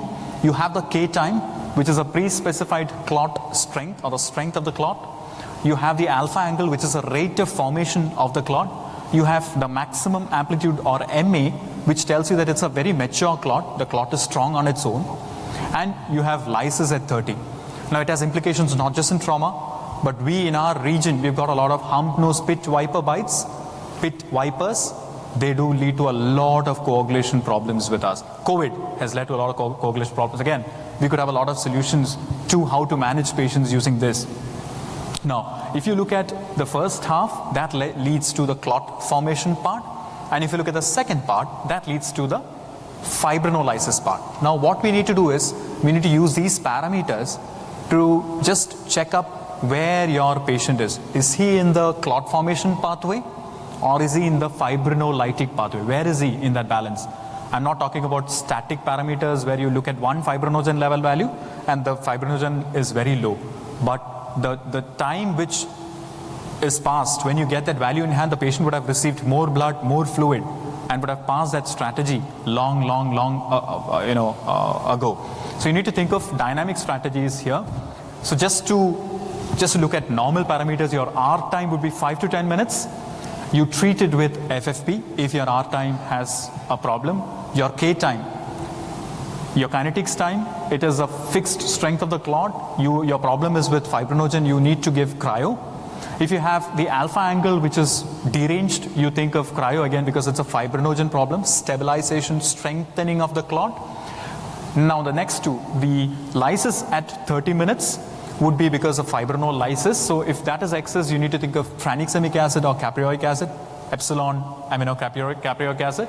Now maximum amplitude, you need to think of platelet dysfunctions also. So we had reviewed this in dengue patients with hemorrhagic shock. It's another important entity that this thing would help with. Now, let's look at a rough estimate for the learners in the room. The R time, the K time, and the alpha angle, if it's increased, you have hypocoagulability. The maximum amplitude and the lysis, if it's increasing, you have hypercoagulability. Let's get this straight. Now we're going to move into two cases, just two simple cases. We're going to figure out how this is going to help us. Now the first case is the index case which I started with. It's 3 a.m. It's an emergency department which is quite busy even at 3. I have that patient coming in post-trauma, young male, 23-year-old male, belligerent, completely drunk, post-trauma. We're thinking head injury. We're thinking hemorrhagic shock. The nurse keeps telling me, sir, he is still in shock. What do you do next? I try to give blood. I give 1 pack of blood. At the same time, I send a TEG. What does a TEG tell me? TEG tells me this. If you look at the graph, it might appear a little alien to you because you're not seeing it on a regular basis. I want you to focus on the 5 minutes warning. I wanted to focus on the table below. If you look at the table, your R time, your K time is a little deranged. Your alpha angle is normal. Your maximum amplitude has come down. Your lysis has gone up. That means it is lysing a lot. That means you are in a hypocoagulable state. That means you need, this is suggestive of early trauma-induced coagulopathy in trauma. Polytrauma patient with early trauma-induced coagulopathy. Mind you, giving blood alone will not help. You need to think of cryo early in this case, not just plasma. Now next case, elderly male, upper GI bleed, almost 300 ml of blood he vomits out. He's a known decompensated chronic liver disease. We're thinking shock, elderly male with a BP of 90-60, residents in the room, would definitely manage with fluids and then ask for blood. The moment I sent a TEG for him, I did the same. I did the initial resuscitation. He was bleeding too much. I did initiate the massive transfusion or hemorrhage protocol. In our setting, we gave PPIs, we gave octreotide. I asked for the SB tube so that I can place off the Sengstaken Blakemore tube to prevent more bleeding. And then I checked up on the values, severe shock, hemorrhagic, hypo, you've got platelets which are on the lower side too with an APTT more than 120, static value. I sent for the TEG, it turned out to be like this. If you look at the values, again, the lysis is happening at a high level, at an extremely high level, the lysis is happening, and then you have the MA on the lower side. Again, suggestive of hypocoagulability. Again, you need to think of adding platelets and cryo and not just blood. If you keep on giving FFP, fresh frozen plasma for him, it's not going to help him. So the 70s we reviewed, I focus on only 2 aspects because of lack of time. And those 2 aspects are testing early and target to transfusion. But trauma is a different beast. It's just too difficult to manage trauma on a regular basis, day in, day out, if you don't have a well-oiled system. We'll talk about well-oiled systems in a bit. So what do? You need to get all the stakeholders to the table, bring in everyone, including interventional radiology, to the table, talk to them, get towards a protocol that you can implement in your department. Have a policy, have a protocol, and more importantly, you have to ensure that your policy is implemented and your protocol is implemented well. Ensure that the processes are in place.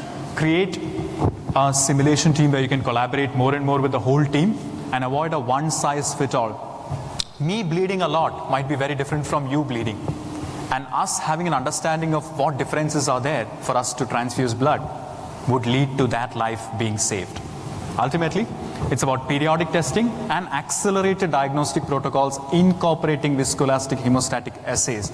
That would make a huge difference in managing hemorrhagic shock in your trauma center, in your emergency department. And it's high time we move from static to dynamic protocols. Ultimately, it's about not being blind in resuscitation, not being blind in hemorrhagic shock, but being able to visualize what is dynamically happening with them. And that in itself will make a difference. And like what our father of our nation, Bapuji Gandhiji, says, it's about what differences you make. You need to make a change to create a change in the world. Thank you for your patient listening.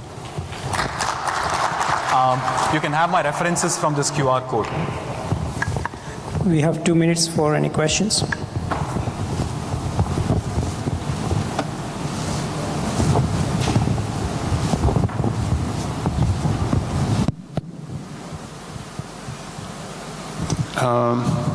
Like me, much of this room is working in the emergency department. Also in emergency, when we solve the hemorrhagic shock trauma, our main goal as soon as possible to send the patient to surgery room. So we have less time with the patient instead of rare cases. So what do you think about? Also, you mentioned that hypercoagulopathy is more risk for these patients in hemorrhagic shock. To use in a sudden time synthetic factor X3s for coagulopathy. What do you think about? Right. Thank you, sir, for your question. Very pertinent. You have little time with you before you transfer the patient. The rapid tech that we do in our institute, it takes 20 minutes. It's a point of care test, like a blood gas that you send. Blood gas is even more quicker. But a point of care test which gives you information in 20 minutes rather than 4 hours, where you get a PTNR, APTT, platelet, CBC later, would give you enough time to do something in the beginning itself. And it's important to do things in the beginning well.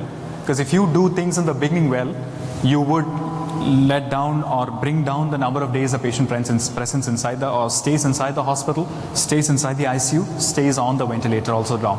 So your surgeons would definitely be helpful or thankful to you guys doing the right thing in the beginning. So maybe this is a way forward. Thank you again.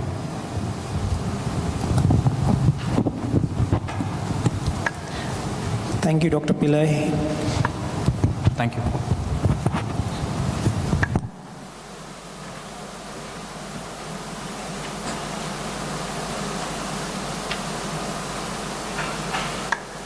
So we now have a next talk on lethal hyperkalemia during massive transfusion protocol after preservation period of red blood cell products was extended.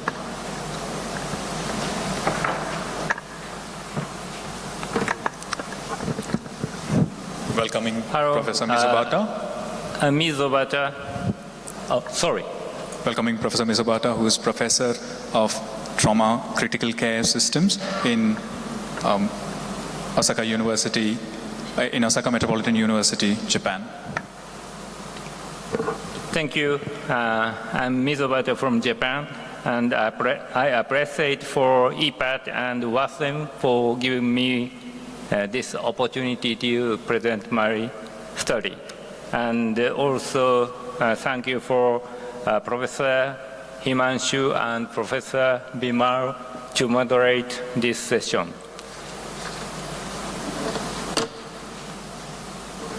But first, I have no COI for today's presentation to be declared.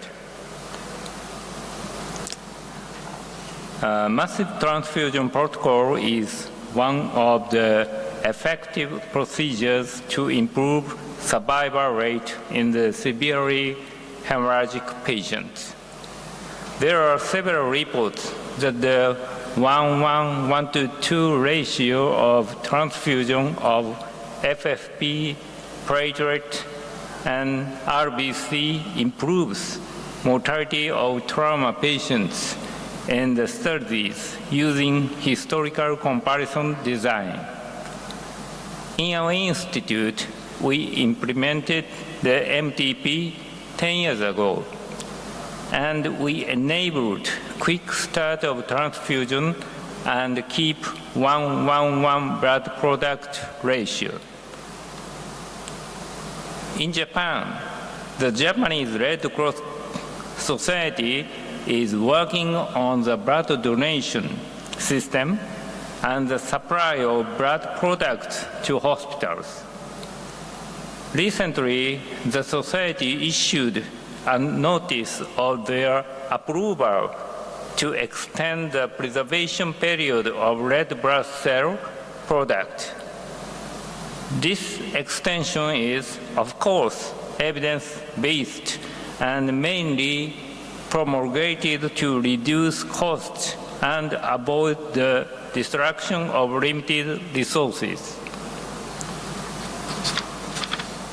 However, when massive transfusions are administered under the massive transfusion protocol to treat hemorrhagic patients, the incidence of adverse events related to this change are not well known. We report our experiences with 2 cases of critical hyperkalemia during trauma resuscitation with massive transfusion protocol. Case 1 is 24-year-old Asian man who was transported to our hospital after having been stabbed his right posterior chest by a housemate. On his hospital arrival, the airway was maintained spontaneously, respiratory rate was 30 breaths per minute, blood pressure was unmeasurable, but the pulse of the femoral artery was palpable. Heart rate was regular at 136 beats per minute. Glasgow Coma Scale was E3V1M5, and his body temperature was 36.1 Celsius. After we found a massive hemothorax on his right side chest via focused assessment with sonography for trauma, first, we immediately performed tube tracheostomy and activated MTP with the use of O-positive RBCs within 3 minutes after his arrival. In our hospital, 20 units of O-positive RBC are stocked in the emergency room for the emergency requirement. The surgery started 17 minutes after his arrival. During the surgery, we found a penetrating injury in the proximal region of the inferior lobe of the lung and rapidly performed non-segmental lobectomy under the use of a Hyla clamp. However, even though quick hemorrhage control has been obtained within 35 minutes after the patient's arrival, he went into ventricular fibrillation during the surgery. The arterial blood gas analysis were performed 8 minutes and 35 minutes after the arrival. This is 8 minutes after the ventricular fibrillation. Arterial pH decreased from 7.37 to 7.14 with the elevation of blood lactate level. The potassium concentration increased from 3.5 to 8.9 milliequivalents per liter. This elevation of the potassium concentration was supposed to be the cause of the lethal arrhythmia. The amount of blood products used at this time were 8 units of RBCs, 12 units of FFP, and 10 units of platelet concentrate. The calcium-ion products were not yet administered when ventricular fibrillation was observed. The patient could not be resuscitated even with the full use of considerable resuscitative options, including the calcium-ion product. Next case is a 44-year-old Asian man. When he was riding on his motorcycle, he ran out to the opposite lane and had head-on crash with a car. He had no helmet and was transferred to a hospital. On hospital arrival, the patient's airway was maintained spontaneously. Respiratory rate was 30 breaths per minute. Blood pressure was 98 per 87 millimeter Hg with a palpable left femoral artery pulse. Heart rate was regular at 138 beats per minute. Glasgow Coma Scale was E1, V1, M2, and his body temperature was 36.1 Celsius. We found a left pneumothorax and fluid correction at the Morrison fossa as a perispring area in the first examination. Then we started blood transfusion with activation of the MTP. As the patient's hemodynamics completely collapsed, left tube tracheostomy was immediately performed, and we prepared to open the patient's abdomen in the resuscitation unit. During the preparation for surgery, as we also obtained radiological information about the concomitant severe pelvic fracture, we initiated resuscitative endovascular balloon occlusion of the aorta lever, but didn't inflate the balloon yet. The patient's abdomen was opened 35 minutes after arrival. The operative findings were minor liver laceration, intramesenteric hematoma, small bowel perforation, and minor splenic injury. Following the damage control strategy, we focused on hemorrhage control with hemostatic agents, Surgicel, and peripheral and perisplenic packing and ligation of the mesenteric vessels, and also we minimized contamination. We finished the operation with open abdomen management using Acil. However, although the patient's hemodynamics once appeared to stabilize, he suddenly went into ventricular fibrillation 2 minutes after the surgery. The blood gas analysis had been measured 1 minute before the arrhythmia.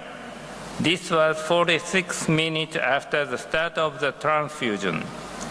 Arterial pH was low on his arrival with high blood lactate level. The potassium concentration increased from 3.5 to 7.8 ml equivalent per liter. This elevation of the potassium concentration was supposed to be the cause of lethal arrhythmia.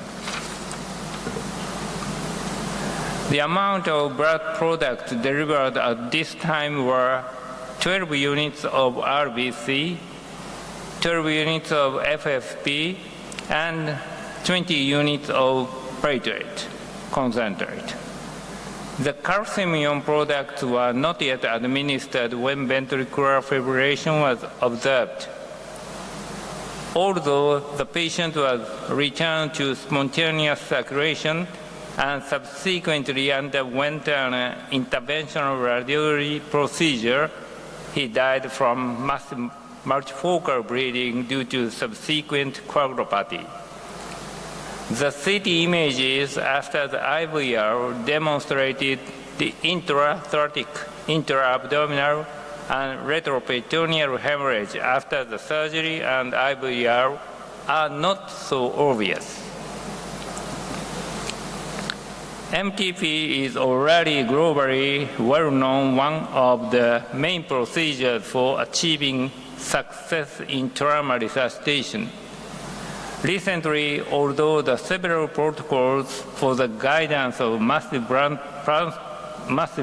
transfusion, such as goal-directed transfusion by using thromboelastography, have been proposed. We traditionally assume that most of the high-level trauma centers, including ours, follow the RBC, FFE, PC 1:1:1 ratio theory based on the previously reported evidence. In our institute, blood product including cryoprecipitate is always available, and once MTP is activated, packages are constantly brought to the resuscitation unit to maintain the ratio of composition as shown on the slide. We usually administer blood transfusion with the use of level 1 fast flow fluid warning system from the peripheral vein by a 16-gauge or larger size needle. In 2023, the Japanese Red Cross Society issued a notice of their approval from the nation to extend the preservation period of RBC product. Since then, the validity period of RBC products have been prolonged from 21 days to 28 days after the blood has been drawn. Previously, the Japanese Red Cross Society had published in their guidelines that the potassium concentration in RBC products after the blood has been drawn is 36.3, 4.8 milliequivalent per liter at 7 days, and that it increases to 60.3 in 28 days. To combat this problem, we currently can only check blood gas values constantly at approximately 15 to 30 minute intervals, use a calcium chloride preparation more frequently, and prepare washed RBC product if available. The option to use a potassium absorption filter is also available, but the filter needs to be exchanged at an interval of every 4 units delivered according to the manufacturer's documentation. In conclusion, we experienced 2 cases of critical hyperkalemia during MTP after the allowance of extend the preservation period of RBC products was granted. Although there might be several other factors involved in the increase of potassium in these patients, we consider it is important to pay attention to these unexpectedly rapid increase in potassium levels during MTP to those who perform MTP with the use of current RBC product. Thank you very much.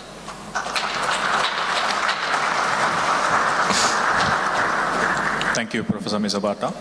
Any questions for Professor Misabata?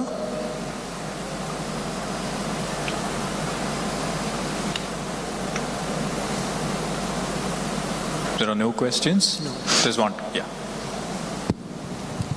How practical, thank you for the excellent presentation, but how practical changing the filter for the potassium during infusion every 4 hours, and the amount of blood transfusion in this patient is quite extensive.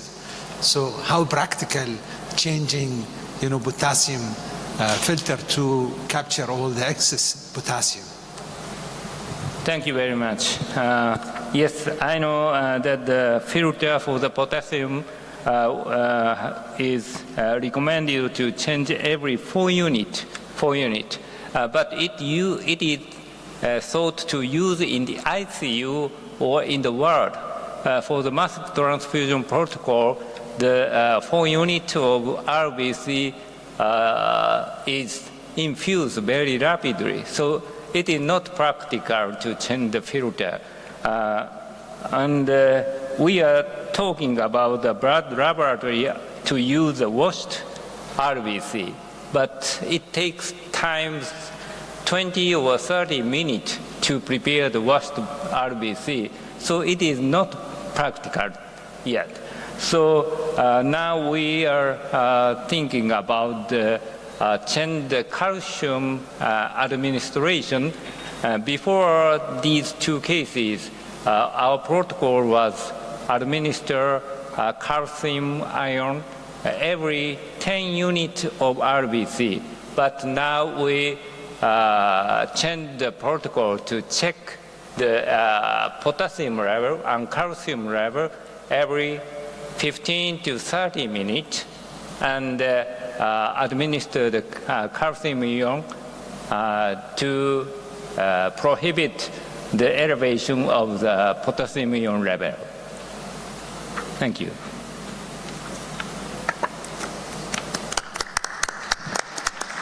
Thank you very much. Thank you, Professor Mizabata. For the last talk on the session in trauma, we have Professor Dr. Hassan Al-Thani, head of Trauma and Vascular Surgery Section at Hamad General Hospital, Qatar, who will be talking about acute kidney injury in trauma. What do we know? Over to you, sir. Thank you. I would like to take the opportunity to thank the organizing committee for the privilege of the podium and also for the kind invitation and the exciting program. As usual, they never failed me to see an exciting program.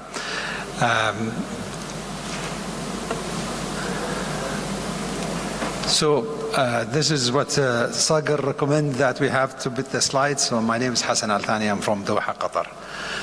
I have nothing to disclose for this presentation except that I am working in Hamad Medical Corporation. So the specific objective of this is to review the pattern, the predisposing factor, and the outcome of acute kidney injury in a trauma patient. As we know, worldwide, the burden of kidney disease is rising, but the public awareness remains limited, and the public, including physicians, underscoring the need for effective communication by the stakeholder in the kidney health community. The incidence and the predisposing factor for acute kidney injury among patients sustaining a major trauma injury are not well studied. So the theoretical model for kidney disease in a trauma is, or in general, is usually we start with a normal kidney, then we have a raise in the kidney function, then the damage, and then the decrease in the glomerular filtration rate, ending with kidney failure. So with the damage, the GFR start to decrease, and then the damage actually start to increase. With that, the complication start to build up, ending with the mortality of the patient. So the pathophysiology of acute kidney injury in a trauma setting is a similar things. We actually give a contrast for these patients when they come for scanning. We have a tissue damage, we have hemorrhagic shock, we have rhabdomyolysis and abdominal compartment syndrome, as well as the excessive fluid that we give the patient. There is a ischemia, reperfusion injury, hypovolemia, myoglobin is produced, systemic inflammatory process, renal oxidative stress, and then intrarenal vasoconstriction, and the abdominal compartment will result also in renal parenchymal effect with the renal vein compression and actually compromise. And then we'll have the excess of fluid with renal edema, and the inflammatory process will continue, resulting in the aggravation and the start of the immune modulation and stimulation. This will result in renal hypoperfusion and hypoxia, ending with acute kidney injury, and the insult continue with rescanning of these patients. So when we classify kidney injury disease, we have to look at 4 dimensions, and they are structural, functional, and outcome, and this is related to the duration and time. And there is a number of classification of kidney injury. Whatever you use, just stick to it. The main definition of this, and I have a big list of this, there's 2 things. One, the rate of serum creatinine raise, and also the urine output. And this is very important to actually address in any of the renal injury classification that you utilize.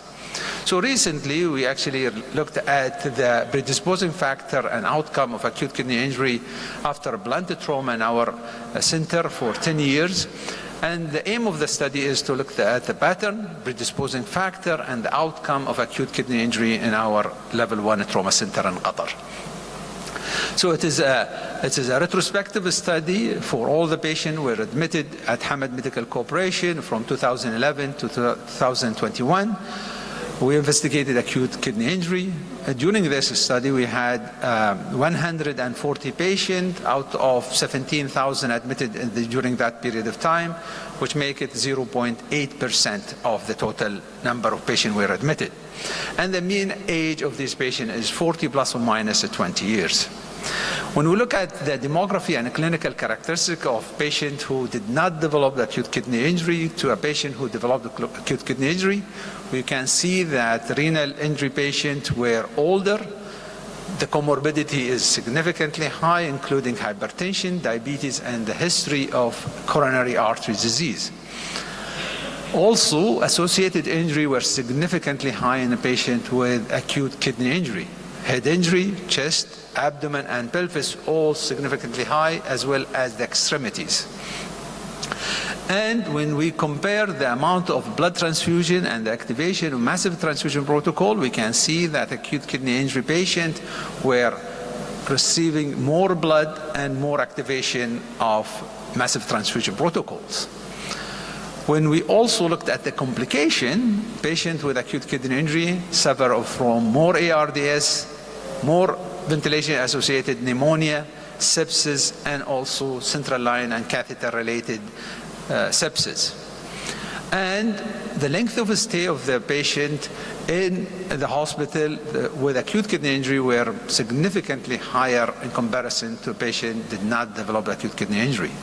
Ventilation requirement is high, and hospital length of stay was also significantly high, with significant mortality. 65% of the patients who developed acute kidney injury died while they are in hospital.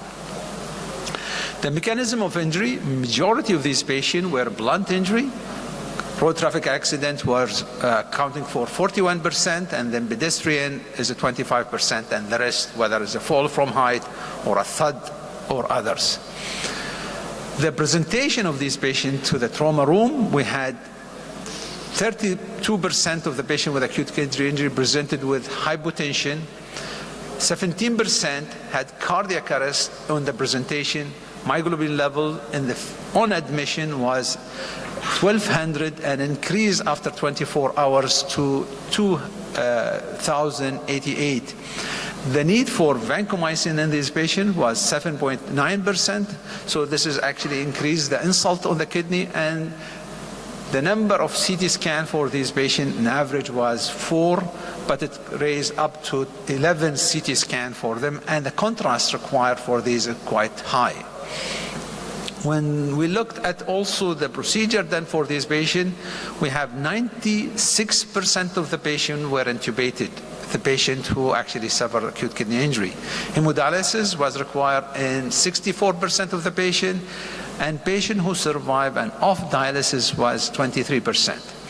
And there is patient recovered from acute kidney injury with normal kidney function is 32%, and with not normal kidney function but did not require dialysis was 32% also, and 7% of these patients require ECMO. the stage of acute kidney injury, the majority were stage 3, high stage of actually acute kidney injury, and renal replacement therapy was required in 6.4% of the patient. Patients who had direct renal injury were accounting for 6.5%, and we actually published a paper looking at this patient who actually had direct kidney injury, and that can be reviewed in this paper. But when we also compare survivor versus non-survivor of these patients who had a kidney injury, we can see that the age of the one who did not survive were older, more hypotension, more cardiac arrest, and also shock index was high, and Glasgow Coma Scale was low for the patient who did not survive. Also, the associated injury was higher in terms of head injury and chest injury, whereas the pelvic and lower was also high. The other abdomen and the upper extremity were not statistically significant. Also, the severity of injury was much higher. ISS was 33.7 plus or minus 12 for non-survivor in comparison to 25%. 25.5 ISS. And as I said, all the patients who did not survive with acute kidney injury were intubated in the scene or in the emergency setting. And 30% of them underwent laparotomy and 6% had craniotomy. Complication was also significantly higher for the patient who did not survive. And the main thing when we look at the multivariate regression analysis for the predictor of mortality for acute kidney injury were age, hypotension, and injury severity score.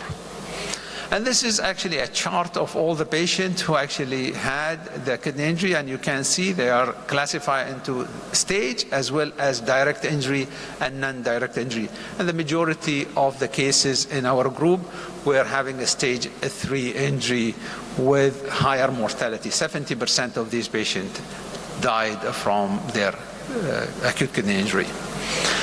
And the Kaplan-Meier for these patients showed stage 1 injury had the best survival. There is no much difference between stage 2 and 3 for these patients with acute kidney injury in terms of survival. When we looked at what's been published in the literature, there is 10 papers published in the literature regarding acute kidney injury in a trauma setting. There's 5 of them from a multi-center and 5 from a single center. And they were published recently from 2018 up to 2023 in our cases.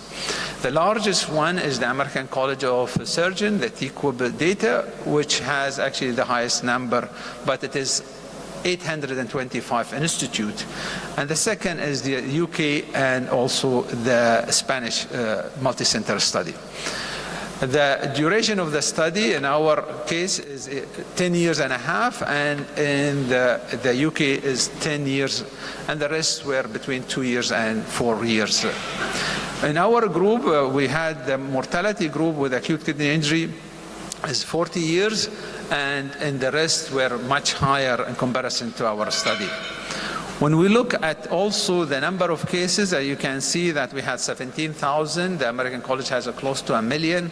But the percentage of the cases we had, the lowest is 0.8%, which is similar almost to the American is 1%. The highest was actually, the paper was coming from Zaghazigh University in Egypt, which is a single center, and they have 50% of the patient who developed acute kidney injury with severe. The ISS score was high in our group, it's 30, but in the Egypt study was 41. And we had a low Glasgow Coma Scale. The mortality, unfortunately, in our group was 65%, and in the Egypt one is 70%, but in the rest of the studies goes as low as 2.1% in the Japanese population. So when they looked at actually the risk of mortality score with a severe acute kidney injury, you can see that the higher the score, the higher the mortality as demonstrated in the graph here. So in conclusion, acute kidney injury is not uncommon among the trauma patient and associated with high rate of a prolonged hospital stay and mortality. early detection and prevention of acute injury should be a priority in such high-risk population. I would like to thank you for actually the privilege to present, and I thank the organization committee for the invitation. Thank you, Professor Altani. Any questions from the crowd?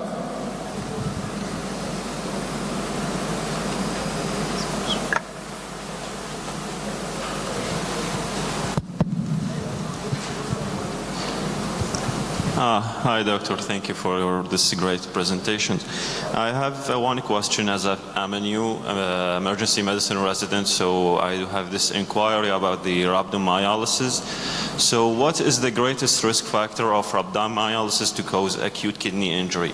Is it the site of the injury to the muscle? So for example, is it in a great muscle, for example, the quadriceps, or a small muscle? Or is it the duration of the injury since the muscle is crushed until we detect the myoglobin in the urine, so we can determine the acute kidney injury is being already detected? Thank you. Thank you. Excellent question. Actually, rhabdomyolysis is associated with both what you said. It's the size of the muscle and the timing of actual intervention. The best treatment for rhabdomyolysis is actually early detection and early treatment. And early treatment means need for fasciotomy should be done early, stabilization of bone, resuscitation appropriately with the fluid, and stabilizing the hemodynamic status of the patient. That's how we deal with it actually to reduce the rhabdomyolysis. And you need to follow it. We do actually follow rhabdomyolysis in the first 24 hours, and after that we don't. Just we see the trending, whether it's going up or down. But that's an excellent question. Thank you. Any other questions?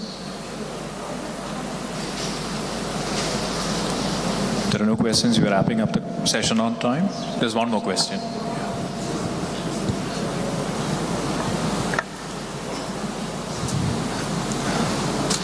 Hello, Dr. Altani. About AKI in trauma patients, the crush injury point was a very excellent point regarding the injury pattern. But when it comes to preventive strategies to prevent AKI, is there still an accepted norm to have a prevention algorithm in terms of fluid, or if there is a crush injury, we start with bicarbs early, estimating rhabdomyolysis, or we make sure that the pressures are maintained? Because if the patient is in hypovolemic shock, there is a high chance that there would be a kidney injury. Now, the new papers suggest that the creatinine and contrast don't go hand in hand. Right? So in trauma patients, we use a lot of contrast when it comes to CT angiography. So the angiography has now become prominent in all traumas. So technically, we know that if there is hypotension, there is a chance that we will have kidney injury or there could be a kidney damage. But we still go ahead and scan the patients beforehand without knowing whether there is kidney injury or not. So do we have renal protective strategies which are mentioned in hypovolemic patients to make sure that the three major factors, that is hypotension, rhabdomyolysis or crush injuries, prolonged hypotension and the use of contrast, when they come together, that could be, so is there a renal protective strategy which has been discussed or highlighted in literature? That's a good question. In a trauma setting, the best renal protection method is resuscitating the patient early. By resuscitating is trying to stabilize the patient hemodynamically. When you achieve that, you actually achieve the renal protection method. Adding medical treatment, we know that it is not working for a trauma patient, and therefore, in my management of these patients, we looked after the ABCs, and the amount of contrast is factors, we know that, but if the patient requires it, we better do it, because unfortunately when we miss injury, that will actually worsen the condition of the kidney and the patient, and therefore, the best treatment is manage the patient as ABC, and bring them to hemostasis very quickly. Thank you. Thank you, Professor Altani. Requesting all speakers to come on stage and Professor Dr. Bashar to come on stage along with Dr. Sagar for a photograph.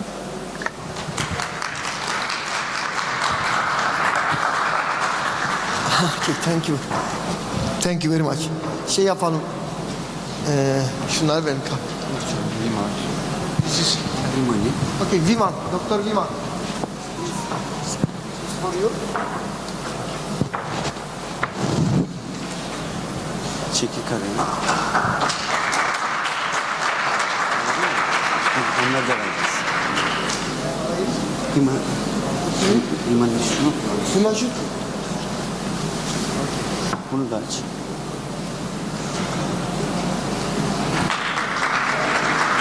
Bir de şey abi. Yasemin su.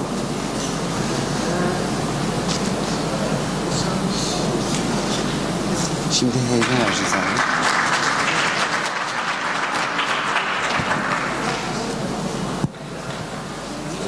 Hasan el tane için heybe verecek. Şunu vereceğim. Dur Fatma. Oh, this is so good.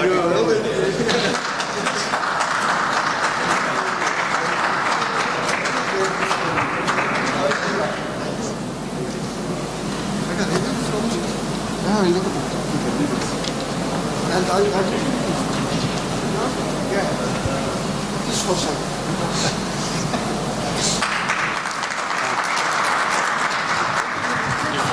Tamam, in aşağıya.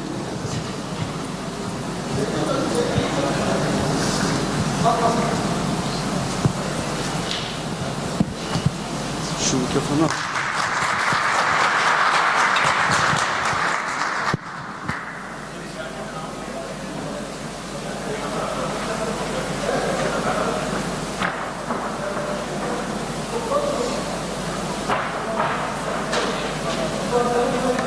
So we'll bring this session to a close now. We had excellent sessions about low-risk trauma decision-making, then hemodynamically shocked patient using tech-guided MHP protocol, and then 2 cases with unfortunate outcomes following major trauma.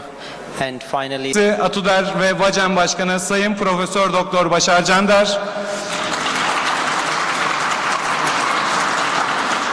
Bir diğer konuşmacımız ise Altınbaş Üniversitesi Klinik Farmakoloji Bilim Dalı'ndan Sayın Profesör Doktor Barkın Berk.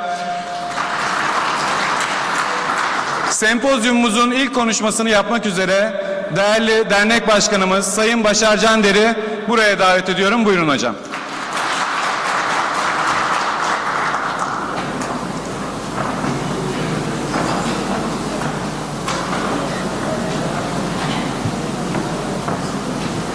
Evet arkadaşlar, hepiniz hoş geldiniz. Gerçekten görüyorsunuz 3. gün ve hemen her salonda bir aktivasyon var. Salonlar yetmiyor. Özellikle burada arkadaşlarımız çok ciddi bir koşturma içindeler. Ama Dünya Kongresi olmasının böyle bir heyecanı var, böyle bir şey var. Ya burada yabancı konuklarımız var. Onlara biz Türkçe yapacağız anlatımı. Kulaklık getirebilir misiniz yabancı konuklarımıza? For Hasan El Tahani and other maybe Sagar and okay. No, wait please. Okay. Biz başlayalım. Şimdi arkadaşlar tabii ki acil servislerde en çok karşılaştığımız semptomun başında ağrı geliyor. Ama düşünün mesela birinin bacağı ağrıyor veya omuzu ağrıyor veya boynu ağrıyor şikayetiyle geldiğinde ilk hissettiğimiz duygu nedir arkadaşlar? Aslında bir rahatlama hissediyoruz. Neden rahatlama hissediyoruz? Çünkü şikayetinin çok ağır bir şikayet olamayacağını, yani bir ekstremite, kas, iskelet sistemi hastalığı olduğunu düşünüyoruz. Dolayısıyla hani bir kırmızı alan hastası değil de bir sarı alan, yeşil alan hastası olduğunu, reçeteyle tedavi edebileceğimizi veya kısa şekilde tedavi edebileceğimizi düşünüyoruz. Ama burada biraz yanılıyoruz. Neden yanılıyoruz? Evet, ağrı hayatı tehdit eden birçok şeyde ağrıyla geliyor. Ama diyelim kas iskelet sistemi ağrıları bizim hayatımızı en çok etkileyen olaylardan biri. Mesela biz workshop yaptık İstanbul'da. Workshop yapınca bir hocamız workshop yaptığımız otel mesafesiyle hastane arası 500 metreyi geçmiyor. Sayın Boy vardı burada. Otele yürüyüp geleceklerini planlamıştık. Bir türlü gelemediler. Sonra sorduk nerede arkadaşlar diye. Onlar da telefon açtılar, dediler ki ayağını incitmiş, yürüyemiyor. Bu yüzden gelemiyor. Biz bir arabayla aldık. Şimdi şöyle düşünün, biz buraya aylarca, yıllarca hazırlandığımızı söylüyoruz. Ama bir ağrı semptomu, bir boyun ağrısı, bir kas ağrısı bizim bütün aktivasyonumuzu burada ne yapabilir? Geriye düşünebilir. Yani bunu hayatta da gördüğünüz gibi aslında basite alıyoruz ama yaşayınca şunu anlıyoruz. Hepimiz yaşadık, yaşıyoruz. Bunun aslında hayatımızı ne kadar etkilediğini görüyoruz. Mesela hepimizin deneyimi olmuştur. Yaşamadan anlamıyorsun diyorsun ya. Yani mesela her gün çorap giyiyoruz değil mi? Çok basit. Herkes çorap giyiyor. Sırtı tutulan biri, sırtı ağrıyan biri nasıl çorap giyiyor? Ben birkaç defa denedim, neredeyse düşüyordum. Mümkün değil yani. Yardımsız çorap giymeniz mümkün olmuyor. Dahası şu ikisi kapılı arasında ağrısı olan oldu mu? İsa'nın varmış ikisi kapılı arasında. Uzanmaya çalışıyorsun, birden saplanıyor. Uykun geliyor ama uzanamıyorsun. Uyuyacaksın, şansın yok. Yine çok önemli bir şey var, boyun. Hele böyle uzun boyunlu olanlar, şu 8 omur. Boyun tutulması. Ya sağa dönemiyorsun, sola dönemiyorsun. Yani hayatımızı o kadar etkiliyor ki bu ağrı. Hastalar içinde bakıyorsun, ya bir şey yok ya, işte kas ağrısı geçer, şunları kullan. Ama onun hayatında ne kadar yeri var o ağrının. O yüzden bizim bu tedaviye çok dikkat etmemiz gerekiyor arkadaşlar. Şimdi kas iskelet sisteminde hepimizin bildiği şeyler var. İşte kemikler, eklemler, kaslar, pasif elemanlar ve aktif elemanlar olarak söyleyebiliriz. En genel belirtiler ne? Ağrı, işte sabah tutukluğu, hareket kısıtlılığı, kas kitlesinde azalma, krepitasyon, hassasiyet, halsizlik vesaire, bunlar semptom olarak karşımıza çıkıyor. Tabii bunlar bizim hayatımızı, sosyal hayatımızı engellemek yönünde çok etki ettiğini az önce belirttik. Ama bunun dışında da şuraya görüyorsunuz arkadaşlar, herhalde şuradan göstermem mümkün, pardon. Geriye alabilir miyiz? İleriye alalım. Bir daha ileri. Evet, şurada görüyorsunuz. Şunu nereden? Evet, acile başvurma. Ölümcül olmayan hastalık yükü içinde. Yani psikiyatrik hastalıktan sonra sondan 3. olarak görüyoruz burada. En sık görülen 10 hastalık istatistiklere göre bel bölgesi kas iskelet sistemi problemleri 1. sırada. Yani bize en çok başvuran hasta grubunda ilk sırada yer alıyor. Ama 3'e, 5'e de dikkat edin, 8'e dikkat edin. Bütün bunlar hep ne? Hep ağrı semptomu. Yani sonuç olarak şuraya geliyoruz. Ağrıyı dindirmek çok önemli bir sanat. Bunu kabul etmemiz lazım ve bu ağrıyı kesmenin de önemli bir iş olduğunu anlarsınız. Ben modern tıp konusunda gerçekten şeyler olabilir. Bakın kafamızda bazen soru işaretleri oluyor modern tıp konusunda. Acabalar oluşabiliyor.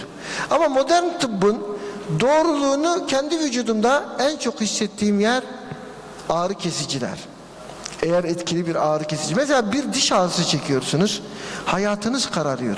Hiçbir şey yapamıyoruz şiddetli ağrı için diyoruz. Ve bir ağrı kesici eğer sizin diş ağrısınızı kesiyorsa veya renal koliyi düşünün veya işte bahsettiğim sırt bel tutulması.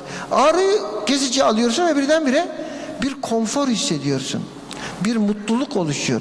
Dolayısıyla arkadaşlar ağrı kesmenin bir doktorun en önemli görevlerinden biri olduğunu unutmamamız gerekiyor. Bu yüzden de tabii ki biz ağrı kesicileri çok fazla kullanmak, çok fazla yazmak durumdayız. Bunun için de mutlaka ağrı kesicileri çok iyi tanımamız gerekiyor. En sık kullandığımız ilaçlar olduğu için.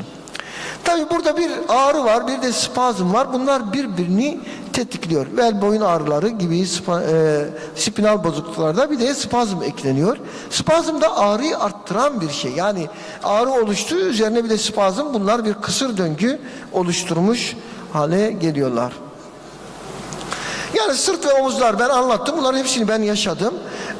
Tabii siz de yaşayacaksınız. Yani bu kaçınılmaz bir şey. Yıllar ilerledikçe daha fazla yaşıyor insan ama yani gençken de yine yaşadığımız iskelet ağrıları mutlaka peşimizi bırakmıyorlar. Bunları düşme çarpmayı söylemiyor. Onlar zaten kaçınılmaz ama gerek postürden gerek de yaşla ilgili mutlaka bu ağrılar, bu spazmlar karşımıza çıkıyor. Bunun değişik nedenleri olabilir. Mineral eksikliği olabilir, dehidratasyon olabilir, yetersiz kan akışı. Bunu tersten bakmanız lazım. Yani kas spazmı deyip geçmeyin. Evet, kas spazmı vardır ama belki bunun altında bir yetersiz kan akışı vardır. Yani o zaman ne yapmamız lazım? Ona bakmamız lazım. Dehidratasyon var mı? Ona bakmamız lazım. Yani bir hasta size kas ağrısıyla geliyorsa tamam demememiz lazım. Acaba bu kas ağrısı neden var konusunu mutlaka düşünmemiz gerekiyor. Kasların aşırı kullanımı da kas spazmı nedeni oluyor. Bunu hepimiz yaşamış olabiliriz. En son dünkü maçtaydı değil mi? Ben maçta bu neydi? Fred miydi? Fred değil mi? Fred'in kaslarında bir şey oldu. Kaçıncı dakikada çıktı? Biz bir taraftan kongre takip ederken bir taraftan da bunları görüyoruz yani. 45. dakikada Fred'i çıkarttılar değil mi? Benden başka Fenerbahçeli yok yani. Peki. İlaçlar sebep olabiliyor spazmına. Ani keskin ağrı varsa, cilt altında sert bir kas dokusu hissi varsa, kas seyirmesi varsa biz bunlarda kas spazmını görüyoruz. Şimdi gerçek bir spazmda kasları uyaran sinirlerin aşırı aktivitesinden kaynaklanmıştır. Tek bir kası ya da bir grup kasın tamamını kapsayabilir. Kas yorgunluğu, yaralanma, kasların aşırı kullanımı gerçek kramplara neden olabiliyor. Böyle ani bir ağrı ve sizi hareket ettirmiyor. Vücudun su kaybetmesi, sodyum eksikliği gerçek krampların diğer nedeni. Yani acilde çok fazla karşılaşıyoruz tabii sodyum eksikliğine, hiponatremiye ve bu da bizim için önemli. Tetani tipi spazmlar, değişik hastalıklarda özellikle kalsiyum önemli, potasyum önemli bu durumlarda. El ve el bileklerinde kas spazmları daha çok biliyorsunuz düşük kalsiyum seviyelerine bağlı. Distonik spazmlar olabiliyor. Bu da daha çok aşırı kas kullananlarda, amaçladığı hareketin ters yönünde kasları kullanan kişilerde görünür. Yine önemli bir şey, belki bizim için önceden önemliydi. Şu anda pek yok ama yazar spazmı. Şimdi klavyeye bağlı oluyor mu spazm olan var mı klavyeye bağlı? Klavyeye bağlı. Kimsede spazm yok mu? Görebilir miyiz? Yok. Yine bizimkiler ama mesaj bu. Çok mesaj yazanlar, Instagram yazanlar, Facebook. Bir bakıyorsun şöyle kasılmış geliyor hastaneye şöyle. Tamam, Instagram işi bu. Öyle düşünün yani. Bel kas spazmı bu da kötü. En sonunda bir şey yapalım, anket yapalım. Hangisi daha kötü diye. Gerçekten bel kas. Böyle duruyorsun. Bunları da yaşayınca daha iyi anlıyorsun. Hastaları da daha iyi anlıyorsun. Kas güçlü değilse vesaire bunlar oluyor. Evet, bunlar hayatı tehdit etmeyebilir ama birçok insan hayatını tehdit ediyor. Neden? Ya adama hazırlanıyorsun. Mesela şu anda düşünün biz bu kadar çalışmadan adam Hindistan'dan geldi, Japonya'dan geldi. Ondan sonra diyelim ki kası tutuldu, beli tutuldu. Nasıl konuşma yapacak? İşte o sırada bu ilaçlar devreye girmesi gerekiyor. Boyun kas spazmı da çok kötü arkadaşlar. Boyunda bir ağrı vardır. Sırtta kas spazmı, omuz kas spazmı, bunların hepsi bir şekilde insanın sosyal aktivitesini, işini, gücünü engelleyen önemli problemler. Bazılarında çok daha sık görülür. Onun için kasların güçlendirilmesi önemli. Ama bu ağrı spazm dengesini mutlaka ne yapmamız gerekiyor? Kısır döngüyü bir yerden kırmamız gerekiyor. Tabii bizim şöyle bazen oluyor, burada biliyorsunuz bu yıl yapamadık ama futbol turnuvası oluyordu. Futbol turnuvasında bazen biz de oynuyorduk. Mehmet Hoca'yla falan işte bir yıldır oynamamışsın birden oynuyorsun. Tabii ne olacak? Kaslar ertesi gün bütün kaslar tutulmuş oluyor. Futbolcular neden ısınma hareketi yapıyor? Çünkü kasların birden hareket etmemesi için demek ki burada korunmak lazım. Yine yemek yedikten hemen sonra egzersiz yapmayın. Hani yemekten sonra yürüyüş yapalım diyenler.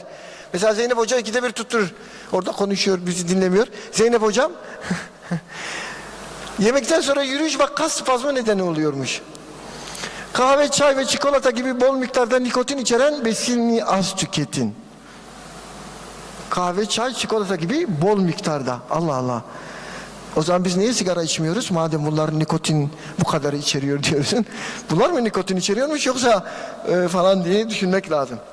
2 litre su içmemiz lazım. Süt, portakal suyu, muz gibi kalsiyum, potasyumdan zengin besinler ve stressiz bir yaşam diliyorum sizlere. Bu nasıl yaşanıyorsa. Sonuç olarak arkadaşlar tedaviye geçeceğiz. Tedavide bakın ağrı kesici yazarken aklımıza gelen en önemli şeylerin başında nedir? Şimdi Murat Seyit önümde olduğu için soruyorum. Ağrı kesici de ilk aklına gelen ne? Yazarken ne düşünürsün? He? Hızlıca etki etmesi. Bu ofansif bak. Ofansif duygu. Bu duyguyu yaşayanlar genelde farklı. Ama eğer şöyle deseydi ki o önemli. Yani mesela hızlı etki değil de mesela başka ne denebilir? Atakan'a soralım yanında. Atakan. İşte bak bu da defans. Bak biriniz defans biraz ofans. Şimdi defansif olanlar şöyle düşünür. Zarar vermeyin. Bunların tıptaki kuralı şu. Önce zarar verme. Aman ilaç veriyor zarar vermesin. Bu futbolcu olsa defansta oynar yani. Gol yemeyeyim der yani. Diğer taraf ise hızlı etki etsin. Bu işe gol atayım, kazanayım. Bunların tıptaki karşılığı ne? Salondan alalım. Sema sen duymuşsundur, söyle karşılığını. Yok. Bu diğerleri önce zarar verme. Bunlar önce yarar ver prensibiyle hareket ederler. Onlar diyorlar biz gol atalım da golleri sonra bir şekilde çıkartırız. Gol yesek de olur. Gol atalım önce. Sonra bir de. Ama şu ağrı kesici yazarken bunları düşünüyoruz ama ilaçları düşünürken de güven duygusunun çok önemli olduğunu görüyoruz. Güven duygusu. İşte burada mesela 20 yıl, 30 yıl, 40 yıl kullanılan ilaçlar güven konusunda biraz daha ön plana çıkıyorlar. Hele kendi deneyiminiz de olmuştur bu ilaçlarla. Bu önemli. Dolayısıyla tedaviyi yaparken semptomatik yapıyoruz. Güven duygusuna önem veriyoruz. İlaca güveniyoruz. O ilaca güveniyor olmamız lazım. Tabii burada fizik tedavi yapılabilir, lokal ısı uygulamaları yapılabilir. Bazen soğuk uygulama gerekiyor. Eklem içi enjeksiyonlar var vesaire. Cerrahi tedaviye kadar gidebilir. Ama hem analjezik hem de miyorelaksanlar bize bu konuda yol gösterecektir. Bir an önce tedavi olmak istiyor. Bir an önce işine dönmek istiyor. Daha doğrusu o ağrıyla işi yapmak zorunda. Ağrısını azaltmak zorunda. Çünkü çoğumuz bu ağrıyla yaşamayı öğrenmek zorunda kalıyoruz. Dolayısıyla stresin de ağrıyla birlikte olduğunu söyleyerek arkadaşlar şimdi sözü başka bir yere bırakayım ama bizim acil pratiği açısından şunları söyleyebilirim. Bir ilaç veriyorsanız mutlaka güvenmek istiyoruz. Hemen mide rahatsızlığın var mı diyoruz. Acaba bir perforasyona sebep olabilir miyim diyoruz. Bu konuda işte ilaç dikkat ediyoruz. İkincisi yine hani burada uydu sempozyumu rekordat ile yaptığımız için söyleyelim. Feniramidol hem miyorelaksan etki ki bunları Markın Bey anlatacak, hem analjezik etkiyle kısır döngüyü kırıyor. Güven duygusu oluşturuyor ve etkili analjesi ama bizim için bir kolaylığı daha var biliyorsunuz. 40 yıldır kullanıyoruz. Bir intramüsküler yapıyorsun. Bir tablet formu var. Bu da buna özgü olarak diyorum ve burada sözü bitiriyorum. Hepinize teşekkür ediyorum.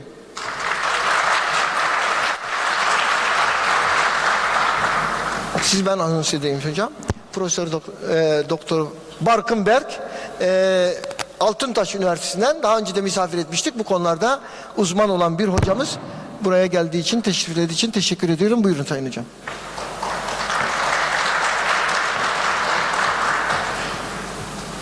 Efendim, hoş geldiniz.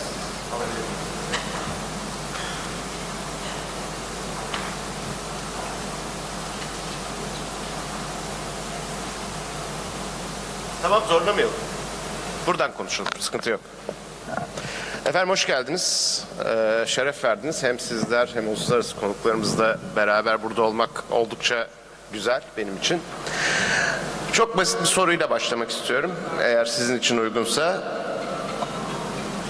Genç, yaşlı, erişkin hepsinin ortak problemi her geldiğinde ne oluyor?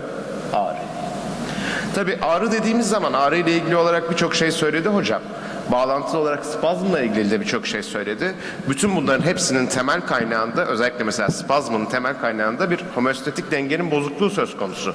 Dikkat ederseniz replasman tedavilerin hepsi aslında homeostatik dengenin tekrar yerine getirilmesiyle bağlantılı olan, özellikle iyonik dengenin yerine getirilmesiyle bağlantılı olan tedaviler. Bunun haricinde 2 tane opsiyonumuz var. Ya analjezik vereceksiniz ya antiinflamatuar vereceksiniz. Başka bir çaremiz yok baktığımız zaman. İşler gençken ve erişkinken güzel de yaşlanmaya başladığımız zaman işlerin rengi değişiyor ve bu ağrı durumu, kronik ağrı durumu, kronik enflamasyon durumu çok fazla bir arada görülmeye başlanıyor. Çünkü aslında kas da yaşlanıyor. Kas yaşlandığı zaman normal olarak vücudun verdiği standart cevabı veriyor, enflamasyonu oluşturuyor. Kasın enflamasyon oluşturması çok kolay bir şey çünkü buradaki şekilde de gördüğünüz gibi, özellikle altta gördüğünüz gibi kas aslında hücresi olarak bakıldığınız zaman birden fazla nükleosa sahip. Dolayısıyla çok ciddi anlamda herhangi bir durumda hemen hızlıca kendisini onarmaya yönelik olan bir yapı. Tabii otomatik olarak da herhangi bir cevap vermesi gerektiği zaman enflamasyonla karşı karşıya kalıyoruz ve bağlantılı olarak da hemen gene sizin şu anda sağ tarafta gördüğünüz enflamasyon durumu söz konusu oluyor. Yani kasların arası enflame olmaya başlıyor. Aynı şeklin bir başka görüntüsünü burada sol tarafta görebiliyorsunuz. Enflame oldukça aslında kas lifleri hafif hafif birbirlerinden ayrılmaya başlıyorlar ve arası şişmeye başlıyor. Tabii enflamasyon beraberinde kendi medyatörlerini de getiriyor. Enflamasyonun medyatörleri çok enteresan. Enflamasyon medyatörleri bildiğiniz gibi aynı zamanda ağrıyı da tetikleyen medyatörler. Özellikle nosiseptörler üstüne çok ciddi anlamda etkililer ve sensitizasyonunu sağlıyorlar. Ağrının en kötü tarafı şu: ağrıda bir ileti gerçekleştirdiğiniz zaman ağrı yukarıya kadar gidiyor. Yani hani yukarıya kadar, beyine kadar geliyor fakat cevabı oluşturulamayan bir durum. Yani bir respons veremiyor vücut buna karşı. Sadece diyor ki ağrı var, ağrı var, ağrı var. Bunu bir şekilde gidermen lazım. Bu durum erişkinlerde ve yaşlılarda, özellikle yaşlılarda çok daha fazla gözlemleniyor. Çünkü bu enflamasyon sonucunda çok ciddi anlamda aslında kas kendisini tamir etmeye çalıştıkça da protein consumption'ı, protein tüketimi çok artıyor ve ortadaki durum daha da kötü hale geliyor. Özellikle vücuda binen, böbreklerin üstüne binen yük açısından baktığımız zaman. Mekanik veya non-mekanik herhangi bir etkenle karşılaştığımız zaman bir doku hasarı var. Doku hasarı evet ağrı olarak kendisini gösteriyor. Homeostatik denge bozuluyor. Dolayısıyla spazm olarak kendisini gösteriyor ve cevap olarak da enflamasyon olarak kendisini gösteriyor. Dolayısıyla aslında baktığımız zaman ağrı, enflamasyon ve spazm birbirlerini tetikleyen durumlar. Enflamasyon daha da fazla tetikleyici halde. Ağrının ana kaynağı bir önceki slaytta gördüğümüz medyatörleri yüzünden. Peki güzel de hani akut mu kronik mi, her zaman standart sorduğumuz soru. Akut olduğu zaman bizim için iyi bir şey. Hani nereden kaynaklanıyor, nasıl kaynaklanıyor bunu gözlemleyebiliyoruz.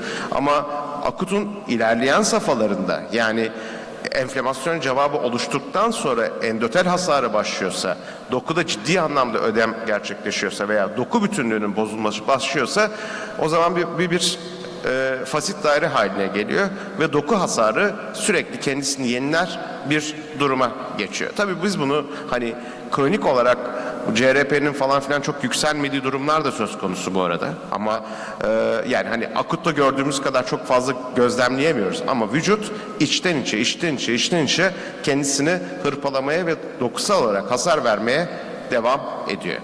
Şimdi burada ana hani spazmdan başladık. Ağrı ve spazm için 2 farklı grup ilaç kullanıyoruz ama acaba bu 2 farklı grubu birleştirmek söz konusu olabilir mi? Veya bir birleşik olsa bu 2 farklı durumu ortadan kaldırabilir mi?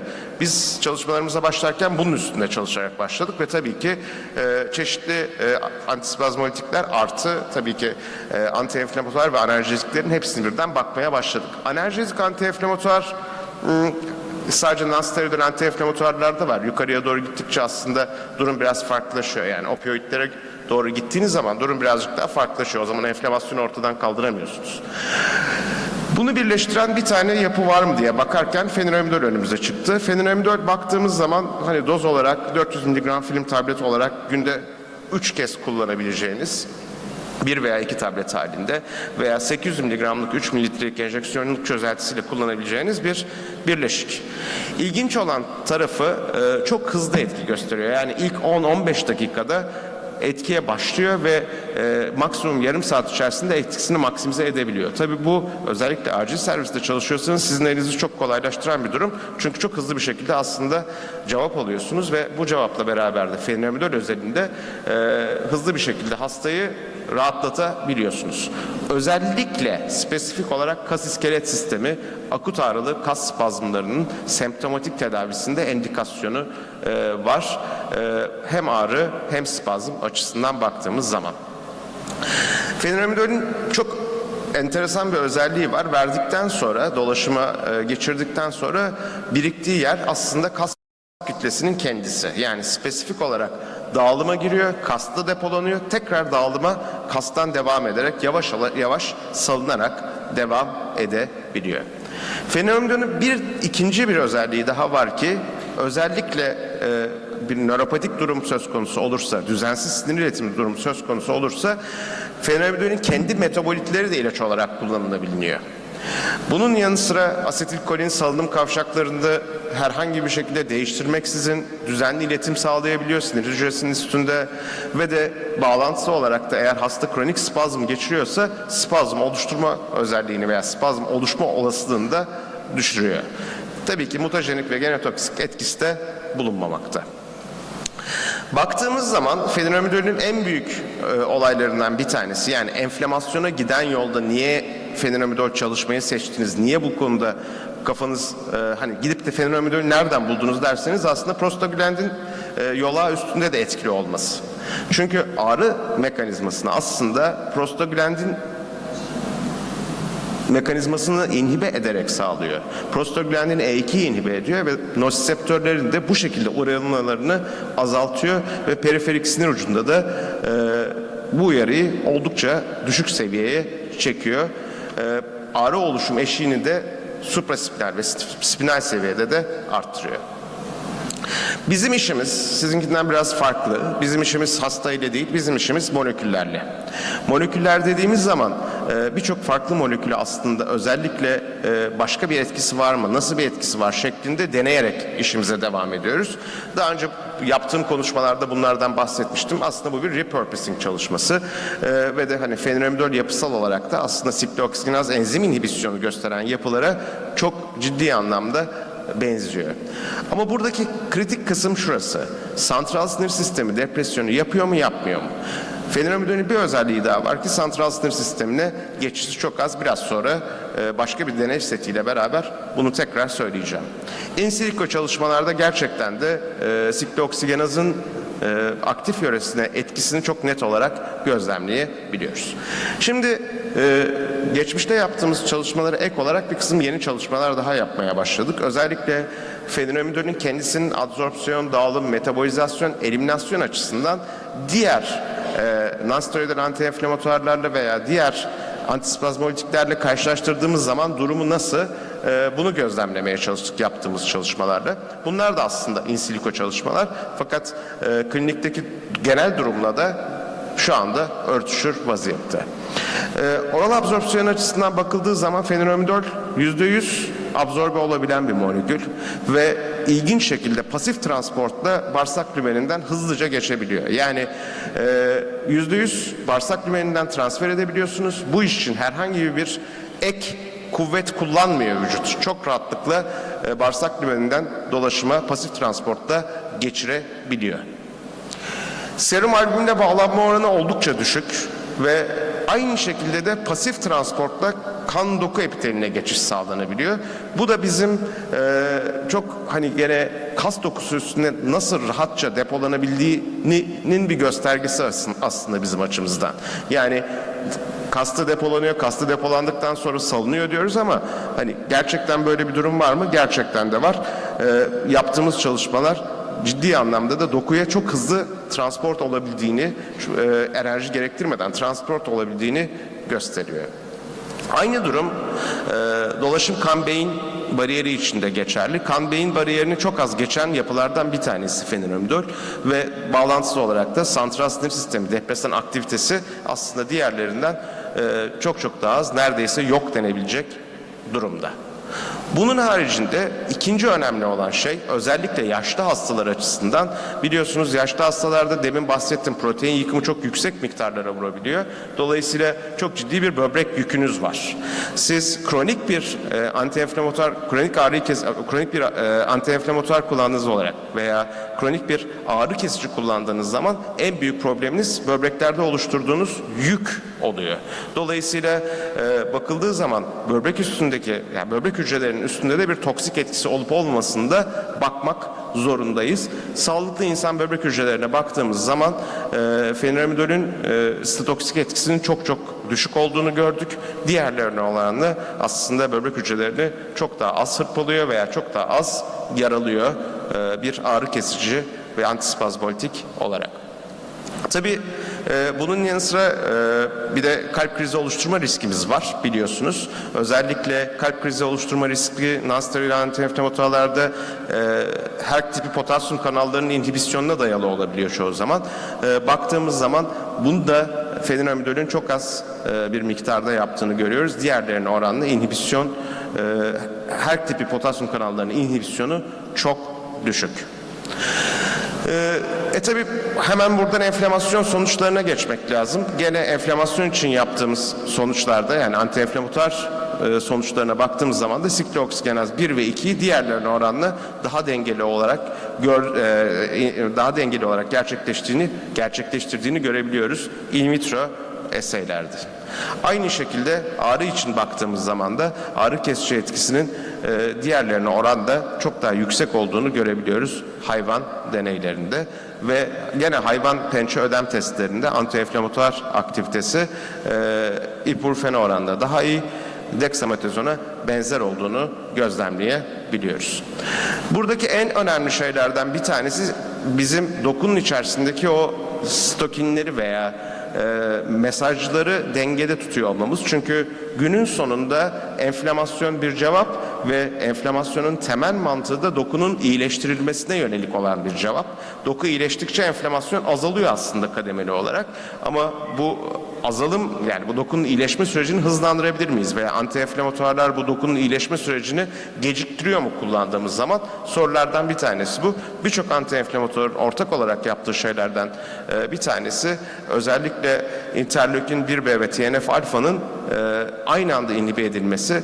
Dolayısıyla dokunun tedavisinde geciktirebiliyorlar veya daha net söylemek gerekirse tedavi için gerekli olan moleküllerin birbirleriyle haberleşmesini bir miktar engelleyebiliyorlar. Fenilomidolün böyle bir özelliği yok. Özellikle iletişim bozmadan aktiviteyi gerçekleştirebiliyor.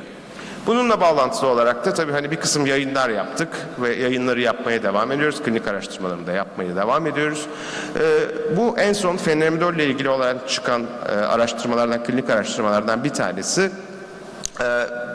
Yaklaşık 100 hasta üstüne yaklaşık her biri 400 miligramlık 1 veya 2 tablet olmak üzere 3 veya 7 gün boyunca günde 2-3 kez fenilomidol uygulaması yapılıyor ve daha sonra da sayısal ağrı değerlendirme ölçeğiyle hastaların genel durumu ölçülüyor. Bu ölçek hem hastalara uygulayabildiğiniz hem de hekimlere uygulayabildiğiniz bir ölçeklendirme sistemi.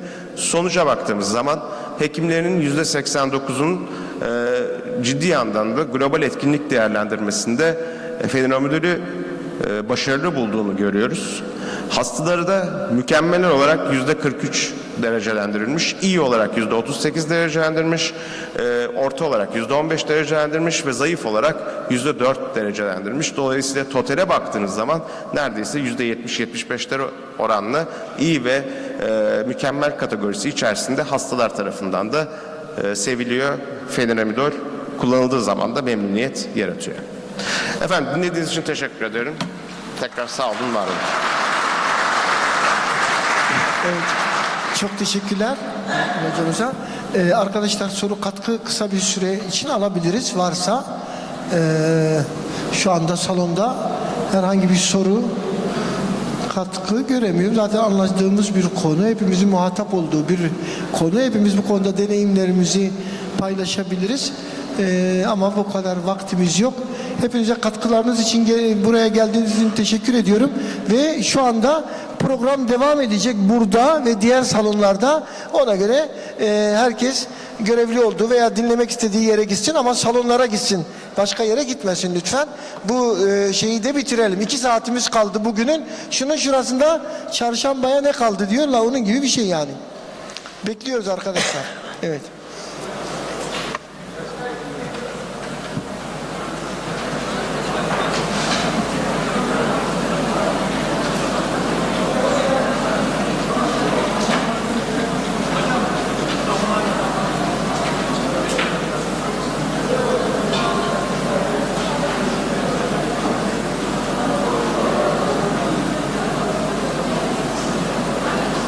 Globulins also decreases. I don't want to go into the deeper in depth into the immunological aspects of the immunosenescence, but to categorize, we can summarize the issue in that context. Okay. So this 20 minutes over. I'm fine. It's 1 minute. So according to the study of Dr. Yahal, it's an meta-analysis. They have shown that when we look at the fever in the elderly population, the median of the fever in these studies is 77%, which means 1/4 of the patient population cannot mount fever response in the elderly. The second one, in some of the studies, it was noted that when the patient is getting elder, compared to young elders, fever response is coming less. The fourth issue, when we look at the hypothermia, which means the detection of human body temperature below 35 Celsius degrees, approximately in 2% of the patient population in the elderly, hypothermia is obvious. And one of these studies published in Journal of American Geriatric Society journal, they have noted that when the patient admitted to the hospital with central line, with previous surgery, with gastroenterostomy, with urinary incontinence, or if the patient has an expectation to die within 3 months, or if the patient is obese or male, then the bacteremia is likely in this group. This is an historical, record. Sir William Osler, in his internal medicine textbook, previously noted that pneumonia can be defined as captain of the men of death, because at that time, in the colder seasons, everybody has the potential to acquire pneumonia, community-acquired pneumonia. And according to our study, we have recruited the data from the historical records of the Turkish General Staff Headquarters. We have seen that the basic aim of this study was to analyze the natural courses of the infections in the absence of antibiotics. So we have seen that pneumonia has 31% mortality 100 years ago in the absence of antibiotics. So most likely to be the bacteremic form at the ultimate stage, community-acquired pneumonia is a significant issue compared to other types of infections which are most likely to be related to the compromised infrastructure in the countries, earthquakes, war times, etc. But pneumonia is an endemic disease and can be seen in colder seasons. So pneumonia is a critical issue which is reflected with other studies which shows as respiratory system as the main sources of bacteremia. So I'm finalizing. And this is the nosocomial bloodstream infection agents in the elderly population. They have included fungi too. But gram-positive bacteria are slightly less than gram-negative bacteria in this group. And, advanced age, presence of intravenous catheters and being bedridden are the major parameters that result in the bacteremic courses. Finally, this is my last slide. In the rational management of bacteremias, first, the microbiological diagnosis is excessively important because no antimicrobial therapeutic modality is reliable in our age. Anytime we can see a drug-resistant microorganism that the antibiotic we have provided is not working on. And the second issue is infection control and prevention. This is the basic issue to prevent the dissemination of problematic microorganisms from one patient to other patient. And the third one is the source control. Time to time we have in the management of problematic infections, we have real problems in that context. And the last one of the most important point of view is to integrate local data to our therapeutic recommendations. Because most of the time the international guidelines uses their local epidemiology. If you are following an American guideline, they are using American epidemiology. So to optimize therapy and the optimization of management, anti-infective management of the patient, we should integrate our local data into our therapeutic recommendations. Thank you very much.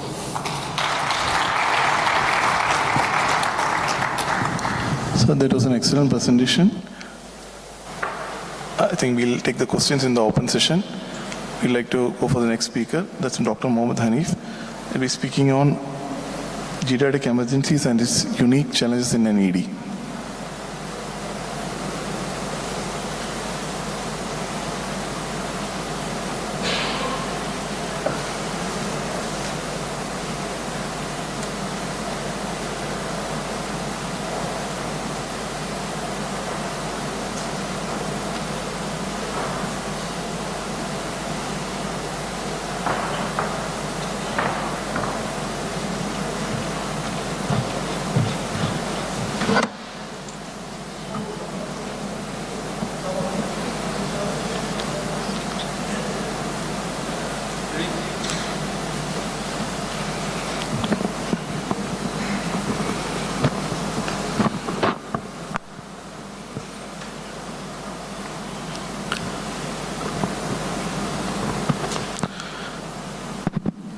Very good evening all.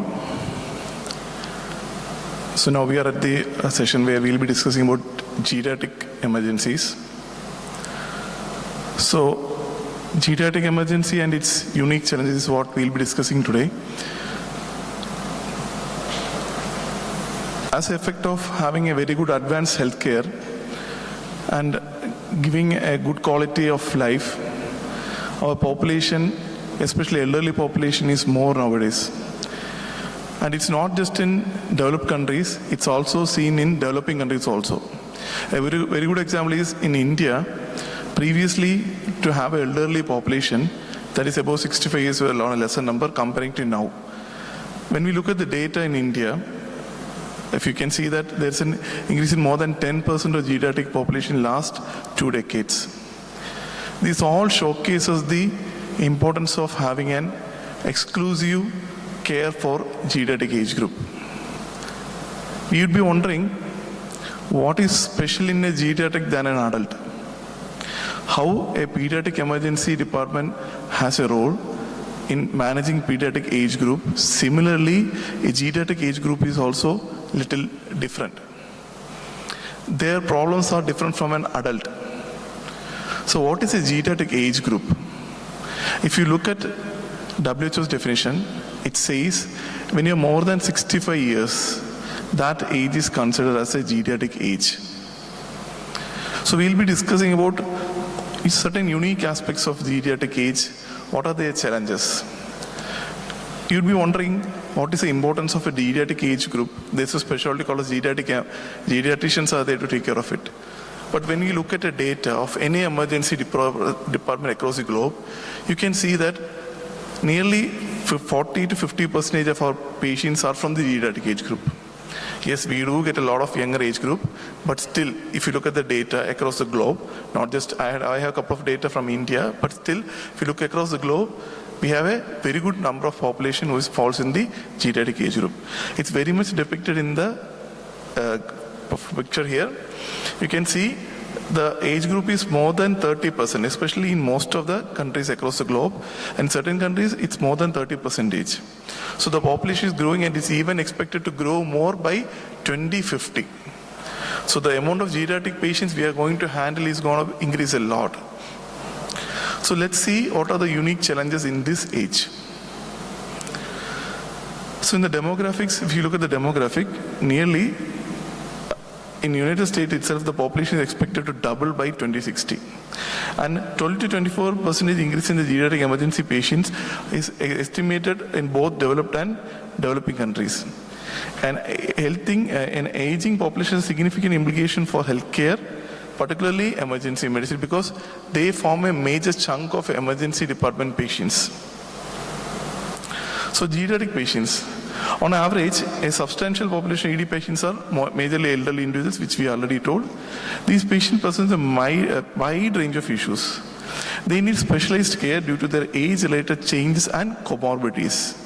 So like how a pediatric age group requires a special area for care, a geriatric age group also requires a special area of care, and special policies, protocols, and their unique challenges has to be addressed.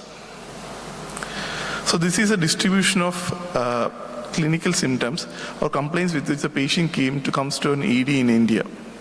So it is based on a study that we can see the most common complaint is highest percentage presenting is 13% with shortness of breath. The most of the patients, elderly patients come to emergency in ED, they presented with shortness of breath. And second highest was angina, and the third highest was having a non-specific chest pain and upper GA bleed, and other major distribution of non-specific complaints. So this non-specific complaints in the elderly population, especially they always have a fear of having some issues, so they come to ED very often, even with certain non-specific symptoms also. All this adds to the burden of emergency physician in order to take care of them. So like how it is very demanding for a pediatric population, geriatric population also at times is very demanding. Their relatives will be there, their kids will be there. They'll be asking a lot of questions what's happened. So I think it's like how now you can relate how in a pediatric population comes, the parents are very much concerned. The same way the geriatric patient comes inside, their relatives also very much concerned about their father, grandfather, XYZ. So in this age we can see is like there's adequate amount of trauma and also poisoning, some bites and urinary tract infection, and also malignancies and psychiatric illness. All these contribute to us to think and develop a unique area or unique way of approaching these patients. The geriatric patients pose a unique challenge for healthcare with the following issues. Like one is cognitive impairment. So in most of the patients, because of their cognitive issues, it will be very difficult to take proper medical history. The patient might have come in and unresponsive. You need to ask, because many times they'll be staying alone. It's very difficult to take history and ask what happened to your parents. They said, we found him unresponsive. He was found unresponsive. He's not talking now. He's not moving his leg. What happened? Nobody knows. So that puts us in a very difficult situation to make a diagnosis or evaluation. Communication, especially hearing issues. So when the patient comes inside, that makes you cannot just talk to them like that. So maybe you have to be a little louder. So you don't understand, because you'll be asking questions, they won't be responding back to you. So this puts you in a lot of, all these, you might be a routine thing, it's an adult patient, you'll be asking, you'll be answering, and you'll be giving wrong answers. He might be having some mild delirium. So all this puts us in a lot of difficult situations. So that's why we have to understand this is a special age group where we have to focus on these issues, keep them in mind while approaching these patients.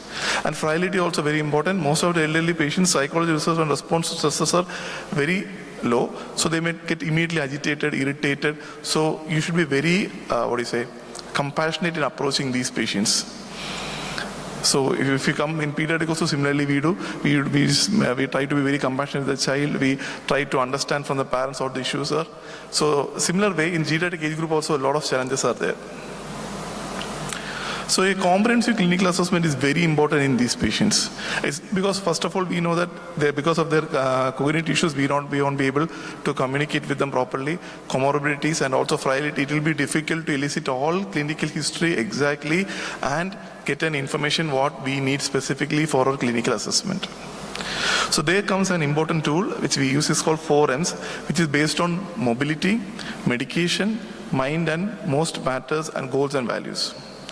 A geriatric focused history and physical examination is essential for accurate diagnosis and treatment. So here comes the 4M screening tool. First is mentation.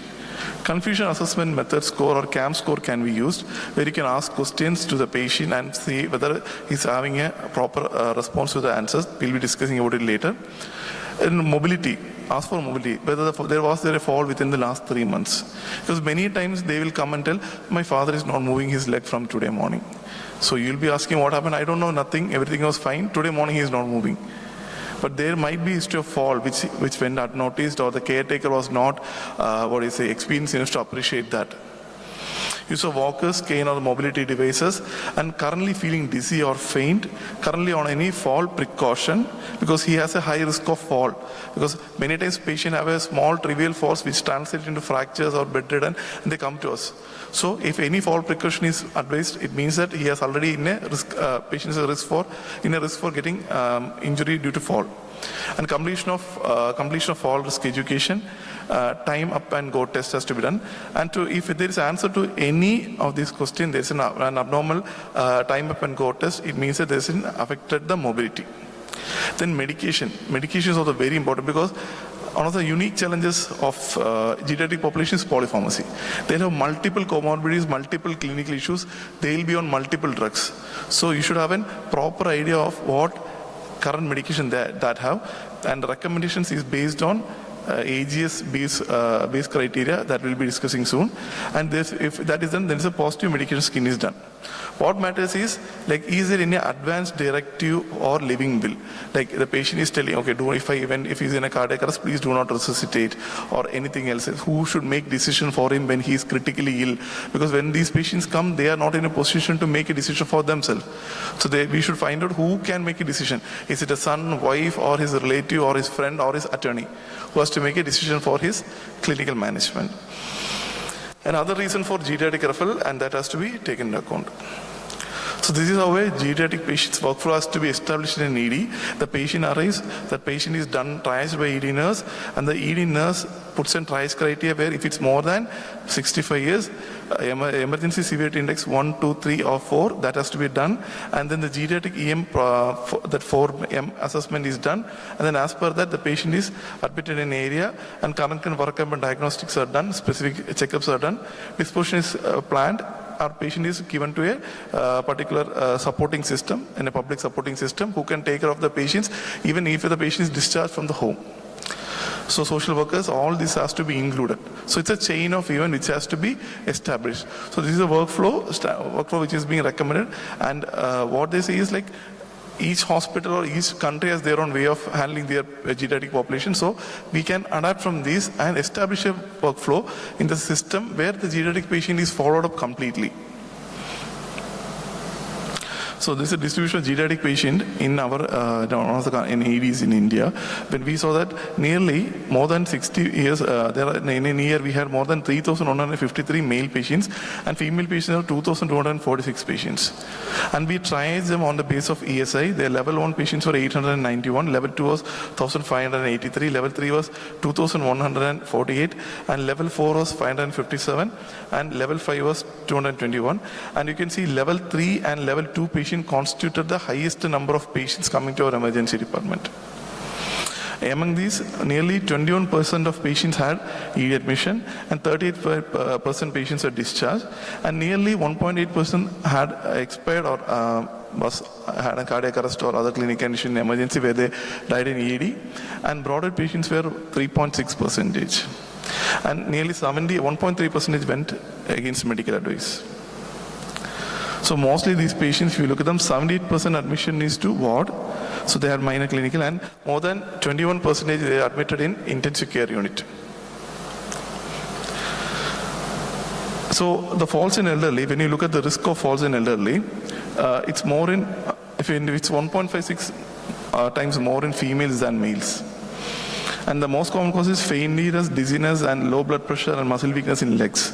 So there are intrinsic factors and external factors. If you look at the external factors, slippery fall, tripping, and uneven surface collision and falling in downstairs is the most common way of presenting in ED.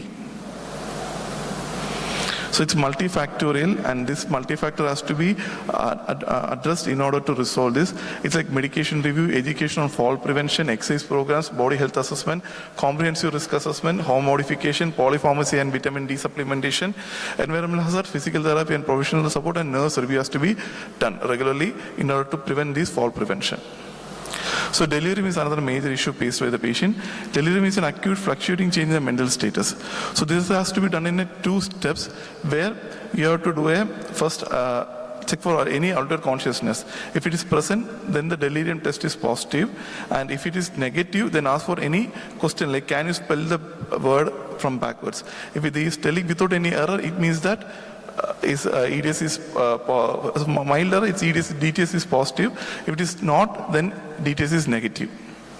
Then we can use a BCAM negative or no delirium algorithm.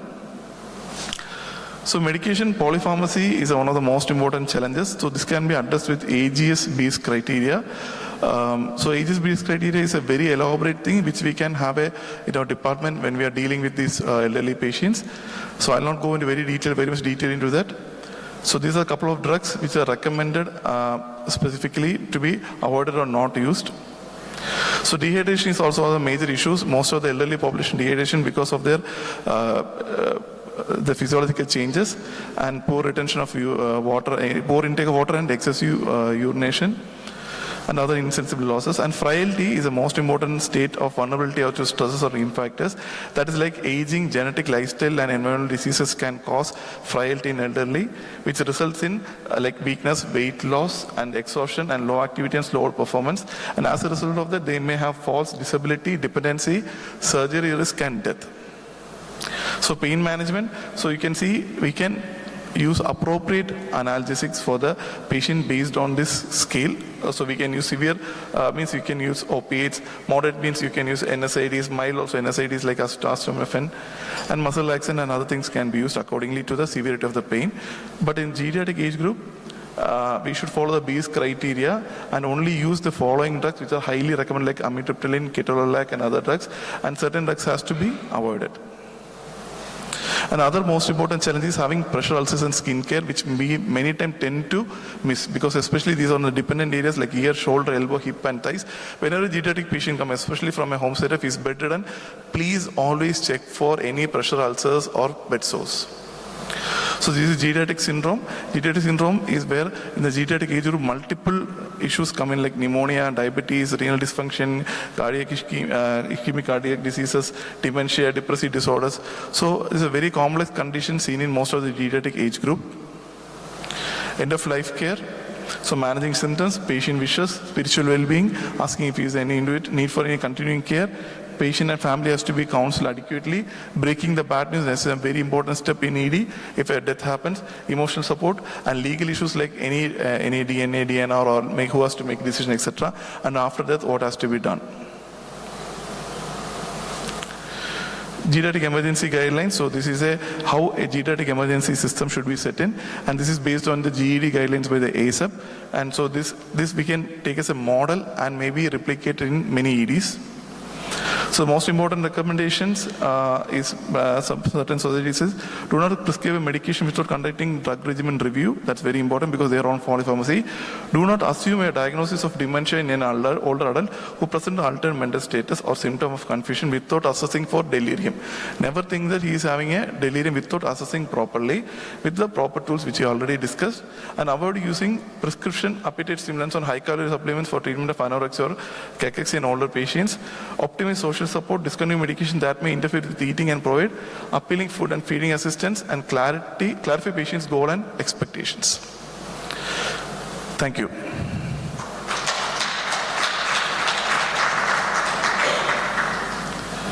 Next, I would like to invite Dr. Rahul Balasubramaniam for delivering a geriatric analysis here.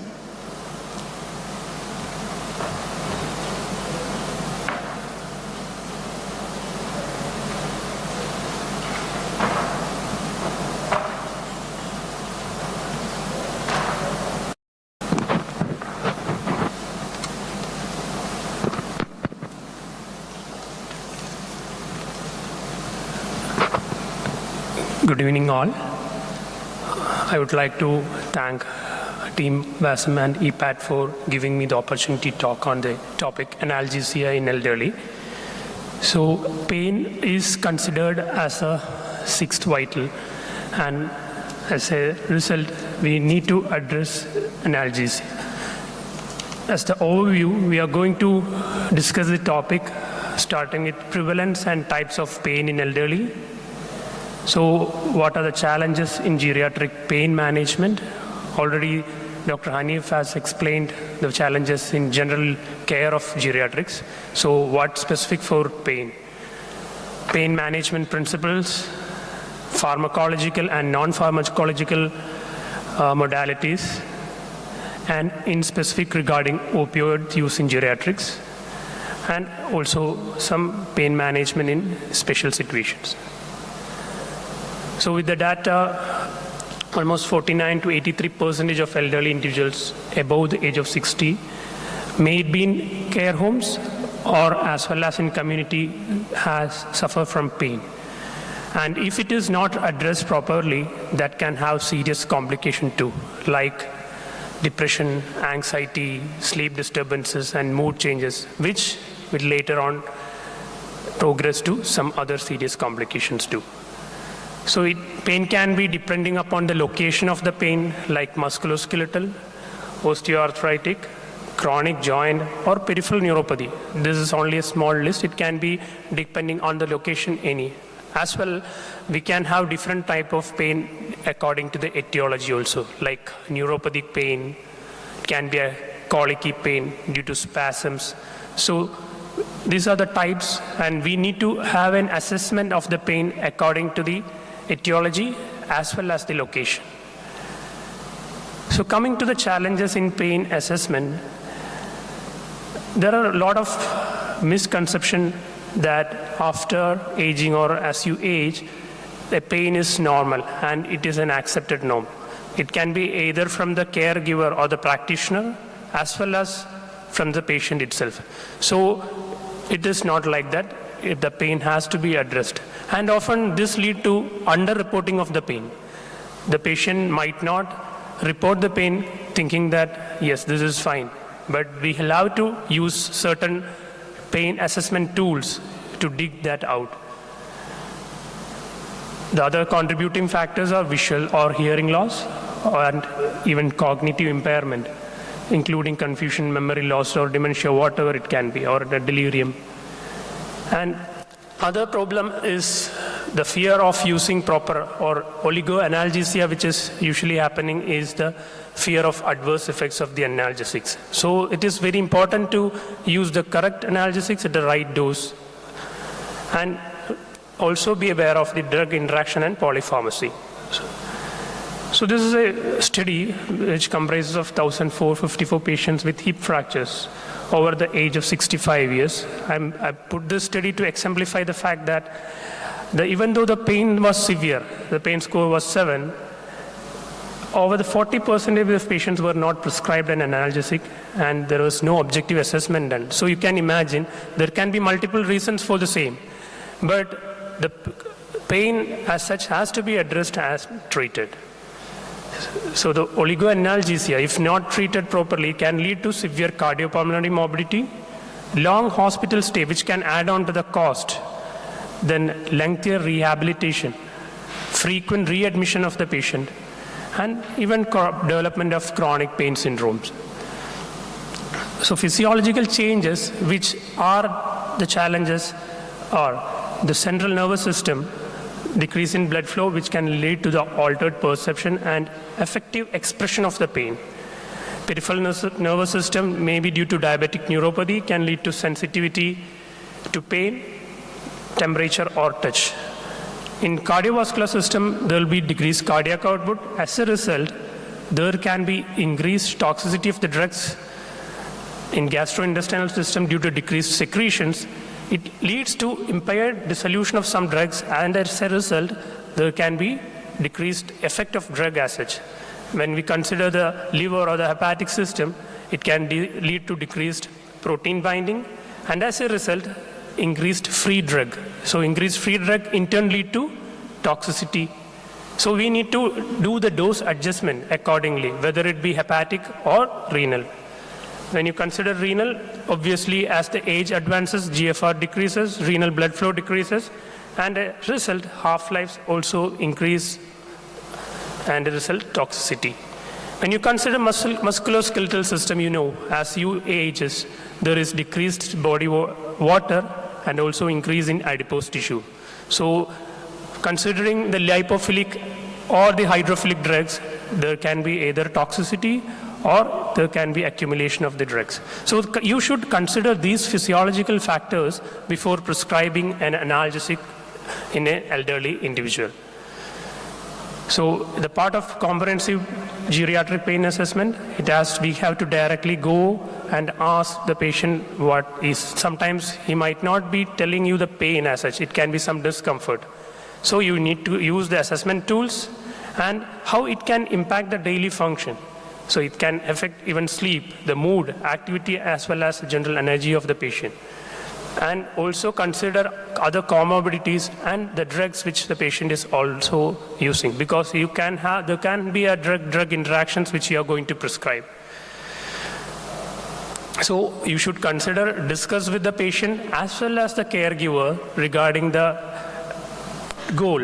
What is the goal of the pain relief you are going to get, and other expectations. So what are the available pain scoring tools with us? So we have a famous visual analog score which can be used in cognitively intact patients.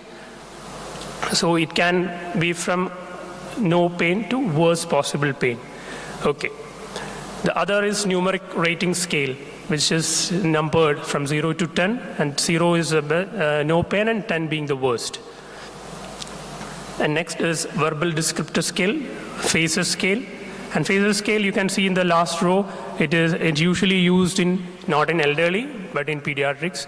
You can ask the child to indicate which is the phase or which is the type of pain he or she is affecting from. And the last two are mainly for the impaired cognition. So Dolopus 2 is used for impaired cognition individuals, and visual scales and assistive hearing devices can be used for assessing the pain in case of visual and hearing impairment. So this is all numeric rating scale, verbal descriptive scale, or the facial pain scale are all unidimensional approach. But most often in elderly, we can't stick onto a single dimensional pain assessment. We need to approach it multidimensionally, and for that McGill's pain questionnaire is a good tool which we can use, which indicates the pain location, temporal qualities, sensitivity to change. But it is not recommended for use in illiterate or cognitively impaired individual. For that, the option would be pain aid, which is used in dementia and non-communicative patient. Okay. So our aim is not to attain a zero pain. It is a practically a pain decrease or a accepted decrease in pain. And in the background of opioid epidemic and the adverse effects, we need to have some other options also, other than the pharmacological options. So we will aim for a balanced analgesia. So you can see the basic pain pathway, which starts from the peripheral receptors, going to the spinal cord via myelinated and unmyelinated fibers to the dorsal column, and then to the central pain centers. So here, in the pathway, you can have both pharmacological as well as non-pharmacological options.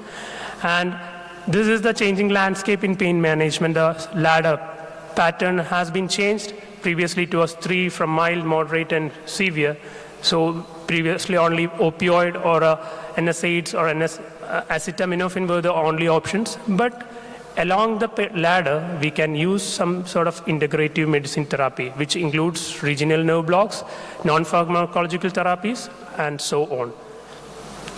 And this is when we are going to give analgesia, let it be very specific according to the target. The target can be channel, enzymes, receptors. So it is a targeted analgesia approach. So you can see the different targets for appropriate analgesia. So the rule of thumb for elderly analgesia, we to start low and go slow. And on reassessment, if you want to increase, it can be done later. So to start with, the paracetamol, which is widely accepted across the globe, it is a safe drug to be used even for musculoskeletal pain and other pain also. And it doesn't have any anti-inflammatory action, so you should consider other analgesics for such anti-inflammatory action. And there is no antiplatelet action too. It is considered safe and not associated with any other side effects. So you can have a ceiling dose of 1000 milligrams per orally, and there is no superiority if you are giving it by intravenous route. So that has to be kept in mind. So when you talk about NSAIDs and selective COX-2 inhibitors, it should be started at low dose and should be for the shortest period and reviewed on regular basis because it can have renal, GI, bleeding, lot of complications. So GI bleeding can be dose dependent. It can be depending upon the duration as well as the age. And if you are going to take it along with some antiplatelets, it is going to increase the risk of GI bleed. And apart from that, if you are using it with a selective COX-2 inhibitor, you are not going to get the advantage of GI safety. And it's going to worsen your chronic kidney failure if used with diuretic as well as ACE inhibitors. As you all know, it can increase water and sodium retention, edema, worsening of congestive cardiac failure. And COX-2 inhibitors are contraindicated in established ischemic heart disease and CVD. When coming to opioids, it's efficient in short-term persistent musculoskeletal pain as well as various neuropathic pain. But you need to think about the complication like sedation, nausea, and vomiting, and it resolves after 2 or 3 days. But the constipation, if at all is there, has to be treated with laxative therapy. And usually cognitive function is unaffected in patients taking a stable opioid dose.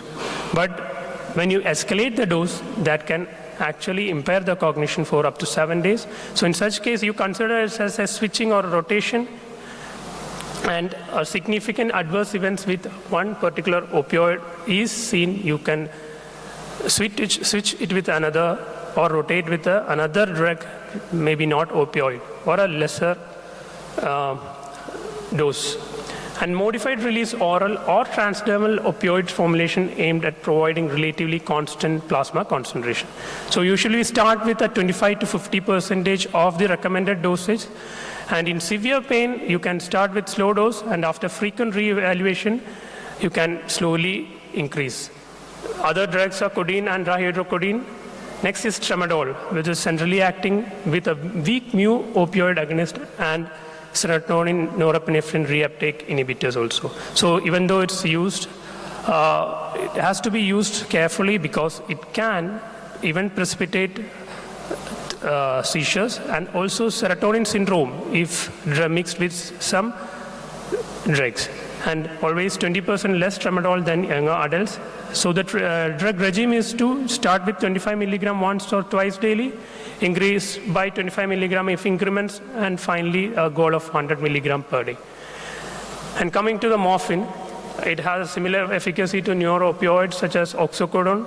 It has a hepatic metabolism where morphine 6-glucuronate and 3-glucuronate and produce the analgesic effect and also the neuroexcitatory effect.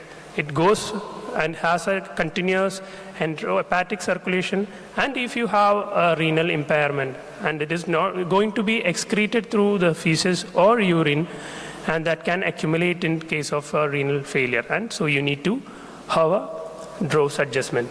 The regime for initiation will be 2 to 3 milligram every 6 hours with a plan to follow up with 2 to 3 days to assess for efficacy as well as adverse effects. Next is oxycodone. Fentanyl. Fentanyl is an effective drug which can be used in its analgesic dose, much less than the induction dose. Very safe drug if given properly and monitored. And also there are few complications which we see rarely given analgesia like chest rigidity, or which is not seen for analgesic dose of fentanyl. And transdermal fentanyl and also intranasal fentanyl in case of pediatrics can be considered. So usually transdermal fentanyl must not be used for the opioid initiation and should only be used in context of opioid rotation or switching. So there is because of the opioid overdose or the potential side effects, other drugs were considered. One among them is the subdissociative dose of ketamine, the JURIKIT trial. But what they found out in the lower doses, even though it is efficacious in the short-term pain control, it has got certain psychoperceptual adverse effects. So to add on, some adjunct drugs are tricyclic antidepressants, which includes nortriptyline, SNRIs like duloxetine, which should be avoided in hepatic impairment as well as heavy alcohol intake, and anti-epileptics like gabapentin and pregabalin in neuropathic pain. And other topical therapy, as we know, NSAIDs like nocaine, capsaicin. So these are the adjuvant drugs. So as Dr. Hanif discussed, there is a BEERS criteria. Now the American Geriatric Society has, in March, they have published the recent update. The previous was in 2019. So always, if you are working in an ED and you're going to see a large population of geriatric patients, please go read this criteria. And there are very common combination of drugs which you should not be using, and or rather you should be very careful while using. So one of the relevant which I found was regarding opioids and benzodiazepine.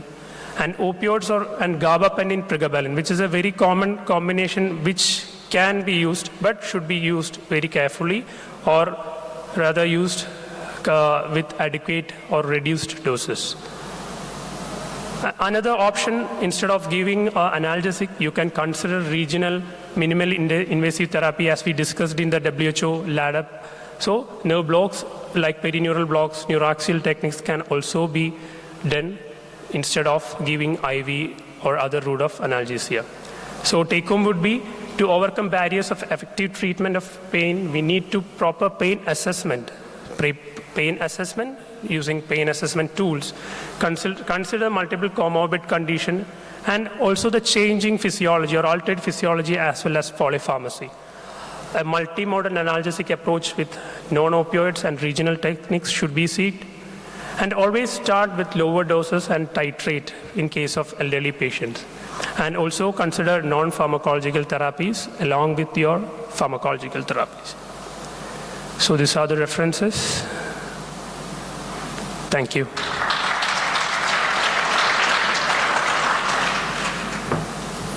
Any questions? Thank you, Dr. Rahul. Now the session is open for question.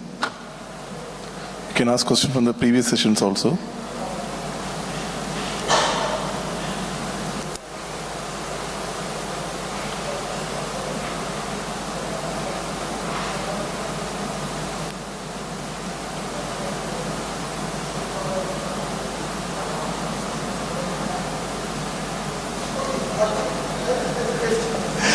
Thank you.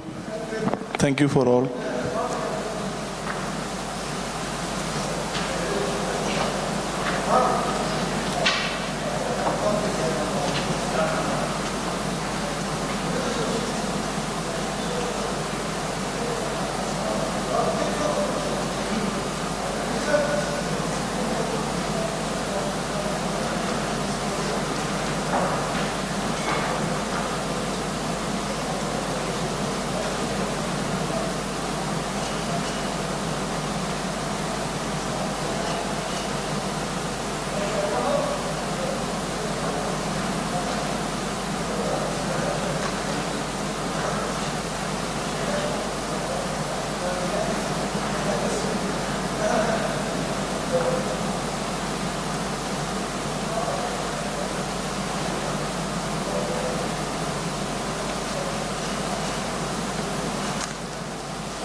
A very good evening to everyone who's still here.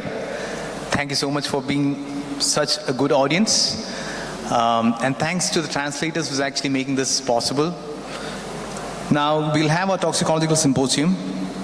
I am Siju V. Abraham, and with me I have Linu Shekhar. And we'll start. I just realized I was the first speaker. So the first speaker would be Siju himself, and he's going to present to you a revolutionary finding which can make many of our lives easy for people who deal with snake bites. Probably if you listen properly, you can cut down on your costs and financial commitments involved in diagnostics. So be awake.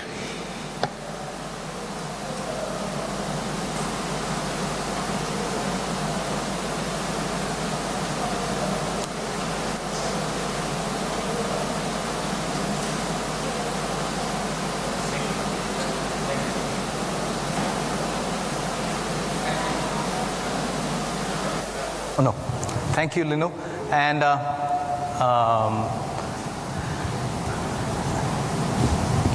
think I'll just start. So, Claude waveform analysis, that's what I'm going to talk to you about. So when I came for the earlier session today morning, that's when I realized that most of my people here are medical residents, students. So instead of just bombarding you with what Claude waveform analysis and snakebite looks like, I want to actually start by saying a show of hands. How many of you have heard of Claude waveform analysis? Just a show of hands. Okay, so I got, yeah. Okay, I got just 4 hands up there. So let me put it this way. Claude waveform analysis is what I'm going to talk to you about right now, and I've got a few financial disclosures. One, the results of the study which I'm going to present right now is actually funded by Indian Council for Medical Research. And this is the disclaimer from my institute. And I'll go directly into it. I want to introduce to you Claude waveform analysis. As Dr. Linu was gracious enough to say, I have this tool which came out of necessity for me. Because when we were taking care of snake bites, so I would like to look at TEG, I would like to look at Rotem. We do have Rotem, but Rotem costs maybe 3,000 rupees, which is approximately divided by 3 is what in lira. So if you look at it, it's actually quite expensive for anyone in our part of the world to actually afford. And the people who get bitten by snake is almost always the lowest strata of the society. So keeping looking for stuff which can actually make a difference is when I came across this particular parameter, and probably it would be useful for you also. So first, I'd like to introduce you to this unexplored parameter. 2, I would like to tell you about our work on snake bite. And 3, if you guys go back to your institute, I want you to know if you have this there. I'm pretty sure, how many of you have APTT being done in your institute? APTT, activated partial thromboplastin time. Activated partial thromboplastin time. So I'm pretty sure you guys all have CWA in your department. Only difference is we do not know how to interpret the results. You know why I decided to actually look at it? Because the hematologists in my department, my institute, did not know how to interpret the results. That's the reason why I decided to look at it. Like David Carr was mentioning yesterday, being curious. That's the reason why I came across this parameter. So let me give you a brief history about what Claude waveform looks like. See, you have this coagulation cascade being explained in the initial phase by Paul Morowitz in 1905, I guess. And he gave you this cascading pathway, but it couldn't help explain much of the hemophiliac, how does the hemophiliacs bleed, etc. Then came the enzymatic pathway, where you did not know, say, why factor 13 or factor 12 bled, deficiency bled. And then came the modified coagulation cascade. Now, I'm pretty sure you guys are familiar with this one, because this is what most of our texts actually tells you, right, what the coagulation cascade looks like. Now, it might come as a surprise to some of you that this is not exactly what happens in the body. Physiologically, it's actually much more complicated than what I just showed. The intrinsic and extrinsic pathway, it doesn't get compartmentalized like that. It actually starts with the subendothelial tissue being opened up, you having the tissue factor being exposed, and you having, your volume fraction factors attracting the platelets, you having the intrinsic extrinsic TNAs being formed, you have the 2As gathering and forming the intrinsic TNAs. So it initiates, it amplifies, and then the clot starts propagating. That's essentially what coagulation cascade looks like. But the problem is, to test all this, what you have is your PT and APTT. You have your prothrombin time, you have your activated partial thromboplastin time. Now, it does look at parts of the coagulation cascade, but it doesn't give you a holistic view. What if I were to tell you that even when you're doing it, you can actually see what's happening in the coagulation cascade? I'll explain it again. Because when you're doing a APTT, this is how you do it manually. You get the serum separated, you add activated partial thromboplastin. So what you do is you look at it, you add phospholipids, calcium, partial thromboplastin, and there's a color change, and you say there's the time taken for the color change. That's what you're looking at when you're doing it manually. Now, once people wanted to do it in an automated environment, once the machines came into play, they had to tell the machines how to see that. So what they did was, the same phenomenon, light source, activated partial thromboplastin time, change in color, but using nephrometry or transmittance or absorbance, you start getting, so this is an absorbance waveform. What it tells you is, if you look here, you can see the milliabsorbance, and here you have the time frame. So as time goes, the coagulation, the color of the plasma changes, and you have a coagulation change in the absorbance. And this is the clot waveform, or the fibrin clot waveform. So this is what is telling the machine that there is an APTT. Now, what is APTT? The point at which there is a maximum slope, or there are two different derivatives which is actually derived from it. So this is the velocity of the curve, and this is the acceleration of the curve. The pink one is the first derivative, or the velocity, and the blue one is the acceleration of the curve. Now, you have both of those happening there, and the peak of the second derivative is your APTT. Now, when you get your results, this is the only thing that you're looking at. You're missing all the other data. You're looking at this particular point where you have the maximum of the peak of the acceleration. So that's where the key lies. There's so much data which is not being used. Essentially what you're looking at is the pre-coagulation phase, the coagulation phase, and the stabilization phase of the APTT. That's what you're seeing when you're looking at this graph. And these are the extra parameters which were described. One is maximum time, maximum velocity, maximum acceleration, minimum acceleration, and delta absorbance. Let me get rid of all those nuances, terminologies, but I want you to know that this is there in all your APTTs, and you're only looking at this particular value there. Now, the drawback is, even though all your machines are making use of it, only a few of them actually display it as a curve or a graph. I've just listed out a few from an article from Shima et al. So that's a basic of what clot waveform is. Now let me tell you about our work on snakebite.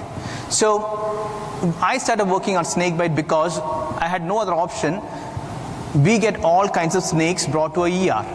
We get all kinds of snake brought to a ER, and we get all kinds of manifestations with regards to snakebite happening in our ER. So we treat around 900. So last year it was 964 bites, snake bites.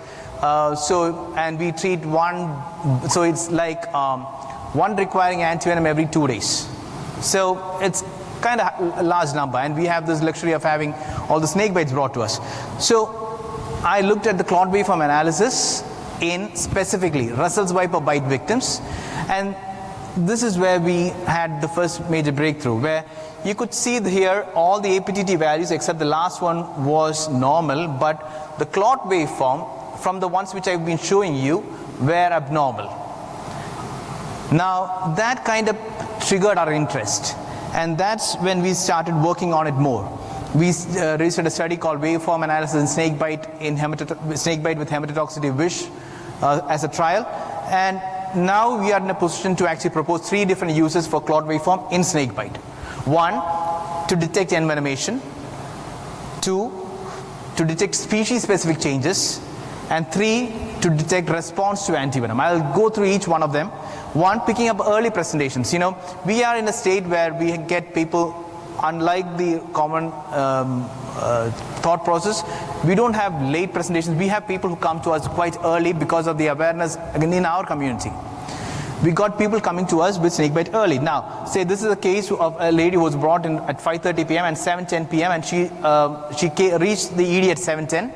5:30 was a bite time, and that's a Russell's viper, which is a hematotoxic snake in our part of the world. And that's the initial APTT. APTT is actually quite normal, 28. But if you look closely, you can actually see there's a slur in the second derivative. Now the patient had local signs and symptoms, but coagulopathy hadn't developed. Now, in a situation where we have to wait for the coagulopathy to develop, for instance, snake bites, you don't have venom detection kits in most parts of the world, including ours. So we have a polyvalent antivenom, and to give antivenom, we have to look if that particular patient is having some sort of an envenomation change. And this actually shows you that. Now I'll tell you why I'm more excited, because once you give the antivenom, the coagulation, the clot waveform normalizes. I'll give you another example. So this is another case, bite time 8, brought to attest 9, 1 hour's time. That's the initial waveform. If you look closely, there's this part of the waveform is missing, means that it's prothrombotic in the initial phase. It's initially prothrombotic, then becomes coagulopathic. So that's missing, and post antivenom you can see that has corrected. I'll give you another example. Now, what about the other parts of India, where people get brought to the ER quite late? By the way, all these are Russell's viper bite. I had the luxury of actually compiling only the Russell's viper bite for this particular session. So here it's completely, there's no APTT value, means APTT is more than 180 seconds, more than 360 seconds in this case. You don't have an APTT value. The patient was brought after 6 hours of bite, profound coagulopathy, but after giving antivenom, 6 hours after antivenom, you can see that the waveform has started developing. The APTT is still prolonged, and 12 hours after antivenom, it's kind of starting to normalize. So it shows, the second point, it shows response to antivenom. Now this is the breakthrough which I think which we made, because you have someone with, so this is a control APTT clot waveform, and this is after adding dilute Russell's viper venom in vitro. And this is what the curve looks like in a patient with Russell's viper bite. It mimics the same. You have dilute Russell's viper venom added in vitro, and it looks the same as what you see in a Russell's viper bite. So we propose this particular fact as an experimental data that it can probably be a marker for detecting envenomation, species-specific changes. We haven't looked into it in much. We are right now looking at hump-nose spit vipers and cobras, but soon we'll have a data. So, and for all those who are sitting here who's not interested in toxicology, so I'm going to actually give you potential application for CW in other conditions. See, CW came out in the picture when it was initially described, maybe in 2009 by Toe et al.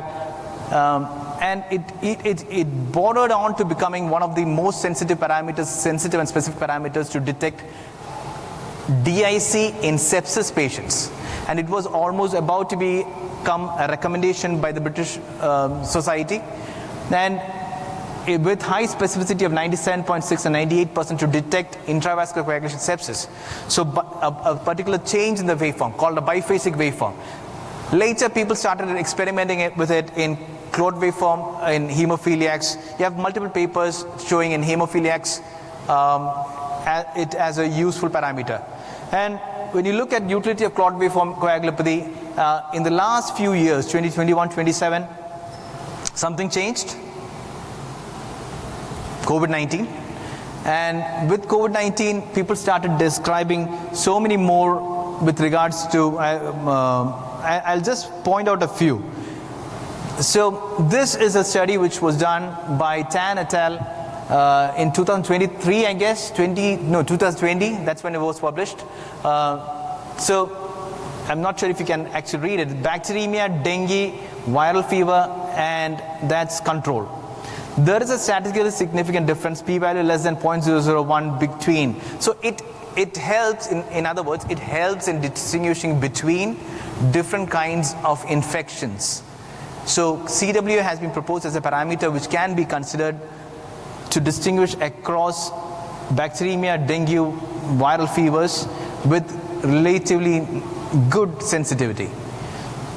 Now in coagulopathy, in COVID-19, there's been multiple waveforms which has been described, and experimentally recently in thromboembolism, it has been shown that the values which I earlier mentioned, the min1, min2, the max1, delta change has a significant difference amongst patients and controls.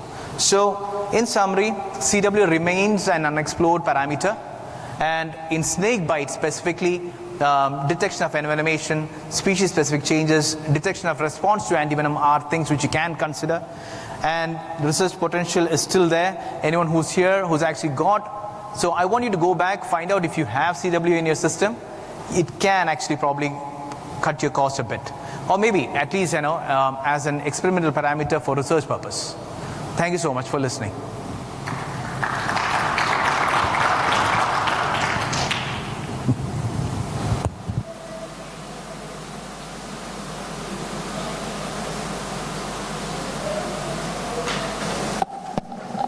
Thank you, Dr. Siju, for that wonderful talk. So, do we have any questions?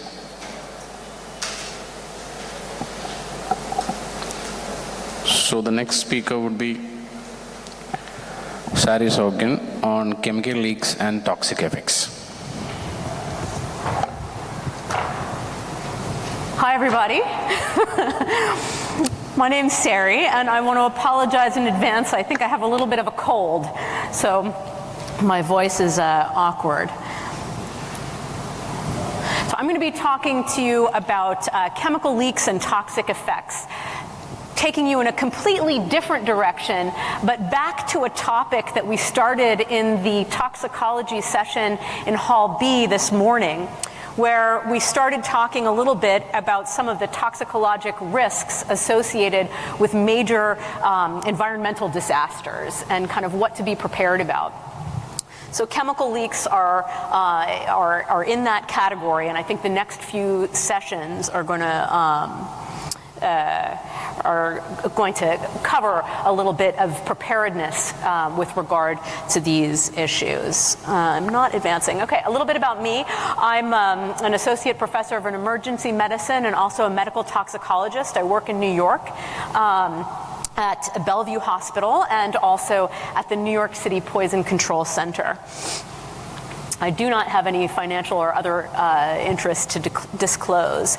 And I think in the next 15 minutes, we'll be talking a little bit about specifically chemicals involved in common industrial accidents. I read a recent review of the chemicals that was published in the last year, stating that at this point there are some over 350,000 distinct chemical entities that are recognized from a regulatory perspective. Now, by all means, from the standpoint of human physiology and how we interact with these chemicals, there's a tremendous amount of overlap, and the number is not that great. But in trying to put together this talk, I really had to think about how to narrow it down. So I asked, what are the most common agents released in chemical disasters specifically? And wanted to give a couple of examples, not to know in any kind of exhaustive sense what each of these chemicals entails and what they do in the human body, but just some general principles, using a few examples to think through what's most common and what we need to know to be oriented in the emergency department to help manage these cases.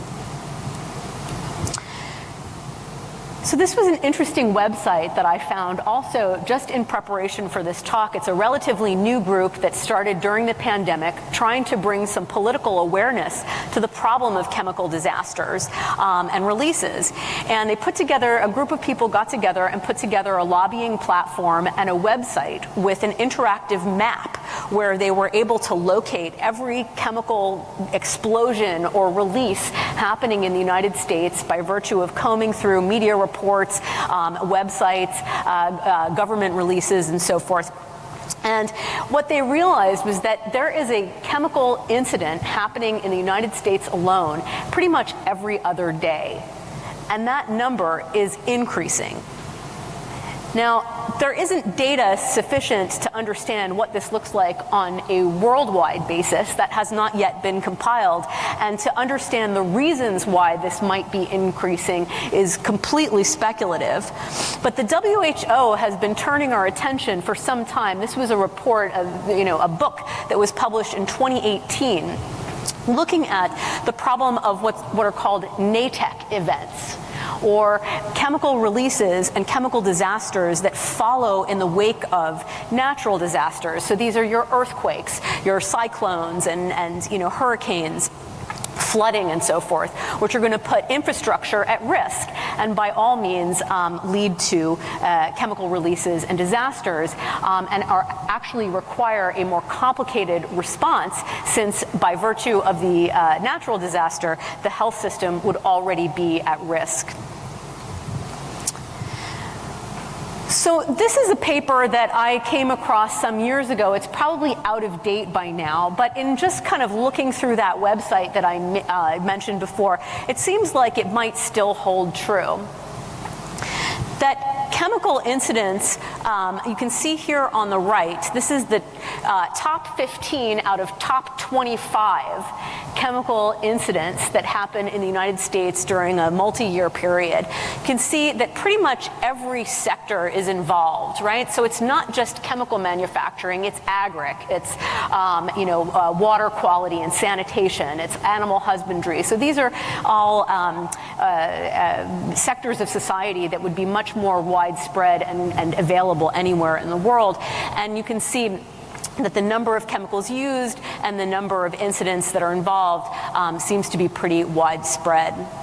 And in terms of specific chemical agents involved, this is again the top 15 out of the top 25. You can see that with the exception of some hydrocarbons here and there, butane is there, propane is there, flammable mixture is there as number 3.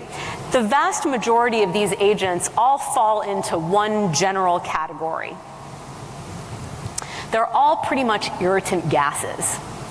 So if you were going to try to get prepared, in the last session someone made the comments that most emergency physicians don't have the bandwidth to learn about and to remember every single chemical that's out there. By all means, most toxicologists don't have the bandwidth to learn all 350,000 different entities and what they might do. Absolutely no problem. If you were going to think about one high-yield toxidrome to get prepared on, it would be this irritant gas toxidrome. And these are a group of chemicals much larger than the ones we saw on that initial list and much larger than the examples I'm going to go through right now, but that all basically dissolve in the water within our mucous membranes and respiratory tract to form caustics and create direct tissue injury as a result. So you see here, I've made a little scale of more soluble to less soluble, and that's important in terms of thinking about how we might experience these toxic effects and in what time frame. So number 1 on that list, the most common chemical involved in these big disasters or releases, is ammonia. And most of us might have a frame of reference for pneumonia, or ammonia, not pneumonia, though it does cause pneumonia, as something we've encountered in smelling salts. I don't think those are all that ubiquitous now, but certainly when I was in training, we still had them around, these ampules of ammonia that you could break and hold under a patient's nose, and it would be immediately noxious. And most of you can remember what that felt like. So ammonia is something that is highly water soluble and will dissolve in your mucosa, your conjunctiva, your eyes, your upper airway quite immediately to form that noxious effect. And that's kind of protective because you can know to get away with it, from it. The other protective thing is that it's lighter than air, so it tends to disperse. If a big tanker like this were to explode, most of that would go up into the atmosphere and not settle on the ground. By contrast, chlorine tends to be a little bit heavier and to settle where we would breathe it in. That's also something that most of us can relate to as being relatively noxious from our experiences in swimming pools that might have been over-chlorinated and cause us to have stinging eyes and some chest heaviness. This is somewhat less soluble in water, however, and so it dissociates more slowly, and some of us, again, can relate to that we keep swimming despite the pain, and it's only later at night that our eyes are truly tearing and our lungs feel so terrible. So you could conceptually get a bigger dose and hang around longer within a chlorine cloud should a tanker like this explode in one's vicinity. Along those lines, I want to mention phosgene, which itself is not something that we would experience as being noxious all that much immediately. This takes quite a bit longer to dissolve, forming hypochlorous and hydrochloric acid within the respiratory tract. And the detectable limit is about 4 times higher than the upper limit of or upper threshold for toxicity. According to, I've never smelled it myself, but according to these World War I posters where it was used as a chemical warfare agent, it smells like fresh mown hay or like grass, something sweet, and not something that one would immediately want to run from. Again, increasing the risk that one could get a fairly decent dose before removing oneself from the gas. I don't know how many of you clued into what was happening during Fashion Week in Paris this year. There was a huge bed bug infestation in Paris that apparently is ongoing.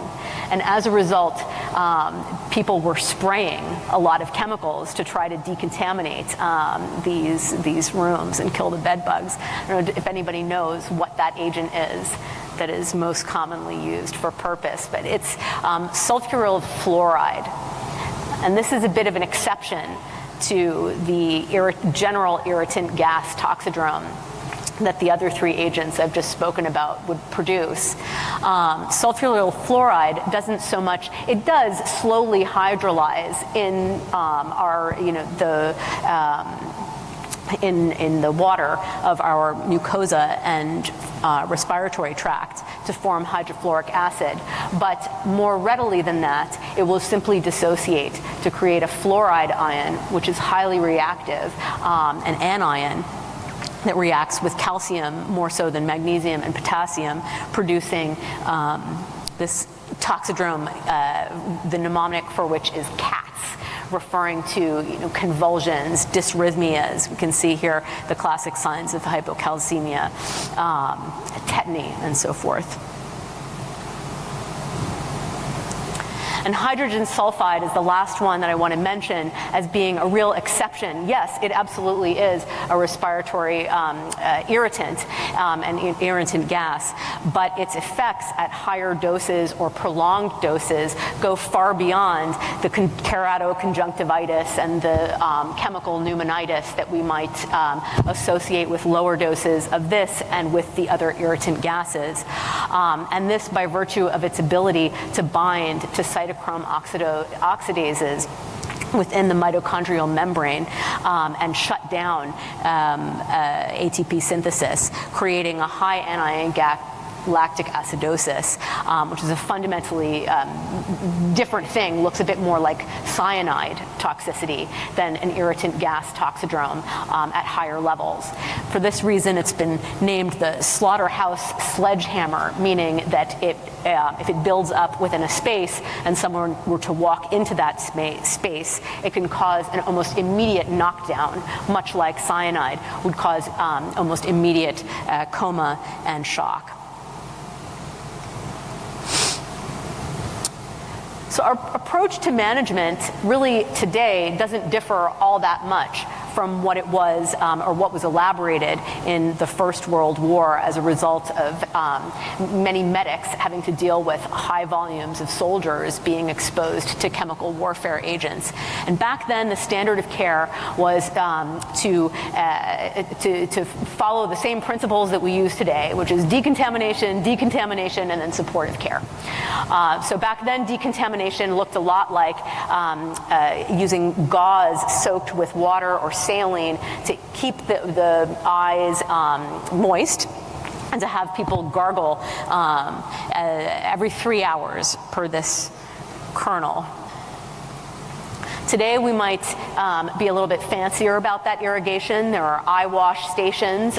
We can provide people with humidified oxygen and again have them gargle and so forth. In my ER, when I get these people who come in having been exposed to an irritant gas, I'll frequently hook up a nasal cannula to a bag of normal saline and lie them down with their head in a trash bag, and then do continuous irrigation via the nasal cannula placed just here at the top of their nose. Tell them to hold their eyes open and let it just, irrigate. Bronchodilators may be important. People will frequently be wheezing. And then the role of steroids is something that you'll see a lot in case reports, but is quite a bit more controversial. If you had somebody with like an ammonia exposure or someone who had significant upper airway swelling and edema, I think I probably would recommend steroids. But their role to prophylax and to prevent the development of long-term sequelae, pulmonary fibrosis and so forth, after a significant irritant assault is much more controversial. And in most review articles that have examined what evidence we do have, mostly from single case reports and case series, as well as animal studies, there hasn't consistently been, no benefit has consistently been found. I know in toxicology we love to talk about antidotes. They're certainly the most fun aspects of therapy. In this case, there are not too many that would be helpful, with one exception, maybe with hydrogen sulfide, which again, as I said, acts a little bit like cyanide poisoning. One could think about it conceptually as being the same. And the therapy here would be to administer nitrite therapy, similar to how you would do that in cyanide poisoning, and to try to induce a methemoglobinemia that might pull that hydrogen sulfide molecule off of the cytochrome oxidase and help detoxify it. There's been some work, mostly with animal studies, looking at an analog to B12, much like we have hydroxycobalamin now being used for cyanide poisoning. That one doesn't seem to work as well for hydrogen sulfide, but this one, cobinamide, has quite great affinity for the molecule, and at least in these animal models, has been shown to be quite helpful in pulling it off and detoxifying it. I guess another exception might be many of you might have heard of giving nebulized bicarbonate, and that's specifically in cases of chlorine ingestion. It hasn't been shown to be all that helpful in other chemical entities, and certainly not been well studied in many human models, but we do have some small evidence in chlorine that it may shorten the duration of symptoms and help people feel better faster. So I want to just end with a brief remark on the long-term effects of these chemical exposures and this kind of subacute management. I haven't focused too much on the history of major incidents, but I feel it would be remiss not to talk about Bhopal, which is both the largest chemical disaster that we've experienced in the last century, I guess.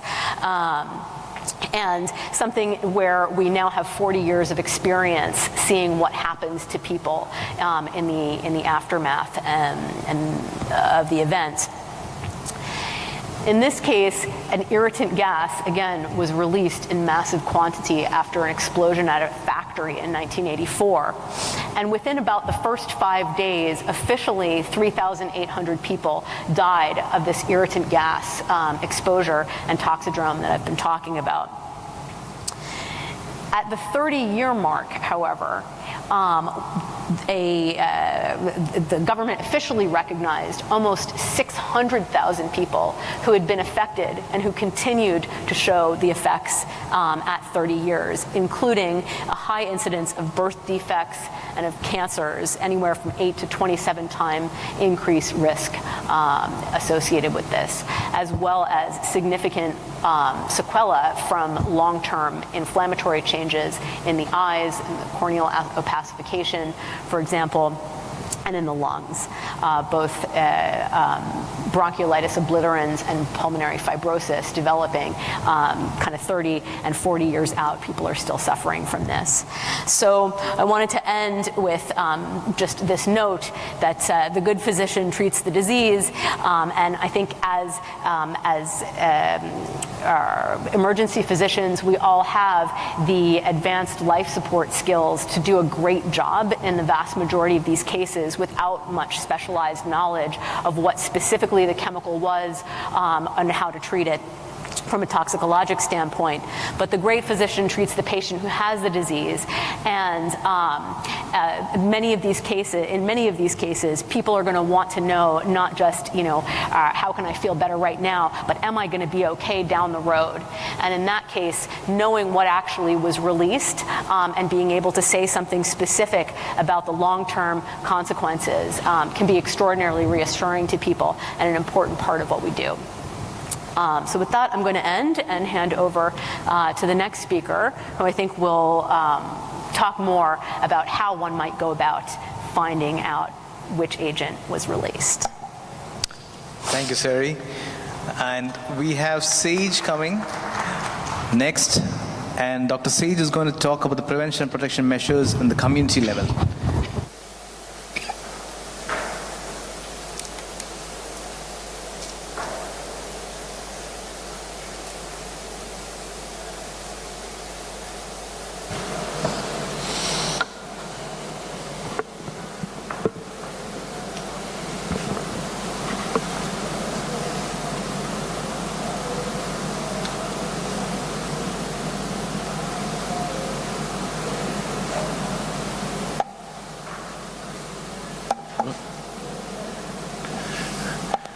Okay, so I'm going to talk about what we can do to protect our communities from these kinds of disasters.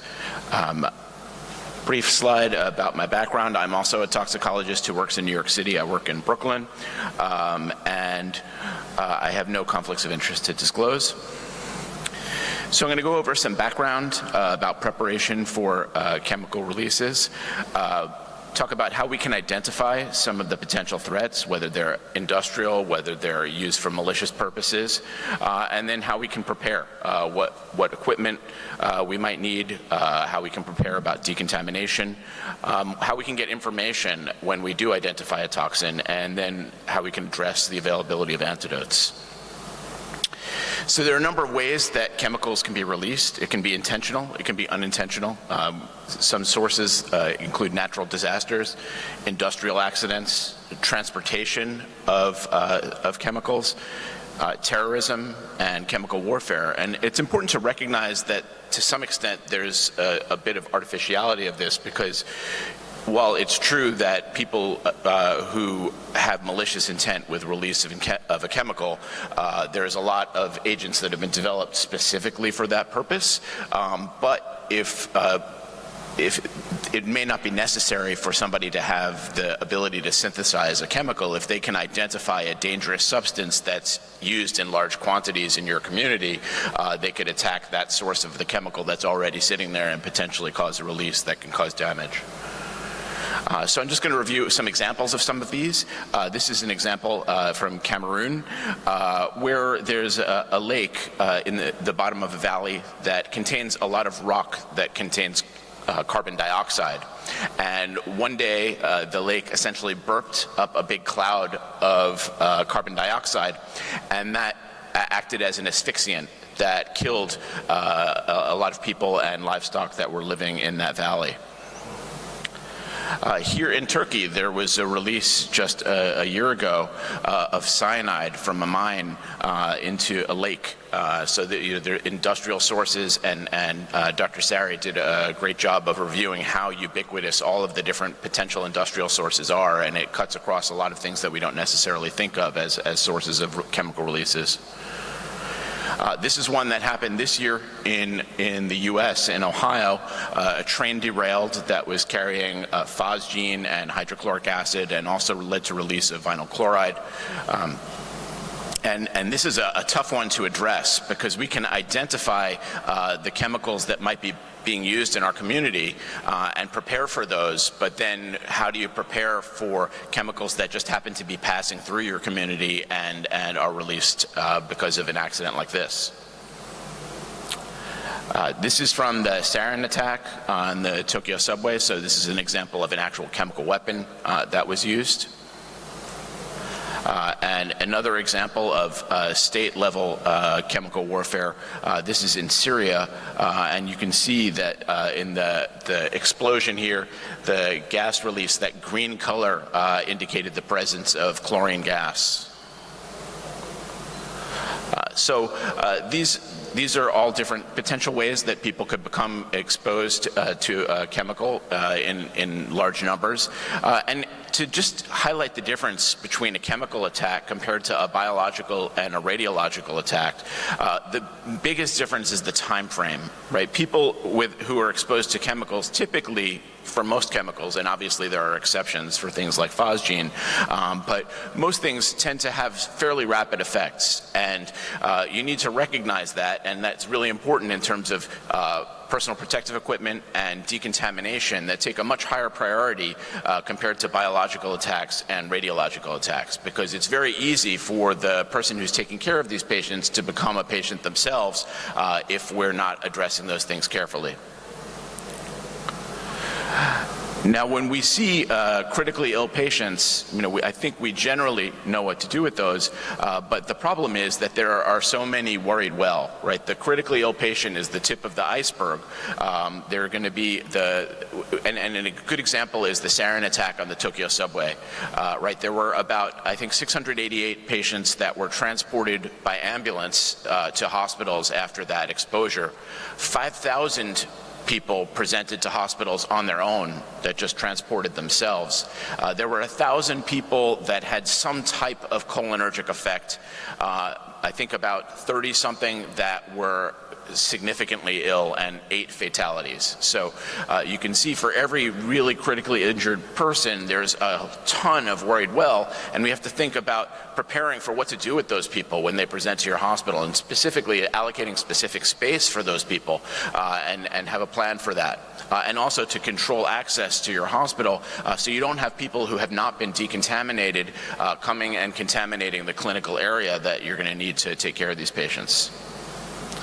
And that kind of tip of the iceberg idea is really just an expression of the dose response curve, right? And that comes from Paracelsus, who said, what is there that is not a poison? All things are poison and nothing is without poison. It is only the dose that makes a thing not a poison. So people who are exposed to a lot are going to be critically ill, but there's going to be a lot more people who are exposed to a little and might have minor effects, and you really need to sort them out.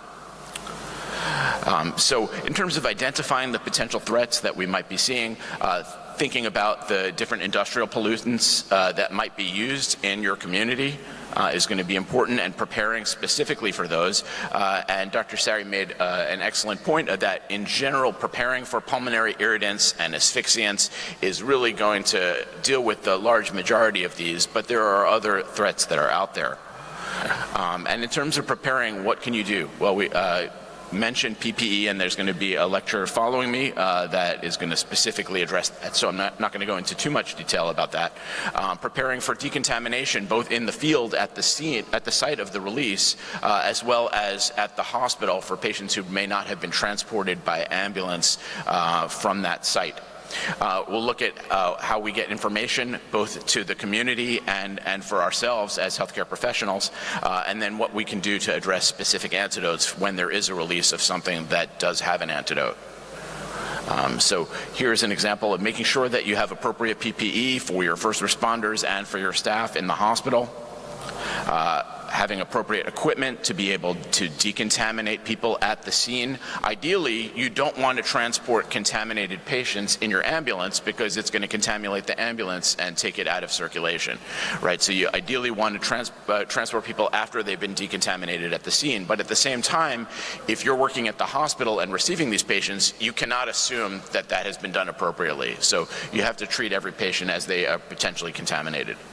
And that's really going to mean controlling access at your hospital and making sure that patients are decontaminated before they're brought in.